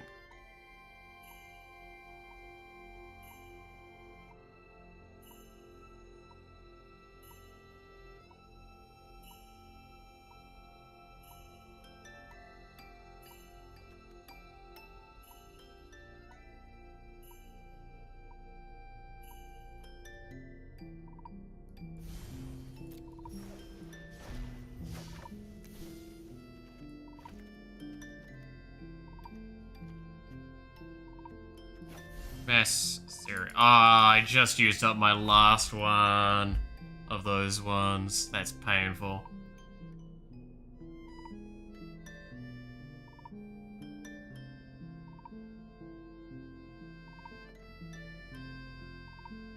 Is there any Anthem effects in mono red that would be good for Golbos?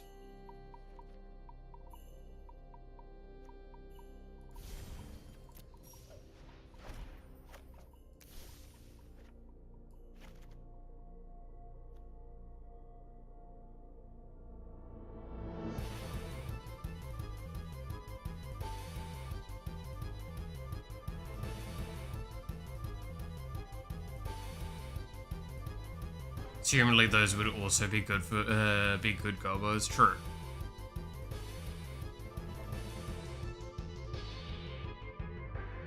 Also, colorless ones. That's a good point. There is always room for colorless.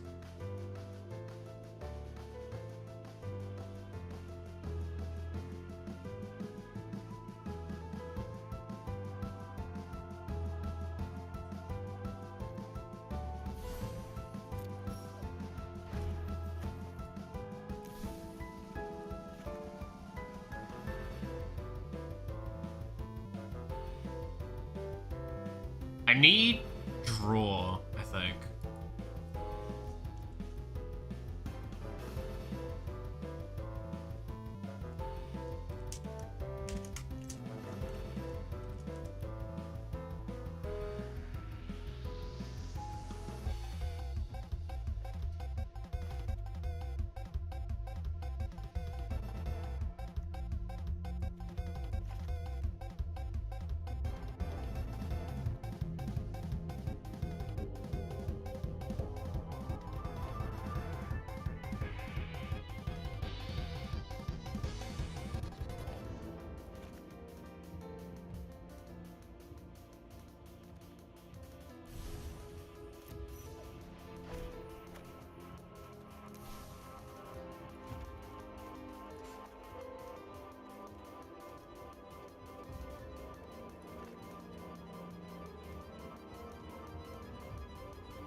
Trying to make a shitty deck very quickly is kind of fun, I'm not gonna lie.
The fuck is that?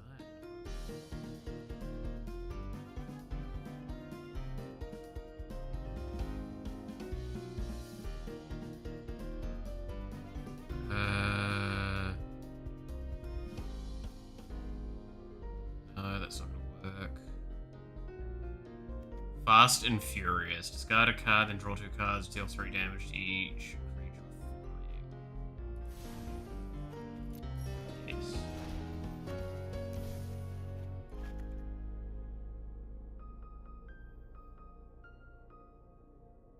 The Wrath of Big Goose. Dude, you're gonna have a fucking, like, any board clear and I'm just fucked, and it's gonna be funny.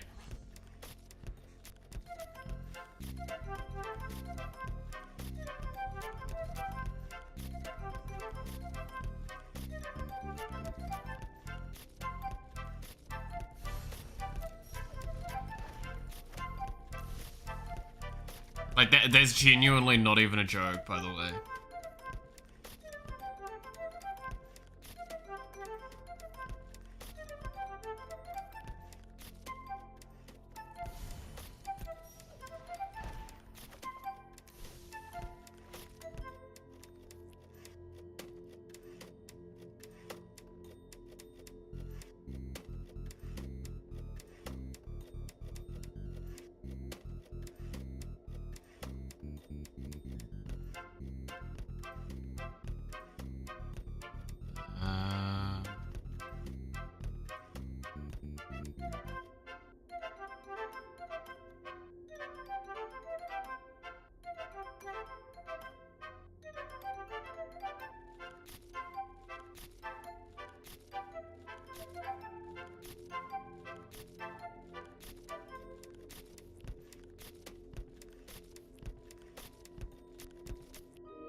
Let's see, is there any other silly things I can add quickly and easily to this deck?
Phyrexian Horror, gotta love them. I do want to make a Phyrexian deck or like something like that sort of shit one day.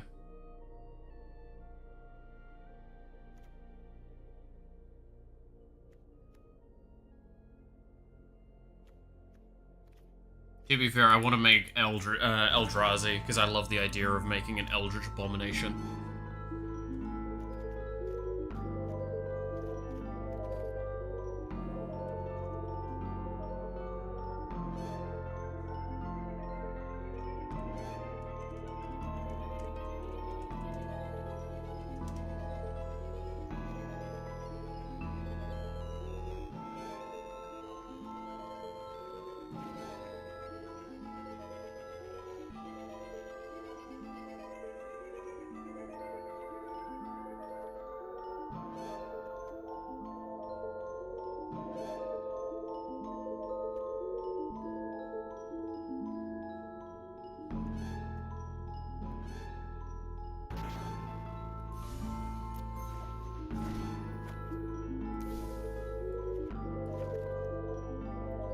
Uh...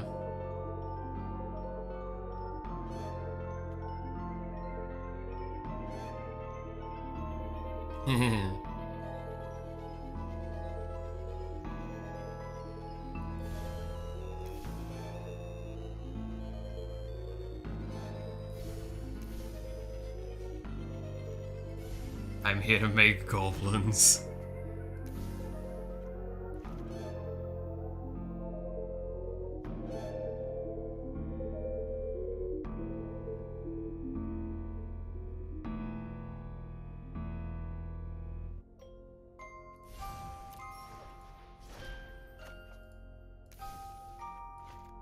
Actually, that's a good point.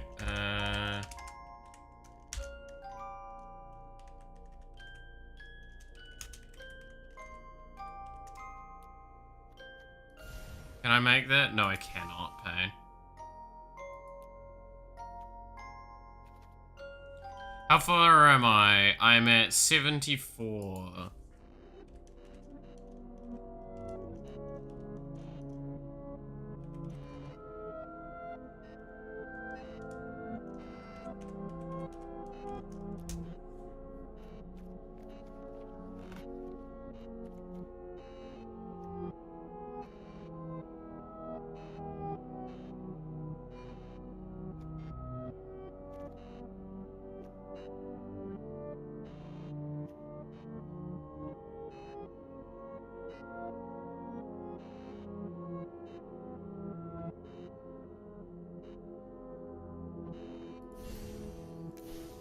Damn.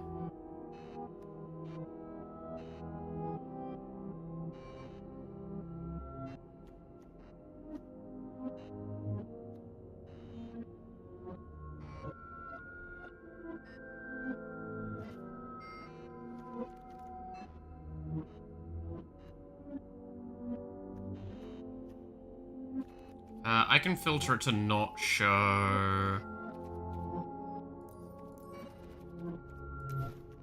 Higher than that, right? Yeah.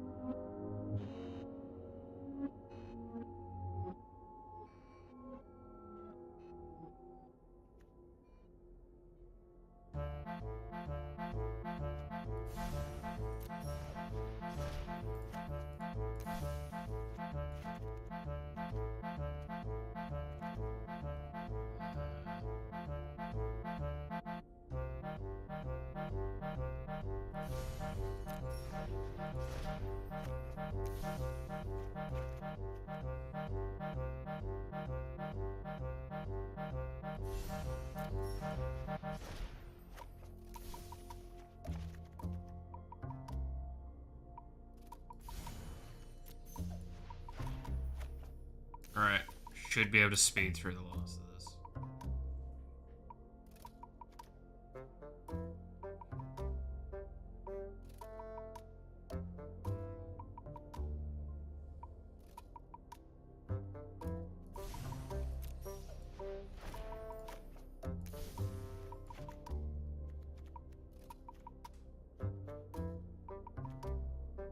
I'm just basically looking for cards that make goblins and make more goblins.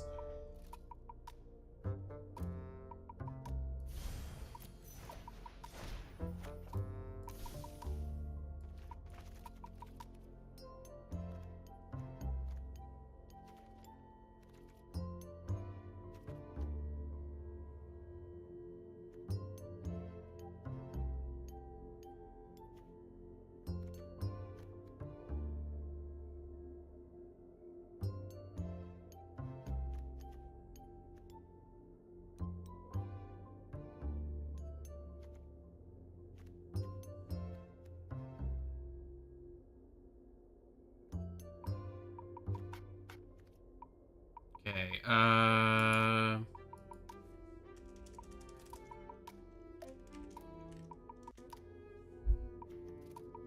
very vague terming here, let's see.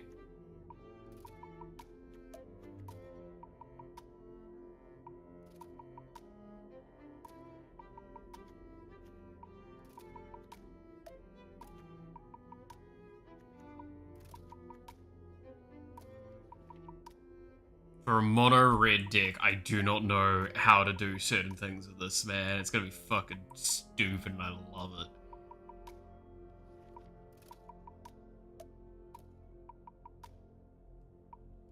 Oh god.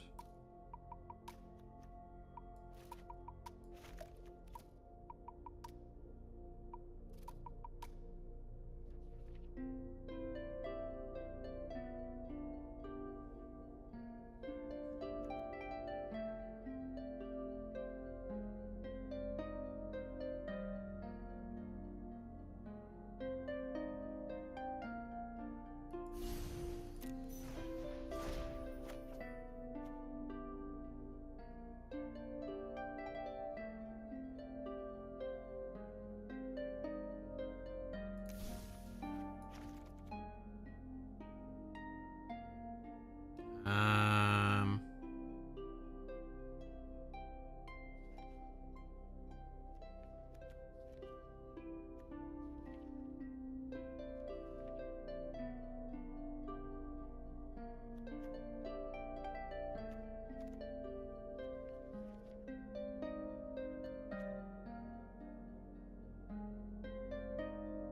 hmm.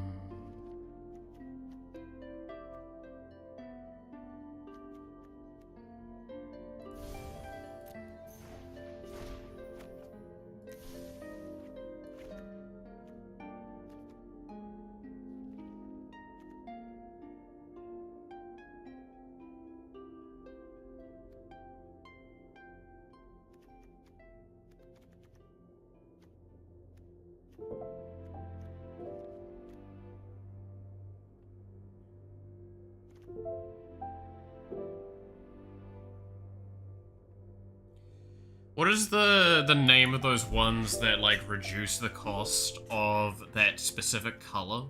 It's like ruby something, right?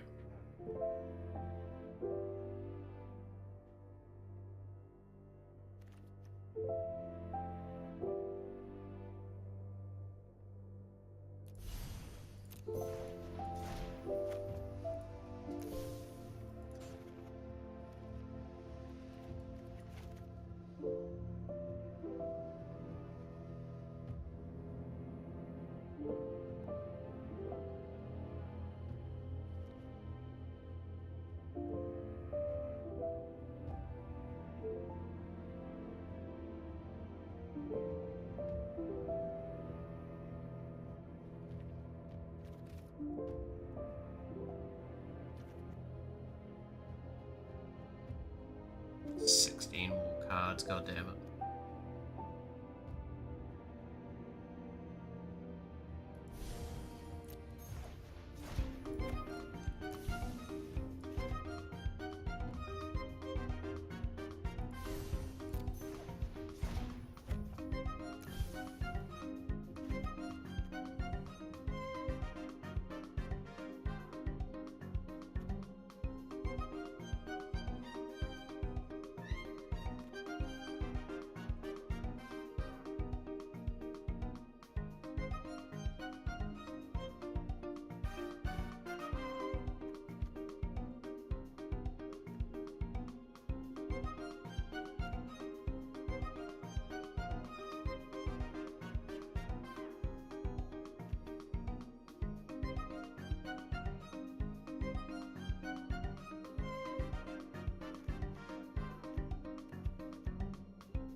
Let's see.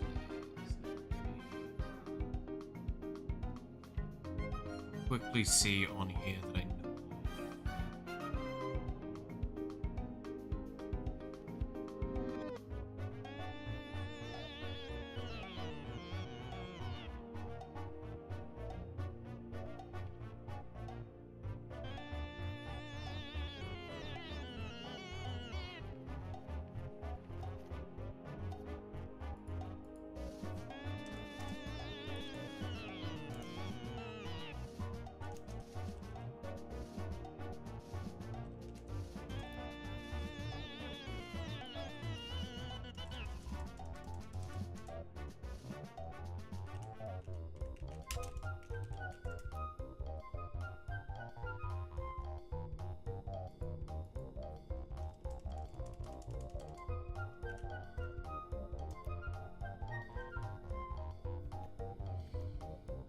It's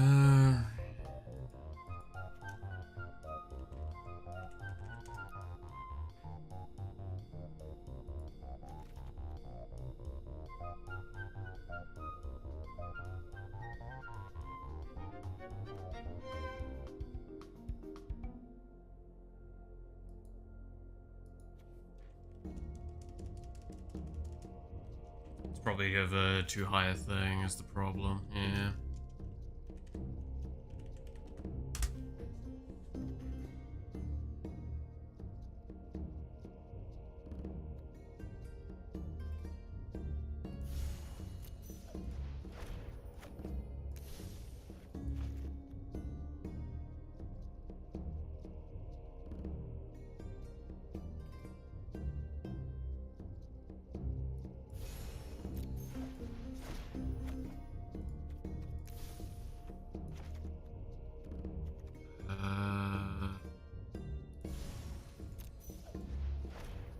Yeah, Gorbo's just going. Let's go. We're at the final stages. It's 11 cards left.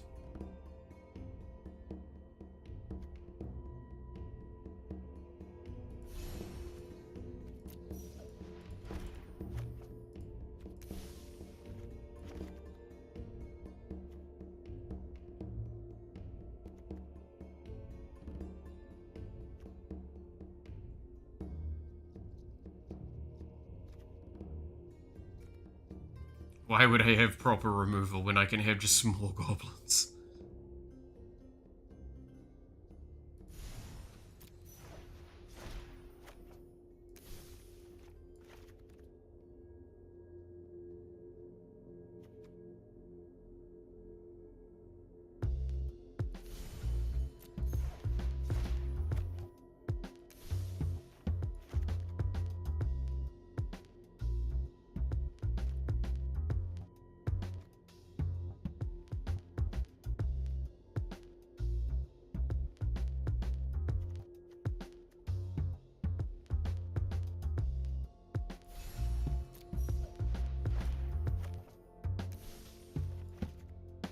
Seven more. Oh.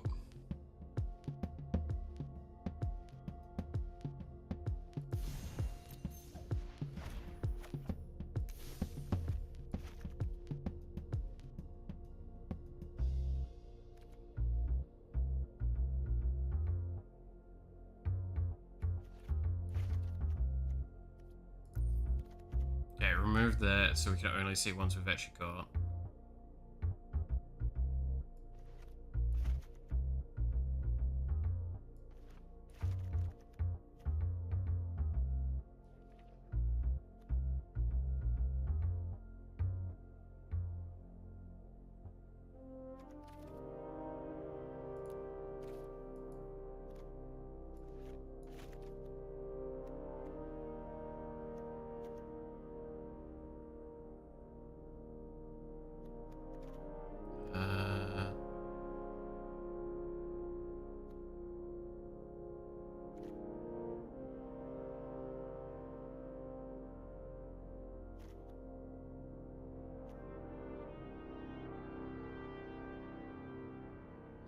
Okay, I'm nearly there. Two more cards somewhere.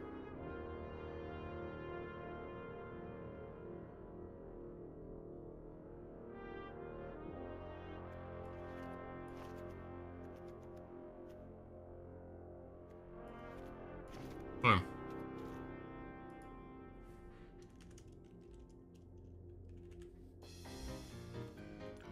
This is a terrible deck. Let's go.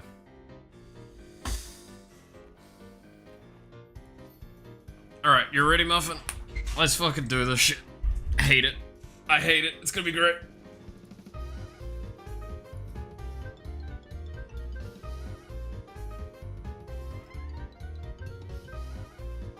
I don't know if it's more fun that way. You know what? Fuck it.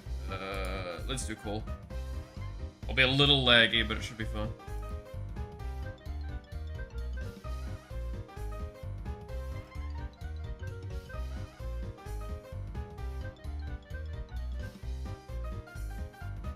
Where are you?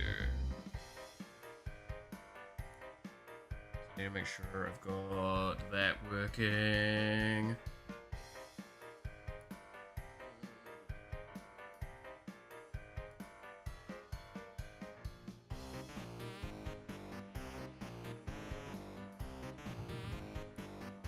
Hello. Yo, how's it going?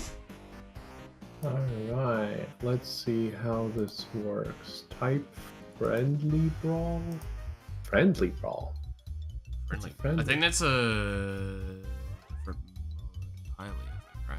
40 cards, 60 card, friendly brawl. I think maybe it's just because it's friendly, you just, like, because it's just a random match between friends, maybe it's just like, if you theoretically... Yeah. I guess you think can't, like, say, oh, only standard or something. I think it's just brawl or not brawl type of thing. Yeah, basically. Okay. Well, I guess I'll start with the Oswald one, because even if it's stupid... I want to show how stupid it is if it is stupid. And right. if it's not as stupid as I think, you know. But it's just, as far as I remember, the craziest thing is just how literally perfectly consistent the deck is because it's constant tutoring. Oh, okay. Yeah. Because Oswald just says you sack an artifact and you tutor an artifact that costs one more. Oh, true. Yeah, so you just So there leave is... through your deck quite easily. Yeah, so like my entire curve is set up so I have like things at like all the points, and there's a whole bunch of things that normally would be like sideboard cards, but I can afford them because I can grab them anytime I want. Yeah.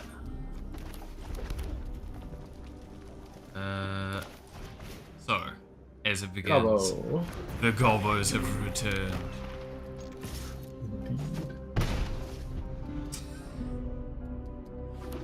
Well, here comes the guy. Already out. Yeesh. Well, to be fair, it is 2 months, so. But, He's a two-mana guy. yeah. Mind Stone. I'm not gonna attack into that, surprisingly. I wonder why. It is Okay. first strike, though, so if I have anything that gives it, like, +1 damage. Well, here's an artifact. Oh no.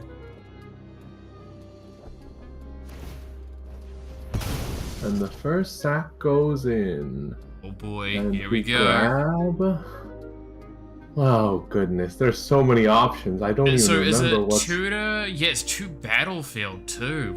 Yes. Far out. So, for example, I'll probably just take out a Halo Fountain. There's a 3 mana. Oof. I see.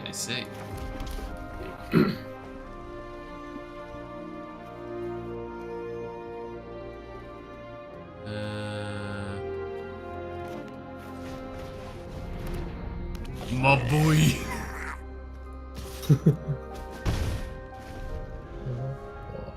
Okay.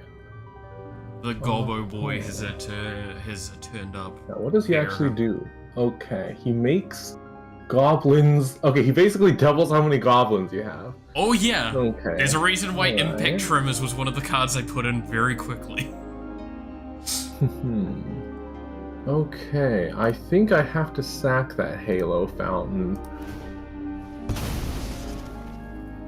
And grab...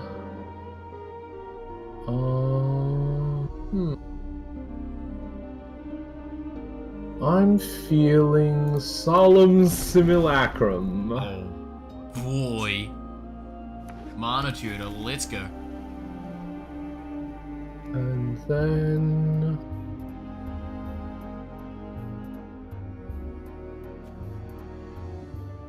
let's keep the goblin count down a little. Boink. Oh, rude. Well, you know what they say about goblins.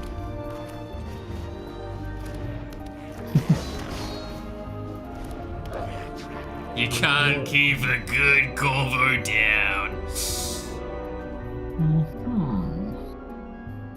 See, this is what I need to think, like, this is why I'm so rusty on this deck, right? I need to think, what is every card in my deck I can tutor that will help me?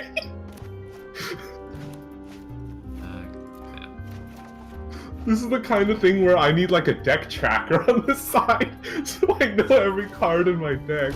I know, right? Goblins! Okay. You were saying something about a goblin count? Alright, let's start by taking him out. Take action, draw a card. Alright, what is the thing to grab? Probably Ukin's Nexus! Oh, bloody hell. Well, at least I have a turn where that's not coming out. Yeah. Because you don't have a way of cracking it just yet. Next turn is the problem. And then you get a 6 mana off of it too. Or, well, up to 6 mana, right? Because it's up to more. With equal to 1+. Oh, it has to be. Right? What has to be what? Sorry? The artifact, it has to exactly be 1+. Yes, it has to be exactly 1+. That is why all my checkpoints are very important. Normally my 4-drop is actually one that tutors a 7-drop mirror. Like there's a 4-drop mirror that I can pull out that tutors a mirror, and there's a 7-drop mirror that tutors into my hand with affinity for artifacts, which I usually use to skip way ahead of the mana curve. Okay, wonder what land I'm gonna grab. Surprisingly enough. You know what's really cool about goblins? Yes. There's more.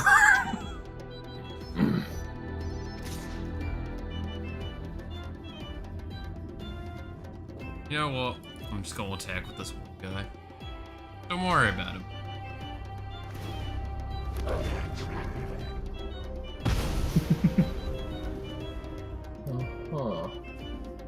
Well, you know what the next step is.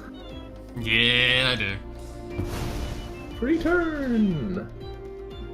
And what will I get out of that? I'm thinking the Immortal Sun? Oh, fucking what? I just gonna activate Planeswalker Loyalty, okay. Draw an additional card. Spells cost 1 less. Creatures you control have 1. Don't mind me while I bring back my Halo Fountain. Yeah, that's fair, that's fair. That's a spooky thing, that Immortal Sun. What the hell? I'm guessing that's one of your capping points, right? Like, you get to the 6 and you kind of, like, you leave that one there alone? Oh, yeah, for sure. That's how it works. Well, I mean, sacking it seems just not good. Yeah, I don't necessarily gotta sack that one. Yeah, that's what I'm saying. Like, well, you might have a 7 or an 8 or whatever artifacts. I'm sure you probably have some really top sack ones. this That's guy definitely over here. I'm just waiting for the infinite tap cycle. Scrap trawler.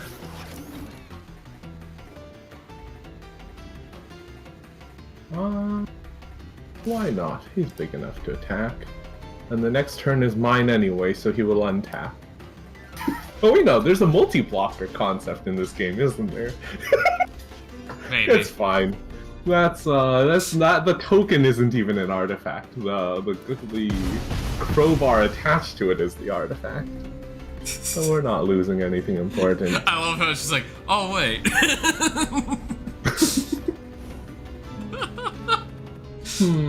I guess Arcane Signet is net neutral in cost, since something is reducing its cost.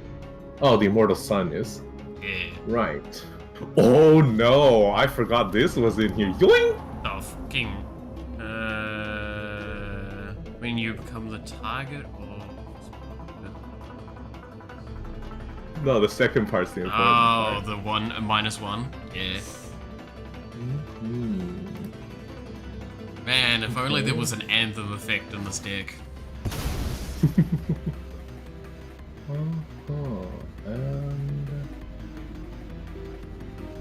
Ooh, you know what? Let's copy the Immortal Sun. Oh. Wait, no. This isn't. That is legendary. I am dumb. I am very dumb. Yeah. That's okay. That was all part of plan. Scrap Trawler gets me a card back. Yeah. Incredible. That, Genius play. Intended. Only you shouldn't have targeted the, I don't know, Arcane Signet, I guess. Ooh, there's a lot of things to target. I mean, the amulet would have just completely wiped out the game if you got the Signet there. That's true. I didn't think about that one. There's a... I don't There's think so I'd many ever things been to able to raise target. them up enough. They'd just become blockers at that point. Just permanent, perpetual blockers. Okay, yeah. Am I paying for the Signet before I sack it? I don't see any other mana. Okay, that should be fine. Okay. I mean, you 3 can always drops, manually tap it. Semblance, Anvil. You may exile non-land cards. Spells you cast a share of type cost 2 less to cast. Uh-huh. So, I see. So if I pick like this, then this guy's free. Might as well drop him. Okay. Oh, No need to attack. Your turn again.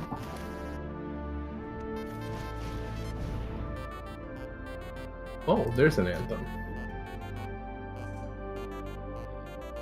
Wait, did I have something to respond with? Why did it make me press a button? It can be just about anything. It might just be Skrelv. Yeah, it's like, Thinking that's why I about say, it. like, sometimes it's just whatever.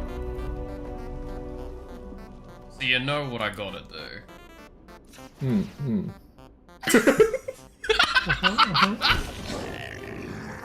The boy! Do be like that. Alright, You know what's there funny? are certainly a lot of them. Now we have the, the fleet.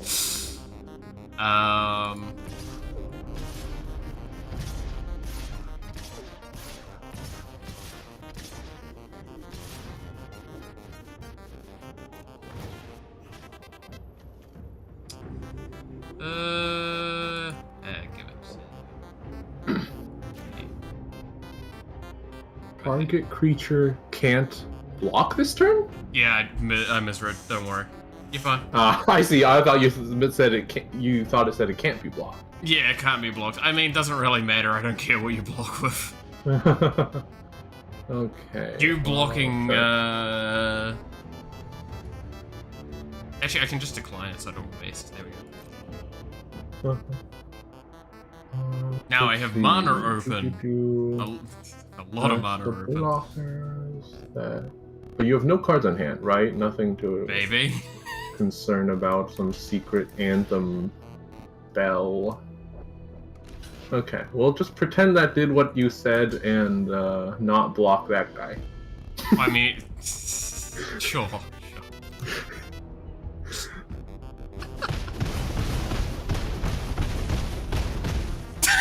So fucking stupid watching all of those. This is objectively just a really bad deck, but it's kind of funny. It is. Okay. You know what would be just really silly though? If I drew Impact Tremors, because you just die the moment I do.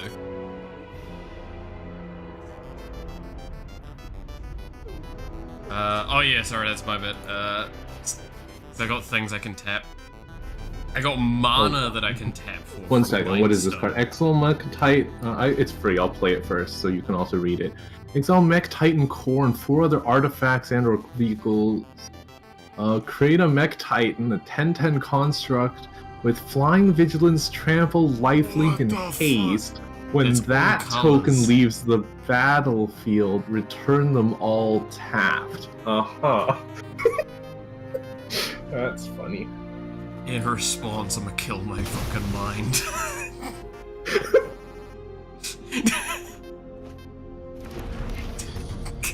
My brain just exploded, by literally. Start by cracking this guy. And Why not? We'll take an arcane signet because it is free mana now. And we'll grab that Mirror Kinsmith that I mentioned. Search my library for a Mirror Enforcer, who is also free. And damn. God damn, that is very scary that that's free. God. Yeah. And then we'll go ahead and crack him. And get a free... Let's see. Get this back to hand, which is also free.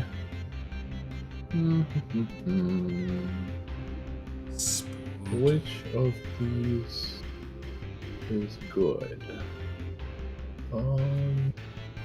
I guess I don't have that stupid Juggernaut guy. I had some kind of strange giant Juggernaut in here at some point in the past.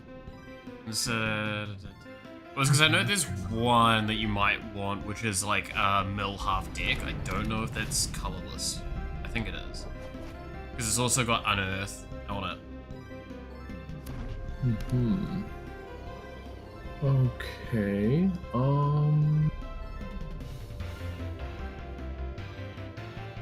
You know what? I don't know It what that one is kinda off the top of my funny. head, though. I really wish I did. What do I still have? There's so many things. They're all so small now. I know. Uh, I mean, wait till I attack. That's the funnier part. Because my board, each of them individually gets counted for attack things. So it just gets wide as fuck.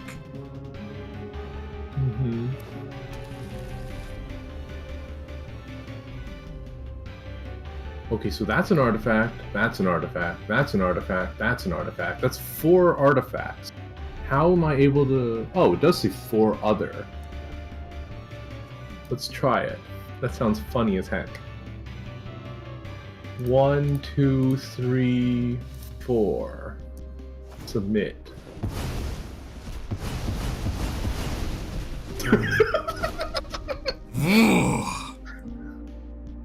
That's... Dude, I love hovering over that and it has to scroll the side text stuff at the moment. Because it has When you also cast the this and endings too. whenever it attacks, destroy a permanent. Not what I need. What do I need? Yeah, I can't do jack shit about I full. guess, wait, I just need another one of these. I forgot it was that easy. Yikes. There's my impact tremors. That's not impact tremors, that's a mountain. What is impact tremors? Impact tremors is whenever something one of my things hits the board, it deals 1 damage to you. I So see. basically, the idea would be if I played Like it, if you and then- had it and used it now, you would get like 20 goblins off of that. Yeah. And they would all deal damage. I see. Yeah, but that requires brain to work. Oh, free life?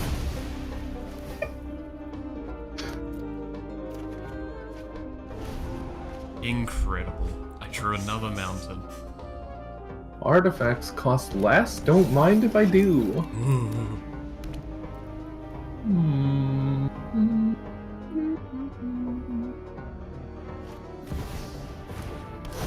This is like, my deck is Little Timmy's, yours is fucking like his uncle that like has spent way too much time playing the game.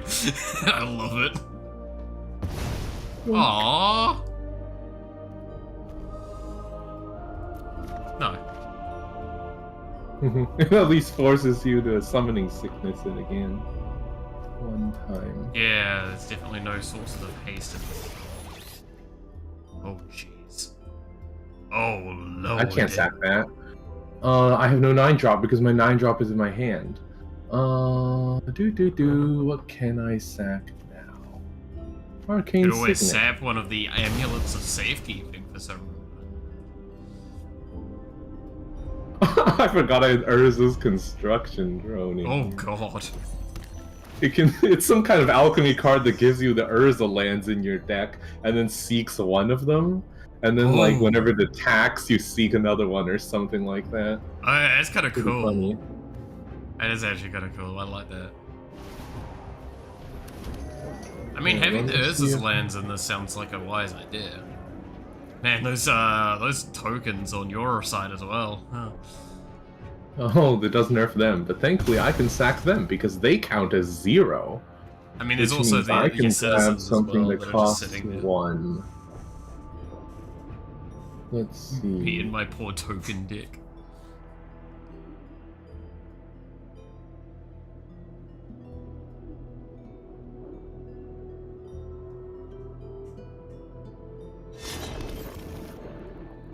Here. Actually, funnily enough, you are nerfing the mech titan as well, because it is a token. That's true. 9/11. Oh boy. Wow. At the beginning of combat on your turn, draw a card. You may exile an artifact or creature from your hand. If you do, create a token that's a copy, except it's a 3/3 golem artifact creature. I see. Ooh. So I can exile this card, and as a result, I get a 3/3 portal to Phyrexia. Ah. Pretty minimal impact on your deck, but usually this thing's pretty good. Well, yeah, I mean, sacrifice 3 creatures, me sitting with fucking 50 things. Have Really? a Palace Tone instead. Rude.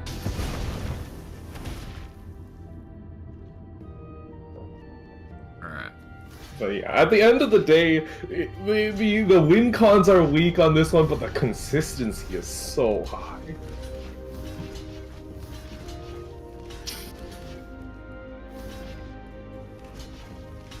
No more travel damage.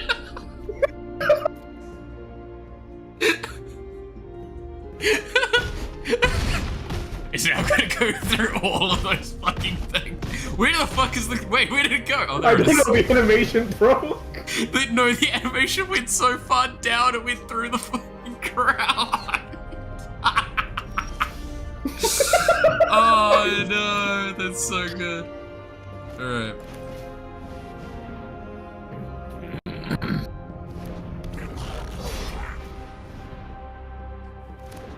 Do I have anything else scary in here? So, I feel like I have to have more impressive things that I'm forgetting about.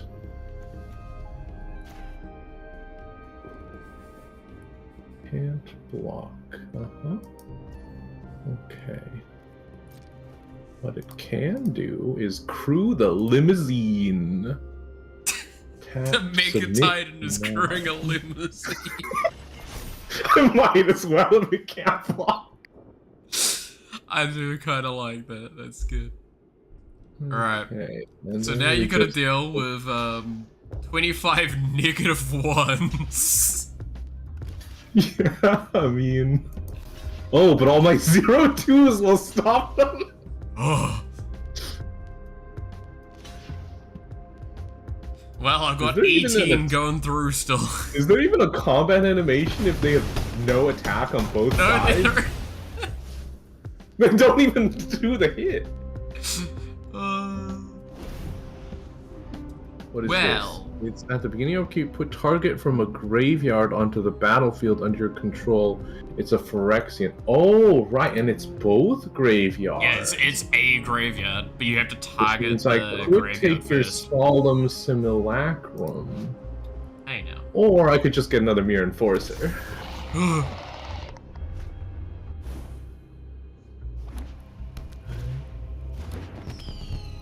Untap 15 tapped creatures you control. You win the game. Wait, I do have a win con in here. Oh, okay. The Halo Fountain. I'd have to tap 15 creatures. But I don't have 15 creatures. So that means I gotta make creatures. Oh god. Like with... Because like whenever you have the thing hit there, you get a token. It's at least one.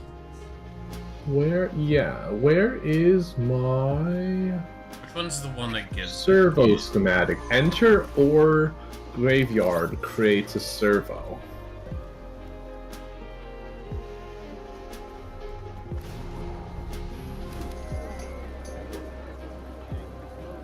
And then I just sack it again. And I get... You know what? Urza's construction drone. About time. Look how tiny your thing is! The board! Oh! Dude, my Krinko looks so massive in comparison to your board, even though it's really not. It's because all your guys stack up, huh? Yeah. Oh, that's actually so fucking funny. How is nothing on my field interactable? Wait, did I grab everything out of my graveyard that's low cost? Why has my scrap trawler not been doing anything? Do I even have... No, I sacked my scrap trawler! No wonder I've had nothing to do. Normally, the scrap trawler triggers so much, because it says whenever an artifact is like... Where'd it go? Is it in exile? I think it's an exile. It is. Whenever Scrap Trawler or another artifact you control is put in a graveyard from the battlefield, return to your hand another artifact with lesser mana value. Ah, yes. So I just constantly refill my hand with that. Oh, why'd I get rid of it? I don't know. That's okay. That's okay. What is it? That was just more planes. Great. Okay. Do you have enough to tap everything to win? 1, 5, 6. My Halo Fountain itself is tapped now, so I guess not. 6, 7, 8, 16. Yeah, you do have enough for it. Yeah, I couldn't, because the Halo Fountain has to tap to do that. Yeah. No, so next turn you can rock it. Looks like it.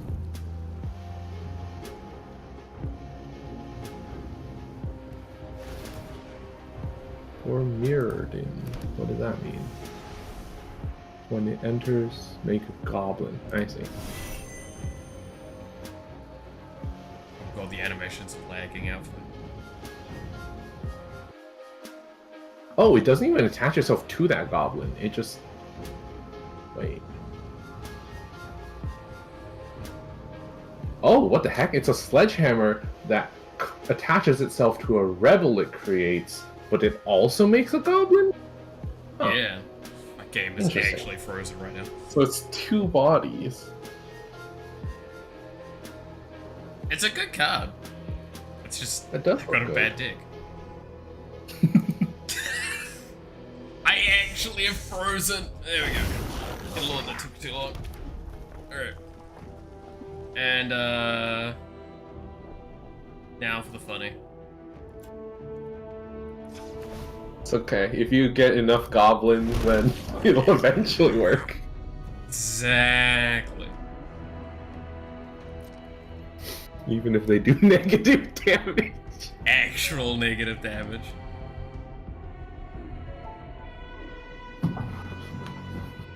Halo Fountain says untap, not tap. Untap. Ah, yeah, you have to tap all of them somehow. Yeah, but it is, what do you call? It doesn't say sorcery speed, so I guess when I go to attack, you can't even kill them by blocking, because I can untap them before then. Yeah.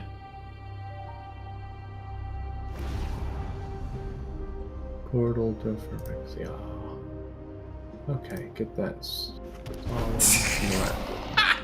Stealing my solemn simulacrum, oh my god! That's kind of funny. Treasure Keeper. Alright, so now you need to swing with everything so you can tap it all and then untap it. Because it's definitely necessary. Oh, card. What is this? Dollhouse of... Dedicated doll maker. When it enters exile to one thing, its controller creates a token that's a copy of it, except it's not legendary, and it is an artifact. Wait. Does that do what I think it does? Exile to one. Controller creates a non-legendary... Huh, can I use this to clone my commander? Wait, which I one are we didn't read looking it at? properly when I added it in. Here, I'll put it on the field while I... Enters exile up to one target, non-land, non-token, permanent. Its controller creates a token that's copy, except it's non-legendary and it's an artifact in addition to its other types. Yeah, that should be able to target And the... the idea is it gets rid of it and leaves a token behind, but since it's my commander, I could play it just put again. it back in my command zone and play it again. Yeah. That's Should interesting. work like that.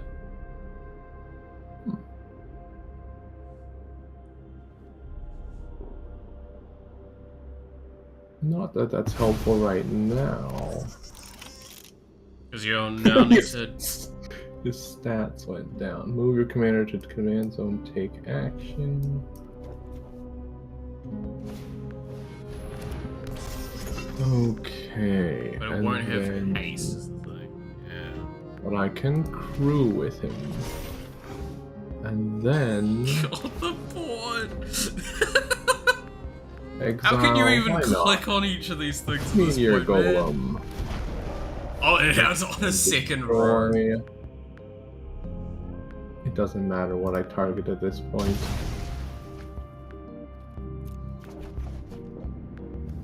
Damn it, Krinko. Yeah. Target. Not sure what that's targeting. Target. Not sure what that's targeting. Gotta love when you're at that point of just random bullshit go. I think you destroy and get And me then powers. do I have to pick 15 cards? Sounds about right. Submit 15. You just explode. That's so funny. Oh, I love that. No, that's a good one, because yeah, you like just get a good tempo going with it. Mm-hmm. It gets slowed down so much if the commander goes down, though. Oh yeah, no, like the fact that I don't have any like actual removal because this deck was thrown together in fucking like half an hour, right? It was basically just the time to fucking find cards. Oh, I got. Oh, you get rewards from that? Oh yeah, you can do quests in these, so like you can absolutely just like Cheese the hell out of them. Essentially, you can essentially allow each other to win. I don't think you can get. I don't remember. Is there win quests in this one? Not that I remember. Okay. But, Yeah, but you can also just like pass turns. You can play things that benefit both players. I remember in Hearthstone, like if you concede, it doesn't count as a win, so you'd literally just like play Suicide Warlock in friendlies, right? Oh yes.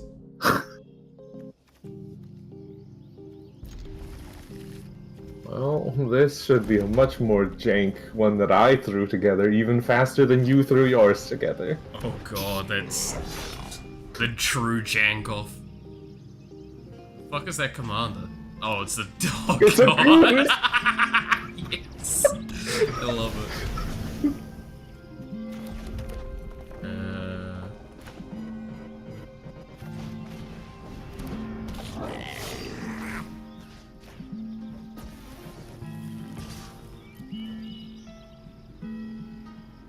Comes block, deal 1 damage. I see, so I can't block that. Okay. I mean, you can.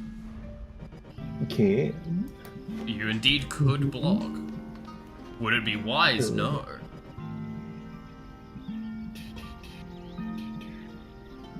Now to remember how this adventure crap works. So it's So if if you cast it for the use it for the adventure- adventure, it goes to exile and I can still play the creature, right? Yes.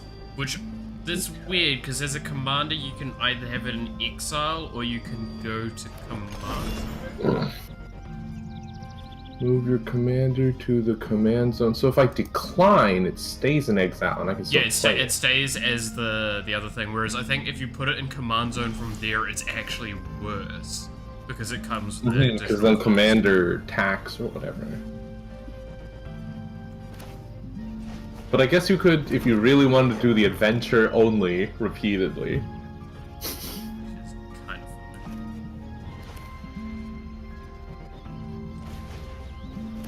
funny. Because wouldn't the adventure cost keep raising as well? Probably. I think that's how command attacks works. I not played enough to know. Same guy. Oh boy, just getting that ship damaging. What token is this? Ah, it's a food token. I see. That's a cool looking token. I have no clue what food token it is.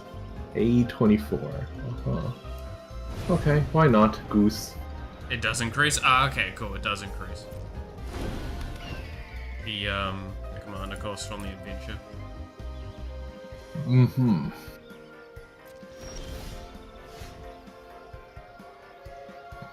I would really... But I don't have removal. How in the world am I gonna not die to 5 million goblins?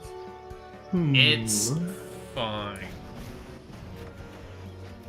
Nature's first strike. Okay.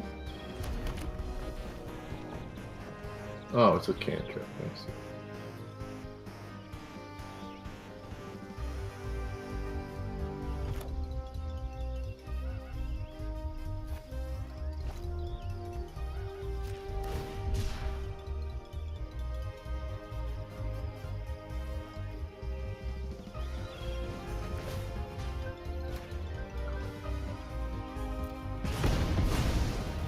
What's that?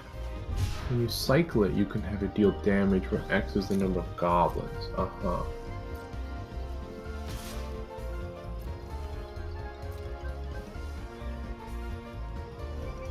You're not gonna block? Oh. I can do that. Okay. God, the amount of text that scrolls on this card is I love it.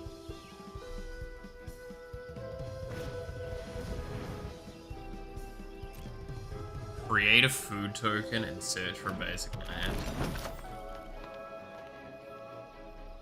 Honestly, I put in all these food cards because I assumed they were meant to work with the goose somehow, but I have no clue what I'm supposed to do with food. Maybe sacrifice a token, perpetually gets +1/+1. Mm-hmm. Also it also triggers if it's an exile. Yeah. It does seem that as long as I take it out of the command zone, I'll be able to grow it. Yeah, basically. The question is, how many times do I have to grow it before it even becomes relevant?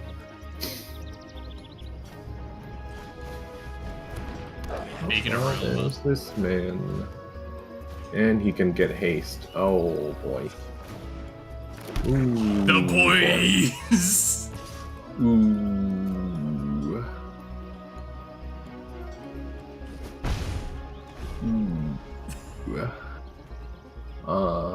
Ooh.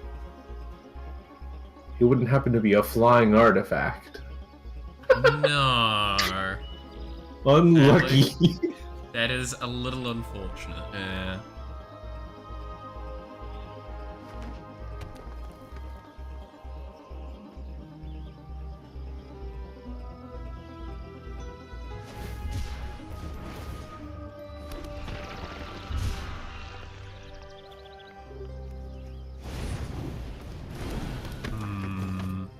I am still on just my 4 little itty bitty lands though, which is kind of rough.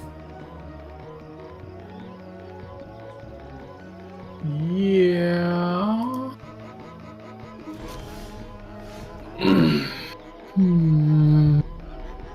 Okay, I could do something really funny this turn. Okay. Let me count before if I consider doing it. 1, 2, 3, 4, 14. 15.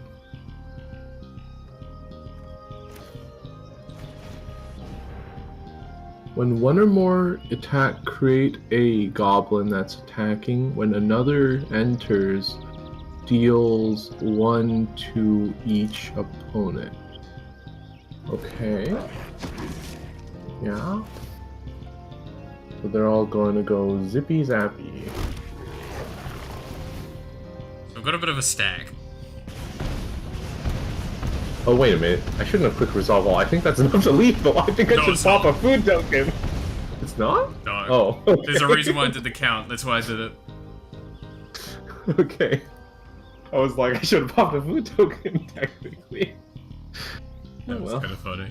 I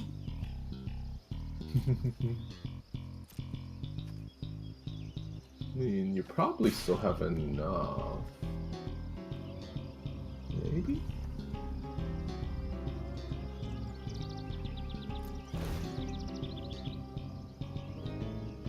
No. Okay, well, you have miscalculated your numbers a little bit there. No, it's because I don't want to kill you. No, I meant the one you attacked with. Oh, I just wanted to attack. It's fine. Okay.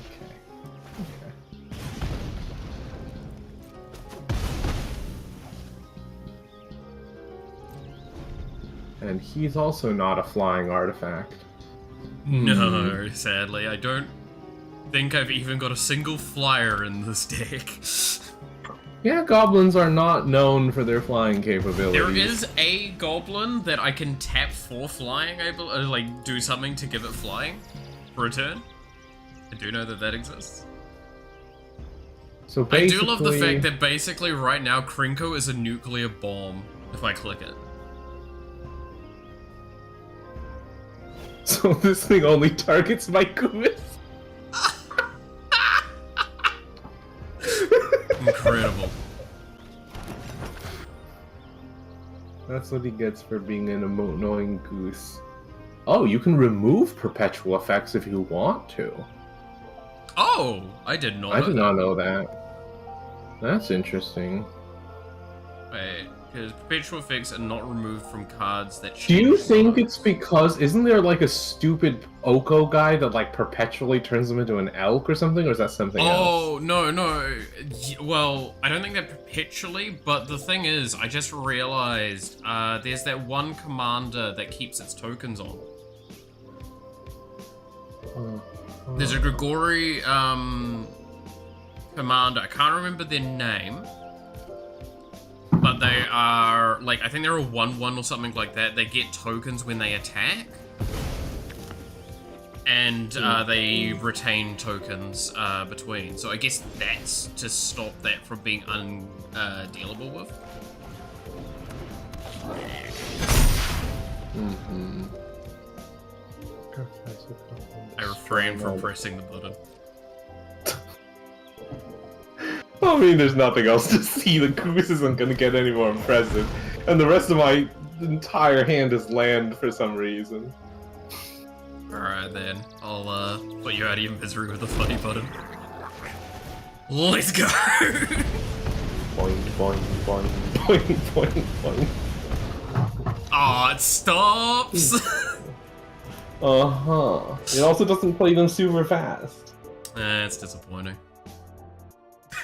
18 out of 20, boy. So that is why I was like saying about the impact tremors, is it's that sort of shit. Mm-hmm. I see. So yeah, this deck is basically, this is the funny part about them. Skullbriar, the Walking Grave is what you're thinking of? Thank you. Yeah, no, it's that one. So I guess if it means that if it transitions to the command zone, you can take the counters off it so it just doesn't insta-die, or if it got like negative counters on it upon re-entry. I see. I wonder if this has removal or not. I mean, the best part is you know exactly which fucking deck I'm playing, because I haven't made a second one. I'm just trying to think about what even makes some sense to play. But it's, yeah, so the fun part with Goblin decks, and this is something that I've been, like, informed about a few times now, and I just love it, is that, like, Goblin decks are, while they're aggro decks, they're secretly also just, like, combo decks. Mm-hmm. You'd never guess, but they are. I do want to make a Skullbriar deck, though, but I just also feel like an asshole if I did make one, because they're just, hey, do you want to do commander damage and kill the person? Also, why do I have snow cards in here? I guess there's like no specific reason not to run that. Well, okay, the fun thing is, objectively speaking, you should always run snow basics, because if you don't have them in your deck, don't have synergies, you still have things. Like, you still have that information's no longer available to the, why don't you have any 1-mana goblins in here? Why would I have cheap goblins? It's only a smart thing. My card says I want to discard a 1-mana value or less. When it lists, you may conjure a duplicate of it in the top 5. When this attacks, it'll create 2 goblins and... Okay, I mean, I guess 2 goblins is worse than 1 goblin.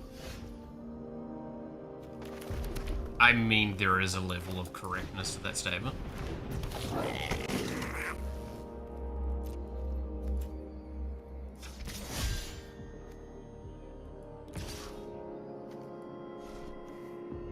How do I do this? You may...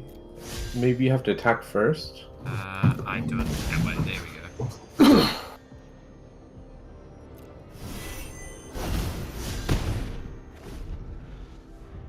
Okay, that was very strange. When it does that, choose that, they have that. As long as you... Oh, huh. Okay, well, that's not useful right now. So I guess I would just do this one.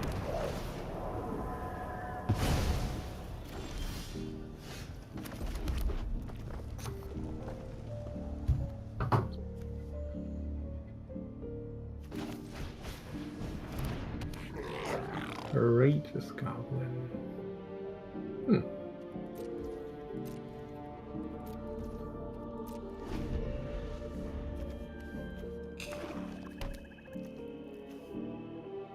Okay.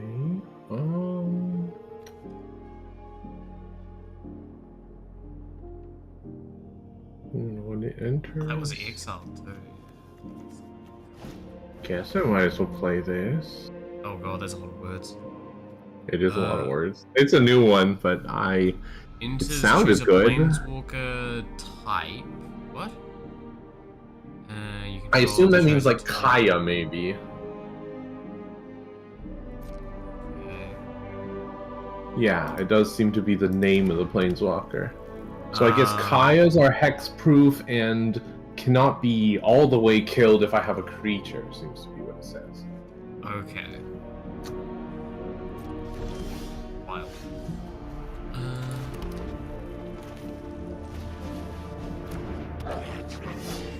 Krenko.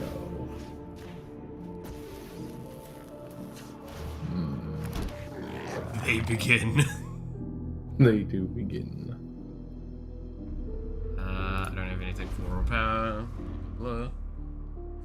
Okay. The population grows. I actually own Krenko. He was one of the ones I randomly pulled out of my like stuff. Slow that down a bit. That's fair.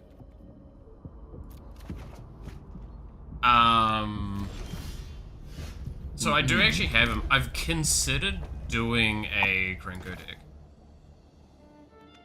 So I think it would actually be kind of funny.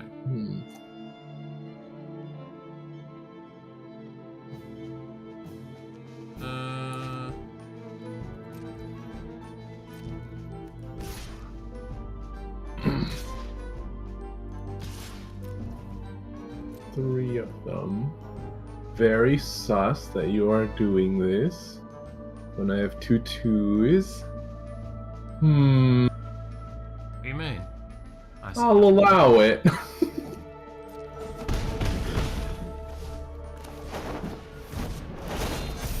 I don't think I can currently yet afford to be trading that.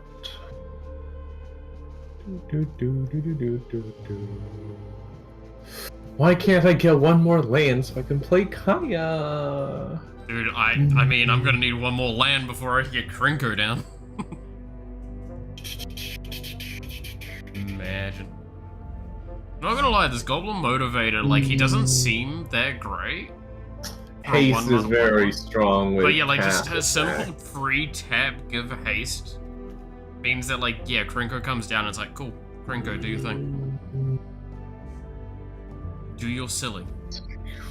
Go do crime. It's so anti-value, but okay, we're gonna play this specifically for that reason you just mentioned.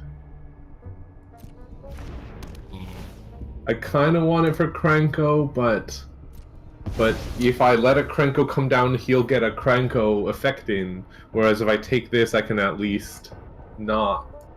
You have a turn, Yo. potentially. Yeah. Thing is... Ah! Wait, right. Ah! Oh, whatever. If you had to land this turn, you would have been able to Krenko, but now you cannot, if that's the thing.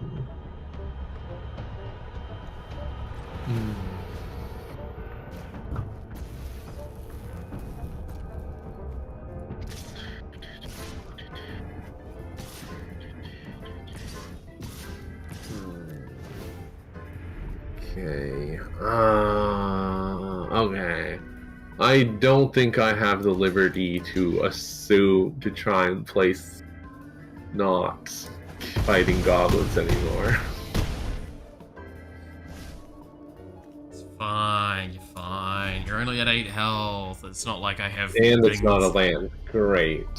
It's not like I got things in potentially this deck that just one-shot you. It's What's in your fine. hand? Oh, it's just goblin gathering. Oh. Wait, so what did that do? You can still play it, but it costs 2 more. But it's Ah. exiled. It's just on your hand.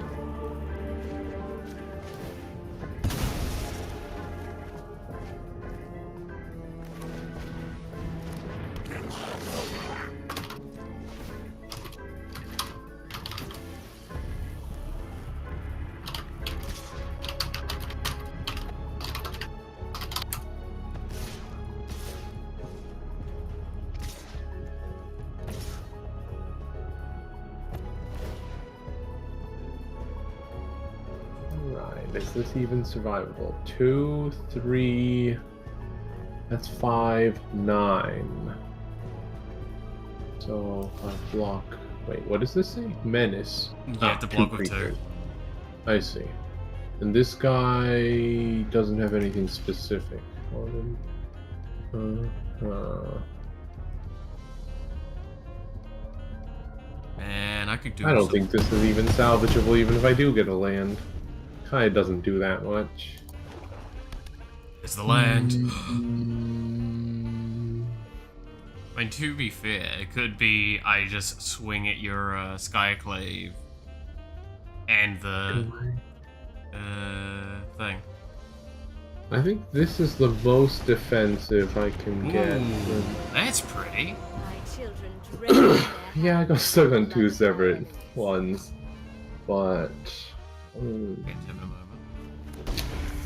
Whenever a creature you control dies, put a loyalty counter on this. Ooh. So the 2 bodies are better than Kaya's nothing. But maybe 2, 2.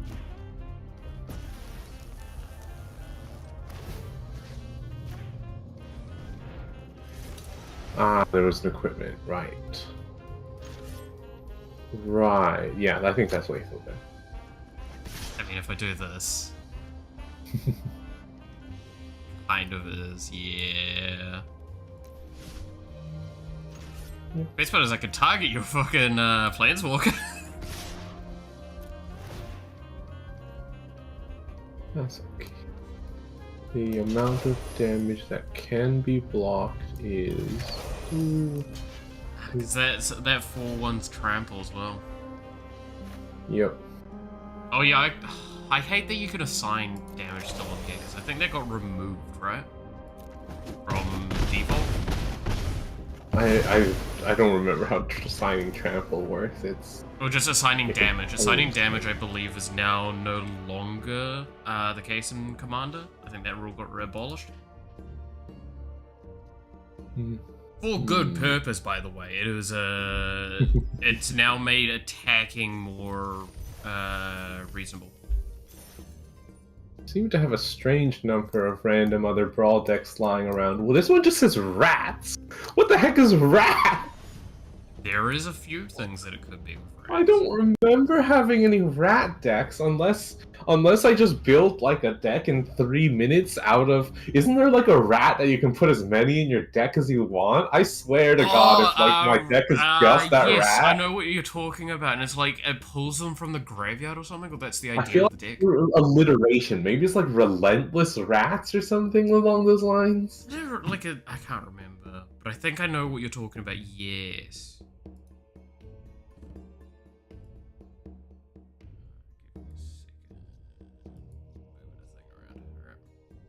Game's having a moment. I can open a pack. Oh my god, I have 1,000 gold. Pack rat. That sounds maybe it. I think it's like a mono black, right? It's like completely black card.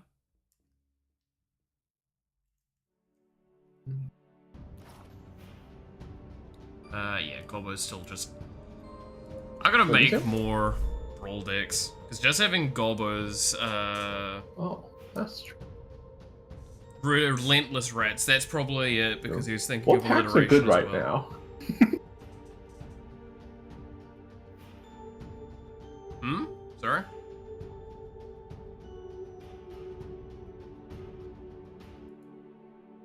But yeah, I think it's, Relentless Rats is probably the right one.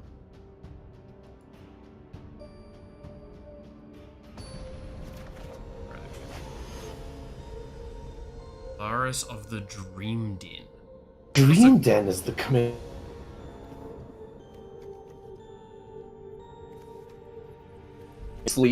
My entire hand is.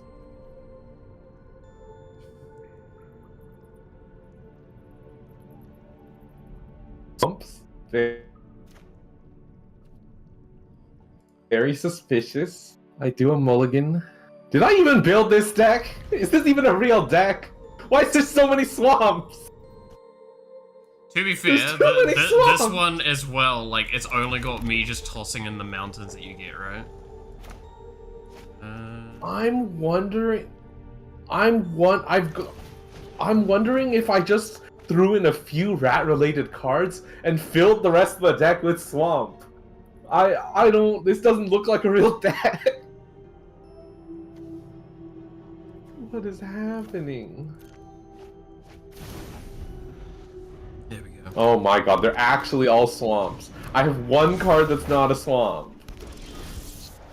Wait, I have rat. it gave you one? Each opponent creates a rat. Oh! Read the flip. Oh, and then you gain all the rat tokens. What the heck? Damn, that's kind of insane. This isn't a real deck. Get ratted, boy. Every card in my hand is a swamp. I'm conceding. This is not a real deck. All the cards are swamps. No! I think there's like 95 swamps in this deck or something. I don't know what's going on. Wait, what? I want to know. You need to look into this I deck. don't think that I need to physically open up that deck.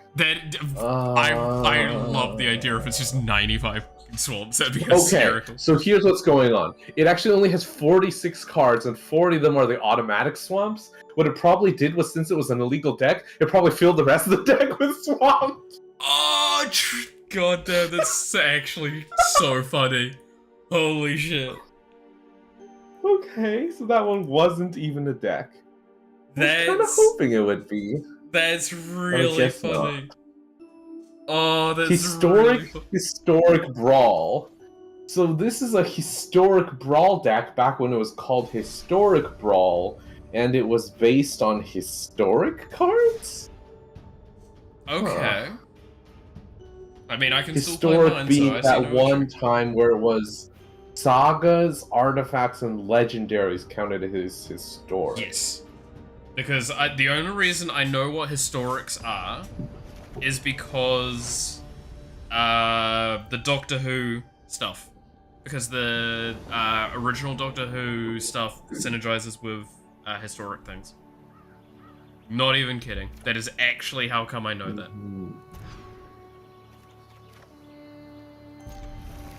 Other zombies have vigilance. Whenever another legendary creature you control dies, create a token copy. Except it's not legendary and it's a 2/2 black zombie. Uh-huh. Okay. And there's a equipment that turns planeswalkers into creatures. Loyalty abilities still can be activated. That's interesting. I find that very cool because I think it prevents people from attacking them, right? Yeah, well, they'd be considered a creature, so you could actually keep them relatively safe, yeah. Okay, I seem to have two options here. Let's see what these... But would that just so mean much that they're all text, 1/1? because there's so many legendaries in here. It would mean that they're just a 1/1 with the from the stats from this, right? From each counter. Oh, for each on counter it. on it. Okay. So their loyalty counters would determine their size. Yeah. Interesting. They can still be attacked? Oh, they can still be targeted? Wait, really? No, no. But No. So what we mean, planeswalker. what we mean, Matthew, is that it no longer gets like the thing because it says isn't a planeswalker. So I don't think it can be targeted like a planeswalker, but I think it still can obviously take combat damage. So when declaring attacks and assumedly from that. Alright. Oh god, I forgot about this mechanic. Which one was even a sensible one? Let's just pick the middle one. I feel like I picked the middle one. While it says in addition, it's equipped permanent isn't a planeswalker. So it specifically removes that from it. Yeah. No, I mean, like, that makes all the sense. It's one of those things that, like, I think everyone would mess up on that, right? That's why we're all kind of sitting there on it. Yeah, so no attack. So wait, what are the goblins then? It's normal. Oh, that effect looks so cool when that comes out. They do animate a bunch of legendary cards, which does make this deck very cool. Because I just throw legendary cards. Because I think it's the skin or the card, like the skin of the card, right? Because it's the borderless version. Mm-hmm. Or is that like something that a default does for that specific card? I have no idea. Yeah, I'm definitely not the right one.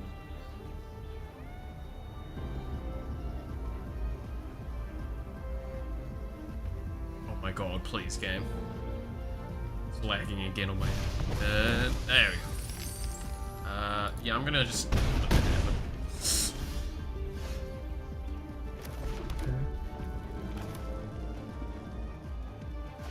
Discard, draw.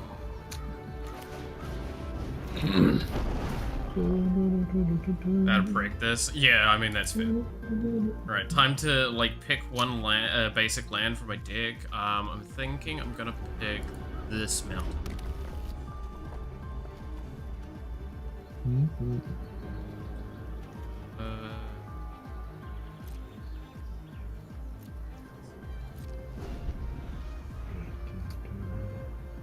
Okay, with the help of that 5th mana, I can play the legendary that buffs legendary.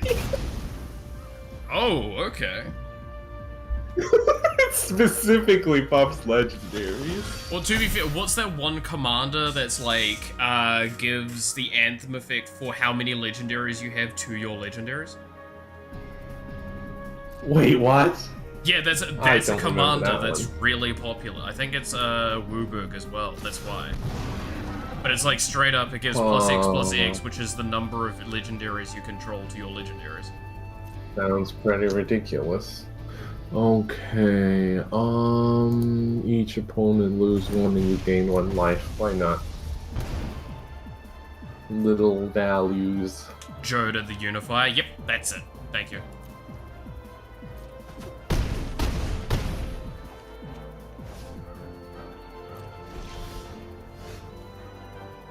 Okay.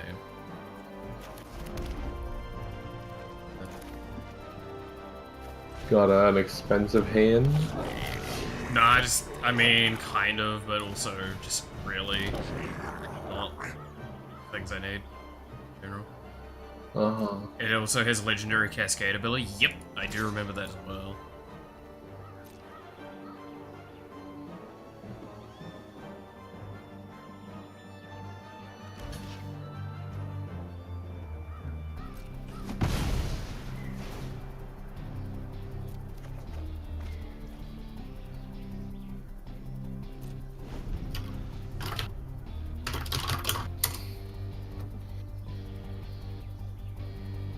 Like, Joda looks really cool, but it's also one of those, like, problematic things of...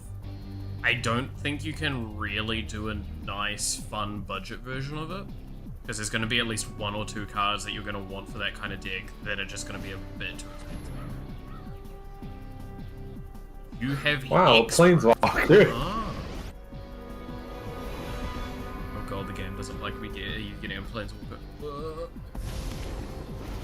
Don't worry, I won't have a Planeswalker for long. Goodbye, That's a creature. It's a 7/7. Wait, it's a 7/7? Yeah, because it had. Remember, that was a line legendary. Of. It's getting +2/+2. Yeah.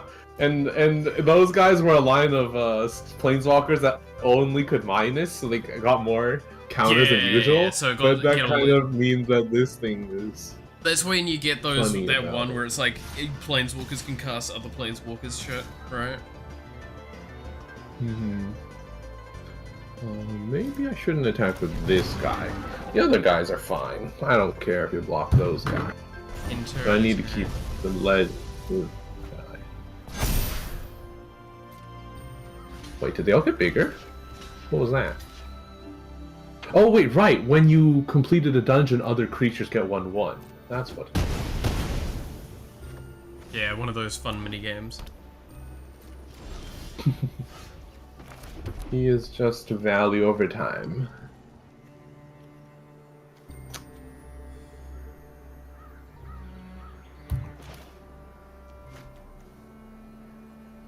What is this guy? When another creature enters... Oh, he's just one of those life gain, life lost dudes that this pair of colors seems to really enjoy. No, my dude. No more dungeons. Welcome back, dude. Damn it. No, more dungeons for me. I do want to try, like, making one of those sorts of silly decks at some point, right? Where it's like, you can, you do the dungeon, or you do, whatchamacallit?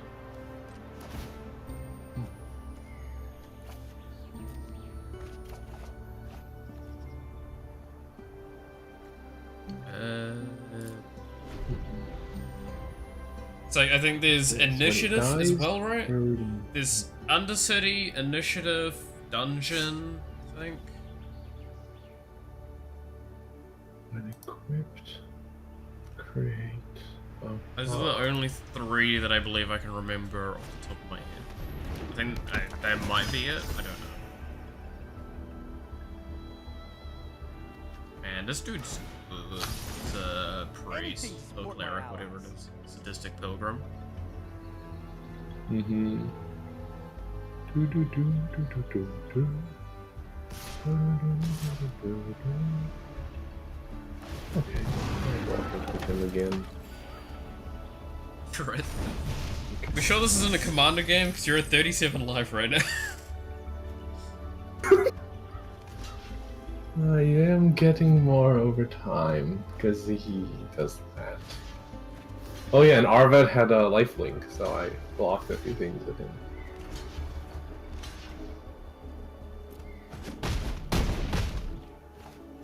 Does Teo come back since he's a creature? He comes back as a non-legendary. Oh. That's weird. I'll be honest, I love this stupid weapon so much because it has so many silly things. Like, remember that Kaya can, like, put ghost form things on creatures? If you turn her into a creature, she can ghost form herself. Oh, true. The Undercity is part of the initiative? Oh, okay. So I only knew 2 then. Is there, because like, I swear there's a few of them. Of those kind of like weird sub-minigame things.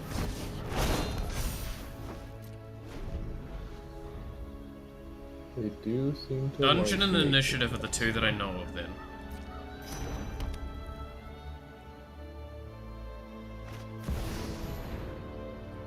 Humans get 1/1. Ooh. Oh boy. Exiling from my graveyard as well? Incredible. I guess so.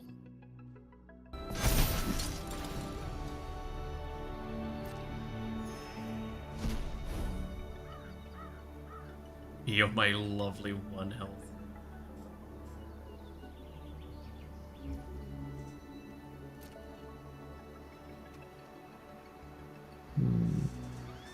Sacrifice. I've got Do I such have an 2 epic play I'm about humans? to do. I do have 2 humans. Sacrifice 2 humans. Wait, but I only clicked on 1 human. How does that work?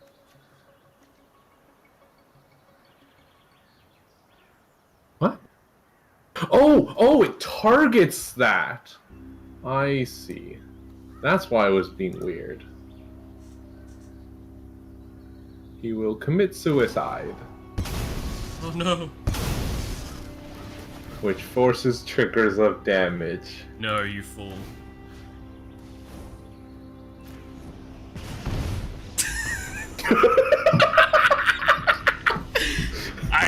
I have the last laugh. Uh-huh. Oh god. Okay. That one seemed like it could be a fair game as long as we both have stuff to do. Yeah, I didn't hit shy, yeah. I noticed you fair- didn't even play anything until 3 mana on Yeah. goblins. It was a little rough. I could have probably cycled my hand a little bit more aggressively, but... Oh, right, you had that guy. Wait, no, he was 3 mana. Okay. Let's see. What in the heck is that? Oh god, It's never a good sign when that's you're some looking at kind your of own cards. that's some kind of strange alchemy thing that I am not familiar. I still want to make the with. Go Shintai deck, though. That's, I think, my priority for the Brawl, is making Go Shintai, because I want to make one in real life as well. Because it seems so fucking cool. The difference is the one I want to make in real life is the, like, only enchantments version.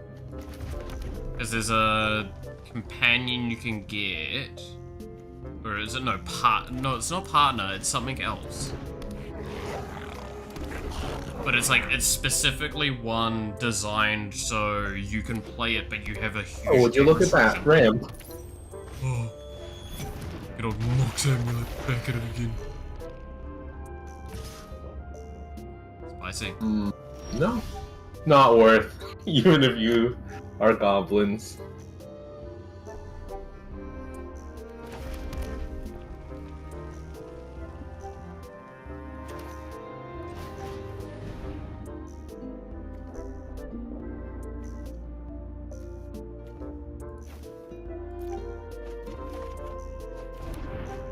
Tormenting voice.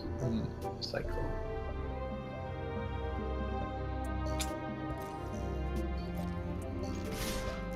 Oops, that's the wrong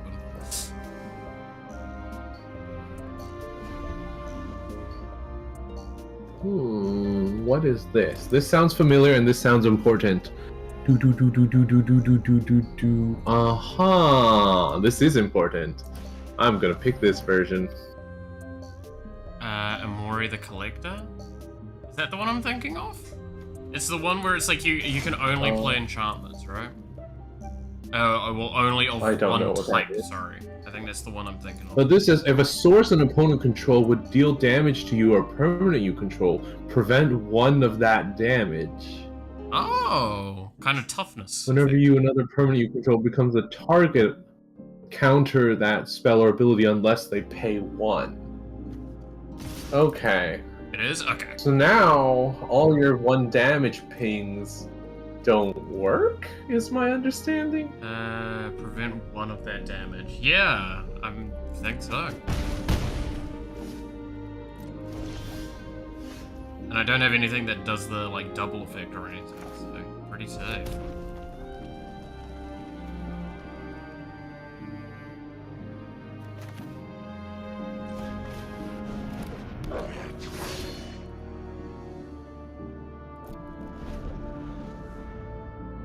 What is this? If causes permanent entering oh, I see. It's double enter the battlefield? Oh, Alice. No. Oh, no. Yeah, I know double that enter one. the battlefields. Opponents don't enter the battlefield. Yeah, my That's ETPs what don't it trigger. is. Okay. Yeah, why not? We can attack.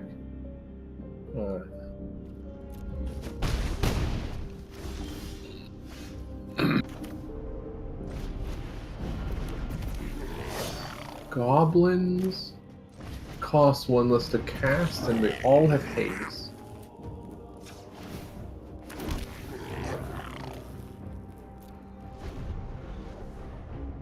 It's kind of rough losing the ETPs, though. There's a few of those that are spooky. Okay, she has vigilance. Let's see. And she's Phyrexian. Okay. This is the strange alchemy card I was talking about. Apparently has something called Specialize. Beginning of your end stage. Oh, Shadowheart from Baldur's Gate. Uh-huh.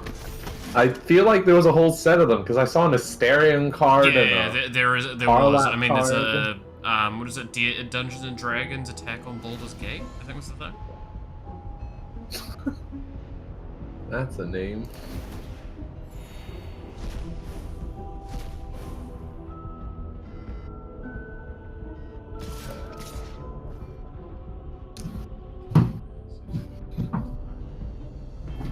Perpetually specializes. Okay.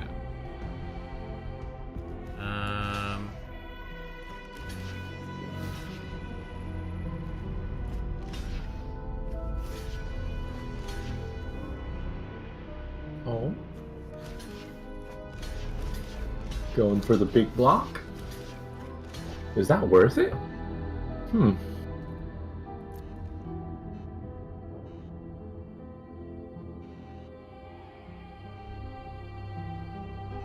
Oh, I miscounted, right? Yeah, I miscounted. Oh, because it does 1 less damage per! I forgot about that. I just realized that at that last moment. Yeah. I also forgot about that. To be honest, I was more counting on the fact that I would get back a 2/2 off her anyway, and it would still That be was an effect. really bad because that was also the haste giving dude, I think. Yeah.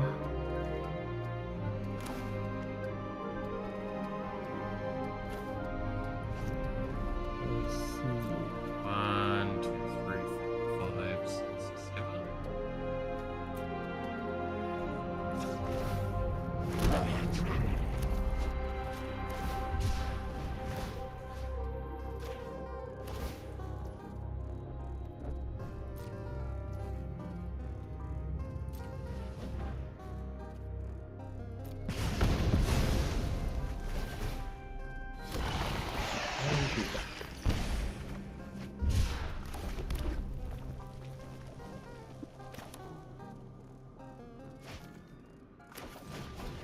Zombie relish. When it dies, you may have it deal 1 to any target.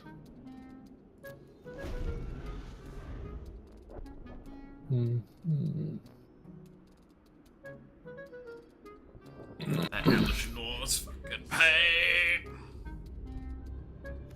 What's that? You said you don't like Elish Norn? No, nobody does. What's that? So bitch. When they're all legendary, the legendary sorcery is not really a condition. When everybody's legendary, nobody is. Yeah, I think I'm just like that. I can't do damage. Yeah, okay, yeah, that protective shield kind of just disables all your goblins. Beginning of your... Wait, does the shield protect me? No, it's a source an opponent controls, so that one still hurts me. I see.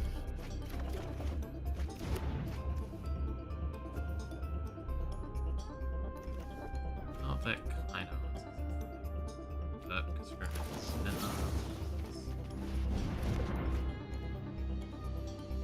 Ooh.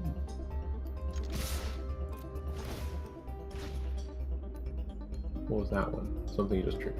When in 2 creatures you control get first strike and trample and can't be blocked by tokens. I see.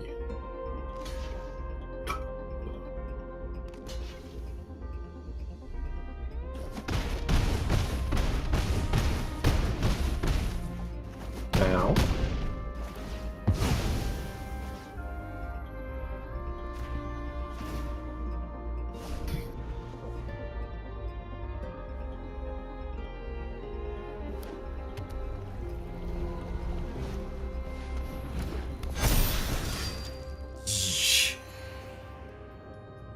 Yeah, that was the best I got. Ah, well. Yeah, that card. So what other out. formats do you have decks for? That's kind of funny. Mm-hmm. I don't think there's any other decks I Yeah, can make. it is the kind of card that normally is just a little nice to have because like it just like, messes versus with an people's aggro deck numbers like in that, their it's just brain. like, nah, you just get this. It's like there's just a little bit of extra mana that counters your cards if you're not paying attention. There's a little bit of damage reduction, so it doesn't work out. Is there a commander I can build that, like, is... The problem is I have no, What else do you like, have? cards left to build with. So I have to only build, like, what I've got in front of me. Mm-hmm.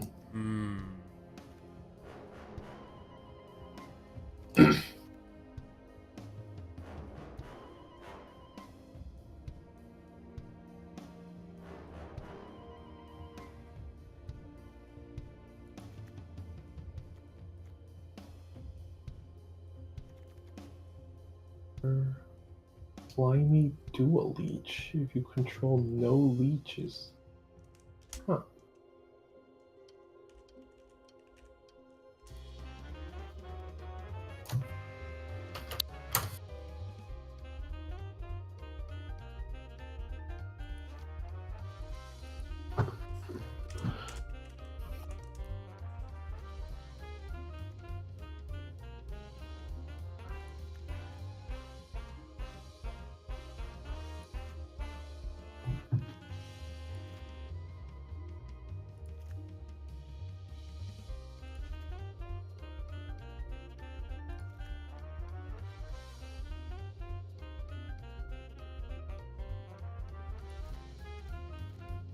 Oh, it auto-adjusts as well. I didn't know it auto-adjusted, like, swamp and forest amounts.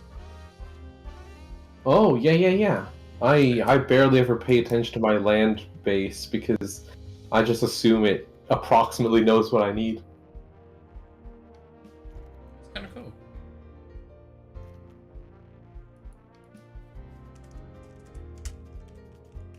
Let's see if there's any leeches I can craft. This.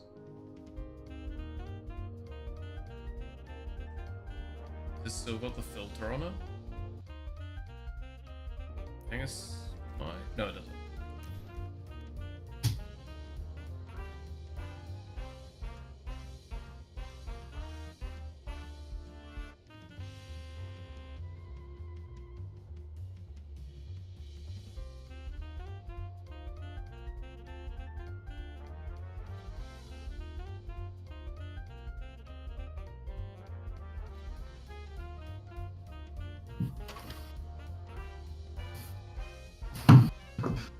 I wonder if there's any good planeswalker commanders.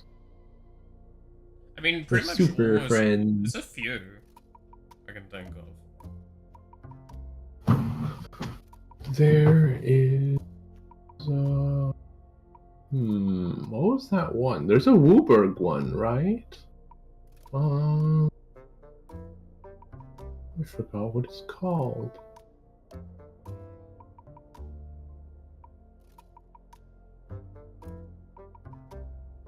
I don't have it, whatever it is.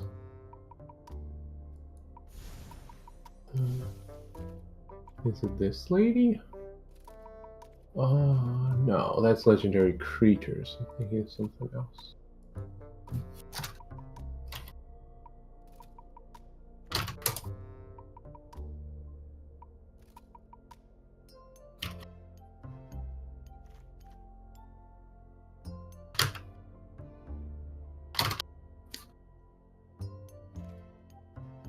So I want counters. Just big things. First big.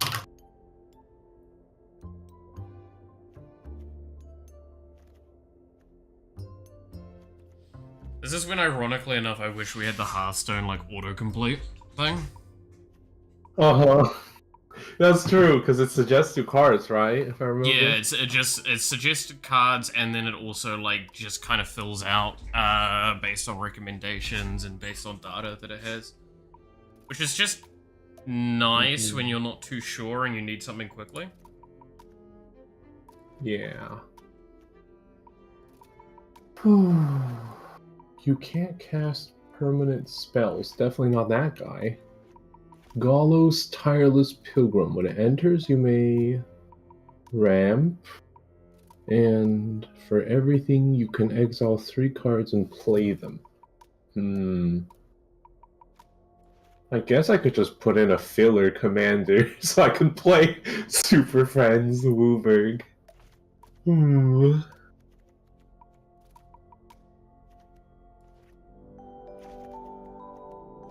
I'm just literally throwing together something with some of the cards I know I have.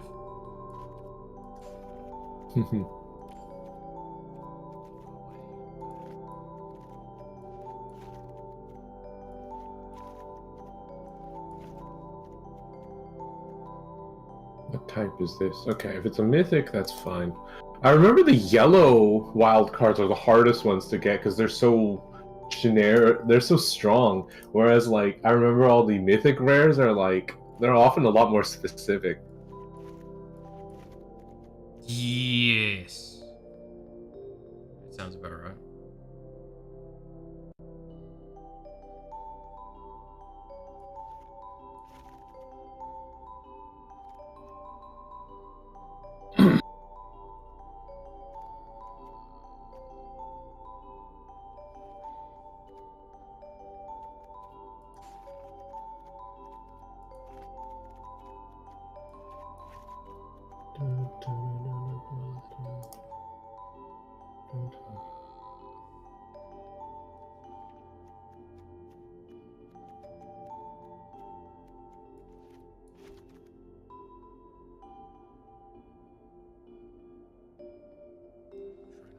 Oh god, speed reading is not my thing.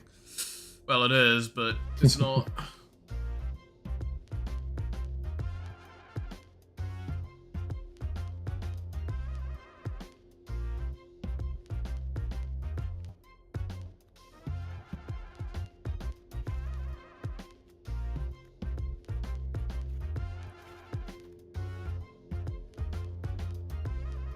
This is not going to be a good deck at all. Understandable.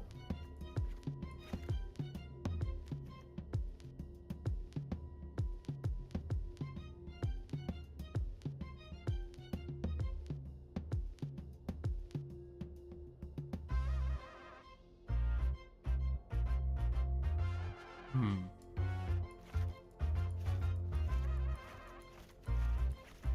This is very much not going to be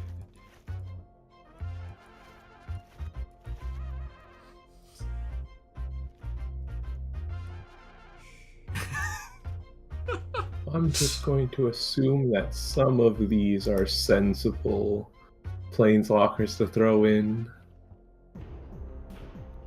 What's the worst that could happen? And then I need to search the word oath, because oath cards are pretty much always planeswalker cards. And then I need to search what else is a planeswalker card? I guess there's that equipment I just was using.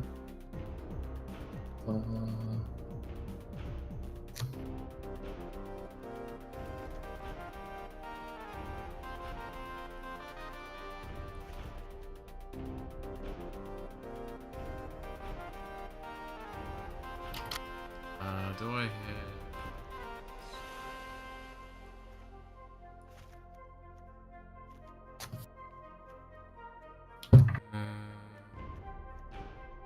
Okay, I guess he makes sense.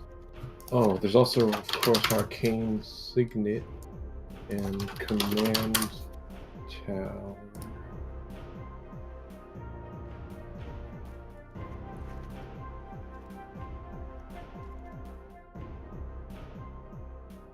I don't have a consistent creature type. Kind of could. No.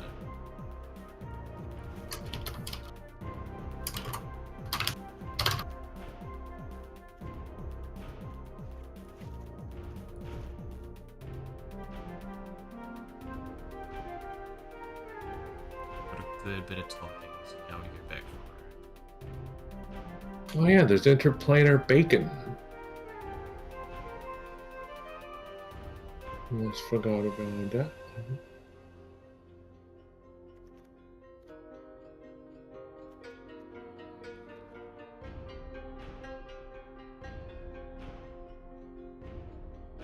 Do I have like good ramp here? I just went storm the Citadel and I ready to storm the capital. Nice.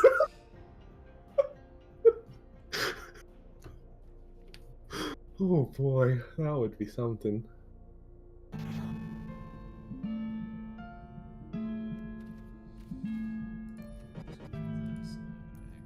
Craft. Let's see if I can see money. Quickly, that give me maybe some ramp.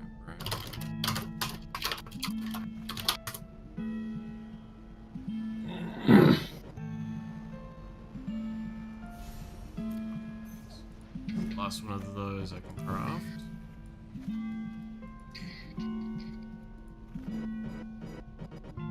No, I can't do that. So I can only do don't have- uncommons now, ironically.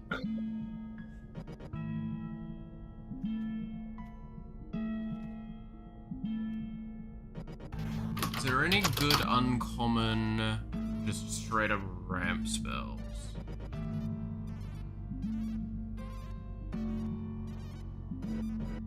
Uncommon ramp.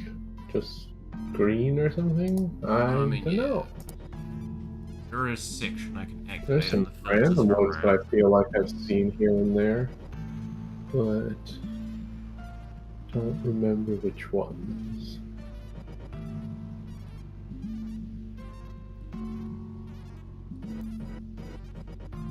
Okay, so uncommon.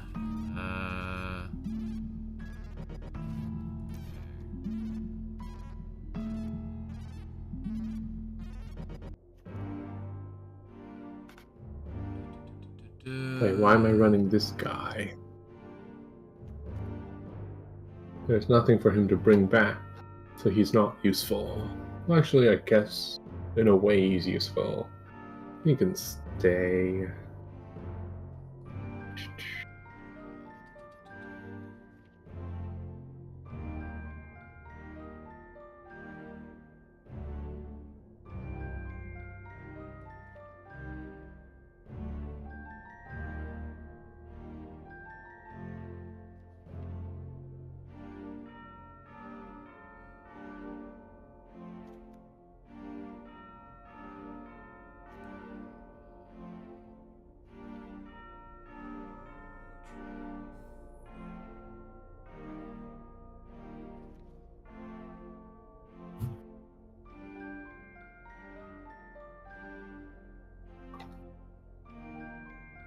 Search land tapped.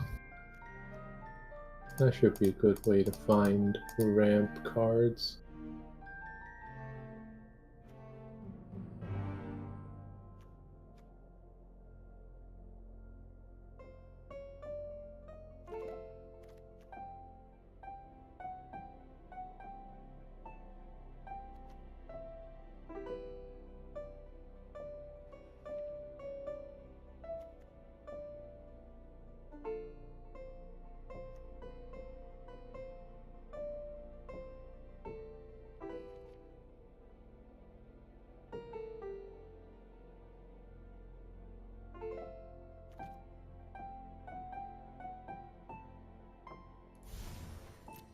That's one of the things that I actually have in the deck.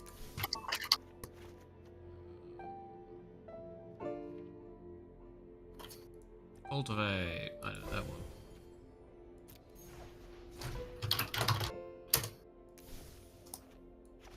Mm-hmm.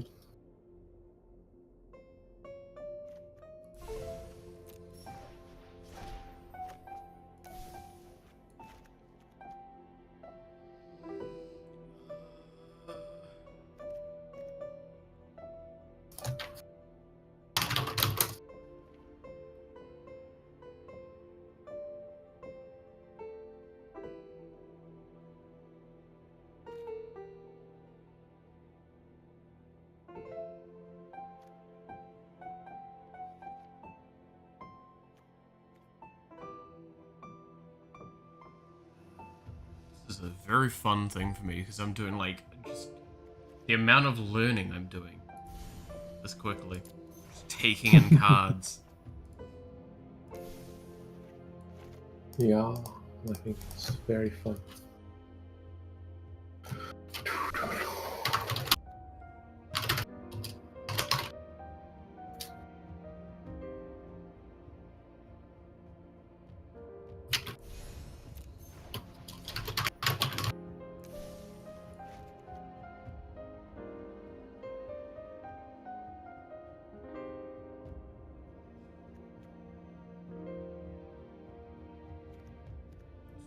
I need 2 more cards.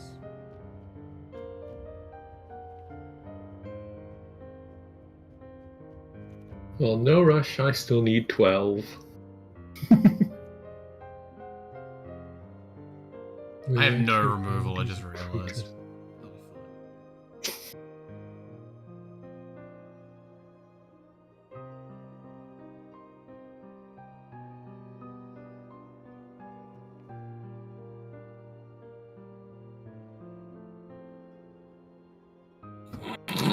Oh, I guess I could just throw in proliferate cards. Those always work.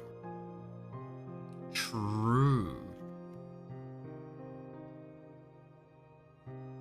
Did I misspell it? Why is nothing showing up? I know proliferate cards exist. Proliferate. Ah!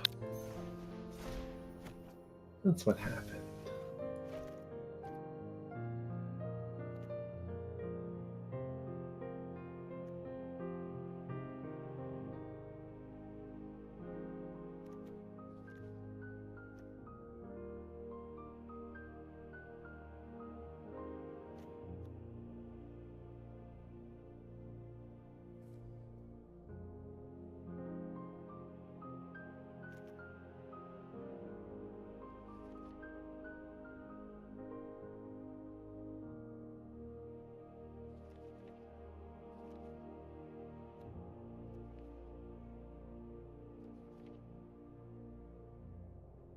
Is there any surprising top-end cards I could add in? Funny giggles.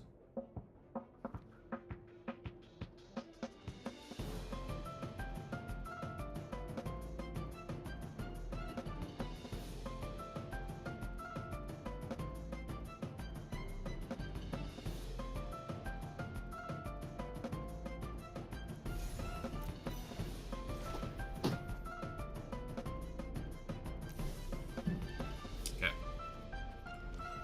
That'll do.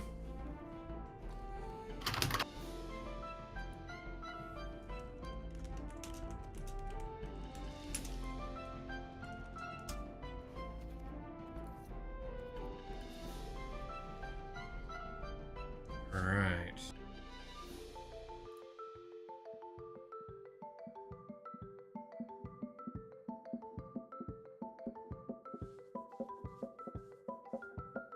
See, clearly I need to do more fucking magic streams, because it almost... What, we've been going for 10 hours now? I think that's where I'm sitting at. See, what other planeswalkers? What colours you got available to you? Wait. You, what do you create? Sure. You, like- what do you create? Sure. Oh, I could open a pack really quick.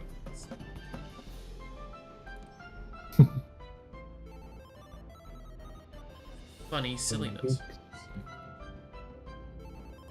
I just keep opening Foundations ones. It's the best objectively at the moment in Arena. Alright, what do I get? Whoa!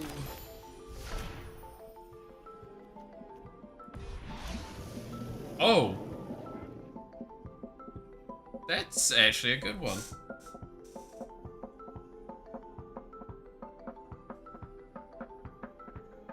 Got a coma.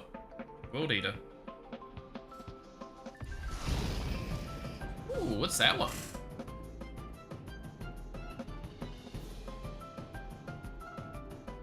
When this or another creature you control enters, if it entered from your graveyard or you cast it from your graveyard, you may pay. If you do, exile it and return it transformed. When it enters... Oh, but it doesn't bring itself back from the graveyard. You just need something else to bring it from the graveyard. See. And you control enters. You control Collection ratings. Oh my lord. Don't do this to me, game.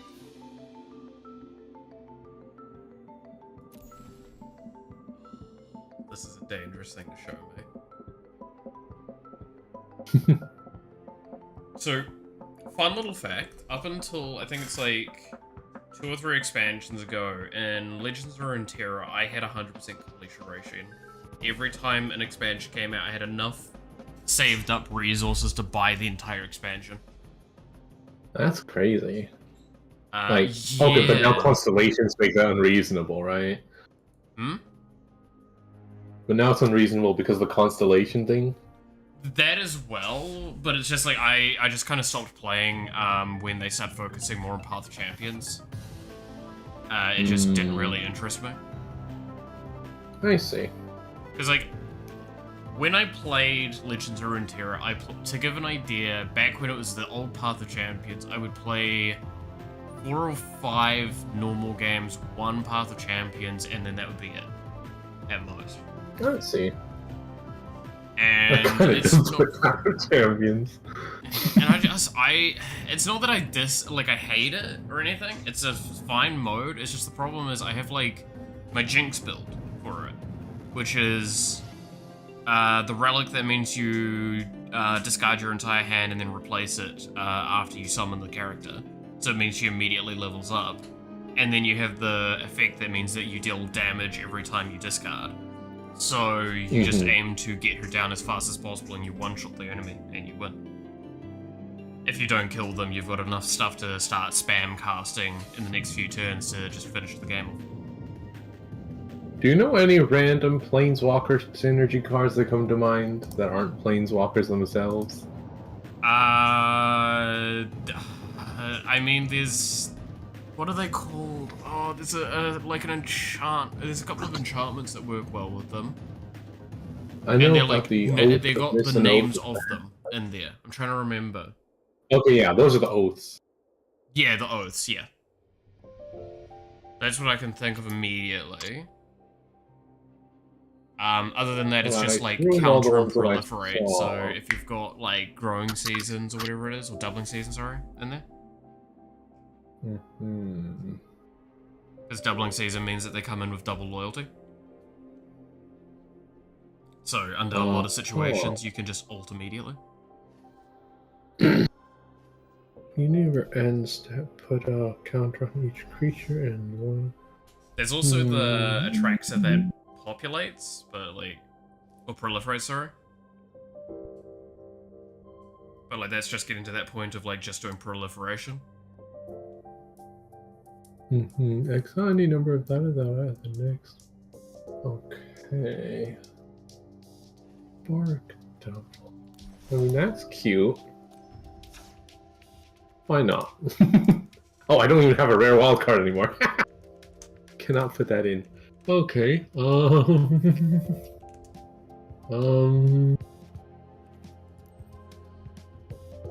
Heck, God, I'll put this one in. How many are? I don't think this one's good, but we'll deal with it.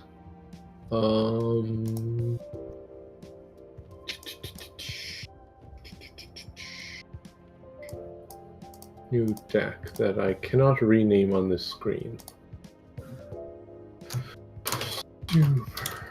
There is actually planeswalkers, aren't there? There are.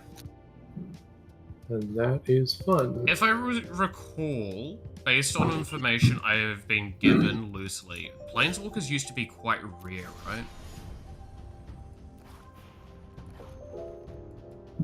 I feel like at some point they probably were, yes. Like, I assume that, like, I they probably... didn't play that far ago, but... Yeah. Oh, God of the Tree. Hey. I have a deck that I want to do with that.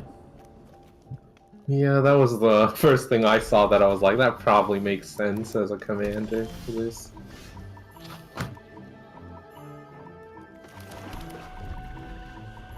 Let's see, what are we looking at? Fergal Quag... Those aren't words! What do you mean? It's Fergal Control a card Quag. based slightly do a leech if you control no leeches. Otherwise, put a well counter on each leech. Sack a creature, add an amount of... Okay, so it's a big ramp guy. And the leeches are at the beginning of combat, target creature you control 2 or less gets 1/0 in death touch. Interesting. Okay. Well, I got nothing yet.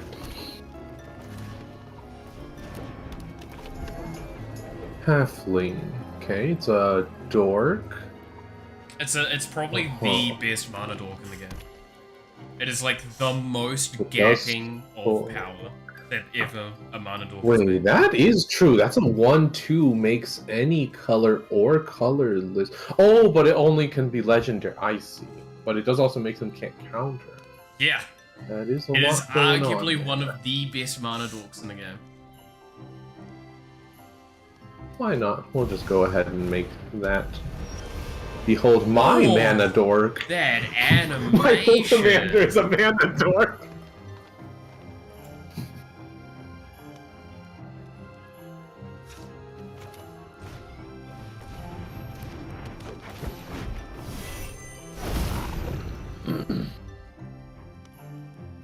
That is such a pretty animation for when that came down, though. The aurora and everything for your commander. Yep.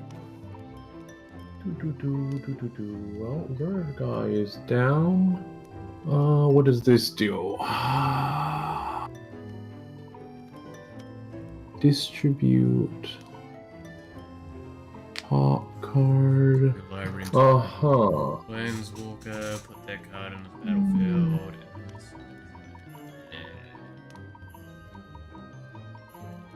So we got 1, 2, and So that. you can't Uh-huh. play the flip side of it, right? Until it dies, or can you just do that in Yeah, I think it's you can play it as one or the other, but yeah. on the field it's kind of just a card. It doesn't say anything about flipping, so I assume that's the logic. Okay. Well, I guess we'll just go ahead and use this one then. And then I can discard... this guy doesn't feel important right now. I just I'll see need you that target. right. Well, joke's on you. I don't think I have jack shit that targets your board. That's You know fine. what I do have, though? The One Ring. What does that do? You gain protection from everything until your next turn. Beginning of your upkeep, you lose 1 for each burden Put a burden and draw a card for each burden. So it's a lot of card draw, but you also start losing life to it. That's interesting.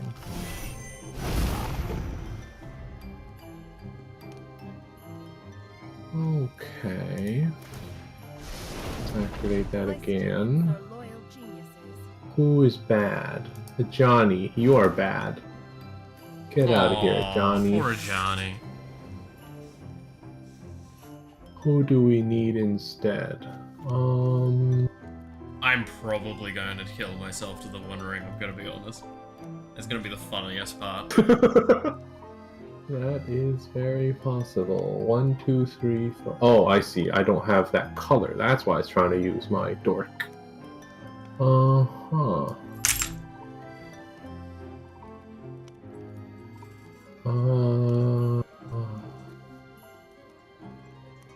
Sure, why not? If you want a job done right, hire the best.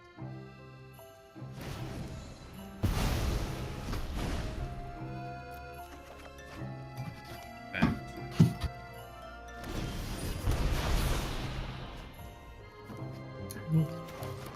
That guy looks like he could do a scary amount of ramp.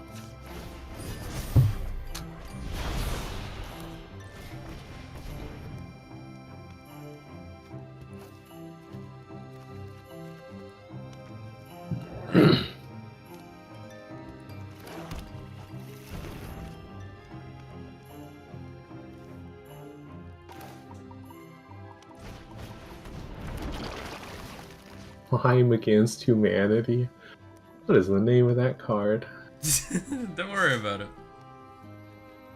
Oh wait, a deck can have any number of those. Don't worry. Hold on a second. Create a ooze creature, put X counters where X is 2 plus the total number of cards you own in exile and in your graveyard that are oozes or are named Slime Against Humanity. A deck can have any number. Don't worry about it. It's fine. So that has trample. Wait, okay. And that was targeting Kaya. So if I block that, trample death touch means 1 still goes through, right? Yep. But I don't think. On the other hand, there are other ones on a... targeting the Kasmina that doesn't do much of anything. I believe Death Touch doesn't affect Planeswalkers, because it's loyalty, not health. Okay. Yeah, that sounds right. But there's a thing I should mention. With Trample, it means I only need to allocate 1 damage. But it still does 2. Oh, right. Right. Ah. Okay. Ow.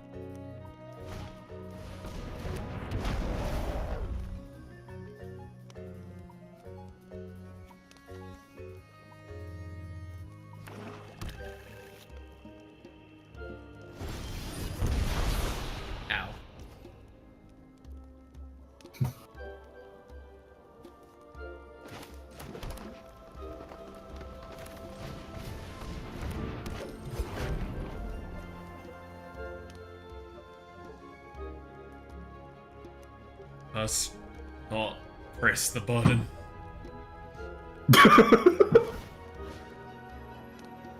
Are you sure? It's tempting, isn't it? It really is, but it actually overdraws me. That's the reason why I'm like, I need to not press the button right now. To be fair, you don't really have the mana to make use of whatever you would get, too.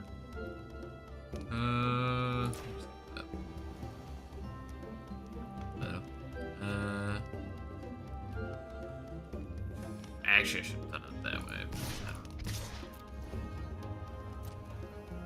No One Ring. No, stop being a thing. Okay. Might as well.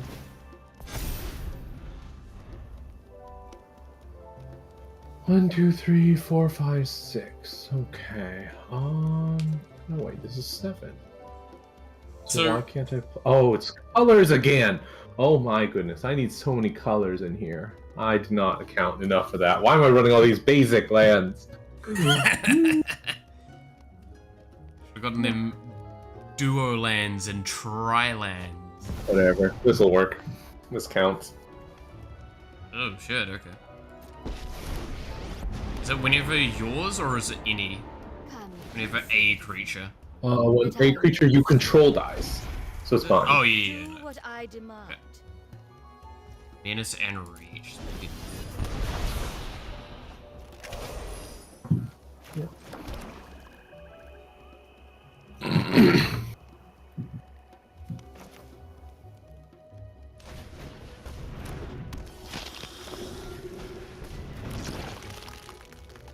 More slime. Okay, so every time you play one, they get one bigger. They're jade golems. Yes. But also you can, if you overdraw intentionally a lot and then force discard them, they would grow much faster. Correct. No.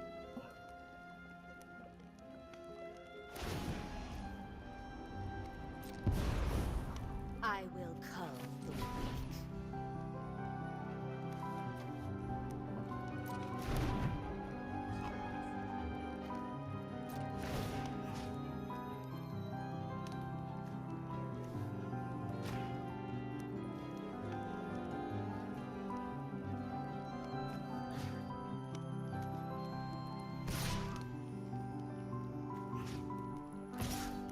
Actually.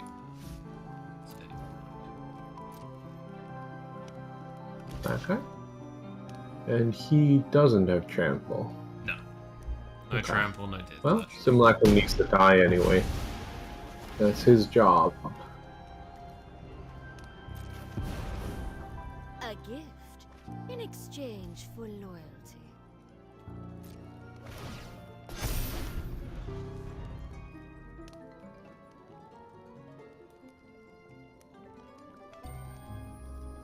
So -3. 1, 2, 3, 4, 5, 6, 7 mana. And that... Your command is also very expensive on that flip side, huh? Yes. It is a very powerful flip side. You're missing what? Mountain? Yeah, missing red.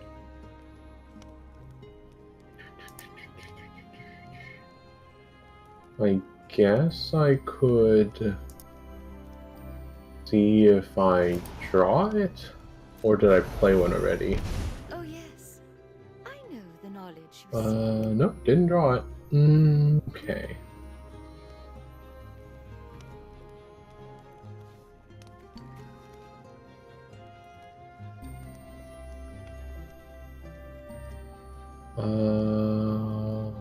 Okay.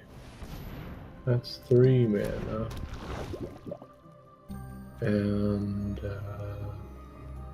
Oh my god, it's toxic. it's technically a toxic card. But I think the rest of it's pretty cool, so it's not too important. Well, I mean, it's a toxic that also self-proliferates. I have a bit of a spook, I'll be honest with you, Chief. Mm-hmm.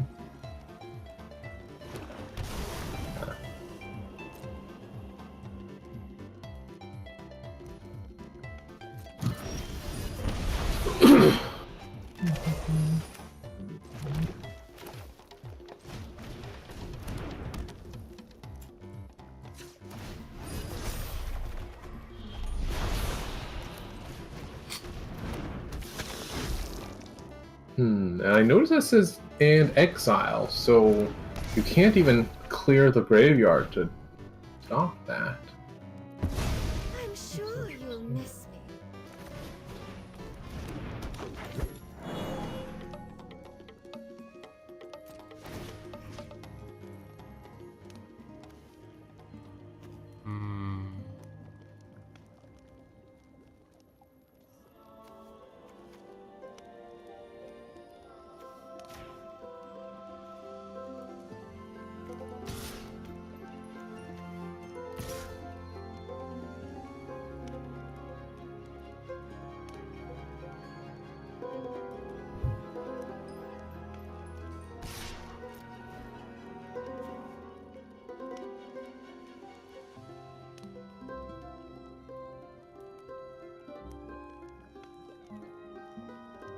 3, 4. I don't feel like mapping out if any of that's worth blocking. Fair. 1, 2, 3, 4, 5, 6, 9. 9. When does this thing happen? Beginning of your upkeep. That's kind of slow. I'm going to die if I try to play that. Okay.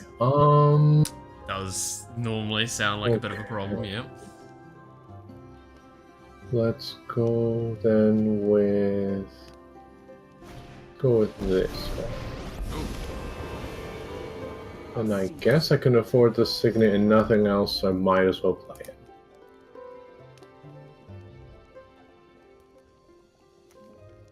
Hexproof. What does this say? I just get a It forest. is Hexpro.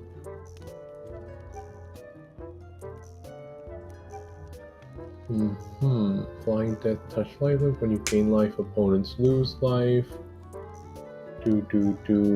Well, we'll just target him. Away he goes.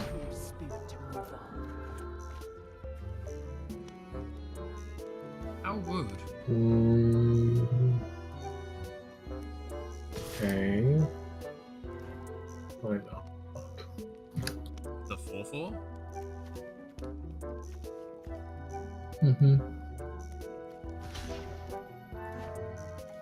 I think he's worth trading with some of the stuff you have.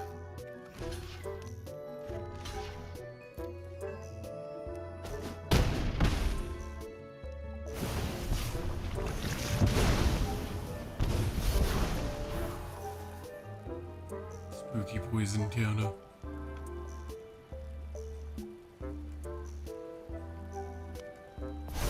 Yeah, I knew you were gonna do it.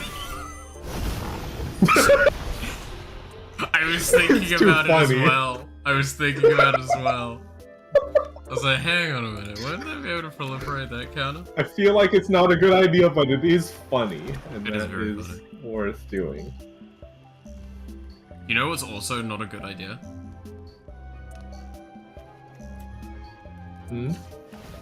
Tapping it. Don't worry, you have plenty of health. When does it lose it? Beginning of your upkeep. Okay. My leech.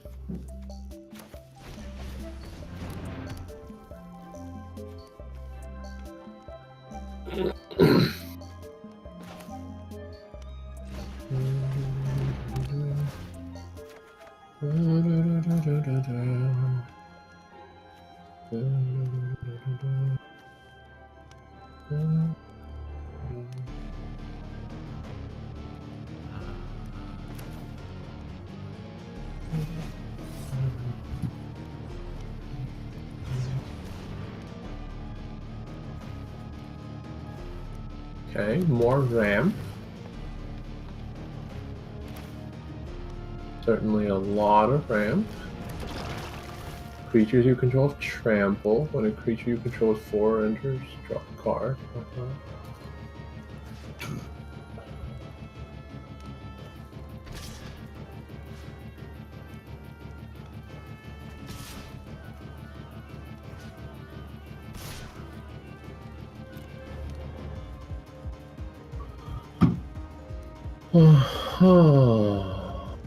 Well, if those all have trample, there's very little reason to block them. Because my guys all have 1 health.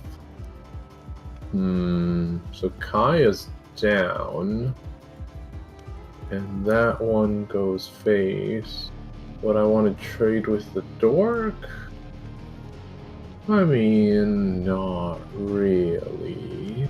It's a hard choice. I don't think I really have a sensible next turn, so all of your tapped guys are basically gone, which is why there's no reason to block. A gambit didn't pay off.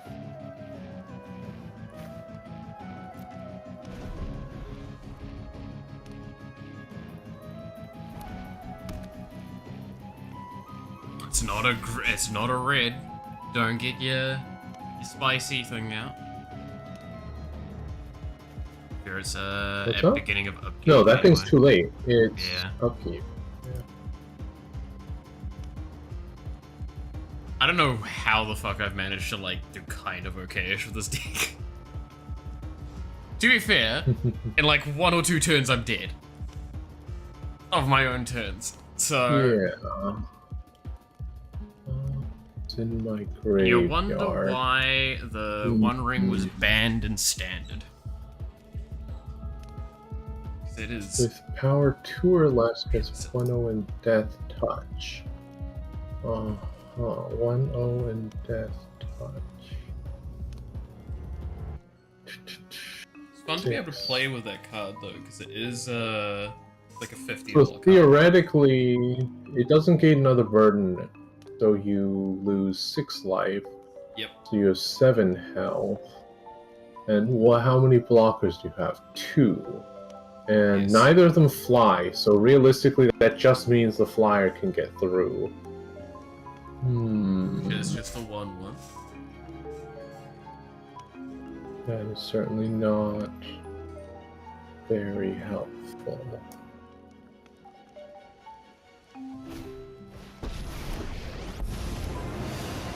I have What's that him. Lifelink. 1, 2, 3. If I play mean, this, that I gets still you have the really colors. I up. don't have the colors. That's what, 5 health coming in? That puts you in. That's really enough to guarantee a live. Mm-hmm.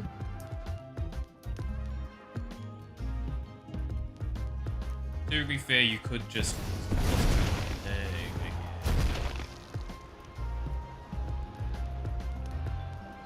What the fuck is that one? You can sack a creature to gain an extra copy of him with loyalty counters based on their power, I believe. Oh. Spooky. Holy shit. Which is interesting.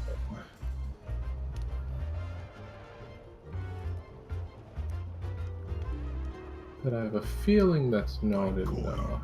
Or carnage. Tribute his own.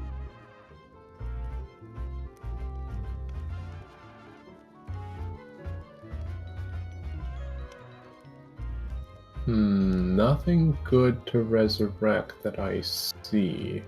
Because they're all 4 except Bloated Contaminator. But he can't attack. So...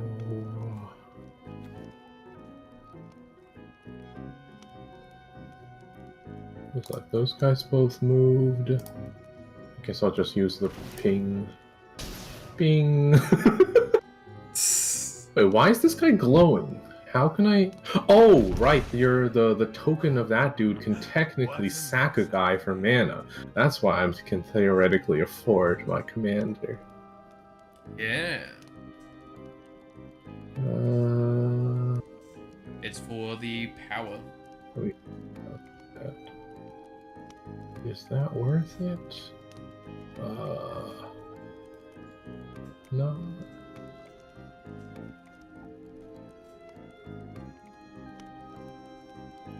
I don't think that changes anything. I mean, you've got 4 health Whatever. at this point.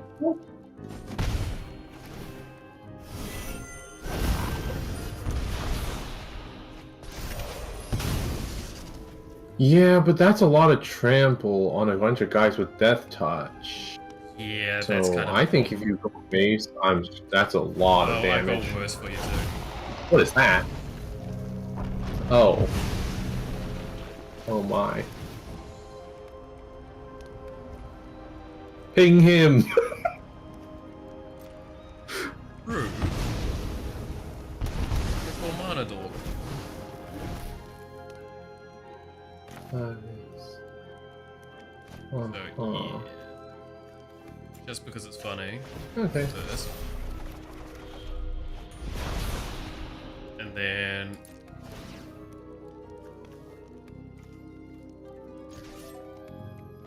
That's pretty cool, though. Slime against Huh. So I've got like 15 of those. How many of those do you have in your deck? Yeah, 15. I have 15 of them. I just I literally stop spam at clicked it at 15. one point. Uh-huh. Oh, but I have a blocker.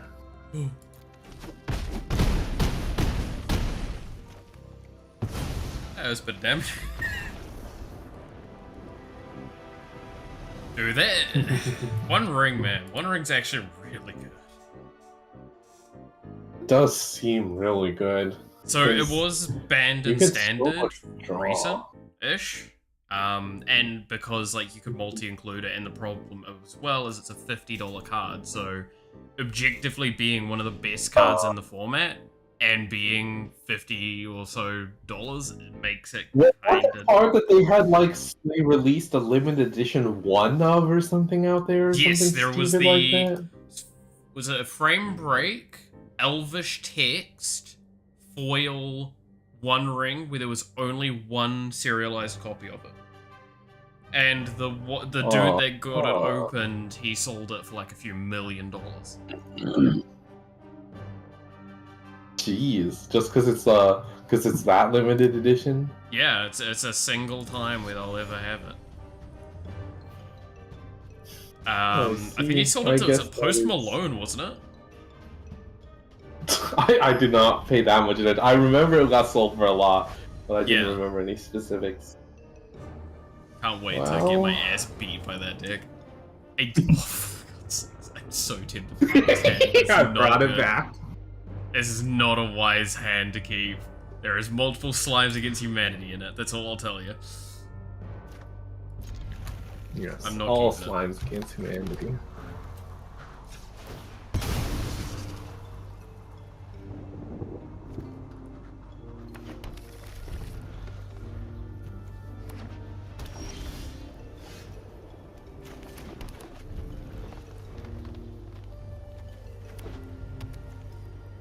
Okay, I'll just throw him down. What's the worst that can happen?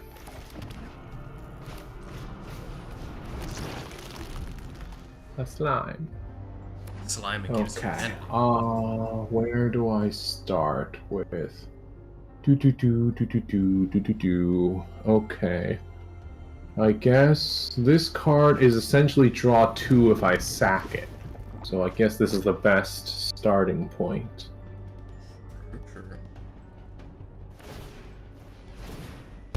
And since I have no direct removal, I just keep smacking you in the face and hoping you die before you get out like one of the fucking 7 mana ones. That doesn't take long. No. Scratchaller. Discard a card. Which effect made me discard? What? Huh? Wait. Oh, you got. What effect made me discard? Oh, okay. Okay, I was like, I don't remember playing something involving a discard. You drew too many. You got too close to the sun. In that case... Ironically enough, you could use that to bounce the Ichor back in your hand.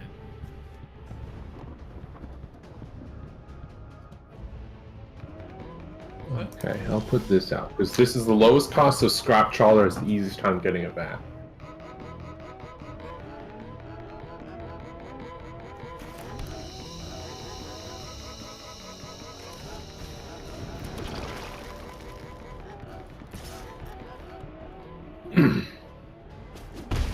No block.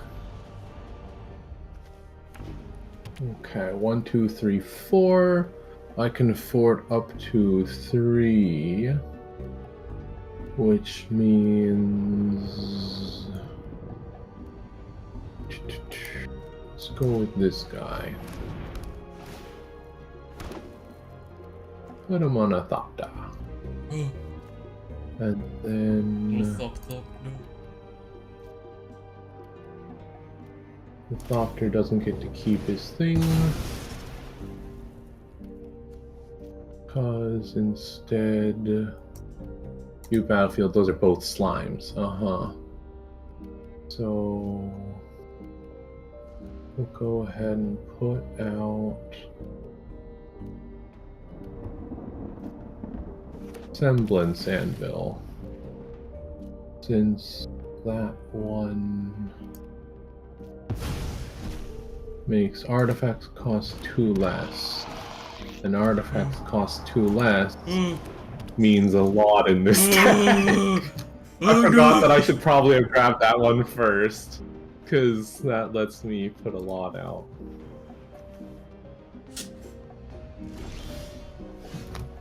Yeah, that I was supposed to grab that first. I forget that that's like by far the best 3 because of that. Llanowar Try! That's a card! 3 Llanowar Elves. Yeah, it's literally just 3 Llanowar elves slapped together. It's fine. What's next? They're just gonna release 2 bears? It's just a 4/4? Oh, that'd be amazing. You know, I'm starting to regret not picking Swamp, by the way, for the fucking land from Terramorphic. It's hurting. It's hurting hard. Okay. It's hurting a lot. Let's start with a leather armor for the lightest of protection on Oswald. And then we'll go straight into an Ugin's Nexus, which of course I'm going to sacrifice. Sacrifice? In favor of Ugin's Nexus. In that, I'm going to put out. Ooh, you're not gonna like this guy. Ooh. Oh, you son of a bitch.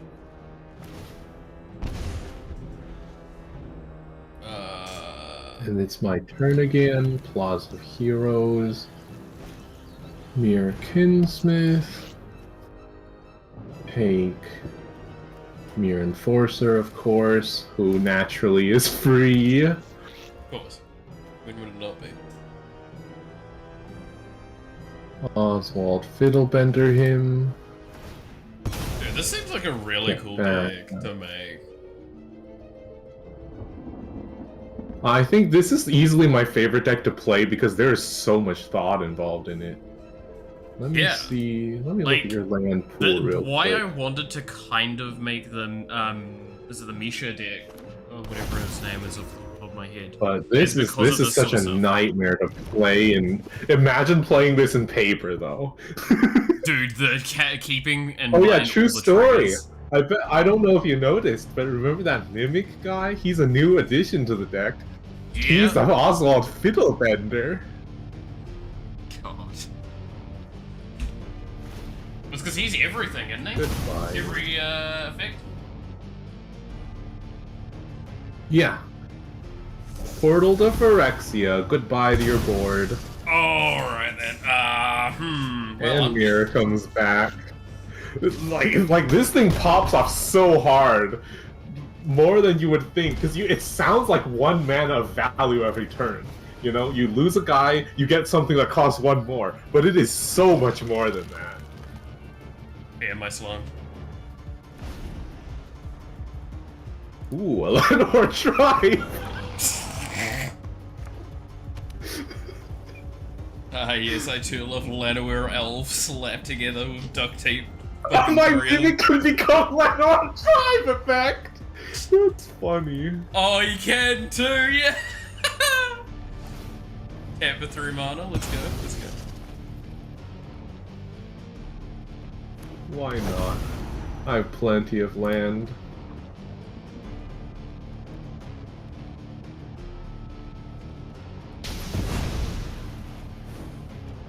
Wouldn't you have hit the one that's tapped, or can you not target the tapped one? You choose one, but you choose one of every basic type. So I had to hit one of your forests and one of my plains.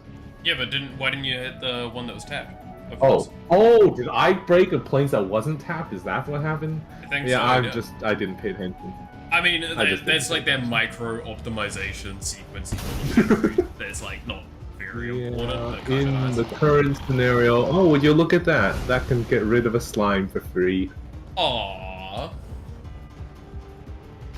Get him, boys. That's actually surprisingly little damage for everything going on. Well, I mean, at this point in time, I could...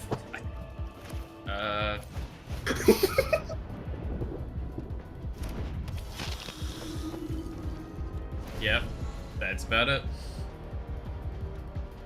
Cityscape Leveler. Jesus.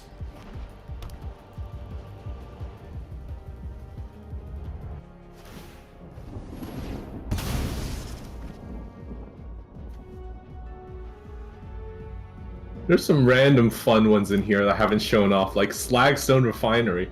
Whenever this refinery or another non-token artifact goes into the graveyard, create a tap Power Stone token. Oh shit. Oh yeah, I And, have you one of know, those because I let's have just that's in say- the Misha deck. I think. Yeah. Let's just say they're constantly going into the graveyard. Yeah, so you're just getting like a shitload. It's though it is tapped, so it's like not as obscene. Alright, let's duplicate the God Pharaoh's. Oh no, that's a legendary too! I'm so You bad did at it! this. You've done it twice now! Okay, no, actually, you know what? It gave me the scoot deal back because the thing was more expensive, so mistake not punished. Yeah. Okay, yeah. what is not legendary? Portal to Phyrexia, you're not legendary. For God's sakes. Well then. Seems my jank deck did not do well into your, like, fucking wild artifact. This is like a bullshit hyper-optimized brawl deck. I've looked at like every artifact in the game to make this because the specifics are so important with a deck like this. Oh yeah, like that's the kind of one where you need to have a lot of like understanding of what the hell you're doing with it to actually accomplish. It's cool though. It's really cool. Yeah, it's my favorite one so far. I can't believe that I just made it because it's like, you know. Yeah. This is probably my only deck that competes with my friend who is like a serial net decker. So he just like destroys me all the time with his meta deck. I hate, right, so something that I feel like is obvious from the amount of times I've done deck building, I don't like net decking. I love, like, don't get me wrong, I'll take suggestions and I'll take percentages in mind, but you gotta make that deck in front of you. If you don't make the deck in front of you, maybe with assistance, mind you, I'm not gonna say, again, that's fine, but if you don't make that deck, you're not gonna know what the fuck you're doing with it. You're not gonna understand how to pilot it. More than that, though, here's the way I see it. Obviously, net decking is the right strategy to win. But if you're net decking, that removes the main fun part of the deck building experience. Oh, because if you're playing a deck that was built for you because it's known to be the best deck, you play against someone else who's also net decking, so you both just play pre-built decks, basically. And but then like, it's not like there's that much strategy in how you play the deck most of the time. A lot of times it's just, play on curve, you know, go for your win cons. Yeah. So it's like... Well, especially with, like, at that alchemy point, and stuff like that, it right? removes It's the like... point of the game. I stand by, though, it's just, even if you net deck and you look up all guides and shit like that, there is a point in time where, like, by not customizing the deck, not, like, making it yourself at least a little, you lose out on potentially better power because of the way you play. Like, outside of a handful of decks I know of, like, even in Hearthstone, there's one deck I know of that legitimately is one of the most botted decks because it's so simple. That one, you can misplay all you like and you win. That's fine, cool. It's a very good deck. But the most powerful decks out there are the ones that you yourself made and climb with and like design around. Oh my god, I miss when Hearthstone was a fun power level. Oh my god. Yeah, I think it's inflated too deck far. one time, right? There was way back in the day, I had a deck that I came up with myself that was so funny. I think it was like, okay, so there was this one hunter card that was like a slime or something, and it said like battle cry, gain the death rattle of a random card in your deck. Oh. Yeah, so my deck at an early game, I would just stall with like Hunter Secrets or something because Freezing Trap and Explosive Trap and whatnot was good. And then I would just drop that, and it would just gain the death rattle of Deathwing Dragon Lord. Yes, because that was the I remember only that death deck. rattle in my deck. So then when they killed it, they would just realize that an entire hand worth. Yeah, of, then like, you get like 9 Alex dragons Straz, would hit the field. other Deathwing, like 7 other things. Like it's just fucking everything. And they comes wouldn't down. even have time to think about how to deal with that because Nosdormu would usually be in there. Yeah, that's the other thing as well. And I remember that kind of deck. Those were fun. Yeah. Oh, I miss when that kind of jank would work.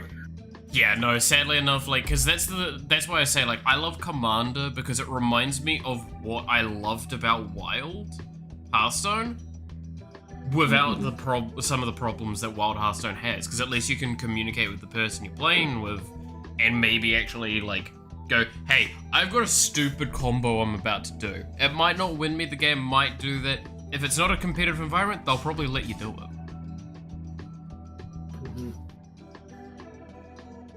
And as well as even if it's a competitive environment, you could go, I'm not going to target you with it, and then they'll consider that as an aspect, and maybe they won't stop you from doing it. There's politics involved. It's so cool. That's why it benefits from having 4 people at the table instead of just 2. Which is obviously why a lot of people get confused at it, because they're like, oh, well, why? How can you play a game like that without 2 people? One person I know goes, I can't understand how you would play that because wouldn't you just target someone down? And it's like, well, yeah, I guess you could. And it's like, yeah, so hyper-competitive people would do that. It's like, no, actually. Hyper-competitive people will find the weakness and then they'll utilize that.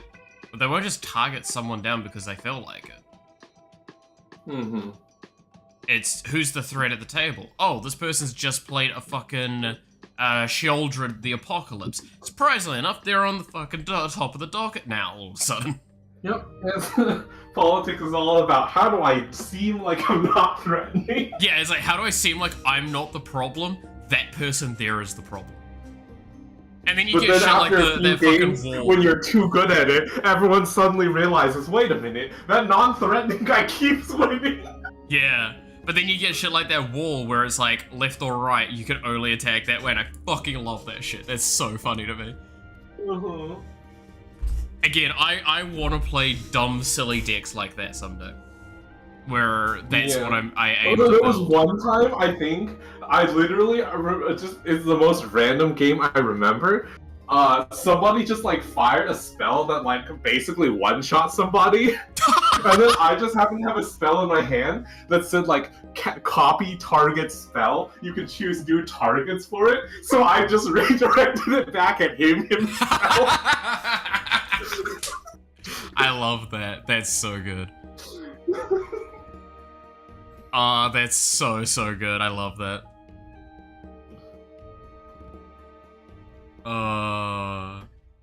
Yeah.